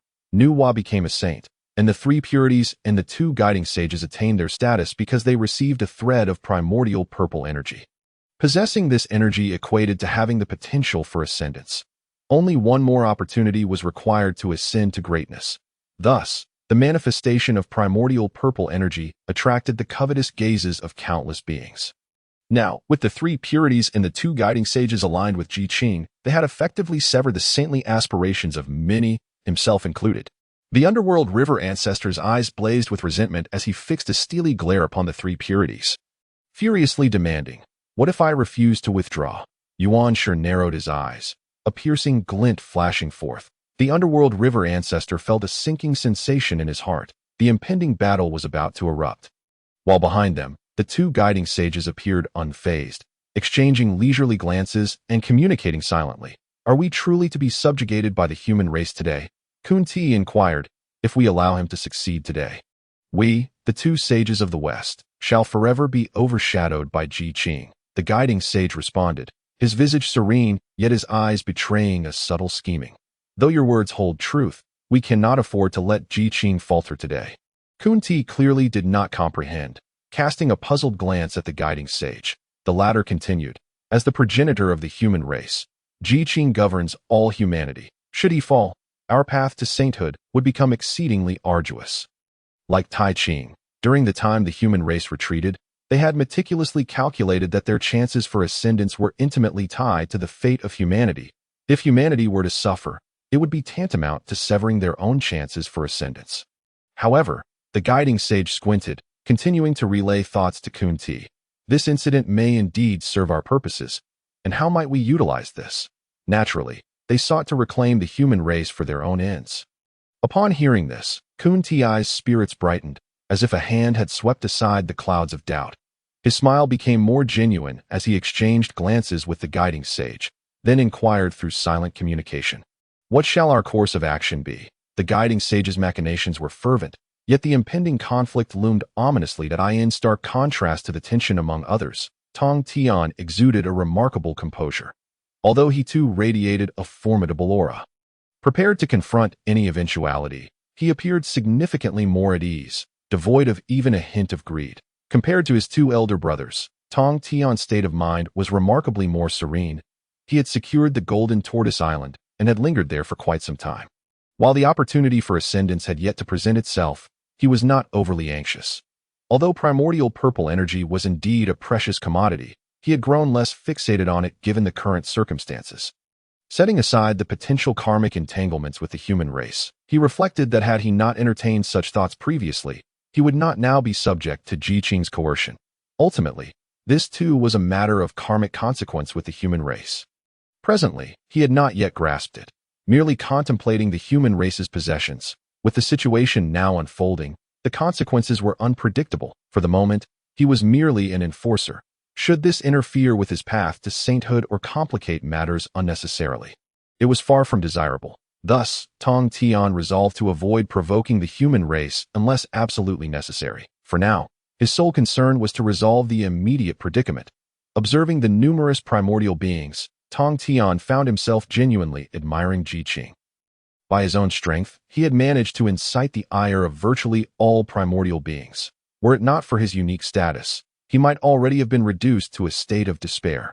Contemplating this, Tong Tian cast a glance at the underworld river ancestor, who wore a countenance dark enough to drip water, glaring furiously at them. Liar, today I shall witness just how formidable you, the so-called heavenly ordained saint, truly are. With a fierce shout, the underworld river ancestor unleashed a torrent of malevolence, summoning two blood-red blades that radiated a terrifying crimson light. He then pointed, sending the two blades hurtling toward Qing. Beneath the endless crimson, the air was thick with murderous intent, scattering all living beings in its wake. Yet, Qing, locked in the sights of the blood-red light, stood there unfazed, treating the two blades as though they posed no threat whatsoever. As the bloodlight approached, he merely waved his sleeve, effortlessly dissipating it into nothingness. The underworld river ancestor's strike served as a signal. Others exchanged glances and, almost in unison, sprang into action. Of course, among them were those who deemed themselves too weak to confront the three purities directly, hoping to slip away amid the chaos. However, these individuals were swiftly apprehended and brought back by Yuan Shi's grand sorcery. Qing raised an eyebrow in surprise. Those who found themselves returned bore ashen expressions. With no escape in sight, they steeled themselves and charged forward, wielding their artifacts with determination. The five heavenly ordained saints, led by Qing, stood resolutely in place, allowing the oncoming assault to wash over them. Countless spells and artifacts rained down upon the five saints, obscuring the heavens. As the spells descended, a pale yellow light curtain rose instantaneously, enveloping them within. The moment the barrier emerged, spells and artifacts came crashing down in a tumultuous onslaught. What appeared to be earth-shattering techniques, before that barrier, felt as benign as a mere tickle, posing no threat whatsoever. The entire barrier remained steadfast, not even trembling. After the initial wave of attacks, the sight of that impregnable shield left the old ancestor of the River of Oblivion's face paling with dismay. Once, he too had cultivated under the auspices of Hongjun, and thus was a fellow disciple of Qing. The reason Qing attained the status of a predetermined saint was due to the primordial purple energy bestowed upon him by Hongjun. The old ancestor of the River of Oblivion, feeling slighted, received none of that precious primordial energy. Though discontent brewed within him, he swallowed his grievances in silence. Later, upon witnessing Nuwa's ascension to sainthood, he attempted to create the Azura clan in kind. Yet, while Nuwa succeeded, he did not. After much contemplation, he surmised it was likely due to his lack of that primordial purple energy. Now, as he beheld Qing and the others, not only did they possess the identity of predetermined saints, but they also boasted an unparalleled cultivation that commanded respect, along with artifacts that inspired awe. It was impossible for him not to feel envious. In a fit of rage, the old ancestor's eyes turned crimson, and with a fierce roar, he unleashed his spiritual power into the dual swords. Yuan Tu and Abi, the torrent of spiritual energy surged into the blades, causing them to hum with an ominous resonance. Before long, the swords blazed with an intense radiance, and the skies themselves seemed to shift dramatically as the swords emitted a long, echoing cry before the sound had faded. The once serene heavens were engulfed in a sea of crimson, an endless tide of blood swirling with malevolent energy, sweeping through the entire space. Blood River, Great Formation. The ever-composed Qing was taken aback. A hint of gravity flashing across his eyes, he raised his hand, summoning the Tower of Mysteries to shield himself within. Meanwhile, the old ancestor of the River of Oblivion closed his eyes tightly. Forming a celestial seal with his hands, as the seal materialized swiftly, torrents of blood began to coalesce into a deluge, surging toward Qing like a raging tide. Qing felt a jolt of alarm. This Blood River Great Formation was the old ancestor's unique array, with its blood waters possessing unimaginable lethality. Any being that came into contact with even a fraction would surely meet with death. Ta Qing's pupils contracted slightly. After securing his protection, he conjured the flame light banner. The banner appeared in his palm, rapidly enlarging. With a powerful sweep of his hand, he wielded the flagstaff, cleaving the oncoming blood tide as if it were mere parchment. Parting it effortlessly without a single drop touching him, the old ancestor's eyes glinted with a fierce crimson. He hadn't anticipated that Ta Qing possessed such a treasure. Ta Qing, I have truly underestimated you. The old ancestor's gaze brimmed with madness as he spoke through clenched teeth, wishing to rend Ta Qing asunder. Drink. The blood waters surged even more violently around the old ancestor, as the 12th grade blood lotus radiated with brilliant light. The severed blood waves immediately converged, encircling Ta Qing in layers, enveloping him like an egg. Meanwhile, Di Jun and Dong Huang Tai faced off against Jie Yin and Zhuan Ti. The 5 predetermined beings were indeed immensely powerful. But once separated, their strength diminished significantly. At least Di Jun and the others could still manage to hold their ground.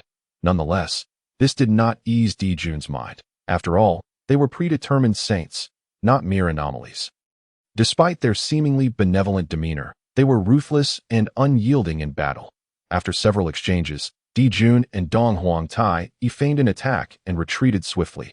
Elder brother, these two from Jie are indeed enigmatic. Just now, their combined forces forced us to barely defend ourselves. Now, having employed the Dong Huang Bell and the Luo Shu, we only just managed to escape that we are unaware of their depths. It would be prudent to withdraw to the formation and reassess our strategy.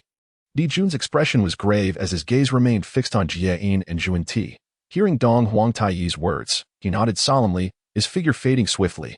Observing this, Dong Huang Tai followed closely behind. The 2 streaks of light zipped past the demon clan, and with a flourish of their sleeves, they commanded, "Form the array." The demon clan immediately sprang into action. In mere moments, the stellar formation reformed. As the formation activated, the heavens and earth were plunged into darkness. Within that inky blackness, stars began to twinkle erratically. Amidst the starlight, a sinister energy arose, concealing murderous intent that corrupted the brilliance of the celestial lights. In such a dire circumstance, Jie Yin still maintained a contemplative demeanor, his expression tinged with regret. Zhuan Ti smiled and shook his head, mirroring Jie Yin's sentiments. This demon emperor exudes a formidable aura. After their laughter subsided, Jie Yin's 12th grade merit golden lotus unfurled beneath him, radiating myriad beams of light, enveloping both him and Zhuan Ti, illuminating the surrounding space. Since you all share a connection with the West, allow me and my elder brother to guide you toward enlightenment. Within the formation, upon hearing this, Di Jun scoffed disdainfully, utterly arrogant. Dong Huang Tai's face turned cold as he glared at Jie Yin and Zhuan Ti, declaring, "Elder brother, these two do not regard my demon clan with any seriousness. Today, we must show them our mettle, lest others think our clan is easily trifled with." Di Jun merely grunted in agreement, raising his hand to cast a spell, prompting the demon clan to spring into action. Above the celestial sphere, countless stars erupted with a blinding brilliance. In an instant, they swiftly contracted, converging upon the sun, moon, and the 3 stars of the purple tenuity. The 3 stars occupied distinct corners, forming a triangular arrangement. The radiance was swiftly absorbed by the trio, leaving the heavens and earth shrouded in darkness once more. Moments later, 3 beams of light shot skyward from the 3 stars. The peculiar thing was that instead of expanding, the light beams shrank. Yet the immense power they contained caused the very heavens to tremble. Jie Yin and Zhuan Ti exchanged glances, their expressions growing serious as their smiles faded. Humph, a mere array cannot deter us. With a cold snort, they summoned their merit golden lotuses, enveloping themselves tightly, while conjuring the 7 treasures mysterious tree to meet the light beams head-on. Following the 7 treasures mysterious tree were Jie Yin and Zhuan Ti, as they propelled themselves upward with incredible speed, their forms trailing long afterimages as they surged toward the light beams. Both Jie Yin and Zhuan Ti understood that the stellar formation was unlike any other. To break it, they had to confront it directly, which offered a slim chance of success.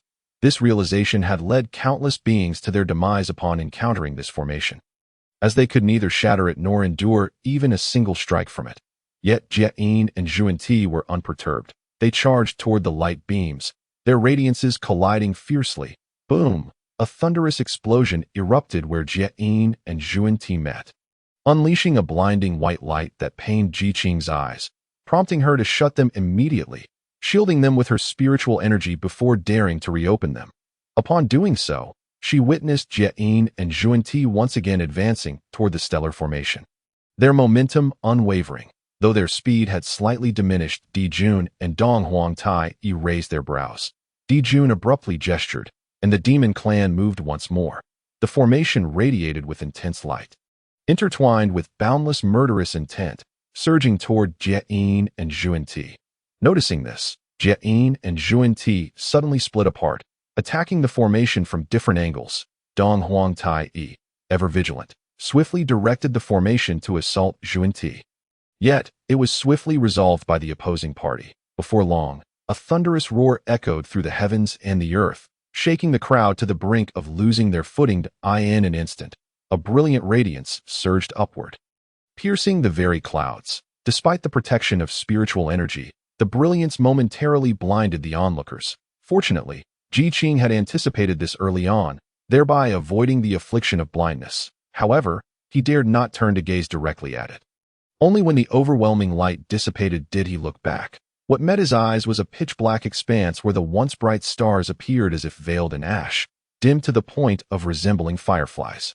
In the blink of an eye, that realm began to collapse, with Dijun, Dong Huangtai, and countless demon clans being flung from the grand formation.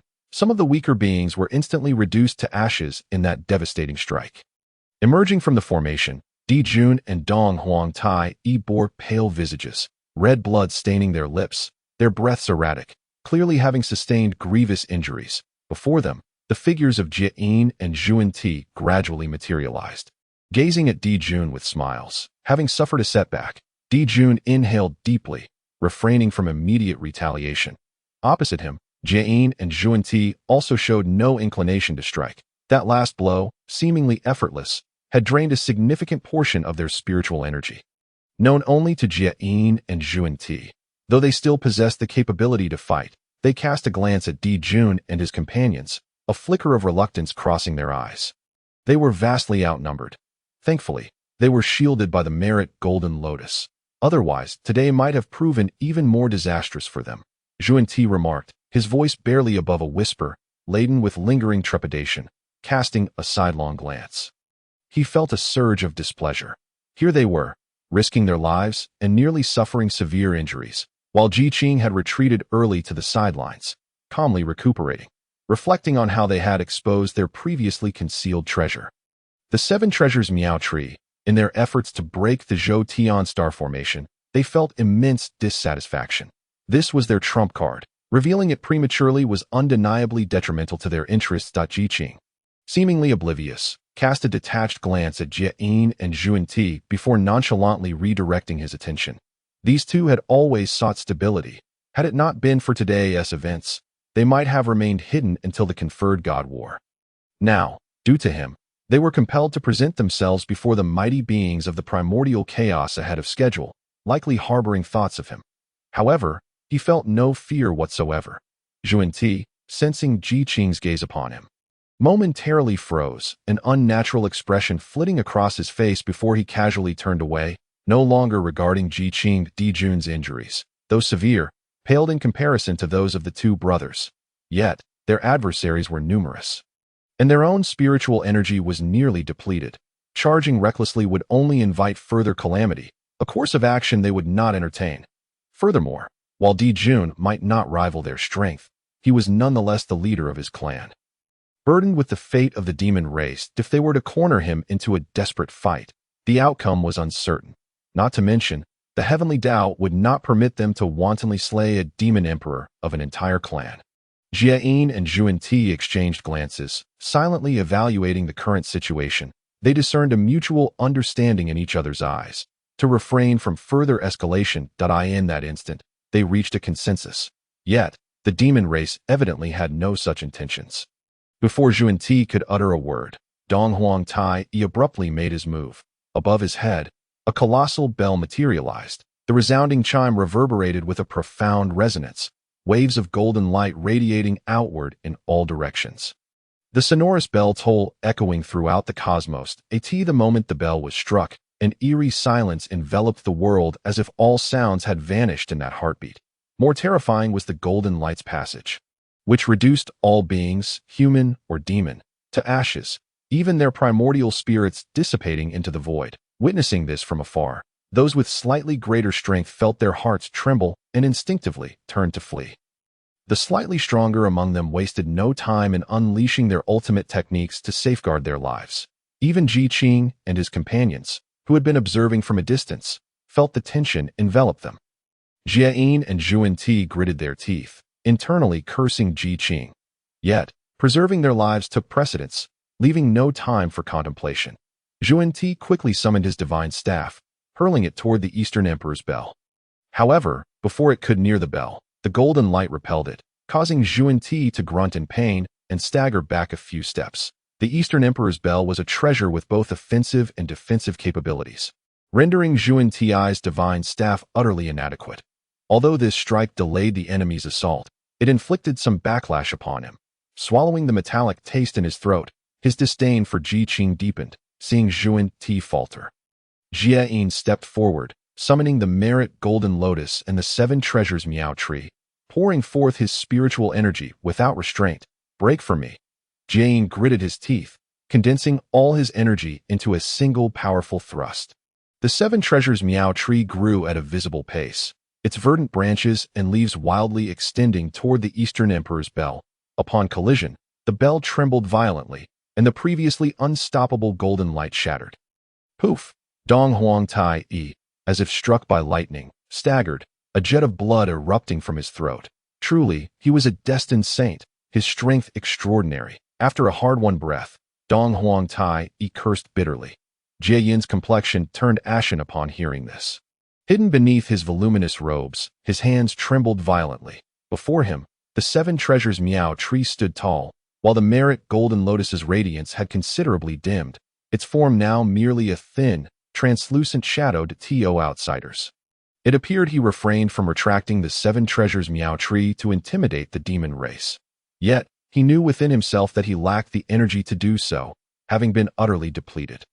Far from intimidating the demon race, he was barely able to stand, relying solely on sheer willpower. Contemplating this, Jiayin felt an overwhelming urge to seize Qing, extract his primordial spirit, scatter his physical form, and then cast his essence into the depths of the abyss for thorough refinement.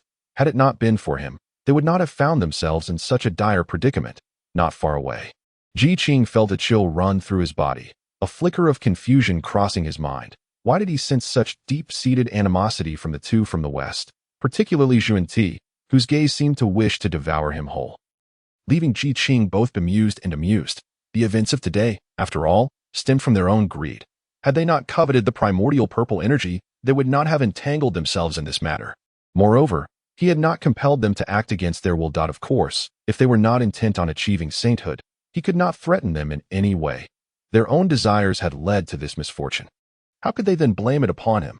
As Qing's lips curled upward in a smirk, a sudden tingling sensation coursed down his spine. He turned slightly, his gaze meeting Yuan Shi's. That look was filled with wrath and profound resentment.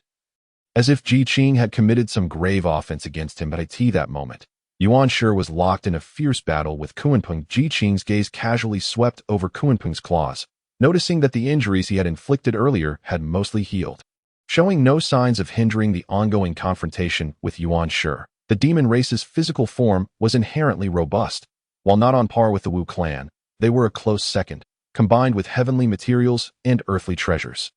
It was hardly surprising that they could recover so swiftly. Although Kunpeng was massive, his movements were remarkably agile, devoid of any clumsiness. His speed was astonishing, leaving Yuan Shi in a rather precarious position. It is worth noting that this demon master Kunpeng was, in fact, Dong Huang Tai's mentor, possessing skills and techniques far superior to those of Dong Huang Tai himself. After a powerful swipe, Kunpeng flapped his wings in triumph, disdainfully regarding Yuan Shi Tianzun. It was said that Yuan Shi Tianzun's cultivation was formidable, yet upon closer inspection, he appeared rather ordinary. Upon concluding his words, Kunpeng lifted his chin, a glimmer of satisfaction evident in his gaze as he regarded Yuan's high in days gone by.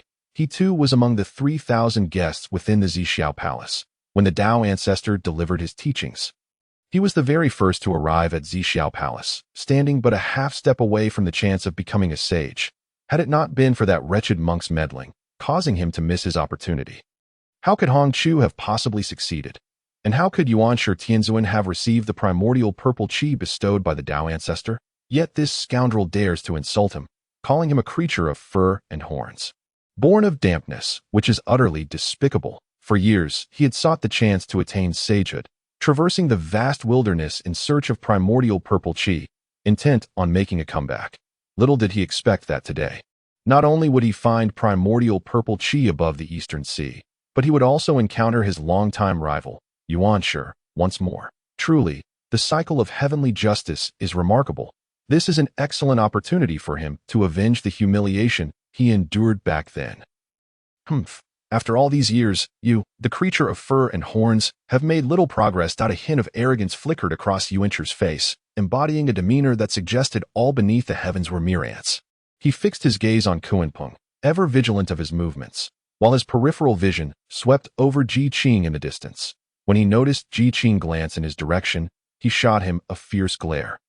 It was this individual who had disrupted his plans. If only he would obediently surrender the primordial purple qi, then his elder brother, Ta Qing, could achieve sagehood with it. This would, in turn, provide him with the opportunity to attain his own sagehood.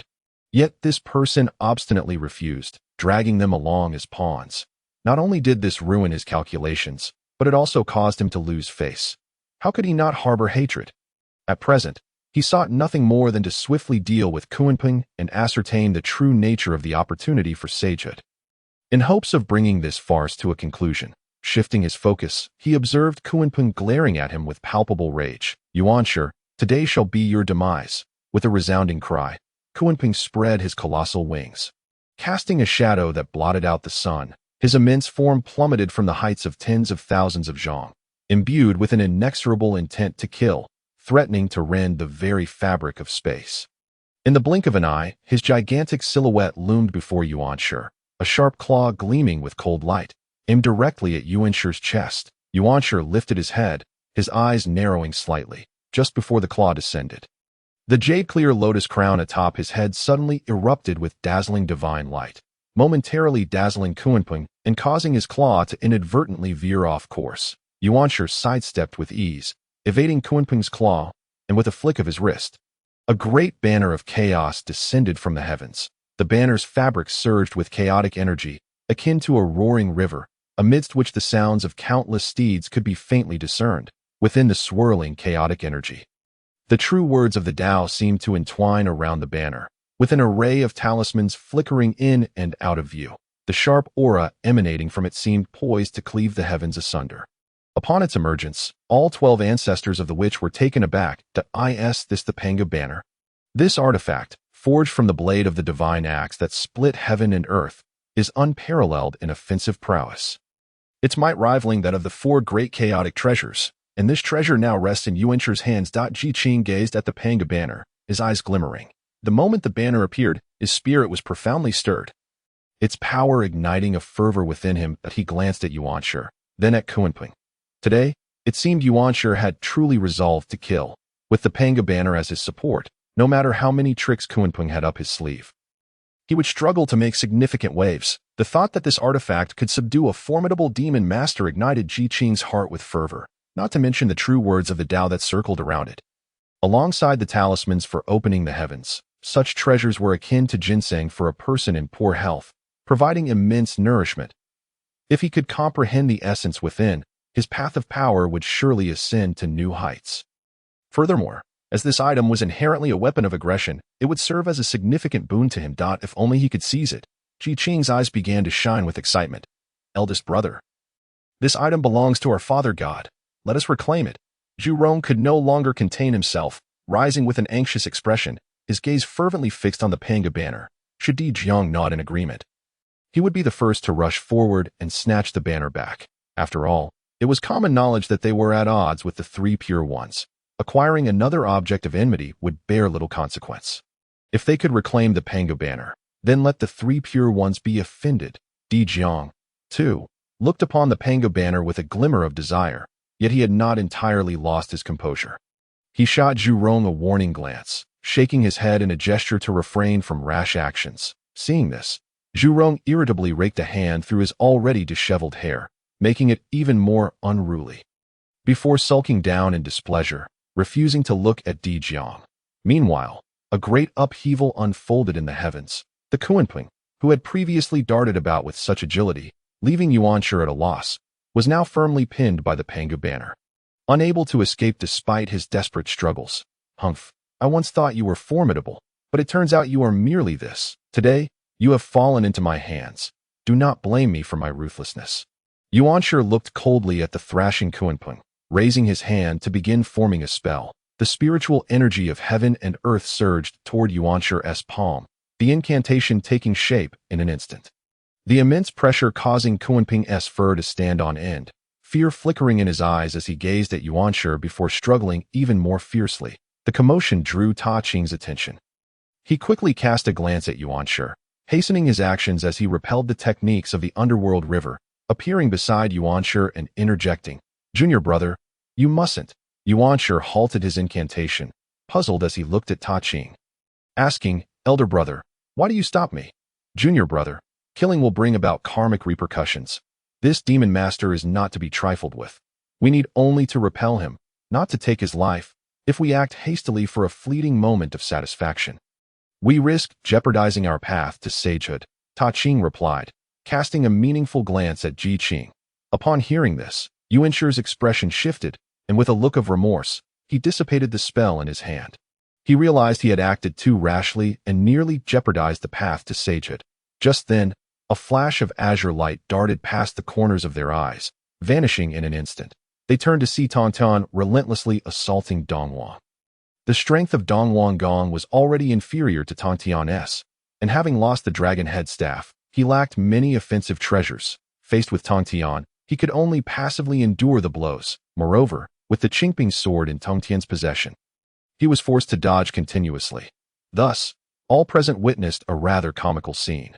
The Dongwang Gong, supported by the myriad celestial array, could only flit about in a panic, evading attacks, utterly unwilling to confront Tontian head-on. The vast spiritual energy merely served as the foundation for his frantic escape. At this moment, Dongwang Gong's mood plummeted to the lowest depths. He wished to fight, but could not prevail. He wanted to flee, but felt it would be shameful. However, prolonging this stalemate seemed only to invite greater humiliation. As he narrowly avoided another of Tongtian's sword strikes, he furiously shouted, "Tongtian, do not get too smug. Today, you take advantage of my lack of suitable treasures.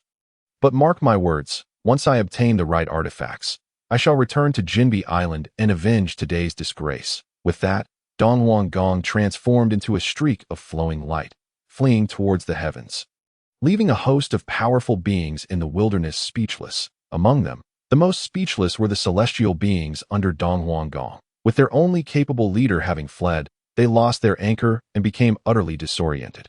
Upon witnessing Dongwang Gong's retreat, Tongtian made no attempt to pursue. He raised his hand to summon back the Qingping sword, wielding it indifferently as he cast a cold glance at the myriad celestial beings. The moment the myriad celestial beings sensed Tongtian's gaze, they trembled violently, their faces turning a deep shade of purple. It seemed that a terrifying memory had surfaced, causing them to scatter like frightened birds. Tongtian, is he truly that terrifying? As he regained his composure, Tongtian scoffed disdainfully. Dongwang Gong was truly inept. Not only had he avoided a direct confrontation from beginning to end, but he had also ended up fleeing. He hadn't even had the chance to truly enjoy the battle. And as for his subordinates, they were as timid as mice. He had merely glanced at them, and they scattered in fright. The commotion here was so great that it caught the attention of the two who were guiding. They quickly formed hand seals and struck heavily toward Dong Huang Tai. The power of Dong Huang Tai, he was nearly depleted. And in a moment of inattention, he was forcefully struck back, soaring through the air for several thousand meters. When he finally came to a halt, a mouthful of blood erupted from him, and his aura appeared feeble and diminished. Not to mention mounting a counterattack. Even standing upright seemed an impossible feat. Witnessing this, Jiayin raised his hand, unleashing a tremendous force that pulled Dong Huang Tai towards him with a vague grasp. He seized the fallen figure at that moment. Ti had also rendered Di Jun incapable of retaliation. The two demon emperors, exhaling more than they inhaled, were firmly under the control of Jie and Ti. The capture of the demon emperors left the hundreds of thousands of demon soldiers akin to creatures caught by the scruff of their necks, devoid of any will to resist. There was a palpable fear that Jie and Ti, in a moment of ill temper, might extinguish both demon emperors with a mere gesture. The situation had begun to stabilize. The hint of satisfaction flickered in Ji Qing's eyes. Previously, he and the 12 ancestors of sorcery had been utterly powerless. And even the timely assistance of the Queen Mother of the West had failed to reverse their dire predicament. Just when he felt his life hanging by a thread, the tides had unexpectedly turned. With the aid of the three Pure Ones and Jie, the situation had drastically transformed. Now, the myriad powerful beings of the Honghuang realm wore expressions of indignation, yet none dared to provoke further.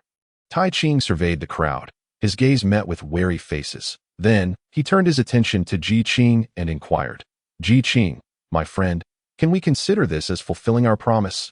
As he spoke, he subtly gestured towards the assembled mighty beings of the Honghuang.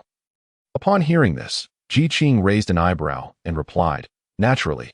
Aside from those from the Immortal Alliance who had managed to escape, all others had fallen under the control of the three Pure Ones and their allies. Particularly the quasi-saints like Di Jun. With their defeat, the fighting spirit of the rest had dissipated, leaving only panic in its wake. Were it not for the fear of Ji Qing's sudden wrath, they would have long since fled like Dong Huang Gong. Ji Qing observed their expressions with keen interest. With a sardonic smile, he announced, "Gentlemen, I, Ji Qing, seek only to eliminate the primary culprit. You may depart freely. And I assure you, no grudges will be held. However, before you leave, I would appreciate it if you could compensate for the losses incurred by my human race." In other words, it meant they could leave. But they must surrender any valuables they possessed. This felt akin to a robbery. The faces of the crowd turned ashen. Yet, they dared not protest. Instead, they felt a sense of gratitude. Heavenly materials, treasures, and spiritual artifacts were mere external possessions. They could be replaced, but a life lost meant everything was forfeit. Soon, they came to terms with the situation, hastily presenting their treasures and various spiritual plants and roots to Ji Qing before retreating as if in flight. In mere moments, Ji Qing found himself flanked by two small mountains of offerings, one of artifacts and the other of spiritual flora. Surrounded by countless treasures, the Queen Mother of the West's pupils contracted. A cursory glance revealed numerous valuable items, though she had no desire to covet them. The sheer abundance of treasures was quite overwhelming. It was crucial to note that these items were essential for any cultivator's survival. For those on the path of cultivation, such possessions held immense significance, yet here they were, nearly depleting their reserves for the sake of preserving their lives. The Queen Mother of the West shook her head in resignation. Secretly relieved by her decision, had she opposed Ji Qing, she might well have found herself among those who faced dire consequences. Ji Qing paid no further mind to them and shifted his focus to Di Jun and the others. After their fierce battle with the three Pure Ones, their faces were pale, and their auras were diminished, presenting a clear image of defeat. Ji Qing's casual glance sent a jolt of alarm through Tai Qing. These individuals held great significance. Their demise would undoubtedly impact the grand design of the heavenly Tao. However, Ji Qing harbored no such concerns. Dong Huang Tai and Di Jun were the architects of the war of sorcery and demons. Their deaths would naturally dissolve the conflict, allowing the human race to seize the opportunity and emerge as the protagonists of the Honghuang realm. Moreover, the timing of the death of the old ancestor of the underworld would dictate when Ho Tu might attain the chance of sanctification. As for the demon master, should he perish, it would save the life of that well-meaning individual, Hong Yun by any measure. Ji Qing deemed it a worthwhile endeavor. Perhaps it was best to eliminate him. Ji Qing, prepare to meet your end. Just then, an unexpected turn of events occurred. The old ancestor of the underworld, who should have been bound by the binding immortal rope, unexpectedly broke free and charged towards Ji Qing. Tai Qing's expression momentarily froze, followed by a sudden realization. The old ancestor of the underworld, after all, was their fellow disciple and thus familiar with the binding immortal rope. Binding him with it was akin to offering no restraint at all. A flicker of regret flashed in Tai Qing's eyes. Over there, the old ancestor of the underworld, infused with a malevolent aura, had already surged to Ji Qing's side. Hearing the commotion, Qing turned his gaze, arching an eyebrow. This individual certainly knew how to pick his battles. Aware he could not contend with the three pure ones, he had set his sights on Qing, that in his estimation, Qing was both the orchestrator and the weakest among them.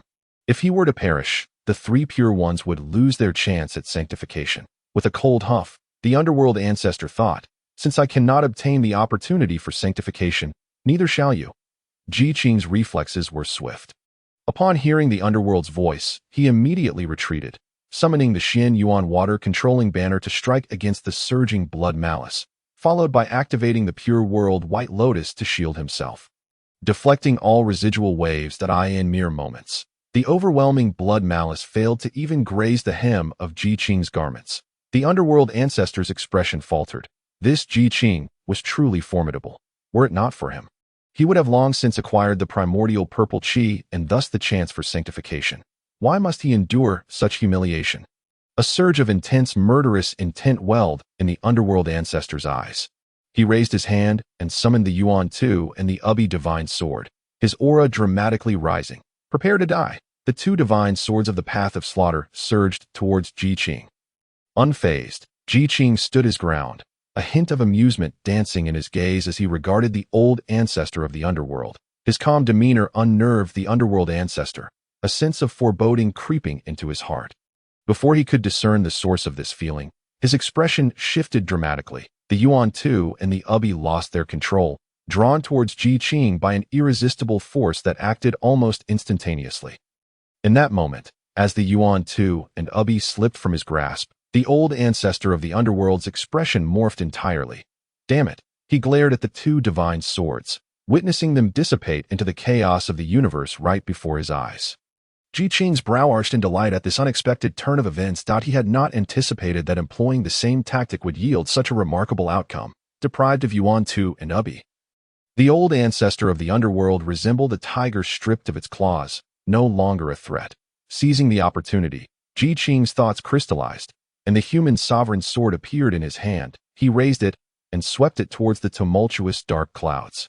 As torrents of merit coalesced into a radiant blade that instantly dispersed the overwhelming malice. With the old ancestor of the underworld now bereft of support, Qing narrowed his eyes, a surge of murderous intent taking form. After all, the opportunity had been presented before him. It would be prudent to eliminate him, paving a path for Ho-Tu's sanctification. Qing lifted his sword once more, aiming to strike down the old ancestor of the underworld. The old ancestor's heart raced in alarm. The sword qi, imbued with lethal intent, surged toward him, and an overwhelming sense of impending doom engulfed him. His pupils constricted in terror. The sword stroke missed its mark. And Qing's expression sharpened, a fleeting flicker of doubt crossing his gaze. Suddenly, a jolt of realization struck him. Where the old ancestor of the underworld had once stood, there now lay a single, inconspicuous droplet of blood plummeting towards the sea. Blood godchild. Recognizing the nature of the object, Qing's expression darkened immediately. He had been careless. How could he have forgotten that the old ancestor of the underworld possessed such an escape technique?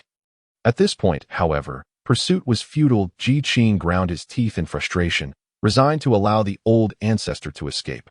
Alas, it seemed that the old ancestor's time had yet to come. He would have to wait for Ho-Tu to personally venture into the Yellow Springs and exact her vengeance upon the underworld. Qing casually twirled his sword, redirecting his gaze towards the demon master Kunping and Jun. The two of them felt their breaths hitch, their already pallid faces becoming even more ghastly. Their demon race had first beset the human race, then dealt a significant blow to the 12 ancestors of sorcery. And considering the long-standing enmity between the demon and sorcery clans, they now found themselves in a situation fraught with fresh grievances atop old vendettas. Zhurong strode forward decisively, stating, "Tai Qing, leave these three demons to us and our friend Qing. You need not concern yourselves further." Having spoken, he directly took the three demons away. The three pure ones exchanged glances with the two who were guiding the way, and neither uttered a word. After all, this was merely a matter between the witch and demon clans. Even if the witches were to annihilate the demons and disrupt the heavenly path, it would still be their affair, unrelated to them. Naturally, it would not hinder their path to sanctification. Yet, for Qing, a flash of fierce light flickered in his eyes as he swiftly raised the emperor's sword, striking towards the three demons. You who besieged our human race at Shoyang Mountain, now you shall repay with your lives. The emperor's sword, imbued with murderous intent, descended upon the three demons. Bound by their depleted spiritual power, the demons were powerless to resist. And upon realizing Qing was genuinely intent on killing them, their faces turned ashen. Just as they were on the brink of demise, an extraordinary phenomenon unfolded in the heavens and earth. A dense purple aura emerged from the horizon, followed by a melodious celestial sound. High above the nine heavens, the Taoist True One had gathered. With the sound ringing out, the East Sea was illuminated by radiant light, bathing all in its glow, startling everyone present. In the next moment, an elderly Taoist with white beard and hair appeared, riding a chariot pulled by 9 celestial cranes. The sword that should have fallen upon the 3 demons did not descend. Ancestor. The most elated at this moment were the 3 demons and the demon clan. They had thought they were at the end of their road, but unexpectedly, a turn of fate occurred. And the venerable Hongjun had manifested. It was needless to say that Hongjun had certainly come for the sake of the demon clan. The 3 demons were overjoyed. Salvation had arrived. However, Qing's expression was far from pleasant. He lowered his sword and coldly regarded the suddenly appearing Hongjun, as did the 12 ancestral witches. Hongjun? Why has he come? Zhurong asked Di Jiang in confusion. Unlike the 3 pure ones and the demon clan, the witch clan revered Pangu but did not honor the saints. Even though they sensed the situation was unfavorable with Hongjuan's sudden appearance, they held little respect, even harboring a hint of wariness. Why did Hongjun choose this critical moment to appear if not to favor the demon clan? Consequently, Di Jiang and the others gazed at Hongjun with increasing hostility. Master, the 3 pure ones and the 2 guiding the way stepped forward to pay their respects. Yet they were filled with astonishment. Although they understood Hongjun was likely there for the demon clan, they still felt anxious in his presence. The 5 exchanged glances, each revealing a hint of unease. Upon hearing their voices, Hongjun cast a calm glance at the 5, reproaching them lightly. The opportunity to become a saint cannot be forced. When the time comes, it will naturally come to fruition. Do not be anxious. The 5's expression stiffened as they repeatedly acknowledged his words, their hearts relieved. Hongjun looked at the 5, and then turned his gaze towards Qing and the 12 ancestral witches. Especially Qing. Sensing Hongjuan's scrutiny, Qing stood there composed, allowing Hongjun to appraise him without a trace of discomfort, even finding it somewhat amusing. The 3 pure ones and the 5, despite being titans of the primordial chaos, each having established their own teachings, felt as insignificant as mice before Hongjun. While Qing pondered, Hongjun was also assessing him. The more he looked, the more astonished Hongjun became. He revealed nothing on his face, merely averted his gaze and spoke. The great calamity of heaven and earth has yet to arrive. Why do you initiate battle? Qing was momentarily taken aback, somewhat surprised. He had thought Hongjun would direct his ire towards him after staring for so long. But instead, Hongjun reprimanded the 3 demons. The demons were greatly alarmed, exchanging glances, and Di Jun hurriedly spoke. Ancestor, please see clearly. This matter was not intentionally instigated by us. It is simply that the primordial purple aura has emerged, and we truly could not sit idly by and let such an opportunity slip away. As for the fact that the demons besieged Shoyang Mountain and initiated hostilities against the human race, he refrained from mentioning it. They could not bear the blame of instigating a great war, so they pushed all the issues onto the primordial purple aura. Such a supreme treasure had even attracted the 3 pure ones and the 2 guiding the way. Thus, their greed could be understood. Hongjun cast a faint glance at Di Jun, remaining silent on this matter. He then turned to the 12 ancestral witches and stated, "Since it is thus, I shall not pursue this matter further. However, after this incident, during the Yuan assembly, you shall not recklessly initiate hostilities again. I trust the witch clan has no objections." Though he spoke thus, his tone carried an undeniable authority. The faces of the 12 ancestral witches darkened. Despite their displeasure, they understood that following this incident, even if they wished to fight again, they would be powerless to do so. The onlooking titans of the primordial chaos understood immediately. It became clear that Hongjuan's presence was tied to the great calamity of heaven and earth, which, judging by the current circumstances, should occur after the Yuan assembly. The great calamity of heaven and earth was a significant matter, and they had just lost countless treasures. It was evident they needed to prepare promptly. Recognizing that the 12 ancestral witches did not oppose, Hongjun understood they were in agreement. He then turned his gaze to Qing. Hongjuan's eyes seemed capable of piercing through boundless time and space. Resting upon Ji Qing, making Ji Qing feel as though he stood naked before him, utterly exposed in that moment. A chill coursed through Ji Qing's body, an inexplicable sense of powerlessness surged within him.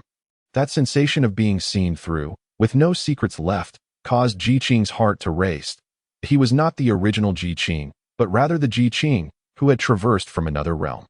What unsettled Ji Qing the most was the fear that Hongjun might discover he was an impostor. If he intended to kill him, it would merely require a flick of his finger. And he felt no inclination to resist. Such was the chasm between them that Ji Qing's heart sank further.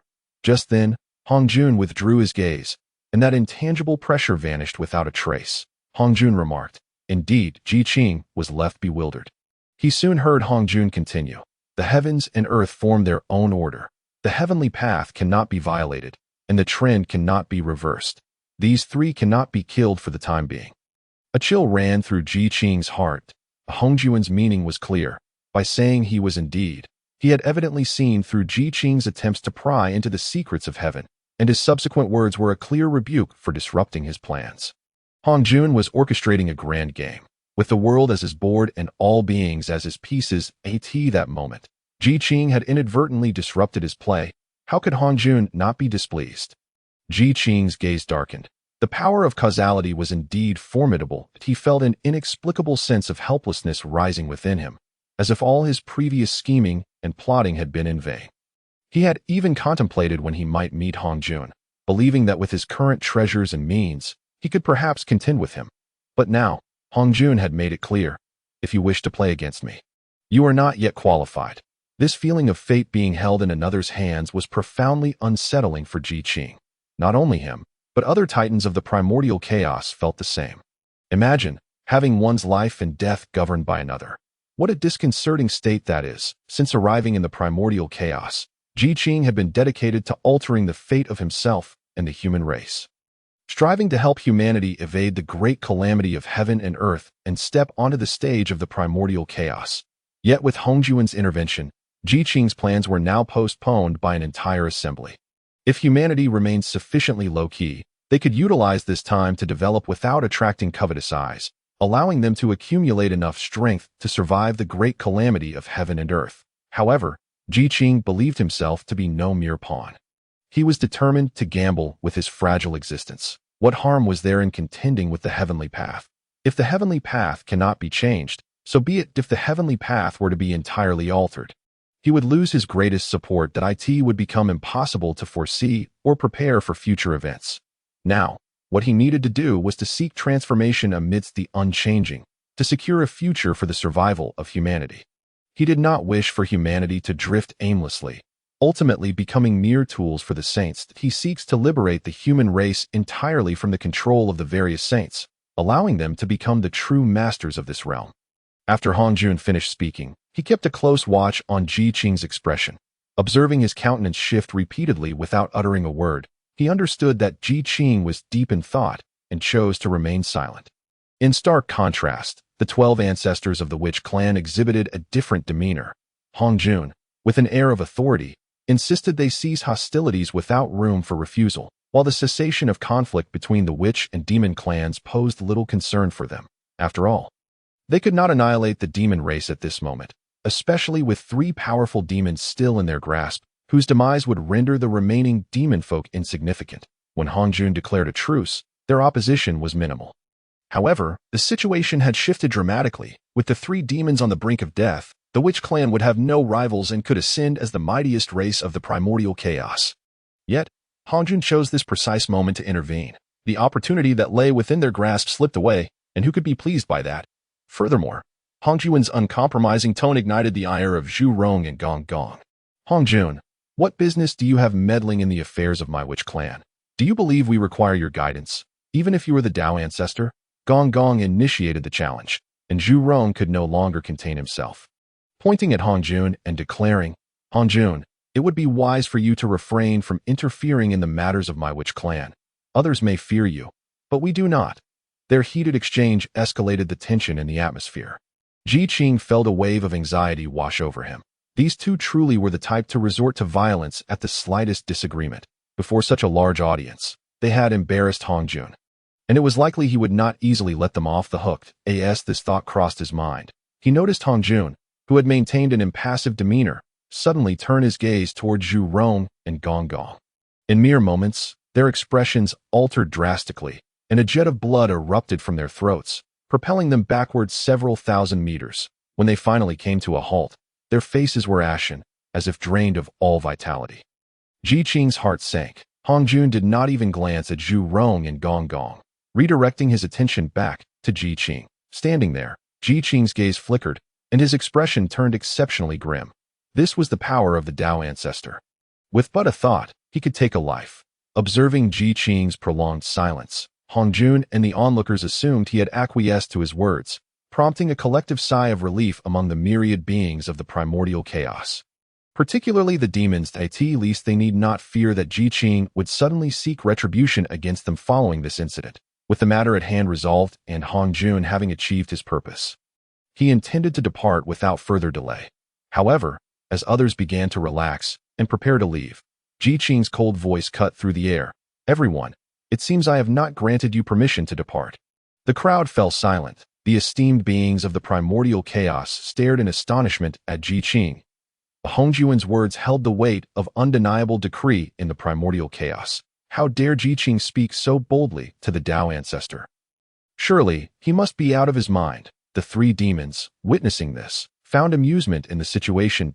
Ji Qing, under the illusion of having gained the primordial purple energy and encountered unparalleled fortune, believed he could provoke the Tao Ancestor. Very well, let us see how the Tao Ancestor handles this insolence. That if he could be struck down on the spot, it would be all the better. The demon masters watched Ji Qing with eager anticipation. As if he were on the verge of being vanquished beneath their claws, Dijun immediately bowed to Hongjun, resolutely accusing Ji Qing. "Tao Ancestor, your presence today to prevent us from committing boundless slaughter is indeed an act of immeasurable merit. Ji Qing, do you wish to disregard the Tao Ancestor's command and continue fighting?" Dong Huang Tai chimed in. Such a bloodthirsty individual, if allowed to attain the great Tao, would surely bring ruin to the creatures of the primordial chaos. His gaze swept over the esteemed beings of the primordial chaos. Would we still have a place to stand? The expressions of the great beings shifted in unison, their eyes filled with wariness as they regarded Ji Qing. Observing the growing uncertainty among the crowd, the demons began to stir up dissent, asserting, "If this continues, when he gains the great Tao, will he not seek retribution for today's events, endangering us all?" Moreover, the Tao Ancestor has stated that the heavenly way cannot be defied. Do you not fear divine retribution for your opposition to it? Ji Qing, with each utterance from the demon folk, the expressions of the esteemed beings grew darker.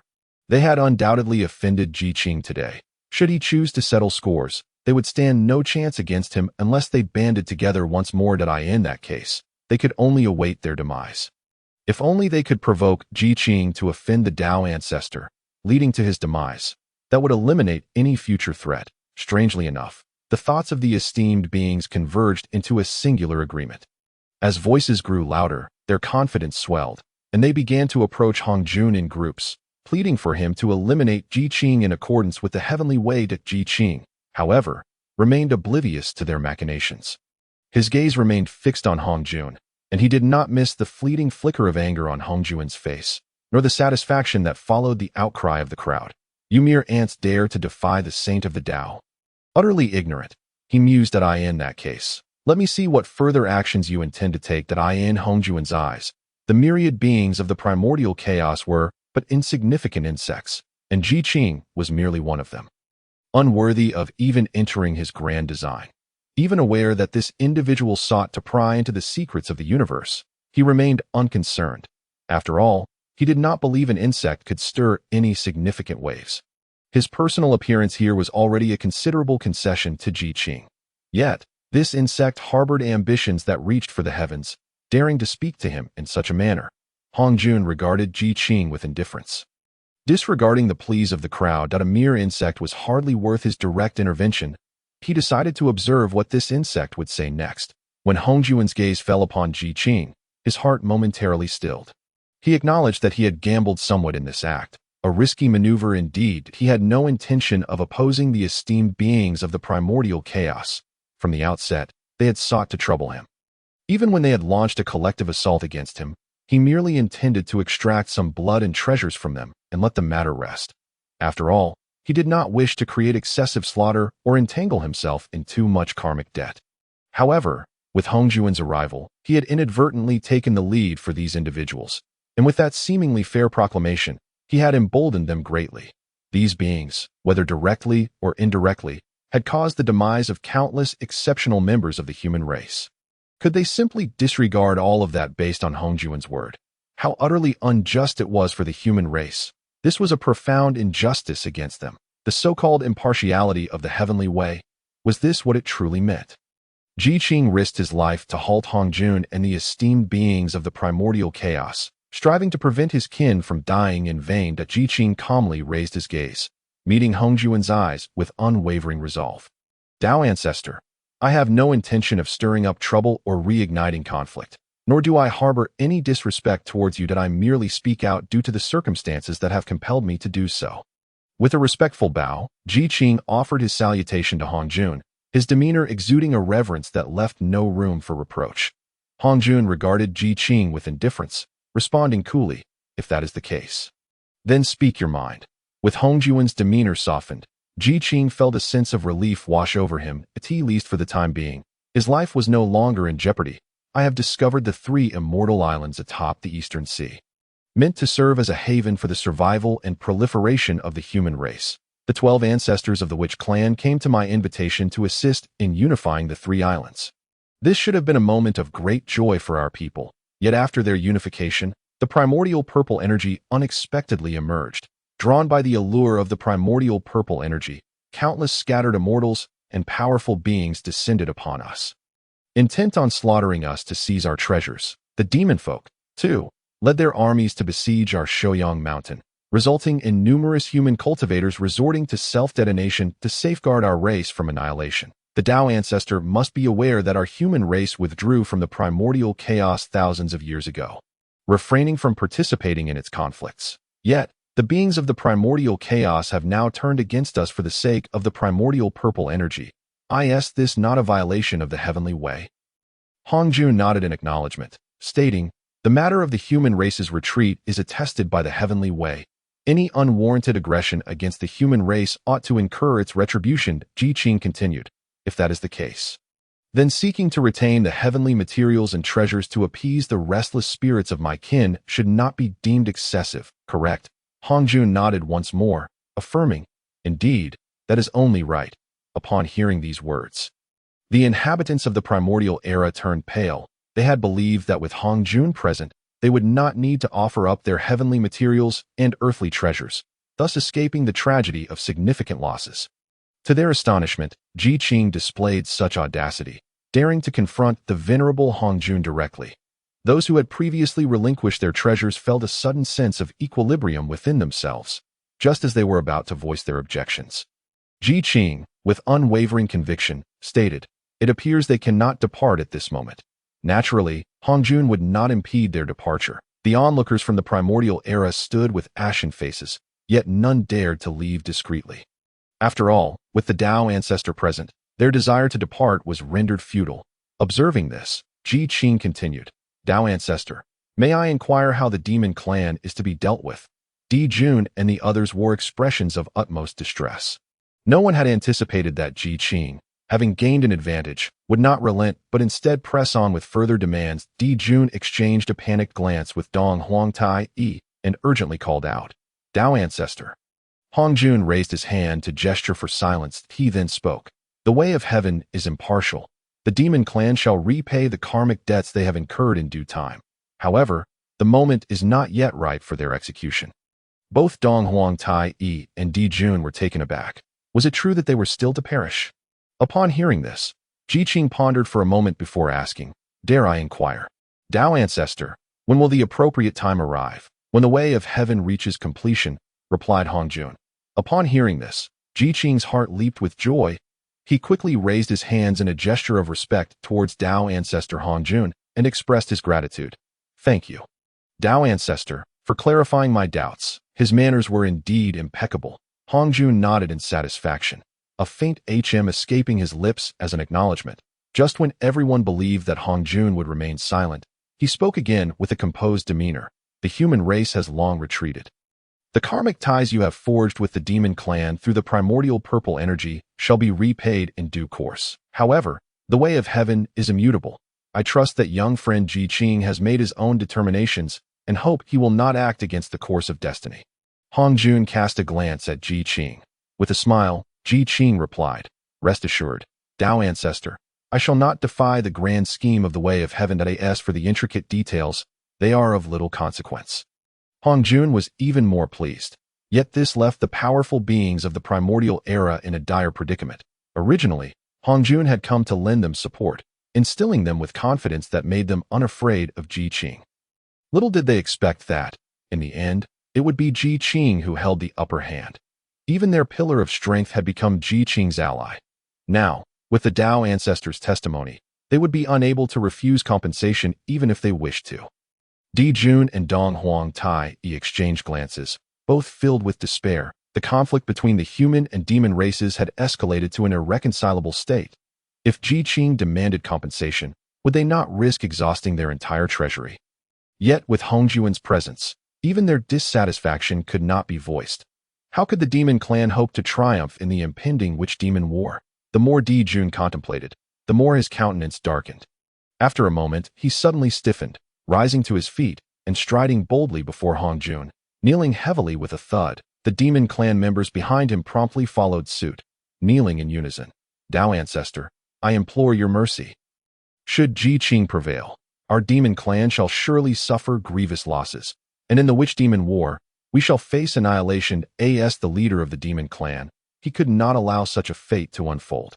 Di Jun gritted his teeth and bowed deeply once more. "Our demon clan has always revered the laws of the Tao Ancestor, establishing the order of the primordial era. If Ji Qing were to confiscate our clan's treasures, would it not spell our extinction? Furthermore, our clan has always enjoyed the protection of the Tao Ancestor. Now, Ji Qing is rampant, showing utter disregard for your authority. I beseech you to discern our plight.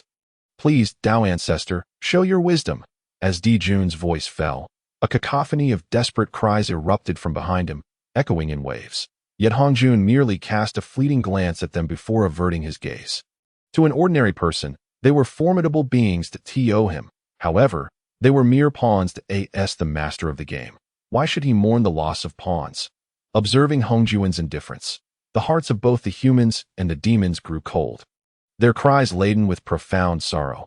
Even the powerful beings of the primordial era could not suppress the bitterness that surged within them. Ji Qing stood to the side, watching this scene with a cold gaze.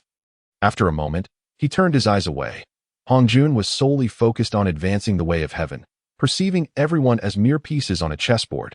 Not only would he remain unfazed by their pleas, but he would also show no sign of concern should their entire race perish before him. Di Jun and the others were oblivious to this. They believed Hongjun to be benevolent, someone who would be swayed by their heartfelt supplications. Yet, unbeknownst to them, the flicker of discontent that crossed Hongjun's eyes was so fleeting that Ji Qing merely mistook it for an illusion. Then, Hongjun's voice rang out, calm and measured. "You disregard the way of heaven and act against the human race, which is in direct violation of the grand order of the Tao. Today, young friend, Ji Qing merely requests what is rightfully due to him, yet you obstruct him. So, do you wish for me to act on behalf of the heavens?" Di Jun's expression froze, leaving him momentarily speechless. They sought Hongjun's intervention to prevent Ji Qing from seizing their treasures, not to have Hongjun take action against them. Hongjun cast them a disapproving glance, his tone indifferent. "You may either comply with young friend Ji Qing's request or accept the punishment of the way of heaven. I shall not intervene." With that, a surge of radiant light suddenly burst forth from the horizon, and 9 celestial cranes emitted a melodious cry before taking flight. Amidst the brilliance, Hongjun's figure swiftly vanished from sight, ultimately transforming into a streak of azure light. Disappearing into the void, the crowd was left in stunned silence. Though the venerable Hongjun had departed, the weight of his words lingered, rendering them utterly speechless. The first to recover were the 5 saints, who hurriedly bowed in the direction Hongjun had departed. "Disciples respectfully bid farewell to our master." As they watched Hongjun leave, The expressions of Di Jun and the others turned completely dark. It appeared that today, failing to provide the treasures would cost them their lives. The saying that the way of heaven is heartless, and that saints are devoid of compassion, had proven to be no mere rhetoric. It was a pity that the demon clan's treasures would likely be reduced to naught today. Meanwhile, the 12 ancestors of sorcery were equally indignant. Alas, Hongjuan's power was formidable. Even if they summoned their father god's true form, they would likely be no match. Moreover, they were still recovering from their significant losses, unable to even summon their father's true form. Zhurong glared at the direction Hongjun had departed, momentarily venting his frustration, before turning to Ji Qing and asking, "Brother Ji Qing, if the demon clan persists, my witch clan remains in peril, rather than face calamity a millennium hence. Why not let us bury them today?" True to his nature as the god of fire, Zhurong's words were fierce. Upon hearing this, Ji Qing and Di Jiang both sighed. Di Jiang cast a helpless glance at Zhurong, signaling him to refrain from causing trouble, before addressing Ji Qing. "Brother Ji Qing, while Zhurong's words may be blunt, they hold a kernel of truth. We cannot simply sit idly by. I wonder if Brother Ji Qing has any insights that could assist our witch clan in overcoming this calamity." Ji Qing smiled reassuringly. "Rest assured, everyone. After this confrontation, the demon clan will surely be gravely weakened, and even when faced with calamity in the future, they will pose little threat to the witch clan." Di Jiang's expression paused, only to break into a knowing smile. "Ah, I see now. Brother Ji Qing is indeed a clever strategist," Ji Qing continued. "Of course, I have not forgotten the promises made previously." The two exchanged cryptic remarks, leaving Zhurong and Gongong perplexed, almost at a loss. Zhurong, confused, asked, "Elder brother, Brother Ji Qing, what are you talking about? I do not understand."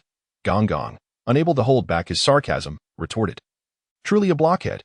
Brother Ji Qing has made it abundantly clear, yet you remain oblivious. Pray tell, what do you comprehend?" Zhurong glared at Gongong, bristling with indignation.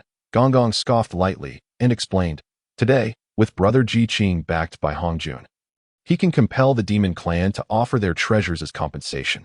Without their heavenly materials and earthly treasures, how can the demon clan contend with us witches?" Upon witnessing Zhurong's sudden realization, Gongong mercilessly scolded him with a dismissive foolish. The tension escalated, and it seemed the two would clash once more.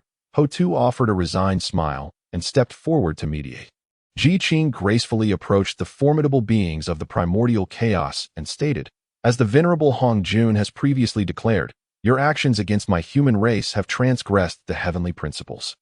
If you wish to depart, you must relinquish all the heavenly materials, earthly treasures, and spiritual artifacts upon your persons." The demand for total surrender, rather than merely a portion, was met with outrage from the primordial powers, who glared at Ji Qing with indignation, yet found themselves powerless to retaliate, swallowing their grievances in silence, for they were backed by the authority of Hongjun, and with 5 ordained saints present. They dared not act rashly. The assembly fixed their predatory gazes upon Ji Qing, who appeared unfazed. He approached Di Jun, meeting his fiery glare with an icy composure, and remarked coldly, "Old monster, considering the status of the Dao ancestor, I shall spare your life today. Hand over your belongings, and I will allow you to leave." Di Jun, furious, knelt motionless, his face flushed with rage, and if looks could kill, Ji Qing would have been reduced to ashes by now. Refusing to comply, Ji Qing, sensing Di Jun's stubbornness, haughtily placed his hands behind his back and coldly inquired, "Shall I have to retrieve them myself?" Di Jun retorted angrily, "You, mere child, do not presume to flaunt your strength. My demon race is not to be trifled with, and we shall remember this humiliation." Ji Qing scoffed dismissively, "Remember all you like. You shall find no opportunity for revenge." This nearly drove Di Jun to the brink of bloodshed. As Ji Qing spoke, he assessed Di Jun, noting that his most prized possessions were the Luo Shu and He Tuesday, although he had only seen one today. Ji Qing understood that demanding both would surely stir further conflict. It would be wiser to pursue a more moderate course. "Let us not go to extremes," Ji Qing proposed. "Deliver unto me the formation diagram of the Zhoutian star array, and I shall allow you to depart." Di Jun momentarily paused, then erupted into laughter, viewing Ji Qing as if he were a fool. That Ji Qing's appetite was indeed insatiable. However, the Zhoutian star array required the He Tu and Luo Shu as its focal points. Without these two treasures, obtaining the diagram would be futile. That Di Jun had initially thought Ji Qing clever, but now saw him as merely naive. Noticing Di Jun's inaction, Ji Qing's eyes narrowed dangerously. Old monster, heed my warning. Do not attempt any tricks. Surrender the diagram forthwith, lest you provoke my ruthless nature. Observing Di Jun's indifferent demeanor, Ji Qing ominously continued, the Tao Ancestor has also stated that you have violated the heavenly principles. Surely, within the allowances of the Tao, eliminating one or two of you would pose no issue. Di Jun's mocking expression vanished instantly. He glared at Ji Qing, burning with a desire to rend him asunder. Ji Qing met his gaze coolly. After a moment, Di Jun huffed disdainfully, revealing a golden rune that shimmered in his palm. After a brief inspection, he waved his hand, sending the rune fluttering like a butterfly to hover before Ji Qing. Seeing this, Shi Wangmu approached, her brow furrowed in confusion. Taoist friend Ji Qing, if this formation diagram lacks the Luo Shu and He Tu as focal points, what use do you have for it?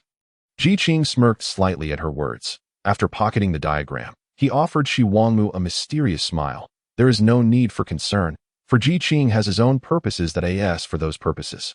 He chose not to disclose that Di Jun, eavesdropping with keen interest, felt a flicker of regret. As Shi Wangmu ceased her inquiries, Ji Qing had not revealed to her that while the Zhou Tian star array indeed required the Luo Shu and He Tu as focal points, it was not limited to just those two. Few treasures could rival their significance, which was why the array had remained under Di Jun's control.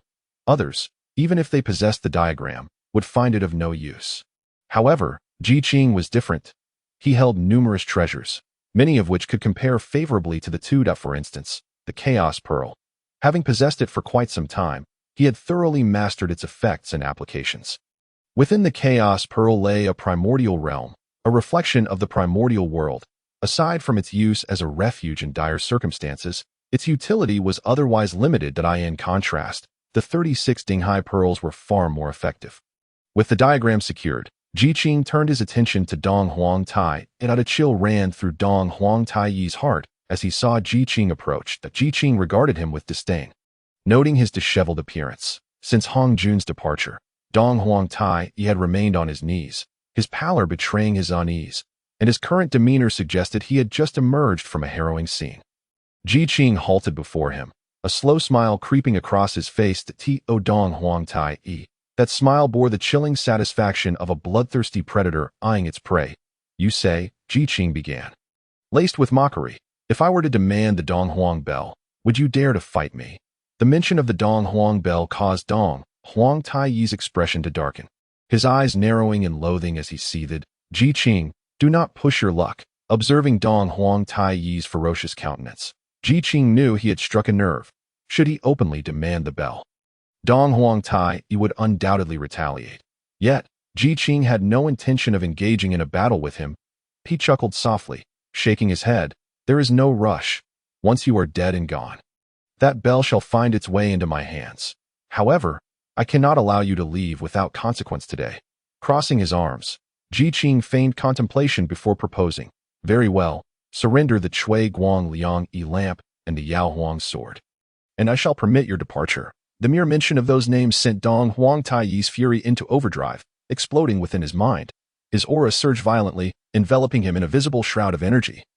As he glared menacingly at Ji Qing, do you truly think I would shy away from a fight? The Chui Guang Liang lamp, a treasure of innate origin, possessed the powers of time and space, allowing its wielder to refine their essence and enhance their cultivation. For anyone else, entering its domain would lead to inevitable refinement if they could not escape. The Yao Huang sword, akin to the Ren Huang sword in Ji Qing's possession, was a treasure of the demon race, imbued with the fortunes of countless demons. Behold, the Yao Huang sword was to see the demon emperor himself, since the demon race fell under Di Jun's dominion. The sword had been entrusted to Dong Huang Tai, who jointly governed the demon race. Thus, the Yao Huang sword was emblematic of Dong Huang Tai. Ji Qing's direct demand for these two treasures was an affront to the dignity of the demon race. Dong Huang Tai's eyes blazed with fury as he glared at Ji Qing. Ji Qing's smile faded, replaced by a chilling demeanor. Is that so? How fortuitous, for I too do not wish for your continued existence. Alas, the Tao Ancestor's command binds my hands. Should you refuse to hand over these two treasures, do not blame me for acting on behalf of heaven. With that, Qing's aura surged, overwhelming Dong Huangtai's energy, nearly causing it to dissipate entirely. Dong Huangtai's heart raced. He had believed that with the Dao Ancestor's authority hanging over them, Qing's arrogance would remain merely verbal, with no genuine intent to kill. However, it is unexpected that this person indeed harbors intentions of murder. Sensing the palpable aura of malice before him, Dong Huangtai momentarily choked on his words, his expression shifting in a tumultuous manner. After a lengthy pause, Dong Huangtai let out a resigned sigh. Subsequently, with visible reluctance, he cast two treasured artifacts at Qing's feet. Qing raised an eyebrow, unfazed, and extended his hand to collect the two treasures. Witnessing this scene, Dong Huangtai's body stiffened, and after a brief moment, he silently exhaled, a fleeting look of dejection flashing in his eyes before he turned away in indignation, refusing to gaze at Qing. With the treasures in hand, Qing's spirits soared. His thoughts then turned towards the demon master. Feeling the scrutinizing gaze, Kunping's feathers bristled in alarm as Qing approached. The entire demon exuded an air of resistance. It is worth noting that the demon master was indeed a pitiable creature. During the time when Hong Jun imparted his teachings, he was among those present, ostensibly with the chance to attain sanctity. Yet, by a twist of fate, he was usurped by Hong Yun. Thereafter, he encountered Di Jun and Dong Huangtai, and under their coercion, he reluctantly joined the demon clan, remaining in the demon court as a demon master. Becoming a significant asset in Di Jun and Dong Huangtai's control over the demon race that on the surface, the title of demon master seemed to shine brightly. However, in reality, it merely signified being a pawn for Di Jun and Dong Huangtai. It sufficed to say that within the demon court, aside from a hollow reputation, he possessed nothing of value, having scant treasures like the other demons, and his physical form was all that he had to offer.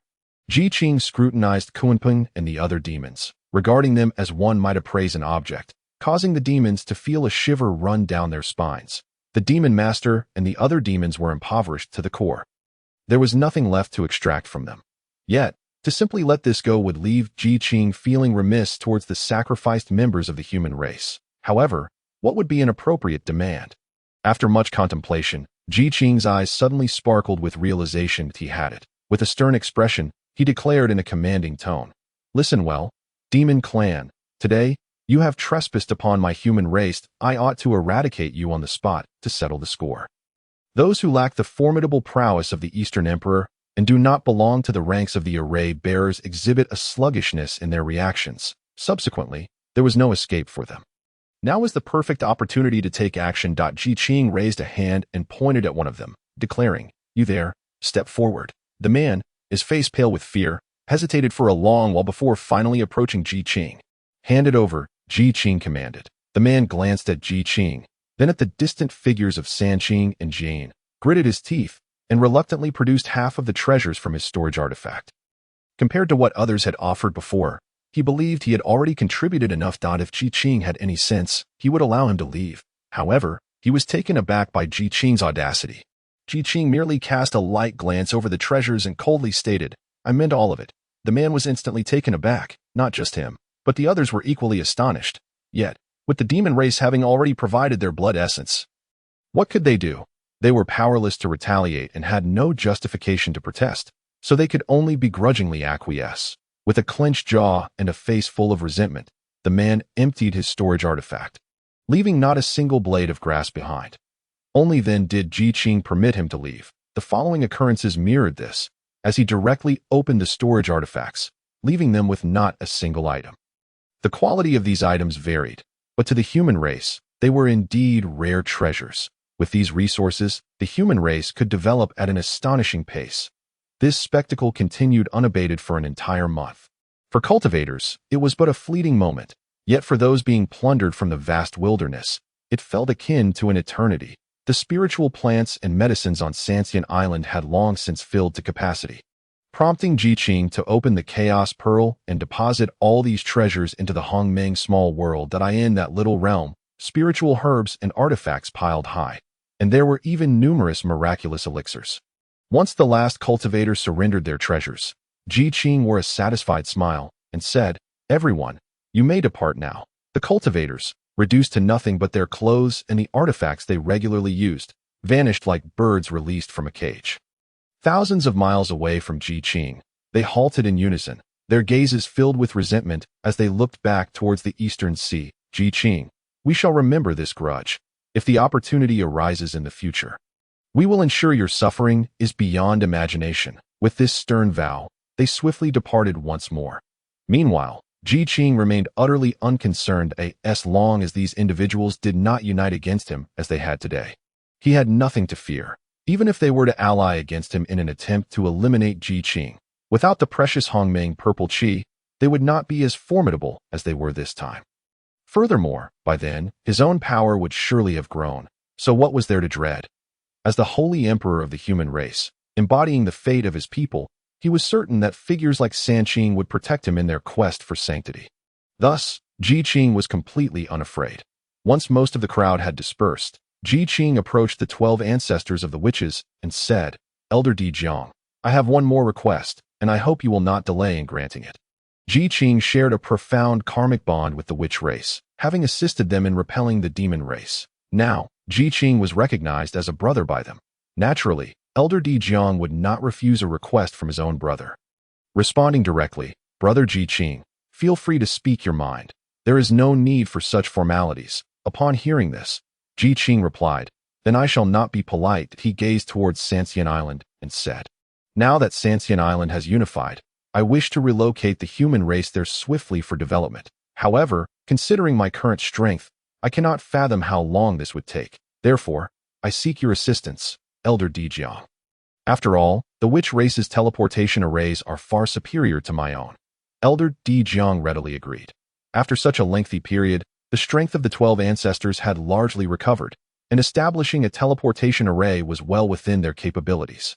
The 12 ancestors concurred and pledged to exert their utmost effort. The 12 gathered to discuss a few details and then set to work. Observing this, Sanqing approached. "Dao friend Qing, we are here to assist you today.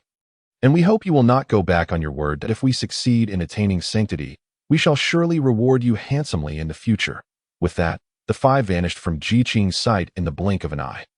Qing watched the spot where they had disappeared, his gaze flickering momentarily. The success of these 5 in achieving sanctity was closely tied to the human race, and mishandling this could lead to considerable trouble. However, he had already given his word, and to go back on it would yield even worse consequences. Initially, there was only one saint in the world, Nuwa, a figure Qing could only dream of.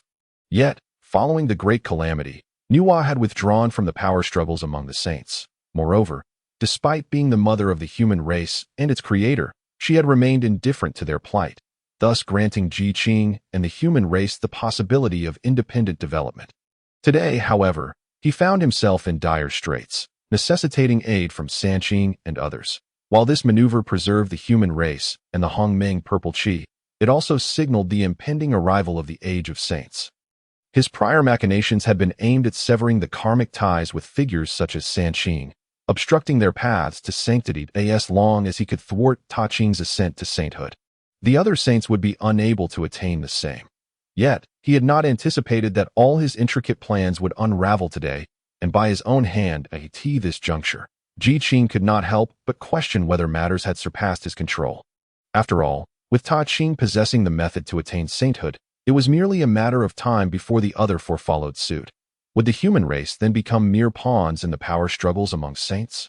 Though Qing had acted boldly in recent days, it had all been under the protection of the heavenly Tao. Even if he had overstepped at times, the heavenly Tao would shield him from mortal peril. However, saints also enjoyed the protection of the heavenly Tao, and given their formidable strength, all beings appeared as mere ants in their eyes. In such a scenario, even if he were immensely powerful, how could he possibly contend with 5 saints simultaneously? It was an impossible feat. Surviving an encounter with just one saint would already be the utmost limit. Yet now, the ascension of these 5 saints seemed an unavoidable reality, since the karmic seeds had already been sown.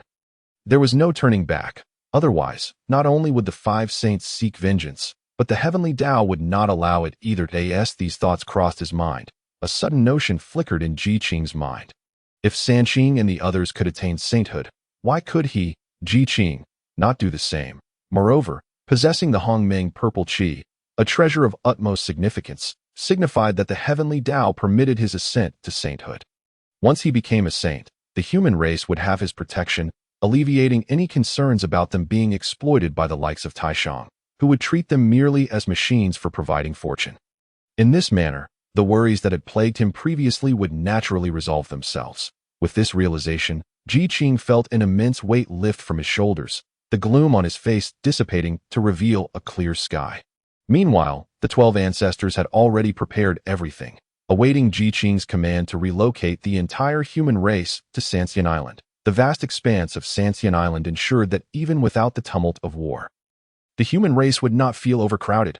After settling the human race, Qing, alongside the 12 ancestors, modified the environment of Sanqing Island to make it more conducive for human habitation.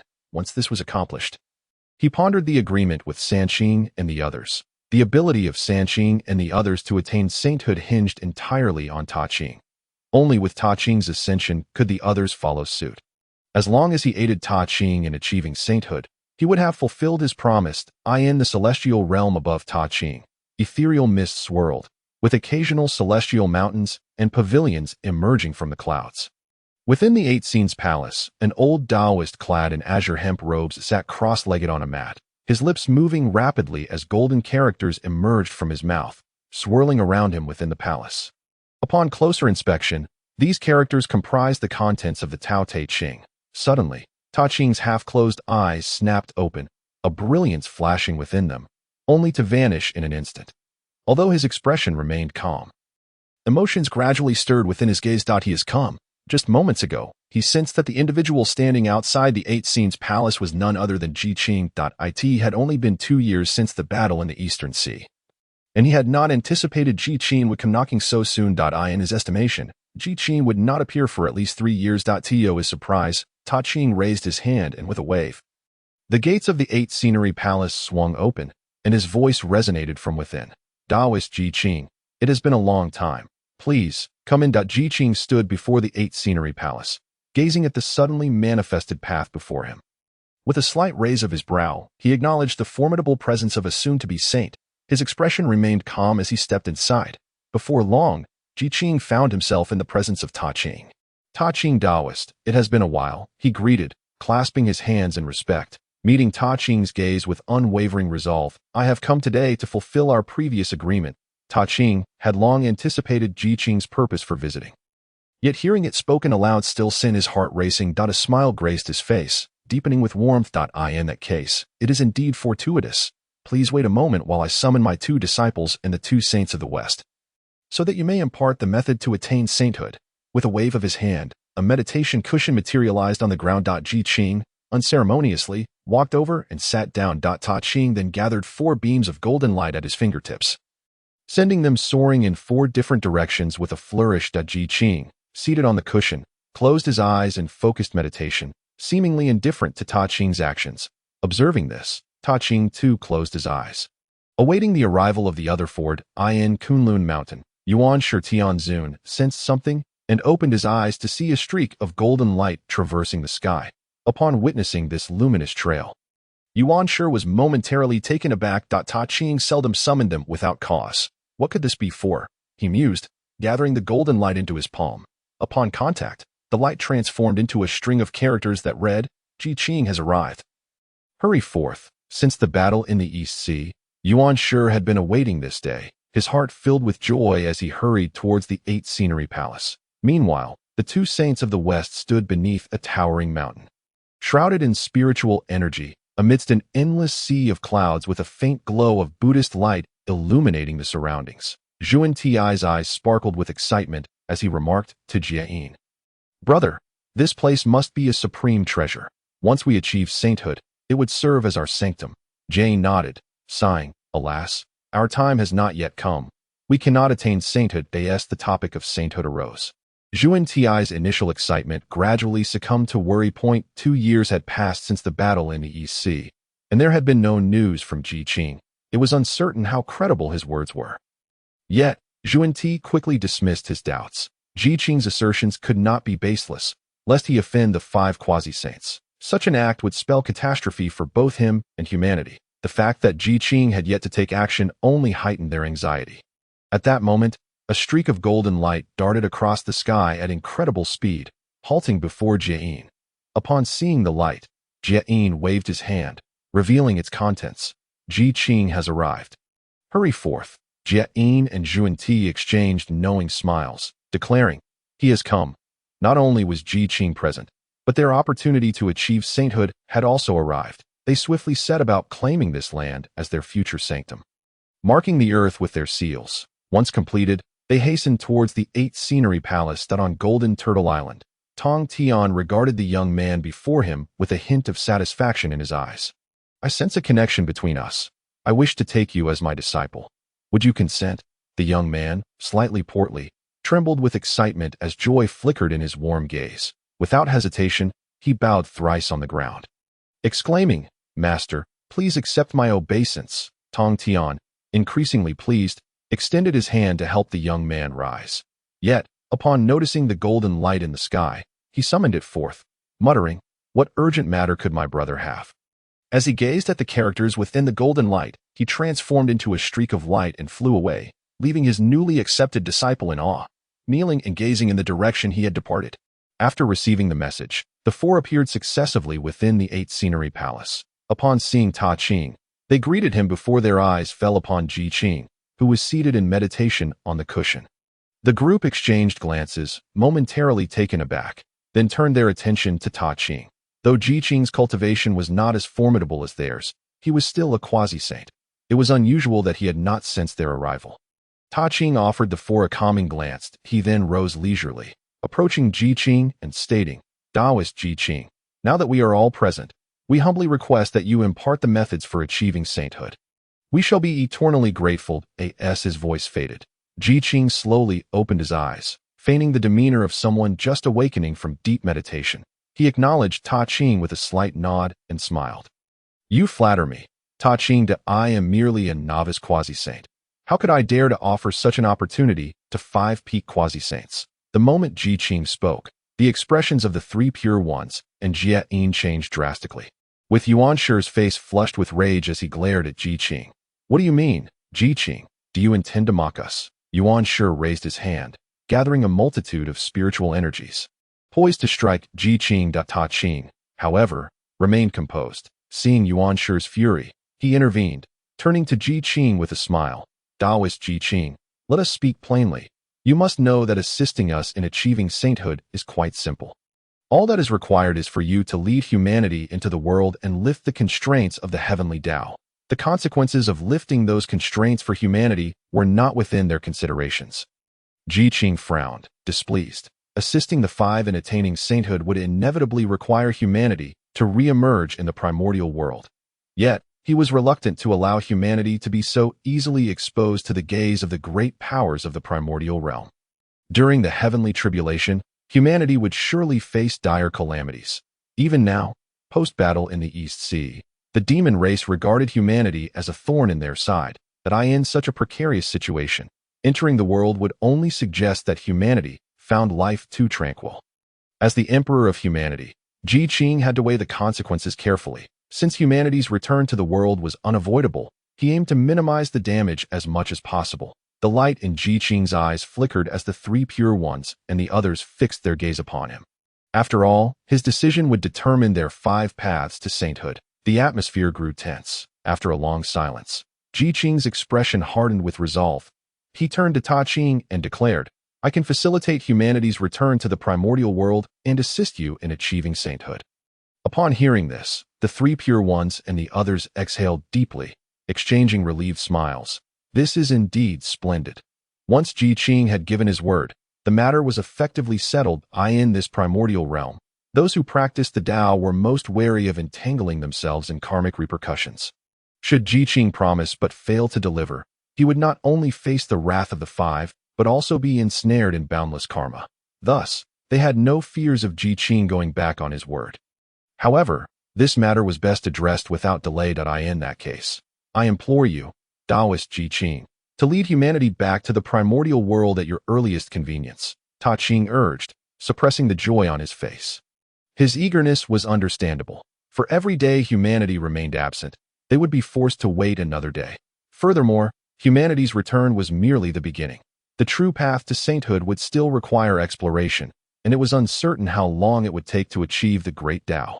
Time was of the essence. The three pure ones were eager for Qing to issue the command for humanity to re-enter the primordial world, so they could begin their quest for the path to sainthood.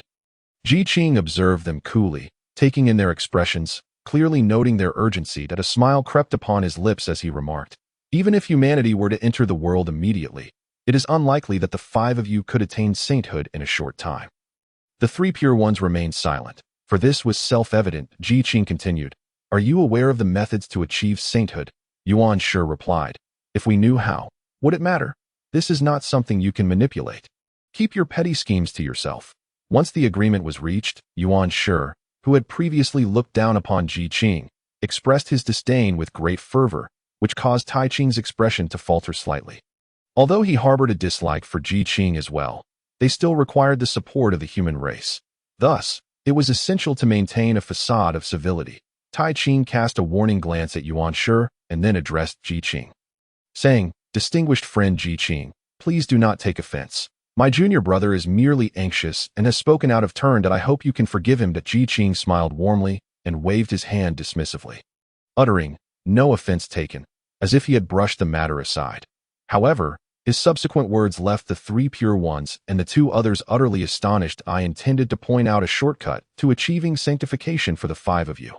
But since Yuan Shi Dao Run is disinterested, I shall refrain from further comment." The smiles of the three pure ones froze on their faces. Upon hearing this, Yuan Shi was initially elated, only to be overcome by a wave of contempt.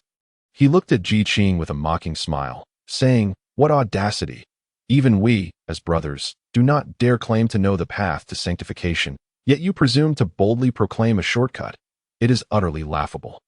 Although the others remained silent, their disdain was palpable, manifesting in either overt or subtly dismissive attitudes. That in the vastness of the universe, aside from Hongjun Laozi, no one possessed the knowledge of the path to sanctification.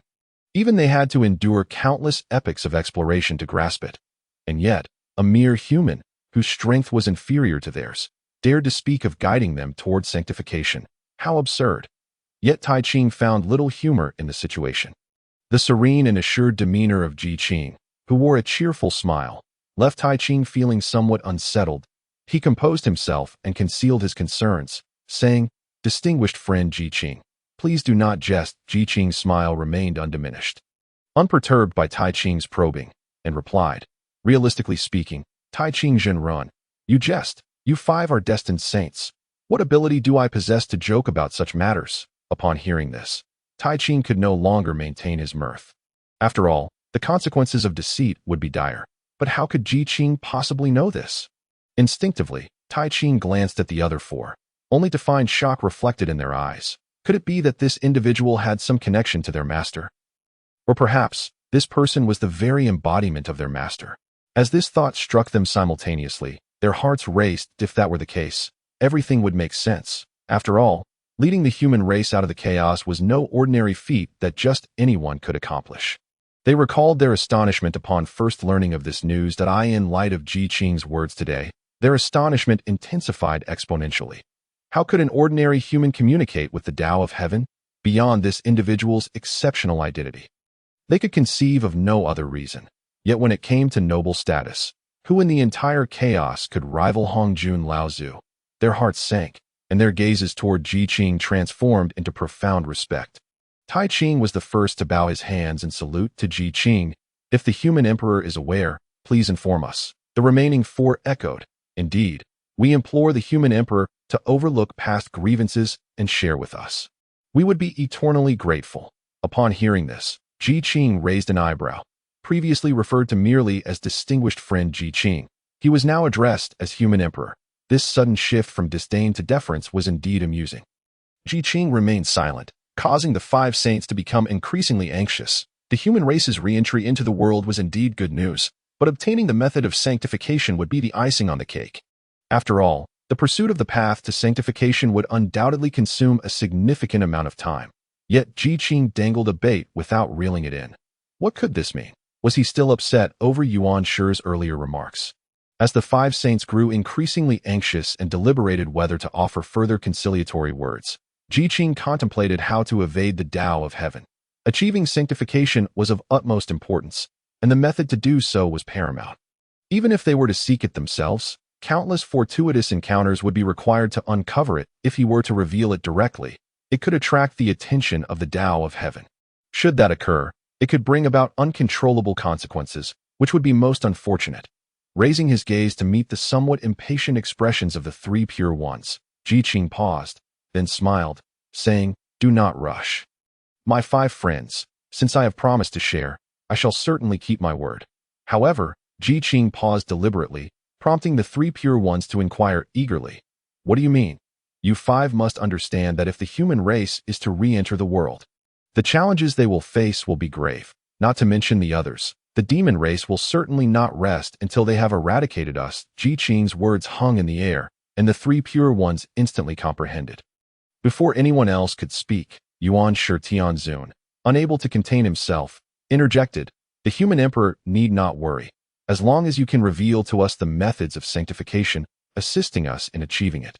We shall certainly not forget the kindness of the human emperor and the human race." Indeed, the others chimed in, nodding fervently, eager to assure Qing of their sincerity. After all, the method to sanctification was elusive and rare.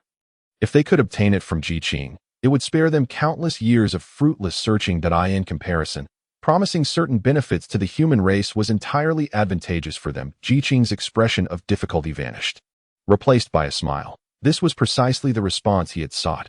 Having secured their promise, Qing no longer hesitated, stating plainly, "In that case, I shall speak candidly. The opportunities for all five of you to attain sanctification lie within Qing Zhenren. As long as Qing Zhenren achieves sanctification, the remaining four will naturally follow suit." The five were visibly invigorated by Qing's words. This aligned perfectly with the conclusions Qing had drawn previously. Clearly, this individual possessed some degree of competence. They eagerly awaited Qing's next words, hoping they would be equally beneficial. However, Qing once again fell silent, resembling a closed shell that refused to yield. Qing immediately rose, bowing slightly to Qing, and implored, "I humbly request the human emperor to impart the methods of sanctification to us." Yuan Shi quickly followed suit, saying, "Indeed, if the human emperor has any requests, whatever we possess, please do not hesitate to ask." The other three also stood, urging, "We beseech the human emperor to generously bestow your teachings upon us." Seeing this, Qing finally spoke, "If that is the case, I shall not hold back." Tong Tian, feeling somewhat anxious, urged, "There is no need for modesty, Your Majesty. Please speak freely." They had waited so long for this opportunity to attain sanctification, yet Qing's slow pace was indeed stoking his impatience. Unable to resist, he pressed for a response to Qing, unfazed, remarked, "I have long heard that after Pangu opened the heavens and the earth, the golden lotus petals transformed into the five elements flags, three of which are now in your possession. Is that truly the case?" The five exchanged glances. Qing flipped his palm, producing a small crimson flag that appeared in his hand. This was the Li Di Yin Guang flag, with a casual wave. The flag floated gently towards Qing. "I am willing to offer this item in exchange for guidance from the human emperor."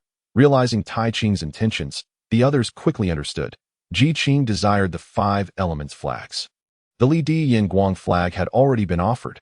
The remaining flags were the Qing Lian Baosei flag held by the two from Jieyin and Zhuanti, and the Wu Ji Xing Huang flag in Yuan Shi's possession.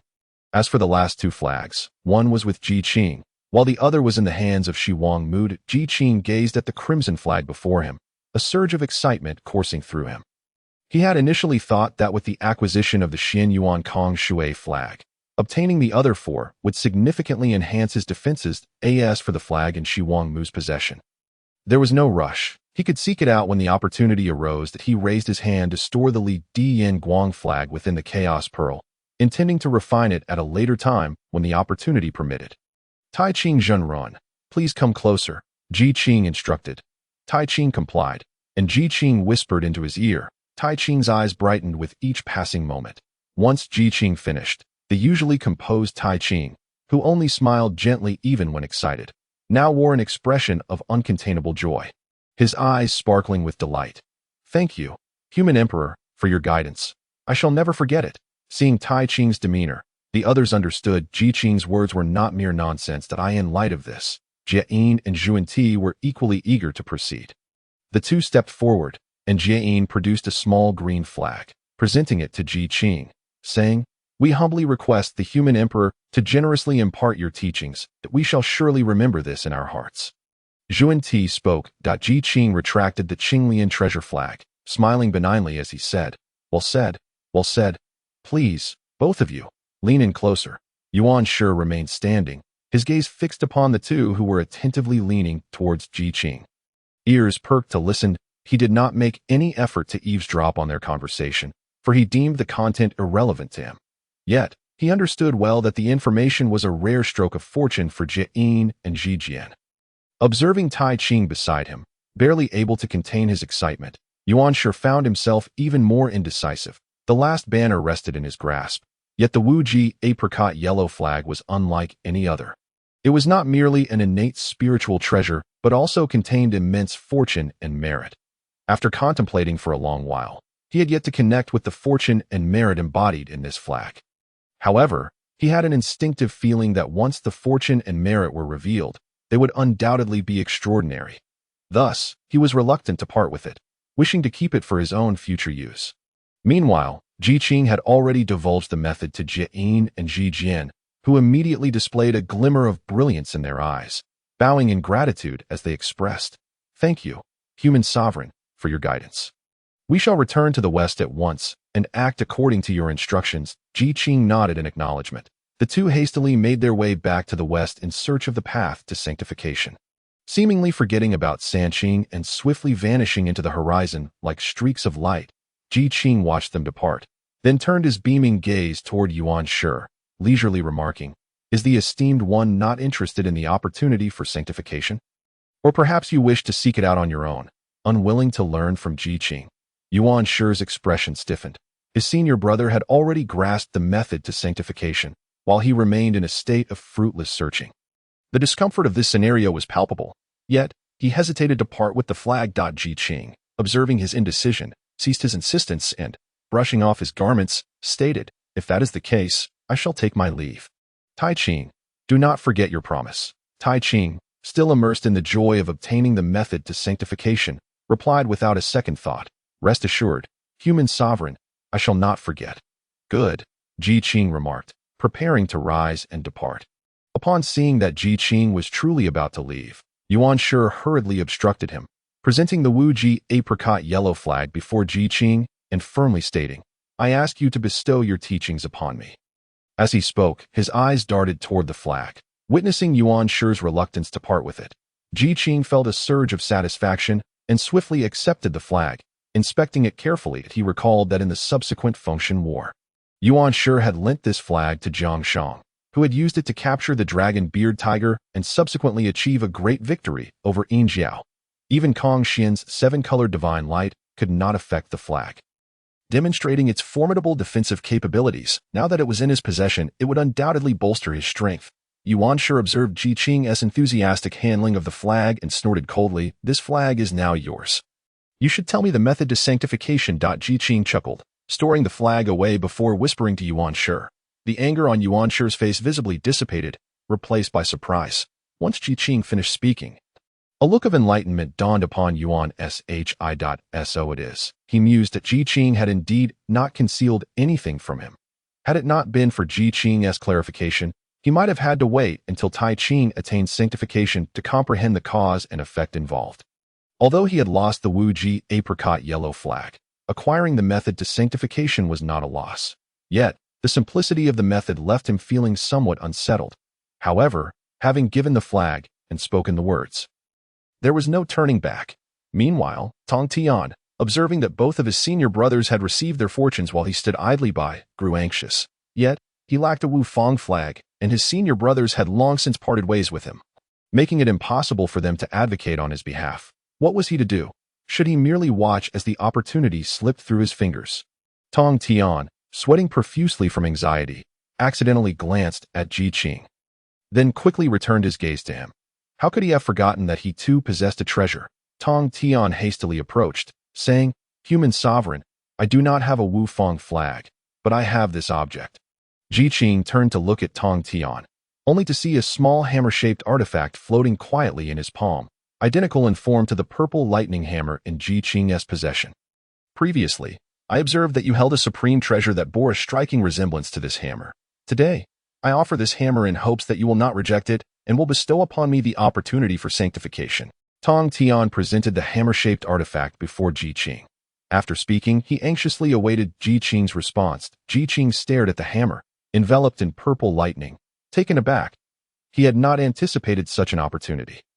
This hammer, named the Purple Lightning Hammer, was of the same caliber as the one in Qing's possession, both being formidable treasures of destruction, whereas Qing's was merely a replica, although the artifacts crafted by the system were non-inferior. They paled in comparison to the genuine article. If he could wield both hammers simultaneously, their power would undoubtedly escalate to new heights. After a moment of astonishment, Qing glanced at Tai Qing and Yuan Shi. A look of realization crossing his eyes. It seemed the discord among the three pure ones had existed long before. Otherwise, why would the other two refrain from soliciting opportunities for Tong Tian and instead compel him to devise his own solutions? Qing secured the purple lightning hammer and whispered softly in Tong Tian's ear.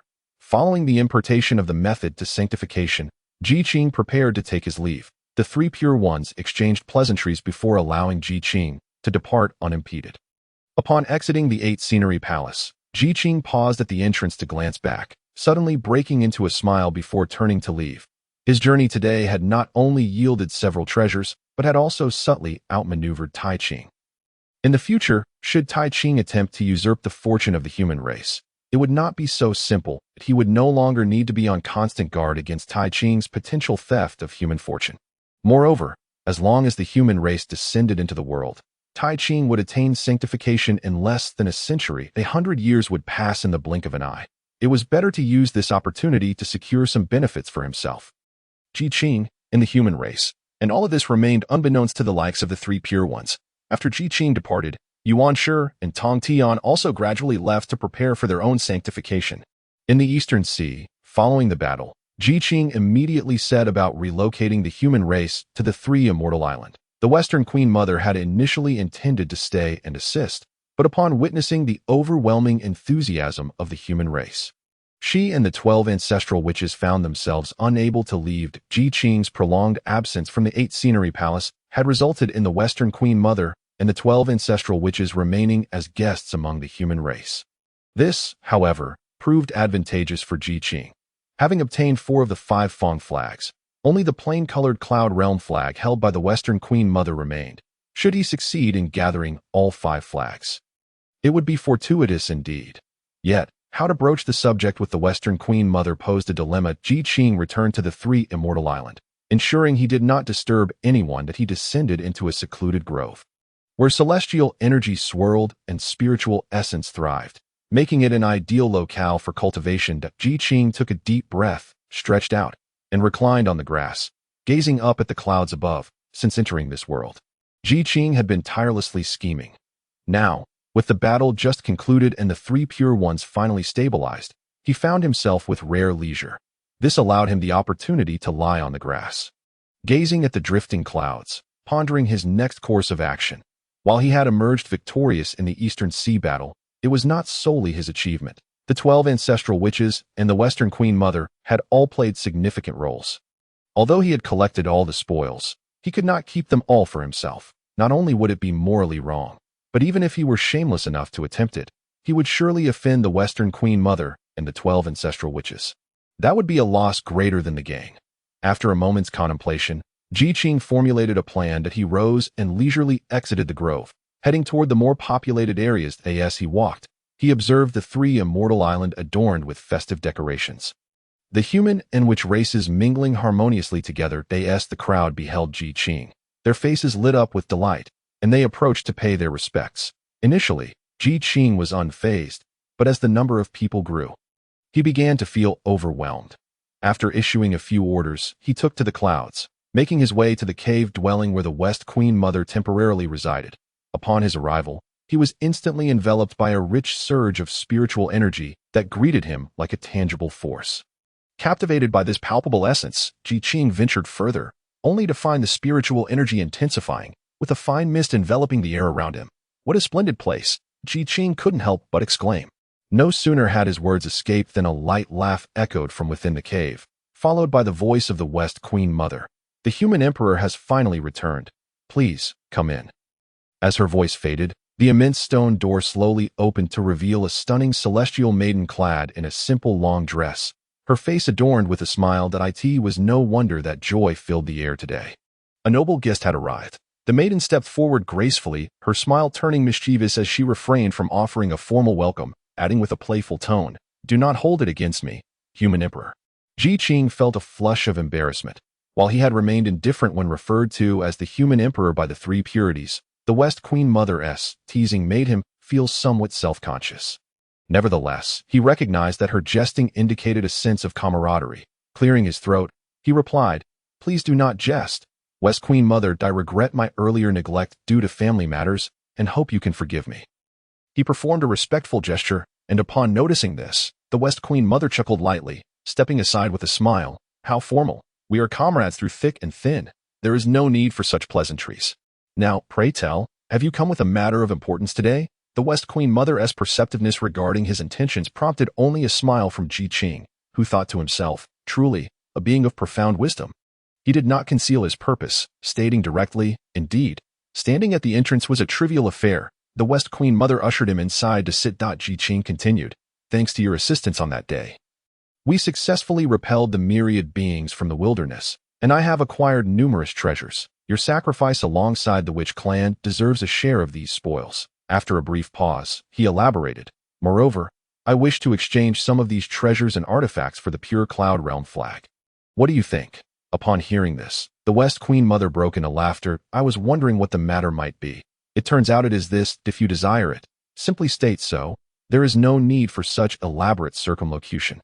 Qing chuckled awkwardly, responding, "However, the pure Cloud Realm flag is an exceptional, innate treasure. Even if I wish for it, I cannot simply take it without due consideration. Feel free to choose anything from my collection of treasures. If you desire them all, that can also be arranged, though I would like to keep our share of the demon clan's essence." After saying this, he added with a sheepish grin, eliciting further amusement from the West Queen Mother. She covered her mouth, laughing for a considerable time before saying, "Your artifacts hold little value for me. I shall only select some treasures from your collection. The pure Cloud Realm flag is practically a gift." It seemed that this favor was one Qing would have to graciously accept. The West Queen Mother produced the pure Cloud Realm flag and handed it to him. Qing gazed at it for a moment before accepting it from her hand. He would remember the West Queen Mother's kindness today and ensure he would repay it in the future. After putting away the flag, he rose and bowed deeply to her. Since their acquaintance, he had accumulated quite a debt of gratitude towards the West Queen Mother. Apart from seeking opportunities to repay her, Qing found no better way to express his appreciation. The West Queen Mother, however, did not refuse but rather accepted with a radiant smile. After exchanging a few more words with her, Qing took his leave.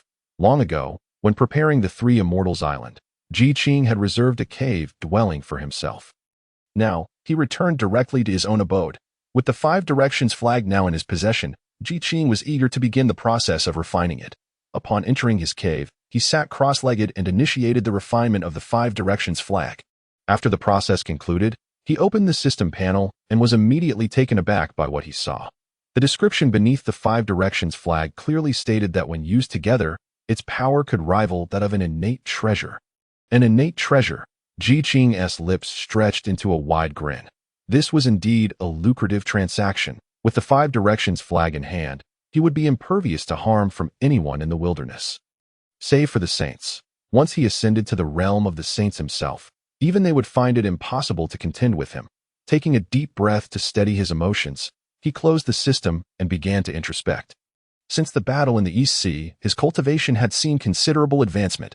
Coupled with the primordial purple energy that had long been hidden deep within his consciousness, the desire to attain sainthood surged within him once more. Yet, where would the opportunity for such ascension lie? While the three purities could hasten their path to sainthood with his guidance, Qing had to painstakingly search for his own chance. This process could take an indeterminate span of time, thousands of years, perhaps several eons, or even longer. The path to sainthood was fraught with challenges and difficulties, which is why saints were so rare. However, he did not feel rushed as long as the human race endured and was not hindered by external factors. He would eventually achieve sainthood. Qing rose and exited his cave, heading towards the dwelling of the Ancestor witches. The witch clan shared a profound connection with him, from the initial encounter with Pangu to the nine-turn mysterious art, and later fighting side by side in the East Sea, culminating in the 12 Ancestor witches merging the three immortals island to facilitate the migration of the human race. All of these were immense favors owed to him. Now that the crisis faced by the human race had temporarily abated, it was time to address the looming catastrophe facing the witch clan. When Qing returned, Jiang and the others had already received word. However, Qing did not approach them directly. Instead, they patiently awaited his arrival. At last, Qing appeared. Jiang, leading the other Ancestor witches, awaited him at the entrance of the cave. Upon seeing Qing, they broke into smiles and rushed forward, saying, "Brother Qing, you have finally come. We have been waiting for quite a while. Indeed, we have been waiting for your return, but as you did not arrive, we refrained from intruding, knowing you would eventually come." Zhu Rong added. Hearing Zhu Rong's words, Jiang shot him a glare, causing Zhu Rong to retract his neck in response. Noticing this, Jiang turned to Qing with an apologetic expression, saying, "Please do not take offense. Brother Qing." Zhu Rong meant no harm. Qing waved his hand dismissively, replying, "There is no need for explanations, Ancestor Jiang. I understand." After pausing briefly, he continued, "I had some personal matters that required my attention and thus could not come sooner. I am here today specifically regarding the affairs of the witch clan, as I owe them a great debt of gratitude." This, Jiang and the others beamed with joy, warmly welcoming Qing. Following the battle in the East Sea, Qing had acquired the essence of the demon clan, significantly diminishing their strength. The demon clan had long since lost their previous arrogance and had become much more restrained. In the ongoing competition with the witch clan, the demon clan had retreated in numerous instances, allowing the witch clan to reclaim much of their territory. Yet, this was still insufficient, as the conflict between the two clans persisted. And the crisis remained. As everyone took their seats, Qing wasted no time and waved his hand, producing countless treasures of heaven and earth. Fortunately, the cave was spacious enough to accommodate such a display. Otherwise, Qing would have hesitated to reveal so much. The moment the treasures emerged, a rich spiritual energy emanated from them. They beheld the mountain of spiritual herbs and plants before them. Jiang and the others were momentarily stunned. Dozens of eyes turned towards Qing, their confusion evident. Qing recounted his previous words with the West Queen Mother, then added, "These are the spoils from our last battle in the East Sea. And this is the portion that rightfully belongs to the witch clan." The ancestral shamans finally comprehended that this was indeed a prize of war. As Qing entered, he promptly produced an array of items, leaving them utterly perplexed. Upon hearing the explanation, their confusion transformed into amusement, and they erupted into laughter, doubling over with mirth. Qing, momentarily taken aback by their laughter, gazed at Jiang and the others with a hint of bewilderment. After the laughter subsided, Jiang remarked, "Brother Qing, you are being overly formal. Our two clans have shared life and death together. Though not brothers by blood, we are akin to brothers in spirit. Why speak thus? Furthermore, Brother Qing has vanquished the demon clan, avenging us and illuminating the path to sanctification for our Ho too, aiding our Wu clan in achieving the sacred rank. This profound gratitude cannot be repaid. How could we accept these items?" Following suit, Zhu Jiuyin added his agreement. Even Zhu Rong, known for his fiery temperament, nodded in accord, boldly declaring, "Brother Qing, why do you insist on such formalities? Do you not regard us as brothers? Indeed, if you consider us as brothers, then do not speak of such distance in the future." Faced with a group that seemed to declare that his refusal would signify a lack of brotherhood, Qing could only smile helplessly, feeling warmth in his heart. Initially, he had merely intended to engage in trade with the Wu clan, but unexpectedly found himself entangled in such profound ties with them. A revelation that genuinely astonished him. Noticing Jiang and the others' firm refusal to accept the items, Qing ceased his insistence, deciding to keep the items for himself, as they would prove immensely useful. Thus, he found himself indebted to the Wu clan. That a sudden wave of amusement washed over Qing as he pondered the numerous debts he was accruing. However, He had not forgotten his primary purpose for coming. That being said, I shall not press further. Yet today, aside from this, there is another important matter I wish to address, Qing stated, his demeanor turning serious. The ancestral shamans followed suit, adopting a grave expression. What brings you here, brother Qing? Di Jiang inquired. Zhu Rong was more direct, saying, if there is something you need from us, speak plainly. No need for hesitation. As Qing perceived their expectant gazes, he smiled and waved his hand, saying, everyone, do not be alarmed that it is not that I have a favor to ask of you, but rather that I have come to fulfill a promise made to you previously. After speaking, Qing suddenly noticed that among the usual 12, one was conspicuously absent. Furrowing his brow, he asked, where is Ho Tu? Where has she gone? The ancestral shamans exchanged glances before responding. Ah, brother Qing, your timing is unfortunate. Shortly after you departed, Ho Tu left on her own. Left? Qing was taken aback, asking incredulously, where did she go? Di Jiang and the others exchanged glances, their expressions revealing their uncertainty. Seeing their reaction, Qing felt a surge of anxiety. He had come specifically regarding Ho Tu's sanctification. Yet she was now missing. Suddenly, a thought struck him. He turned to Di Jiang, his expression grave, and inquired, before Ho Tu departed, did she mention anything to you? Di Jiang and the others, puzzled by Qing's sudden question, replied, she did say something. But what of it? What did she say? Zhu Rong asked. That I recall her mentioning that old rascal from the Ming River. He added. Of course. Qing exclaimed, rising abruptly. Everyone, I have urgent matters to attend to. I must leave at once. Without waiting for Di Jiang and the others to respond, he hurriedly departed. By the time they rushed out, Qing had already vanished from sight. Zhu Rong, perplexed, scratched his head and wondered aloud. Elder brother, what has come over brother Qing? Why did he leave so hastily after just a few words? Di Jiang remained silent, though his expression darkened. Unlike Zhu Rong, who tended to act impulsively, Di Jiang had sensed something amiss when Qing abruptly inquired about Ho Tu's words prior to her departure. His unease deepened upon hearing Zhu Rong mention the ancestor of the Ming River. It was clear that Ho Tu's actions were tied to that individual. With Qing's swift departure, Di Jiang couldn't help but worry for Ho Tu's safety. Yet, just as this thought crossed his mind, he suppressed it. They had witnessed Qing's capabilities. With him around, Ho Tu would surely remain safe, and no need for concern. Di Jiang reassured the others. Brother Qing likely had pressing matters to attend to. Now that there is nothing amiss, we should return to our own affairs. Upon hearing this, the others dispersed.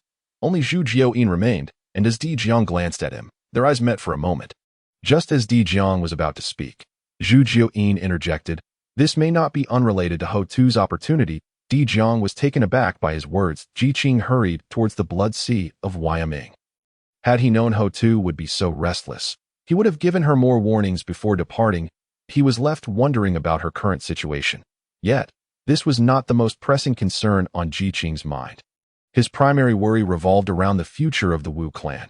According to the original timeline, before the Great War between the Wu and Yao clans, Ho Tu should have received an opportunity to achieve sanctification. A moment of joy for the entire clan. However, the demon clan chose that precise moment to launch a massive invasion. Without Ho Tu, the 12 ancestral shamans would be reduced to 11, rendering them incapable of completing the Ditian Sha formation and summoning the true form of Pangu. A Wu clan unable to summon Pangu's essence would be left to face the demon clan's onslaught with little more than desperation. Armed with weapons forged from humanity, the Wu clan would be doomed to suffer a crushing defeat, ultimately leading to their annihilation.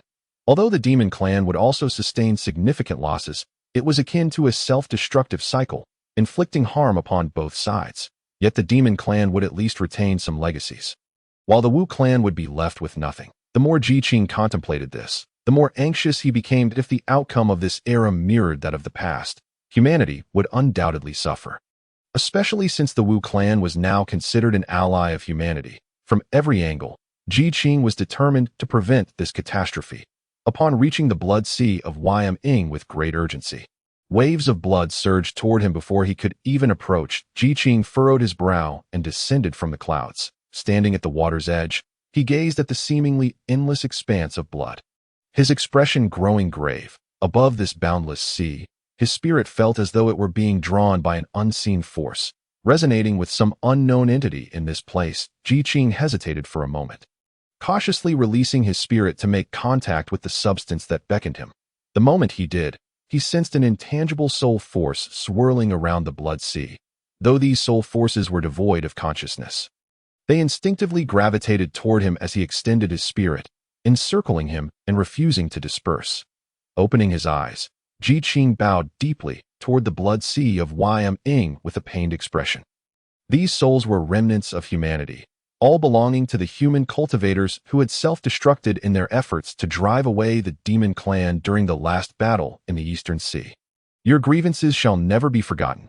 I swear that one day, I will make Dong Huang Tai Yi and Di Jun pay dearly for your revenge. Upon Qing's declaration, the soul forces seemed to find solace, their tumultuous movements calming significantly as they gradually parted, creating a path for him to pass through. Witnessing this, Qing felt an even deeper sorrow. These were the elite of humanity, now fallen without a trace. After a moment of reflection, Qing composed himself and prepared to seek out Ho Tuesday. Just as he was about to cast his spell, a slender figure caught his eye, darting past the corner of his vision. Someone who would venture into the blood sea of Ying without purpose. Qing dispelled his spell and turned to look at the figure. Upon recognition, Qing's heart leapt with joy. It was none other than the very Ho Tu he had been searching for. Ho Tu also turned to him, her beautiful eyes lighting up upon recognizing him. She approached Qing, saying, "Qing, my friend?" Seeing Ho Tu, Qing felt a wave of relief wash over him. He had feared he would arrive too late to prevent her from achieving sanctification. Now, witnessing that she had yet to enter the blood sea of Ying, he felt a sense of joy and gratitude. Qing stepped forward, preparing to greet her with a formal bow, only to be caught off guard by her question, which rendered him momentarily speechless. "What brings you here, friend Qing?" Qing thought. "To stop you from achieving sanctification." Yet he could not voice such thoughts directly, as that would surely create enmity. Instead, he casually glanced across the blood sea of Ying, ultimately fixing his gaze on a particular spot. Ho Tu gazed in confusion along Qing's line of sight, her brows slightly furrowed. Qing spoke, "I have come specifically for them." Upon hearing this, Ho Tu's expression turned sympathetic. These were indeed the fallen human cultivators from the last battle in the East Sea. Qing cast a surprised glance at Ho Tu, but soon understood. Unlike herself, who could sense those lingering souls due to her status as the human emperor and her connection with all humanity, Ho Tu possessed the ability to directly see them. Qing solemnly nodded and said, "Precisely, the human race has stabilized and the relocation has been completed. It is only right that we come to see them. After all, their contributions are indispensable to the development of our kind." Ho Tu also nodded in agreement. She gazed at the countless lingering souls hovering above the blood sea of the underworld and inquired, "With so many lingering souls, how does my friend Qing intend to deal with them? Will they merely remain here?"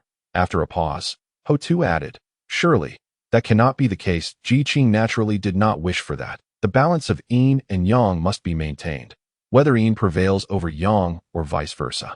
Both scenarios are detrimental to the operation of the great Tao. The heavens and the earth abide by rules, and these souls have already perished.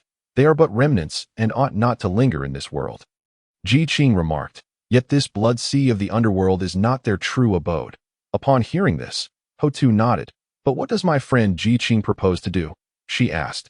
Ho Tu fixed her gaze on the myriad lingering souls above the blood sea, feeling an instinctive pull that her fated opportunities lay among them.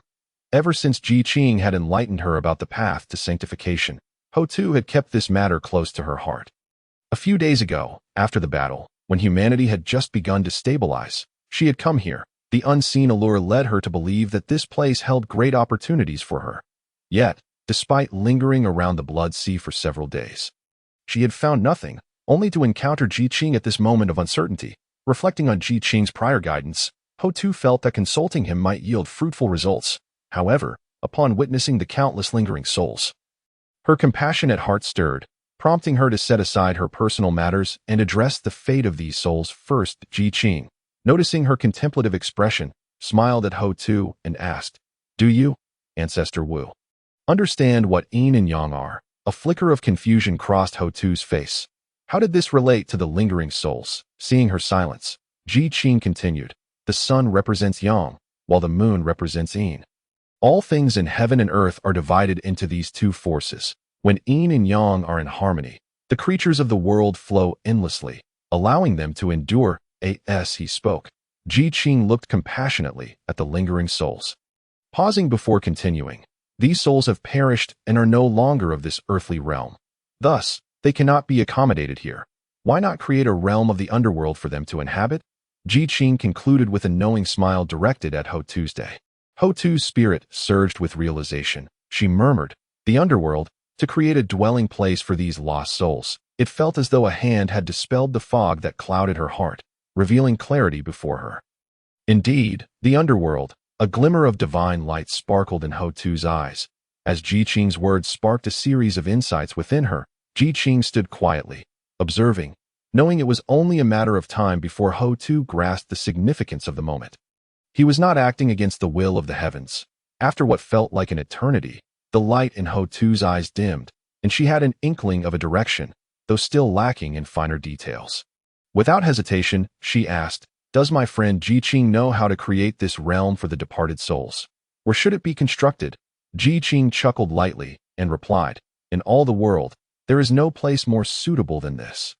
He gestured towards the blood sea of the underworld, where the vast primordial expanse and myriad beings existed, bound by the cycle of cause and effect, and no matter what, all is inescapably tied to the concept of reincarnation. After finishing his words, Qing smiled again, this time with a lighter tone, adding, that is all I know. Beyond that, I am not well versed. Despite Qing's modesty, Ho Tu felt as if his words struck her like a thunderclap, reverberating through her very being. Reincarnation? Ho Tu repeated softly, feeling an inexplicable connection to those two words. Yet what that connection was eluded her. She murmured the phrase again, as if questioning both herself and the cosmos. Lost in thought, Ho Tu appeared almost entranced. Qing, recognizing her deep contemplation, turned his gaze towards the vast blood in the next instant. A thunderous sound erupted across the heavens. The once tranquil blood sea of the underworld began to surge, waves crashing upon one another like a mighty tsunami. Alongside the tumult, boundless five-colored divine light emerged. The earth trembled, as if responding to a thunderous decree. Qing looked up in astonishment at the unfolding spectacle. The expression of Qing, who was preparing for his own sanctification, shifted abruptly in disbelief. How can this be possible? The other four saints were equally astonished. Within the palace of Nuwa, the goddess rose swiftly, stepping outside to gaze toward a particular direction. Even Hongjun Daozu, unlike Nuwa and the others, suddenly opened his eyes. He was not concerned with the commotion of the blood sea of the underworld. Instead, he looked up at the sky above. The heavenly Tao was seemingly undergoing a process of self-perfection. The heavenly Tao has its own predetermined order, operating under certain laws. Yet what he had calculated previously seemed to differ slightly from the current situation. Could there be variables at play? No. While the heavenly Tao may change, it still adheres to its own patterns. Observing the current state, it appeared to be even more favorable. Hongjun found himself perplexed, beside the blood sea of the underworld. Qing watched in astonishment as the transformations unfolded before him. Ho Tu was indeed someone deeply connected to the concept of reincarnation. Merely uttering those two words had triggered such a profound reaction. Sensing the anomalies, Qing prudently distanced himself, aware that the impending sanctification would exert tremendous pressure that he might not withstand. Ho Tu stood rooted like a puppet, still murmuring the word reincarnation. Moments later, winds and thunder began to stir the heavens. Beams of energy surged from the depths of the blood sea, enveloping Ho Tu with a potent yet gentle force. Her aura intensified, and her Tao fortune continued to grow. As time progressed, Ho Tu gradually emerged from her reverie, her beautiful eyes sparkling with brilliance. Standing there, she became an undeniable presence, the heavenly Tao above. I, Ho Tu, today willingly transform into reincarnation, using my own body to create a dwelling for the departed souls of the world.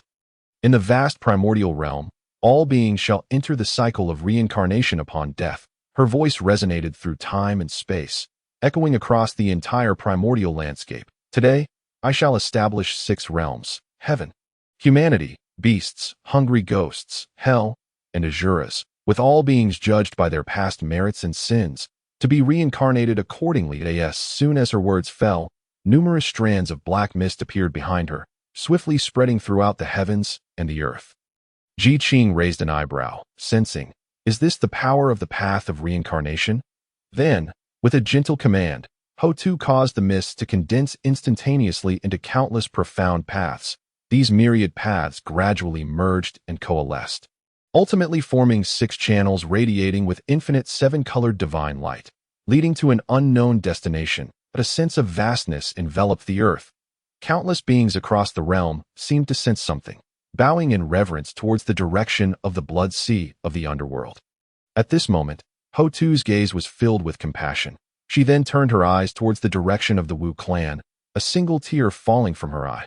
Brothers, today I, Hotu, transform into the 6 realms, and can no longer fight alongside you. I humbly apologize to all my brothers. She offered a slight bow towards the direction of the witch clan.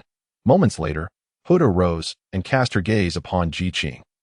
Qing met her gaze with a steady look. Suddenly, Hotu's form disintegrated, transforming into countless flickering lights that surged towards the 6 paths. Indeed, Qing's eyes narrowed slightly. Once Hotu returned to her essence, she would perfect the 6 paths with her own flesh and blood, and thereafter, her primordial spirit would be eternally bound to the underworld, never to emerge again. This also elucidated why, following Hotu's sanctification, the strength of the witch clan diminished rather than increased. Without Hotu, the witch clan was utterly no match for the demon clan. The luminous points entirely merged into the cycle of reincarnation. And in an instant, the heavens and earth echoed with the cries of countless beings. All creatures in the vast wilderness sensed this event.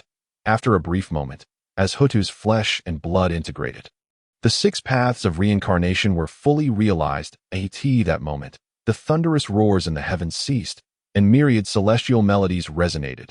Countless ethereal figures appeared in the sky, dancing in celebration of the establishment of the 6 paths of reincarnation.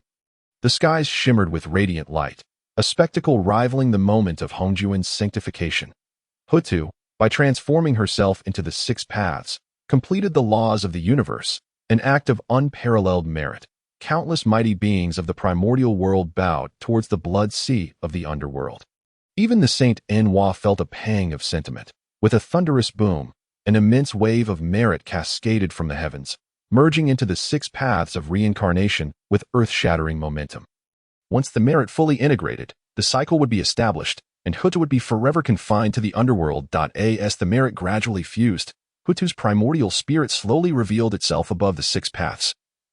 With the consolidation of Hotu's primordial spirit, countless petals began to drift through the heavens and earth.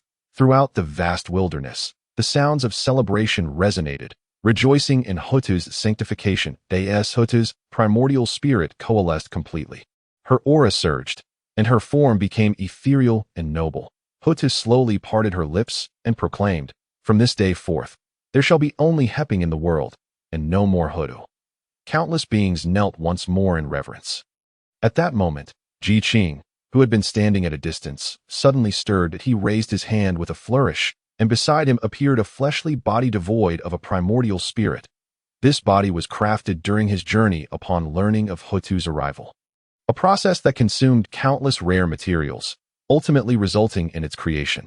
Now was the time to present it. Seizing a glimmer of hope from the endless heavenly paths, Hepping gazed at Qing. Her expression tinged with complexity. Gratitude undoubtedly filled her heart, yet within that gratitude lingered an unspoken weight. "Young friend Qing," Hepping mused after a moment of contemplation, "the fate of the witch clan now rests upon your shoulders." She could no longer leave the underworld, and with a heart full of helplessness, she entrusted the future of her clan to Qing's hands. Had she known this would be the outcome, she would not have rushed to attain sanctification. Not only had she failed to alleviate the crisis for the witch clan, but she had also rendered it even more dire. Qing, upon hearing this, smiled without reply, instead turning his attention to the fleshly body beside him. Hepping, feeling the shift, followed his gaze and was momentarily taken aback. The appearance of this body was indistinguishable from that of her own before her sanctification. Shock coursed through Hepping's mind. "Young friend Qing, you?" Qing's lips curled into a smile, remaining silent, yet calmly observing Hepping, as if awaiting her decision. Hepping's expression grew increasingly intricate. After a moment, she seemed to resolve herself. biting her lip as she glided toward the fleshly body. Seeing this, Qing finally allowed himself to smile broadly. He had placed his bet wisely. He was certain that Hepping could not bear to see her clan suffer such calamity and would seize this opportunity without hesitation. If she could merge into this fleshly body before her primordial spirit was fully absorbed into the underworld, then the underworld would no longer bind her. In this world, beneath the heavens and the underworld, she would be free to come and go as she pleased. Thus, a new saint was added to the realm in the Zixiao Palace. Hongjuan's expression darkened in an instant. He pondered why the heavenly path diverged from his previous calculations. Realizing the convolutions that lay therein, Qing sought a change within the heavenly path. Yet did he ever consider whether he could withstand the endless heavenly tribulations when Huda's primordial spirit surged forth? An overwhelming force repelled Qing that he could not help but reflect on whether he had possessed such formidable power during his own sanctification that he swiftly retreated to the side, avoiding any unwarranted repercussions. Once Huda fused with her fleshly form, there would be a chance for transformation, and countless possibilities would unfold in the future. Unbeknownst to him, at that moment, Hongjun was already en route to confront them. As Hepping's primordial spirit merged into the fleshly body, she was momentarily astonished by the immense spiritual energy contained within. Earlier, she had merely cast a cursory glance, but now she recognized the body's extraordinary nature. She could not fathom the resources Qing had expended to forge this fleshly body. In her astonishment, she understood Qing's intentions, yet she bore no resentment. This was a fortuitous circumstance for her. A true win-win situation. With this in mind, Hepping wholeheartedly immersed herself in the merging process. However, just as she began to act, her eyes widened in shock. At that moment, the fleshly body was not yet fully integrated. Her primordial spirit could move, yet the body remained beyond her control, leaving her standing there, alarmed, as she gazed at Qing. Hurry and leave. Hepping could not articulate her thoughts and resorted to telepathy with Qing. Qing glanced at her, offering a reassuring look as he communicated, "Fear not, Lady Hepping. Simply focus on merging with the fleshly body that I shall handle everything else." After relaying his message, Qing raised his gaze to the tumultuous clouds of tribulation in the sky. He had obstructed the heavenly path, allowing Hepping to escape its cycle, thereby avoiding eternal confinement in the underworld. How could the heavenly path possibly let him go unscathed? With a thought, the 5 directions flag appeared suddenly. Positioned around Qing in a protective formation, the pure world white lotus manifested beneath his feet. The 3 pure ones had been monitoring the blood sea of the underworld, and with such a significant disturbance from the heavenly tribulation clouds, how could they remain unaware? Upon sensing Qing's actions, the 5 saints simultaneously expressed looks of pity that Qing was indeed undeterred by death, attempting to counter the heavenly tribulation with the 5 directions flag and the pure world white lotus, an utterly fanciful notion. Yuan Shi chuckled derisively, wearing a look of amusement as if waiting for the heavenly tribulation to descend and reduce Qing to ashes. Tai Qing remained silent, his gaze fixed on the 5 directions flag. Previously, when Qing requested the 5 directions flag, they had readily acquiesced. Although the flags were a treasured item, they paled in comparison to the opportunity for sanctification. Moreover, at that time, the plain Cloud Realm flag was not in Qing's possession. So they had not considered this possibility. Little did they know Qing had gathered all 5 flags. Coupled with Qing's suggestions to establish a sect, these matters seemed beyond the grasp of an ordinary cultivator. All these factors rendered Qing increasingly enigmatic. Tai Qing could not help but ponder, if Qing truly were the incarnation of Hongjun, how would he contend with this heavenly tribulation? The strength of the tribulation was such that even a saint would find it arduous to face. Given Qing's current state, he would likely struggle to withstand even a single bolt of tribulation lightning. The Tai Qing's concerns were well-founded, and Qing was acutely aware of them. Yet he felt no fear. As long as Hepping successfully merged with the fleshly body, the tide would turn, and the heavenly path would find itself powerless against him. Thunder rolled throughout the heavens, the sound of countless explosions echoing in his ears. Qing stood proudly at the center, coldly observing the approaching tribulations. Crack! After a flash of lightning and a thunderous roar, innumerable bolts of tribulation lightning, as thick as barrels, began to coalesce in the sky, swiftly hurtling towards Qing. Following a resounding crash, as the dust settled, Qing's face turned pale, while the 5 directions flag shimmered, forming an impenetrable barrier around him. Had he truly withstood it? Tong Tian murmured in disbelief. The Five Directions flag possessed such power that it could resist the heavenly tribulation. Many assumed Qing had effortlessly endured the lightning strike. After all, aside from a momentary pallor, the barrier formed by the Five Directions flag remained intact. Yet only Qing knew that it had not been as effortless as it appeared. The heavenly tribulation comprised 9 strikes, and this was merely the first.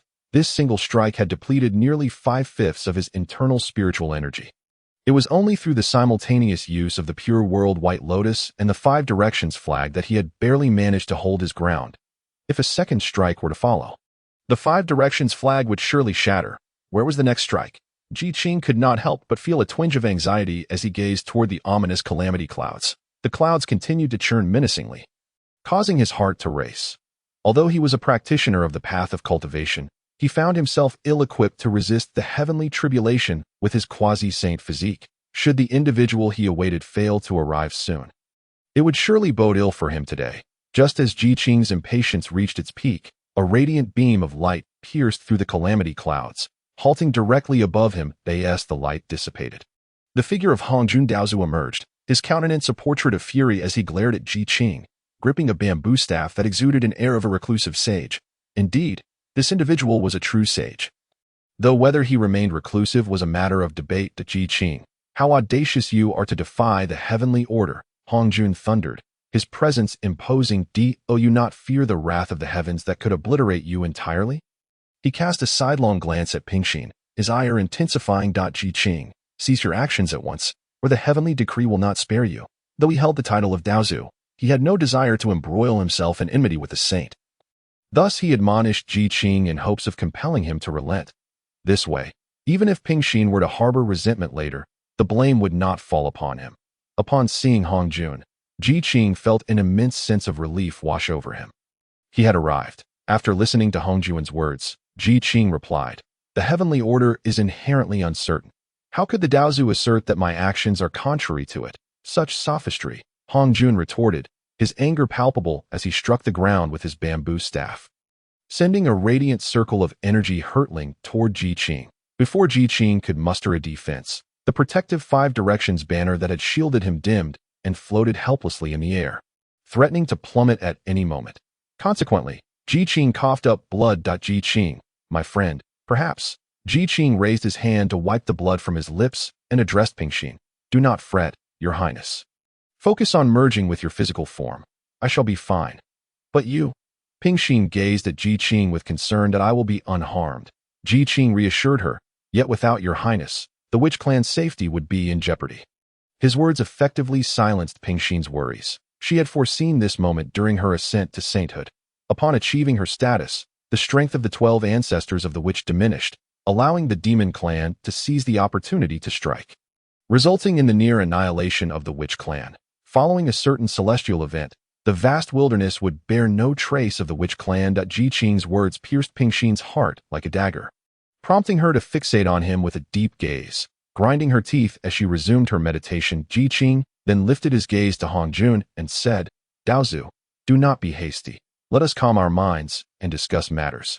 Shall we? Despite his pale complexion, he managed to smile as he looked at Hongjun. The resolute glimmer in his eyes irked Hongjun, who instinctively hesitated, despite his initial inclination to reject Qing outright. Noticing Hongjun's hesitation, Qing's lips curled into a slight smile. The ascension of Hutu to sainthood bore a fraction of his merit, contributing to the refinement of the heavenly order. Such merit could not simply be dismissed by Hongjun's decree.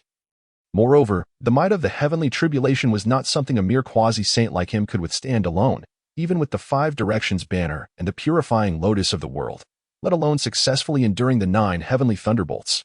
Fortunately, the heavenly tribulation seemed reluctant to deliver a fatal blow. The first strike, though formidable, did not seek to obliterate him. Otherwise, he would have awaited Hongjun's arrival in vain. Yet Qing understood that if Hongjun delayed any longer, he would undoubtedly be reduced to ashes beneath the 9 heavenly thunderbolts. Thankfully, Hongjun had come. With his presence, Qing's life was assured. That as Hongjun remained silent, Qing continued, Today, with Pingxin achieving sainthood, the world gains another saint. Surely, Daozu is aware of the karmic implications involved. Hongjun remained mute. Yet from his furrowed brow, Ji Qing discerned that he had struck a chord that Ji Qing pressed on. If Daozu would show leniency and allow Pingxin to attain her physical form, I can guarantee that she will remain within the underworld for 2 great calamities and will not manifest in the vast wilderness. What say you? Are you attempting to negotiate with me? Hongjun narrowed his eyes that Ji Qing smiled without responding, effectively acquiescing. Observing Ji Qing's demeanor, Hongjun fell into contemplative silence. Ji Qing's calmness suggested he had anticipated this exchange, which displeased Hongjun. However, recalling the previous observation of changes in the heavenly order, he hesitated momentarily. You, a mere human, dare to make such demands? Hongjun retorted. If Pingxin achieves sainthood and gains her physical form, why would she heed your arrangements? How could you expect me to believe such claims? Despite his words, Ji Qing smiled genuinely. As long as Hongjun was willing to engage him in conversation, the situation was manageable. Although I, Ji Qing, may not claim full credit for Pingxin's ascension, I can assert that I played a significant role. Moreover, our human clan shares a bond with the witch clan. Should I speak, Pingxin would undoubtedly comply. Furthermore, since Pingxin is willing to transform into the 6 paths and create the underworld, she would not disregard the fate of an entire clan for the sake of her own kin. What do you think, Daozu? Ji Qing replied with a smile, turning the question back to him. At this, Pingxin grew anxious. Although she had become one with the 6 paths, her heart remained tethered to the witch clan. Were it not for the heavenly order's constraints preventing her from traversing the wilderness, she would never abandon her kin. Now, hearing Ji Qing's words, how could she remain at ease during her fusion? Unable to move, Pingxin urgently transmitted her thoughts to Ji Qing. Ji Qing, you mustn't. Her voice was laden with urgency. If what Ji Qing proposed were true, and she remained absent from the wilderness for 2 great calamities, how could the witch clan escape their impending doom? Sensing the tumultuous energy surrounding them, Ji Qing hurriedly reassured her. Your Highness, do not panic. This is but a temporary measure. Focus on your fusion. I have my own plans. For now, we must first overcome this hurdle. Upon hearing this, Pingxin's energy stabilized. Hongjun, hovering above, cast a penetrating gaze at Ji Qing. Though he remained silent, the weight of his scrutiny sent a shiver down Ji Qing's spine. Was it possible that Hongjun had discerned his intentions? Ji Qing instinctively clenched his fists. Hongjun studied him for a moment, his expression inscrutable, causing Ji Qing's heart to race, just as Ji Qing was silently relieved. Hongjun spoke. Is that all? Ji Qing met Hongjun's gaze. The latter's demeanor was impassive, devoid of any discernible emotion, rendering him enigmatic. Ji Qing felt an inexplicable sense of unease. However, having come this far, retreat was not an option. What would you propose, Daozu? Hongjun narrowed his eyes, a flicker of displeasure crossing his gaze. You and Pingxin defy the heavenly order. Do you truly believe such actions can be easily overlooked? If that were the case, anyone could act against the heavens without consequence, rendering the heavenly order obsolete. Upon hearing this, Ji Qing's heart soared with joy. Initially, he feared Hongjun had uncovered his plan and would refuse his proposal. To his surprise, Hongjun seemed to be waiting for him to articulate his thoughts. With the prospect of negotiation on the table, Ji Qing felt reassured. Daozu must understand why the 5 saints have yet to achieve their sainthood even until today. Correct. This matter is certainly known to Hongjun. The heavenly mandate dictates that for the 5 saints to attain sanctity, it is essential for Qing to achieve sanctity first, after which the other 4 may follow suit. However, Qing's attainment of sanctity is inexorably linked to the human race. Yet, Ji Qing has taken the initiative to lead the human race into seclusion, with the human race in hiding, protected by the heavenly Tao. The myriad beings of the primordial world cannot lay a finger on them, nor dare to infringe upon them in the slightest. To speak of it, all these events are orchestrated by Ji Qing, a mere mortal, leading the human race into seclusion while only possessing the golden core stage, demonstrates such audacity that it compels Hongjun to regard him with newfound respect. Nevertheless, if one thinks that such trivial scheming can engage him, or the heavenly Tao, in a game of wits, it would be a case of an ant attempting to shake a tree, utterly overestimating oneself. Hongjun gazed disdainfully at Ji Qing, his eyes filled with contempt and indifference. Ji Qing, unfazed, clasped his hands and said, I am willing to lead the human race back into the primordial realm, assisting the 5 saints in achieving their status of sanctity. What does the Tao ancestor think? Hongjun's pupils constricted. He could not deny that this proposal struck a chord within him. The condition for the 5 saints to attain sanctity is simply irresistible. After all, in the forthcoming calamities that will befall heaven and earth. These 5 will play a crucial role that if they fail to achieve their sacred positions, the heavenly Tao cannot be completed, and without its completion, the primordial continent will remain forever stagnant, unable to progress further. The allure of this condition is self-evident. Hongjun remained silent for a moment, while Qing did not rush him. As long as he maintained a calm heart and fused with his physical form. Hongjun could not impose restrictions upon him. However, the heavenly Tao might be displeased, inevitably leading to backlash. Although Qing was unafraid, it would be most prudent to eradicate this matter at its inception.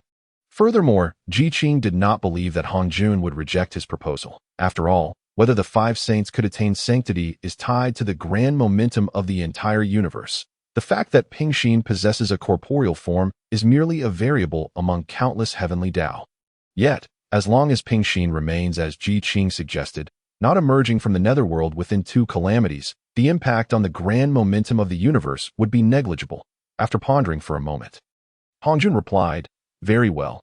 I shall accept this condition today." As soon as Hongjun's words fell, the mighty beings of the primordial realm, who had been paying attention to this exchange, displayed expressions of shock. Qing assisting Pingxin in attaining a physical form was tantamount to challenging the heavenly Tao.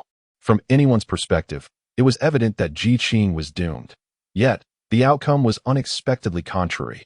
Not only did Qing escape death, but he also engaged in a transaction with the Tao Ancestor. Most crucially, the Tao Ancestor agreed. Only the 3 pure ones breathed a sigh of relief when Qing brought forth the matter of leading the human race out of the primordial realm as a bargaining chip. The 3 pure ones were immediately filled with indignation. They had previously agreed to allow the human race to re-emerge from the primordial realm. Now, Qing was leveraging this very matter in his negotiations with the Tao Ancestor. How is this different from selling the same goods to 2 different buyers? Moreover, Qing had also acquired the 5 directions flag from them. After the initial anger subsided, the 3 pure ones could not help but worry. What if the Tao Ancestor disagreed? Would their previous agreement with Qing still hold? Would they still have the opportunity to attain sanctity? Furthermore, if Qing used this matter to negotiate with the Tao Ancestor, what if the Tao Ancestor, in a fit of rage, decided to eliminate him? Qing currently bore the fate of the human race. To kill him would equate to scattering the fate of the human race. Although the human race was merely in a period of weakness, it would eventually coalesce again. But who could say when that would occur? Their already tenuous chances of achieving sanctity would be directly turned to naught. As these thoughts surfaced, Qing broke into a cold sweat. Fortunately, their master still cared for them and ultimately acquiesced. In the heavens and earth, the oppressive dark clouds of calamity began to dissipate. And boundless merit surged from the horizon, enveloping Pingxin. Now that Hongjun's obstruction was lifted, Pingxin no longer needed to remain constantly vigilant. As the golden light of merit descended, Pingxin opened her heart, ready to receive the blessings of virtue. Qing stood nearby, observing the flow of merit as it seemed to cascade endlessly towards Pingxin, leaving him profoundly astonished. Even the 2 beings who had been watching this scene, the Jane and Junti, were struck with awe. They were well aware of the circumstances surrounding Nuwa's attainment of sanctity. Yet, the momentum emanating from Pingxin was remarkably stronger than that of the already sanctified Nuwa. The power of reincarnation possessed such extraordinary might. The 2 exchanged glances, a deep sense of trepidation swelling within them. If Pingxin had no physical form and could only traverse the netherworld, they would have little to fear. After all, while the netherworld and the primordial realm are adjacent realms, they are still distinct worlds. But now that Pingxin had reforged her physical form, she could traverse the 3 realms freely, apart from Hongjun. Only Nuwa could rival her, which was enough to instill fear. Contemplating this, they could not help but think of their own path to sanctity, their hearts awash with mixed emotions as the golden light of merit faded. Pingxin successfully integrated with her physical body, experiencing the rebirth it brought and the vast power that surged within her, even greater than before. Congratulations, Hongjun spoke with a smile. You have transformed your essence into the 6 paths. This is supreme virtue, the utmost goodness. Pingxin raised her head, her aura radiating like an immortal standing proudly upon the clouds, commanding countless beings to kneel in reverence on Sanqing Island. Emperor Jiang and the others breathed a sigh of relief. Now that Pingxin had regained her physical form, she could traverse the primordial realm, and it was likely that the witch clan could evade this calamity as the netherworld opened and the 6 paths formed. Countless lingering souls surged into the netherworld. Each soul, upon passing Pingxin, bowed deeply before her. "You have lived your life. Go forth," Pingxin commanded. The lingering souls replied, "We humbly obey the decree of Lady Pingxin." The souls gradually vanished into the six paths. Suddenly, a tremendous rumble echoed, and a golden cloud appeared in the sky, soaring past indifferently, heading straight for Qing. What? How could the merit of Lady Pingxin's sanctity be linked to Qing? The three pure ones were instantly taken aback, while Qing hastily began to calculate with his fingers. Others followed suit, engaging in their own calculations. Moments later, the five of them came to an understanding. Pingxin's attainment of sanctity was due to Qing's guidance. Thus, when Pingxin achieved sanctity, Qing would inevitably share in the merits. If this were the case, then when they achieved sanctity, would Qing not also benefit similarly? The expressions of the three pure ones shifted dramatically, displaying a myriad of colors. Qing and the others regarded Qing with a profound curiosity, unable to fathom the depths of his origins, the secrets he concealed, and the extent of his fortunes. What the three pure ones contemplated was of little concern to Qing at this moment. He was enveloped by the golden cloud, undergoing astonishing transformations. As the golden cloud of merit completely merged with him, the crowd's attitude shifted dramatically. The great emperor of Fengdu. Qing had become the great emperor of Fengdu? This great emperor holds dominion over the powers of the netherworld and reincarnation. Yet, Pingxin's embodiment in the netherworld, forging the six paths, was her opportunity for sanctity. But what of this Fengdu? Qing had merely guided Pingxin to attain sanctity and thus reaped such benefits that it was simply astonishing. After fully merging with the merit, Qing exchanged glances with Pingxin. In a moment of synchronicity, they raised their hands in unison, and a vast force of reincarnation manifested before them, before the eyes of countless beings. A city formed from the power of reincarnation slowly emerged. This was Fengdu. Countless beings sensed this and gazed intently at the city. This would be the final resting place for innumerable souls in the future. Qing, therefore, became the sovereign of this city, overseeing the souls of the five directions, and besides Pingxin, he was the most revered figure in the netherworld. He would also be the arbiter of countless souls. In the future, when all beings pass away, with just a word from him, he could determine their path and what they would be reborn as. The first to sense this were the wandering souls in this world. With nowhere to go, they all bowed deeply before Qing, that we have met the great emperor of Fengdu. Soon after, all the beings of the primordial realm also bowed before Qing, that we have met the great emperor of Fengdu. Even the formidable beings of the primordial era must submit in reverence. After all, none can assure themselves that they will not meet their demise in the future. Upon falling, they would become lost souls, destined to return to the underworld, governed by Qing. Even the three pure ones are compelled to bow their heads ever so slightly towards the realm of the netherworld. Yet their thoughts diverge from those of others. While others ponder the matters of death, they are acutely aware that Qing has already gained the recognition of the heavenly Tao. The identity of the emperor of Fengdu is a gift from the heavenly Tao, bestowing upon him a status of unparalleled elevation. Should they choose not to pay homage at this moment, it would be tantamount to a slight against the heavenly Tao, a provocation of divine order. Currently, the five of them stand at a critical juncture, poised to grasp their destinies and attain sanctity. To offend the heavenly Tao is a prospect none dare contemplate. Their countenances betray their unease, particularly that of Yuan Shi. Among the five, Yuan Shi is the most proud, and his previous disdain for Qing, coupled with Qing's appropriation of his Wu Ji Xing Huang flag, only serves to deepen his resentment. Although he has since received the method to achieve sanctity, any gratitude felt has been obliterated by Qing's dealings with Hong Jun regarding the affairs of humanity. Presently, Yuan Shi regards Qing with utmost disdain. However, there is no recourse. Qing's recognition by the heavenly Tao compels even him to bow in respect. The mere thought of bowing to someone he detests makes Yuan Shi's expression resemble that of someone who has swallowed a fly. Qing, on the other hand, exhibits a steadiness surpassing Yuan Shi's.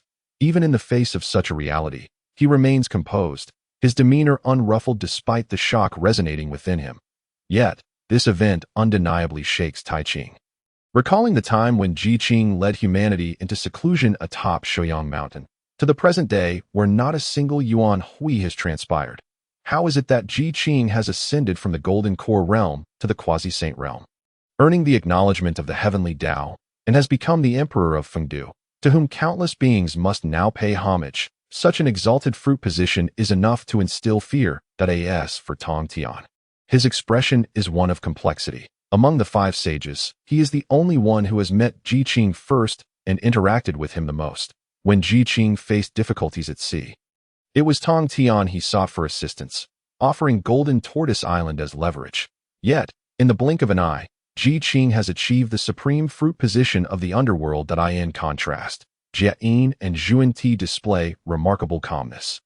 However, the events that follow will soon shatter their tranquility. Suddenly, celestial music resounds throughout the realms, and a beam of divine light descends from the heavens. Within this divine radiance, a graceful figure gradually takes form. It is the Saint Nuwa. Ji Qing gazes at the divine light, his expression serene and composed. Nuwa's cold and indifferent gaze sweeps over Ji Qing before settling upon Ping Exine, with the emergence of another saint in the world. How could Nuwa, the sole saint of the primordial era, turn a blind eye? Failing to appear and offer her congratulations would paint her as petty. Upon seeing Ping Exine, a pang of inexplicable emotion pierces her lofty demeanor. Ping Exine exudes an aura of immense power, seemingly surpassing her in subtle ways. Although she has never engaged Ping Exine in battle, she can sense that should they clash, she may not be a match for him. Coupled with Ji Qing, her feelings become even more intricate. This individual is one whom she crafted with her own hands, the very first of the human race she birthed. Originally, Ji Qing's attainment of the supreme fruit position would grant her a fragment of merit. Yet, years ago, Ji Qing led humanity to disregard her, retreating directly into seclusion and trampling her dignity into the ground. Now that Ji Qing has achieved such a status, she finds herself bereft of any merit.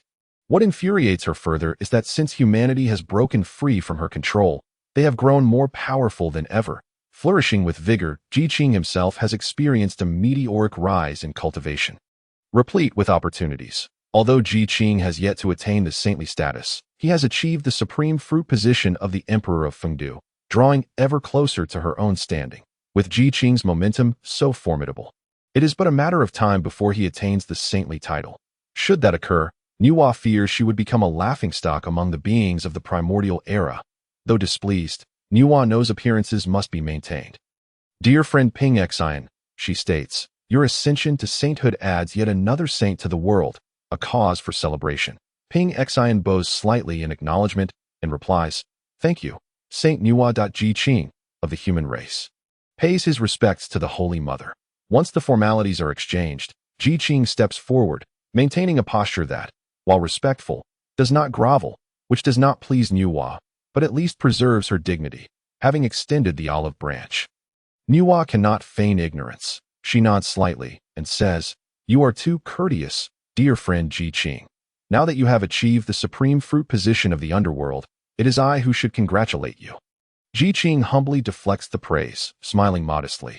Observing this exchange, Hong Jun nods slightly. With the cycle now established, and Ping Exine having achieved sanctity alongside gaining a physical form, the prior agreement between him and Ji Qing has indeed come to fruition.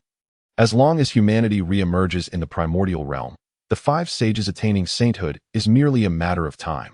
Thus, he feels entirely reassured, awaiting the arrival of the cosmic tribulation, with humanity's emergence and the five achieving sanctity. The heavenly Tao will naturally reach completion, and Hong Jun will no longer concern himself with the ensuing matters. After all, the cosmic tribulation is dictated by causality, a realm beyond his influence. Thus, Hong Jun states, Ji Qing, do not forget our pact. Ji Qing replies, I shall not forget. With Ji Qing's affirmative response, Hong Jun has no desire to linger further. As a beam of divine light, he vanishes above the blood sea of the netherworld. Watching the fading figure, Ji Qing experiences a jolt within, his gaze becoming contemplative.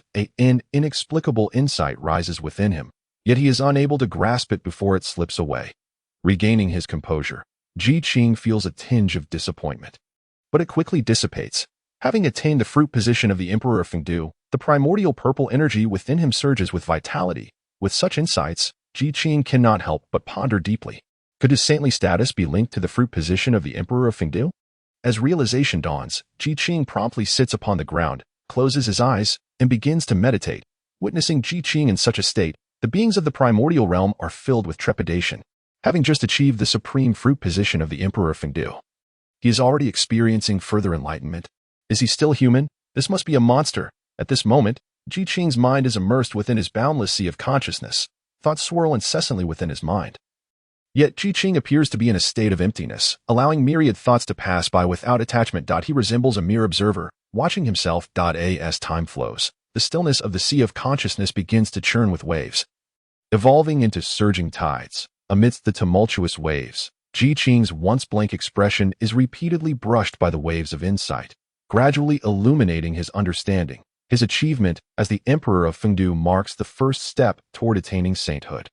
However, to truly attain such status, it requires not merely the fruit position of the Emperor of Fengdu, but the attainment of the highest fruit positions of heaven, earth, and humanity. In other words, the positions of the human sovereign, Heavenly Emperor, and Fengdu Emperor. By harnessing the primordial purple energy, he could attain sainthood in an instant. Presently, Ji Qing has secured 2 of the 3 fruit positions, with only the Heavenly Emperor's position yet to be achieved. Such progress is truly unprecedented. Yet, this does not ease Ji Qing's mind.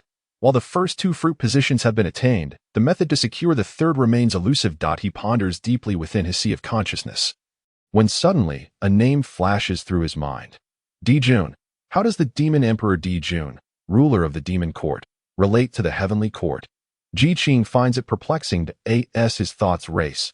The waves within his sea of consciousness grow ever more turbulent. Akin to a beast poised to devour, Nuwa's ascent to sainthood stems from her creation of humanity. Hutu's attainment of sanctity is attributed to her embodiment of the 6 paths. Yet, for Ji Qing to attain sanctity, he requires the supreme fruit positions of heaven, earth, and humanity. With the earthly and human positions secured, how does the Heavenly Emperor's position connect to Dijun? Is there an unfathomable link between Dijun and the Heavenly Emperor's fruit position? If so, does that mean by vanquishing Dijun, he could claim the Heavenly Emperor's position? Would that not compel him to intervene in the battle between the shaman and the demon? Although he had long since intervened in the War of the Lich, even having decisively vanquished the demon race prior to the conflict, thereby significantly diminishing their power. Ever since then, the demon race had retreated into their shells like timid turtles, diligently engrossed in their cultivation and reluctant to emerge. Should he wish to take action against the demon race, his options were limited to personally storming their domain or relying upon the War of the Lich to confront them directly, particularly to slay Dijun amidst the chaos of war. Entailed a complex web of consequences. Unless absolutely necessary, Ji Qing was disinclined to engage directly. Although the War of the Lich would require some time to unfold, he possessed the patience to await its progression. It is worth noting that the position of the Heavenly Emperor was intricately linked to Hongjun. Originally, this esteemed title was to be conferred upon the youthful Haoyan, a disciple under Hongjun's tutelage. Now, in his pursuit of the Heavenly Emperor's position, he found himself compelled to confront Hongjun directly. While he had previously interacted with Hongjun, those exchanges had not deeply entangled their interests, and Hongjun seemed to regard them with relative indifference. However, now that Ji Qing had encroached upon Hongjun's domain, the manner in which Hongjun would respond remained uncertain. Yet, through their prior encounters, Ji Qing had discerned a peculiar pattern. Each time Hongjun appeared, it was invariably linked to the Tao of Heaven. This instance was no exception. Moreover, even as the human race withdrew, leaving his disciples unable to attain sanctity, Hongjun appeared to show little concern. Instead, he was exceedingly attentive to events that could influence the grand trajectory of the Tao. Did this imply that, as long as the overarching trends of the Tao remained unchanged, the identity of the Heavenly Emperor was of little consequence to Hongjun? If that were indeed the case, it would bode well for Ji Qing. As he pondered these matters, contemplating the strategies he would employ to leverage the War of the Lich in his quest for the Heavenly Emperor's position. A tremendous rumbling reverberated through the heavens and the earth. Just as Ji Qing withdrew from his meditative state, he felt the ground quaking beneath him. 11 towering figures, unmatched in stature, raced towards them, each footfall sending tremors through the very ground Ji Qing stood upon. Little Sister Hudu, came the exuberant voice of Zhu Rong, brimming with unrestrained joy. Following closely were Di Jiang, Xian Ming, Gong Gong, and others, who soon appeared before them. The 11 of them regarded Ping Xin with eyes alight with excitement. as though they were beholding something wondrous. The 12 ancestral witches were intricately connected, not entirely one yet akin to a singular entity. Huda had transformed herself into the 6 paths, her physical form utterly shattered, a fact they had sensed. They had assumed they would only witness Huda's primordial spirit henceforth, yet unexpectedly, she stood before them as she had before. Curiously, while Huda's body was that of an ancestral witch, it was not the same as before. Nevertheless, the bloodline power contained within this new form was remarkably potent, even surpassing that of her previous corporeal existence. "Little sister Hutu, what has transpired?" Di Jiang inquired. Astonishment etched upon his features. Zhu Rong turned to Ping Xian with a questioning glance, then shifted his gaze to Ji Qing, although they were unaware of the specifics. An instinct told them that this matter was closely tied to Ji Qing. Upon seeing his brethren, Ping Xian's spirit soared with delight.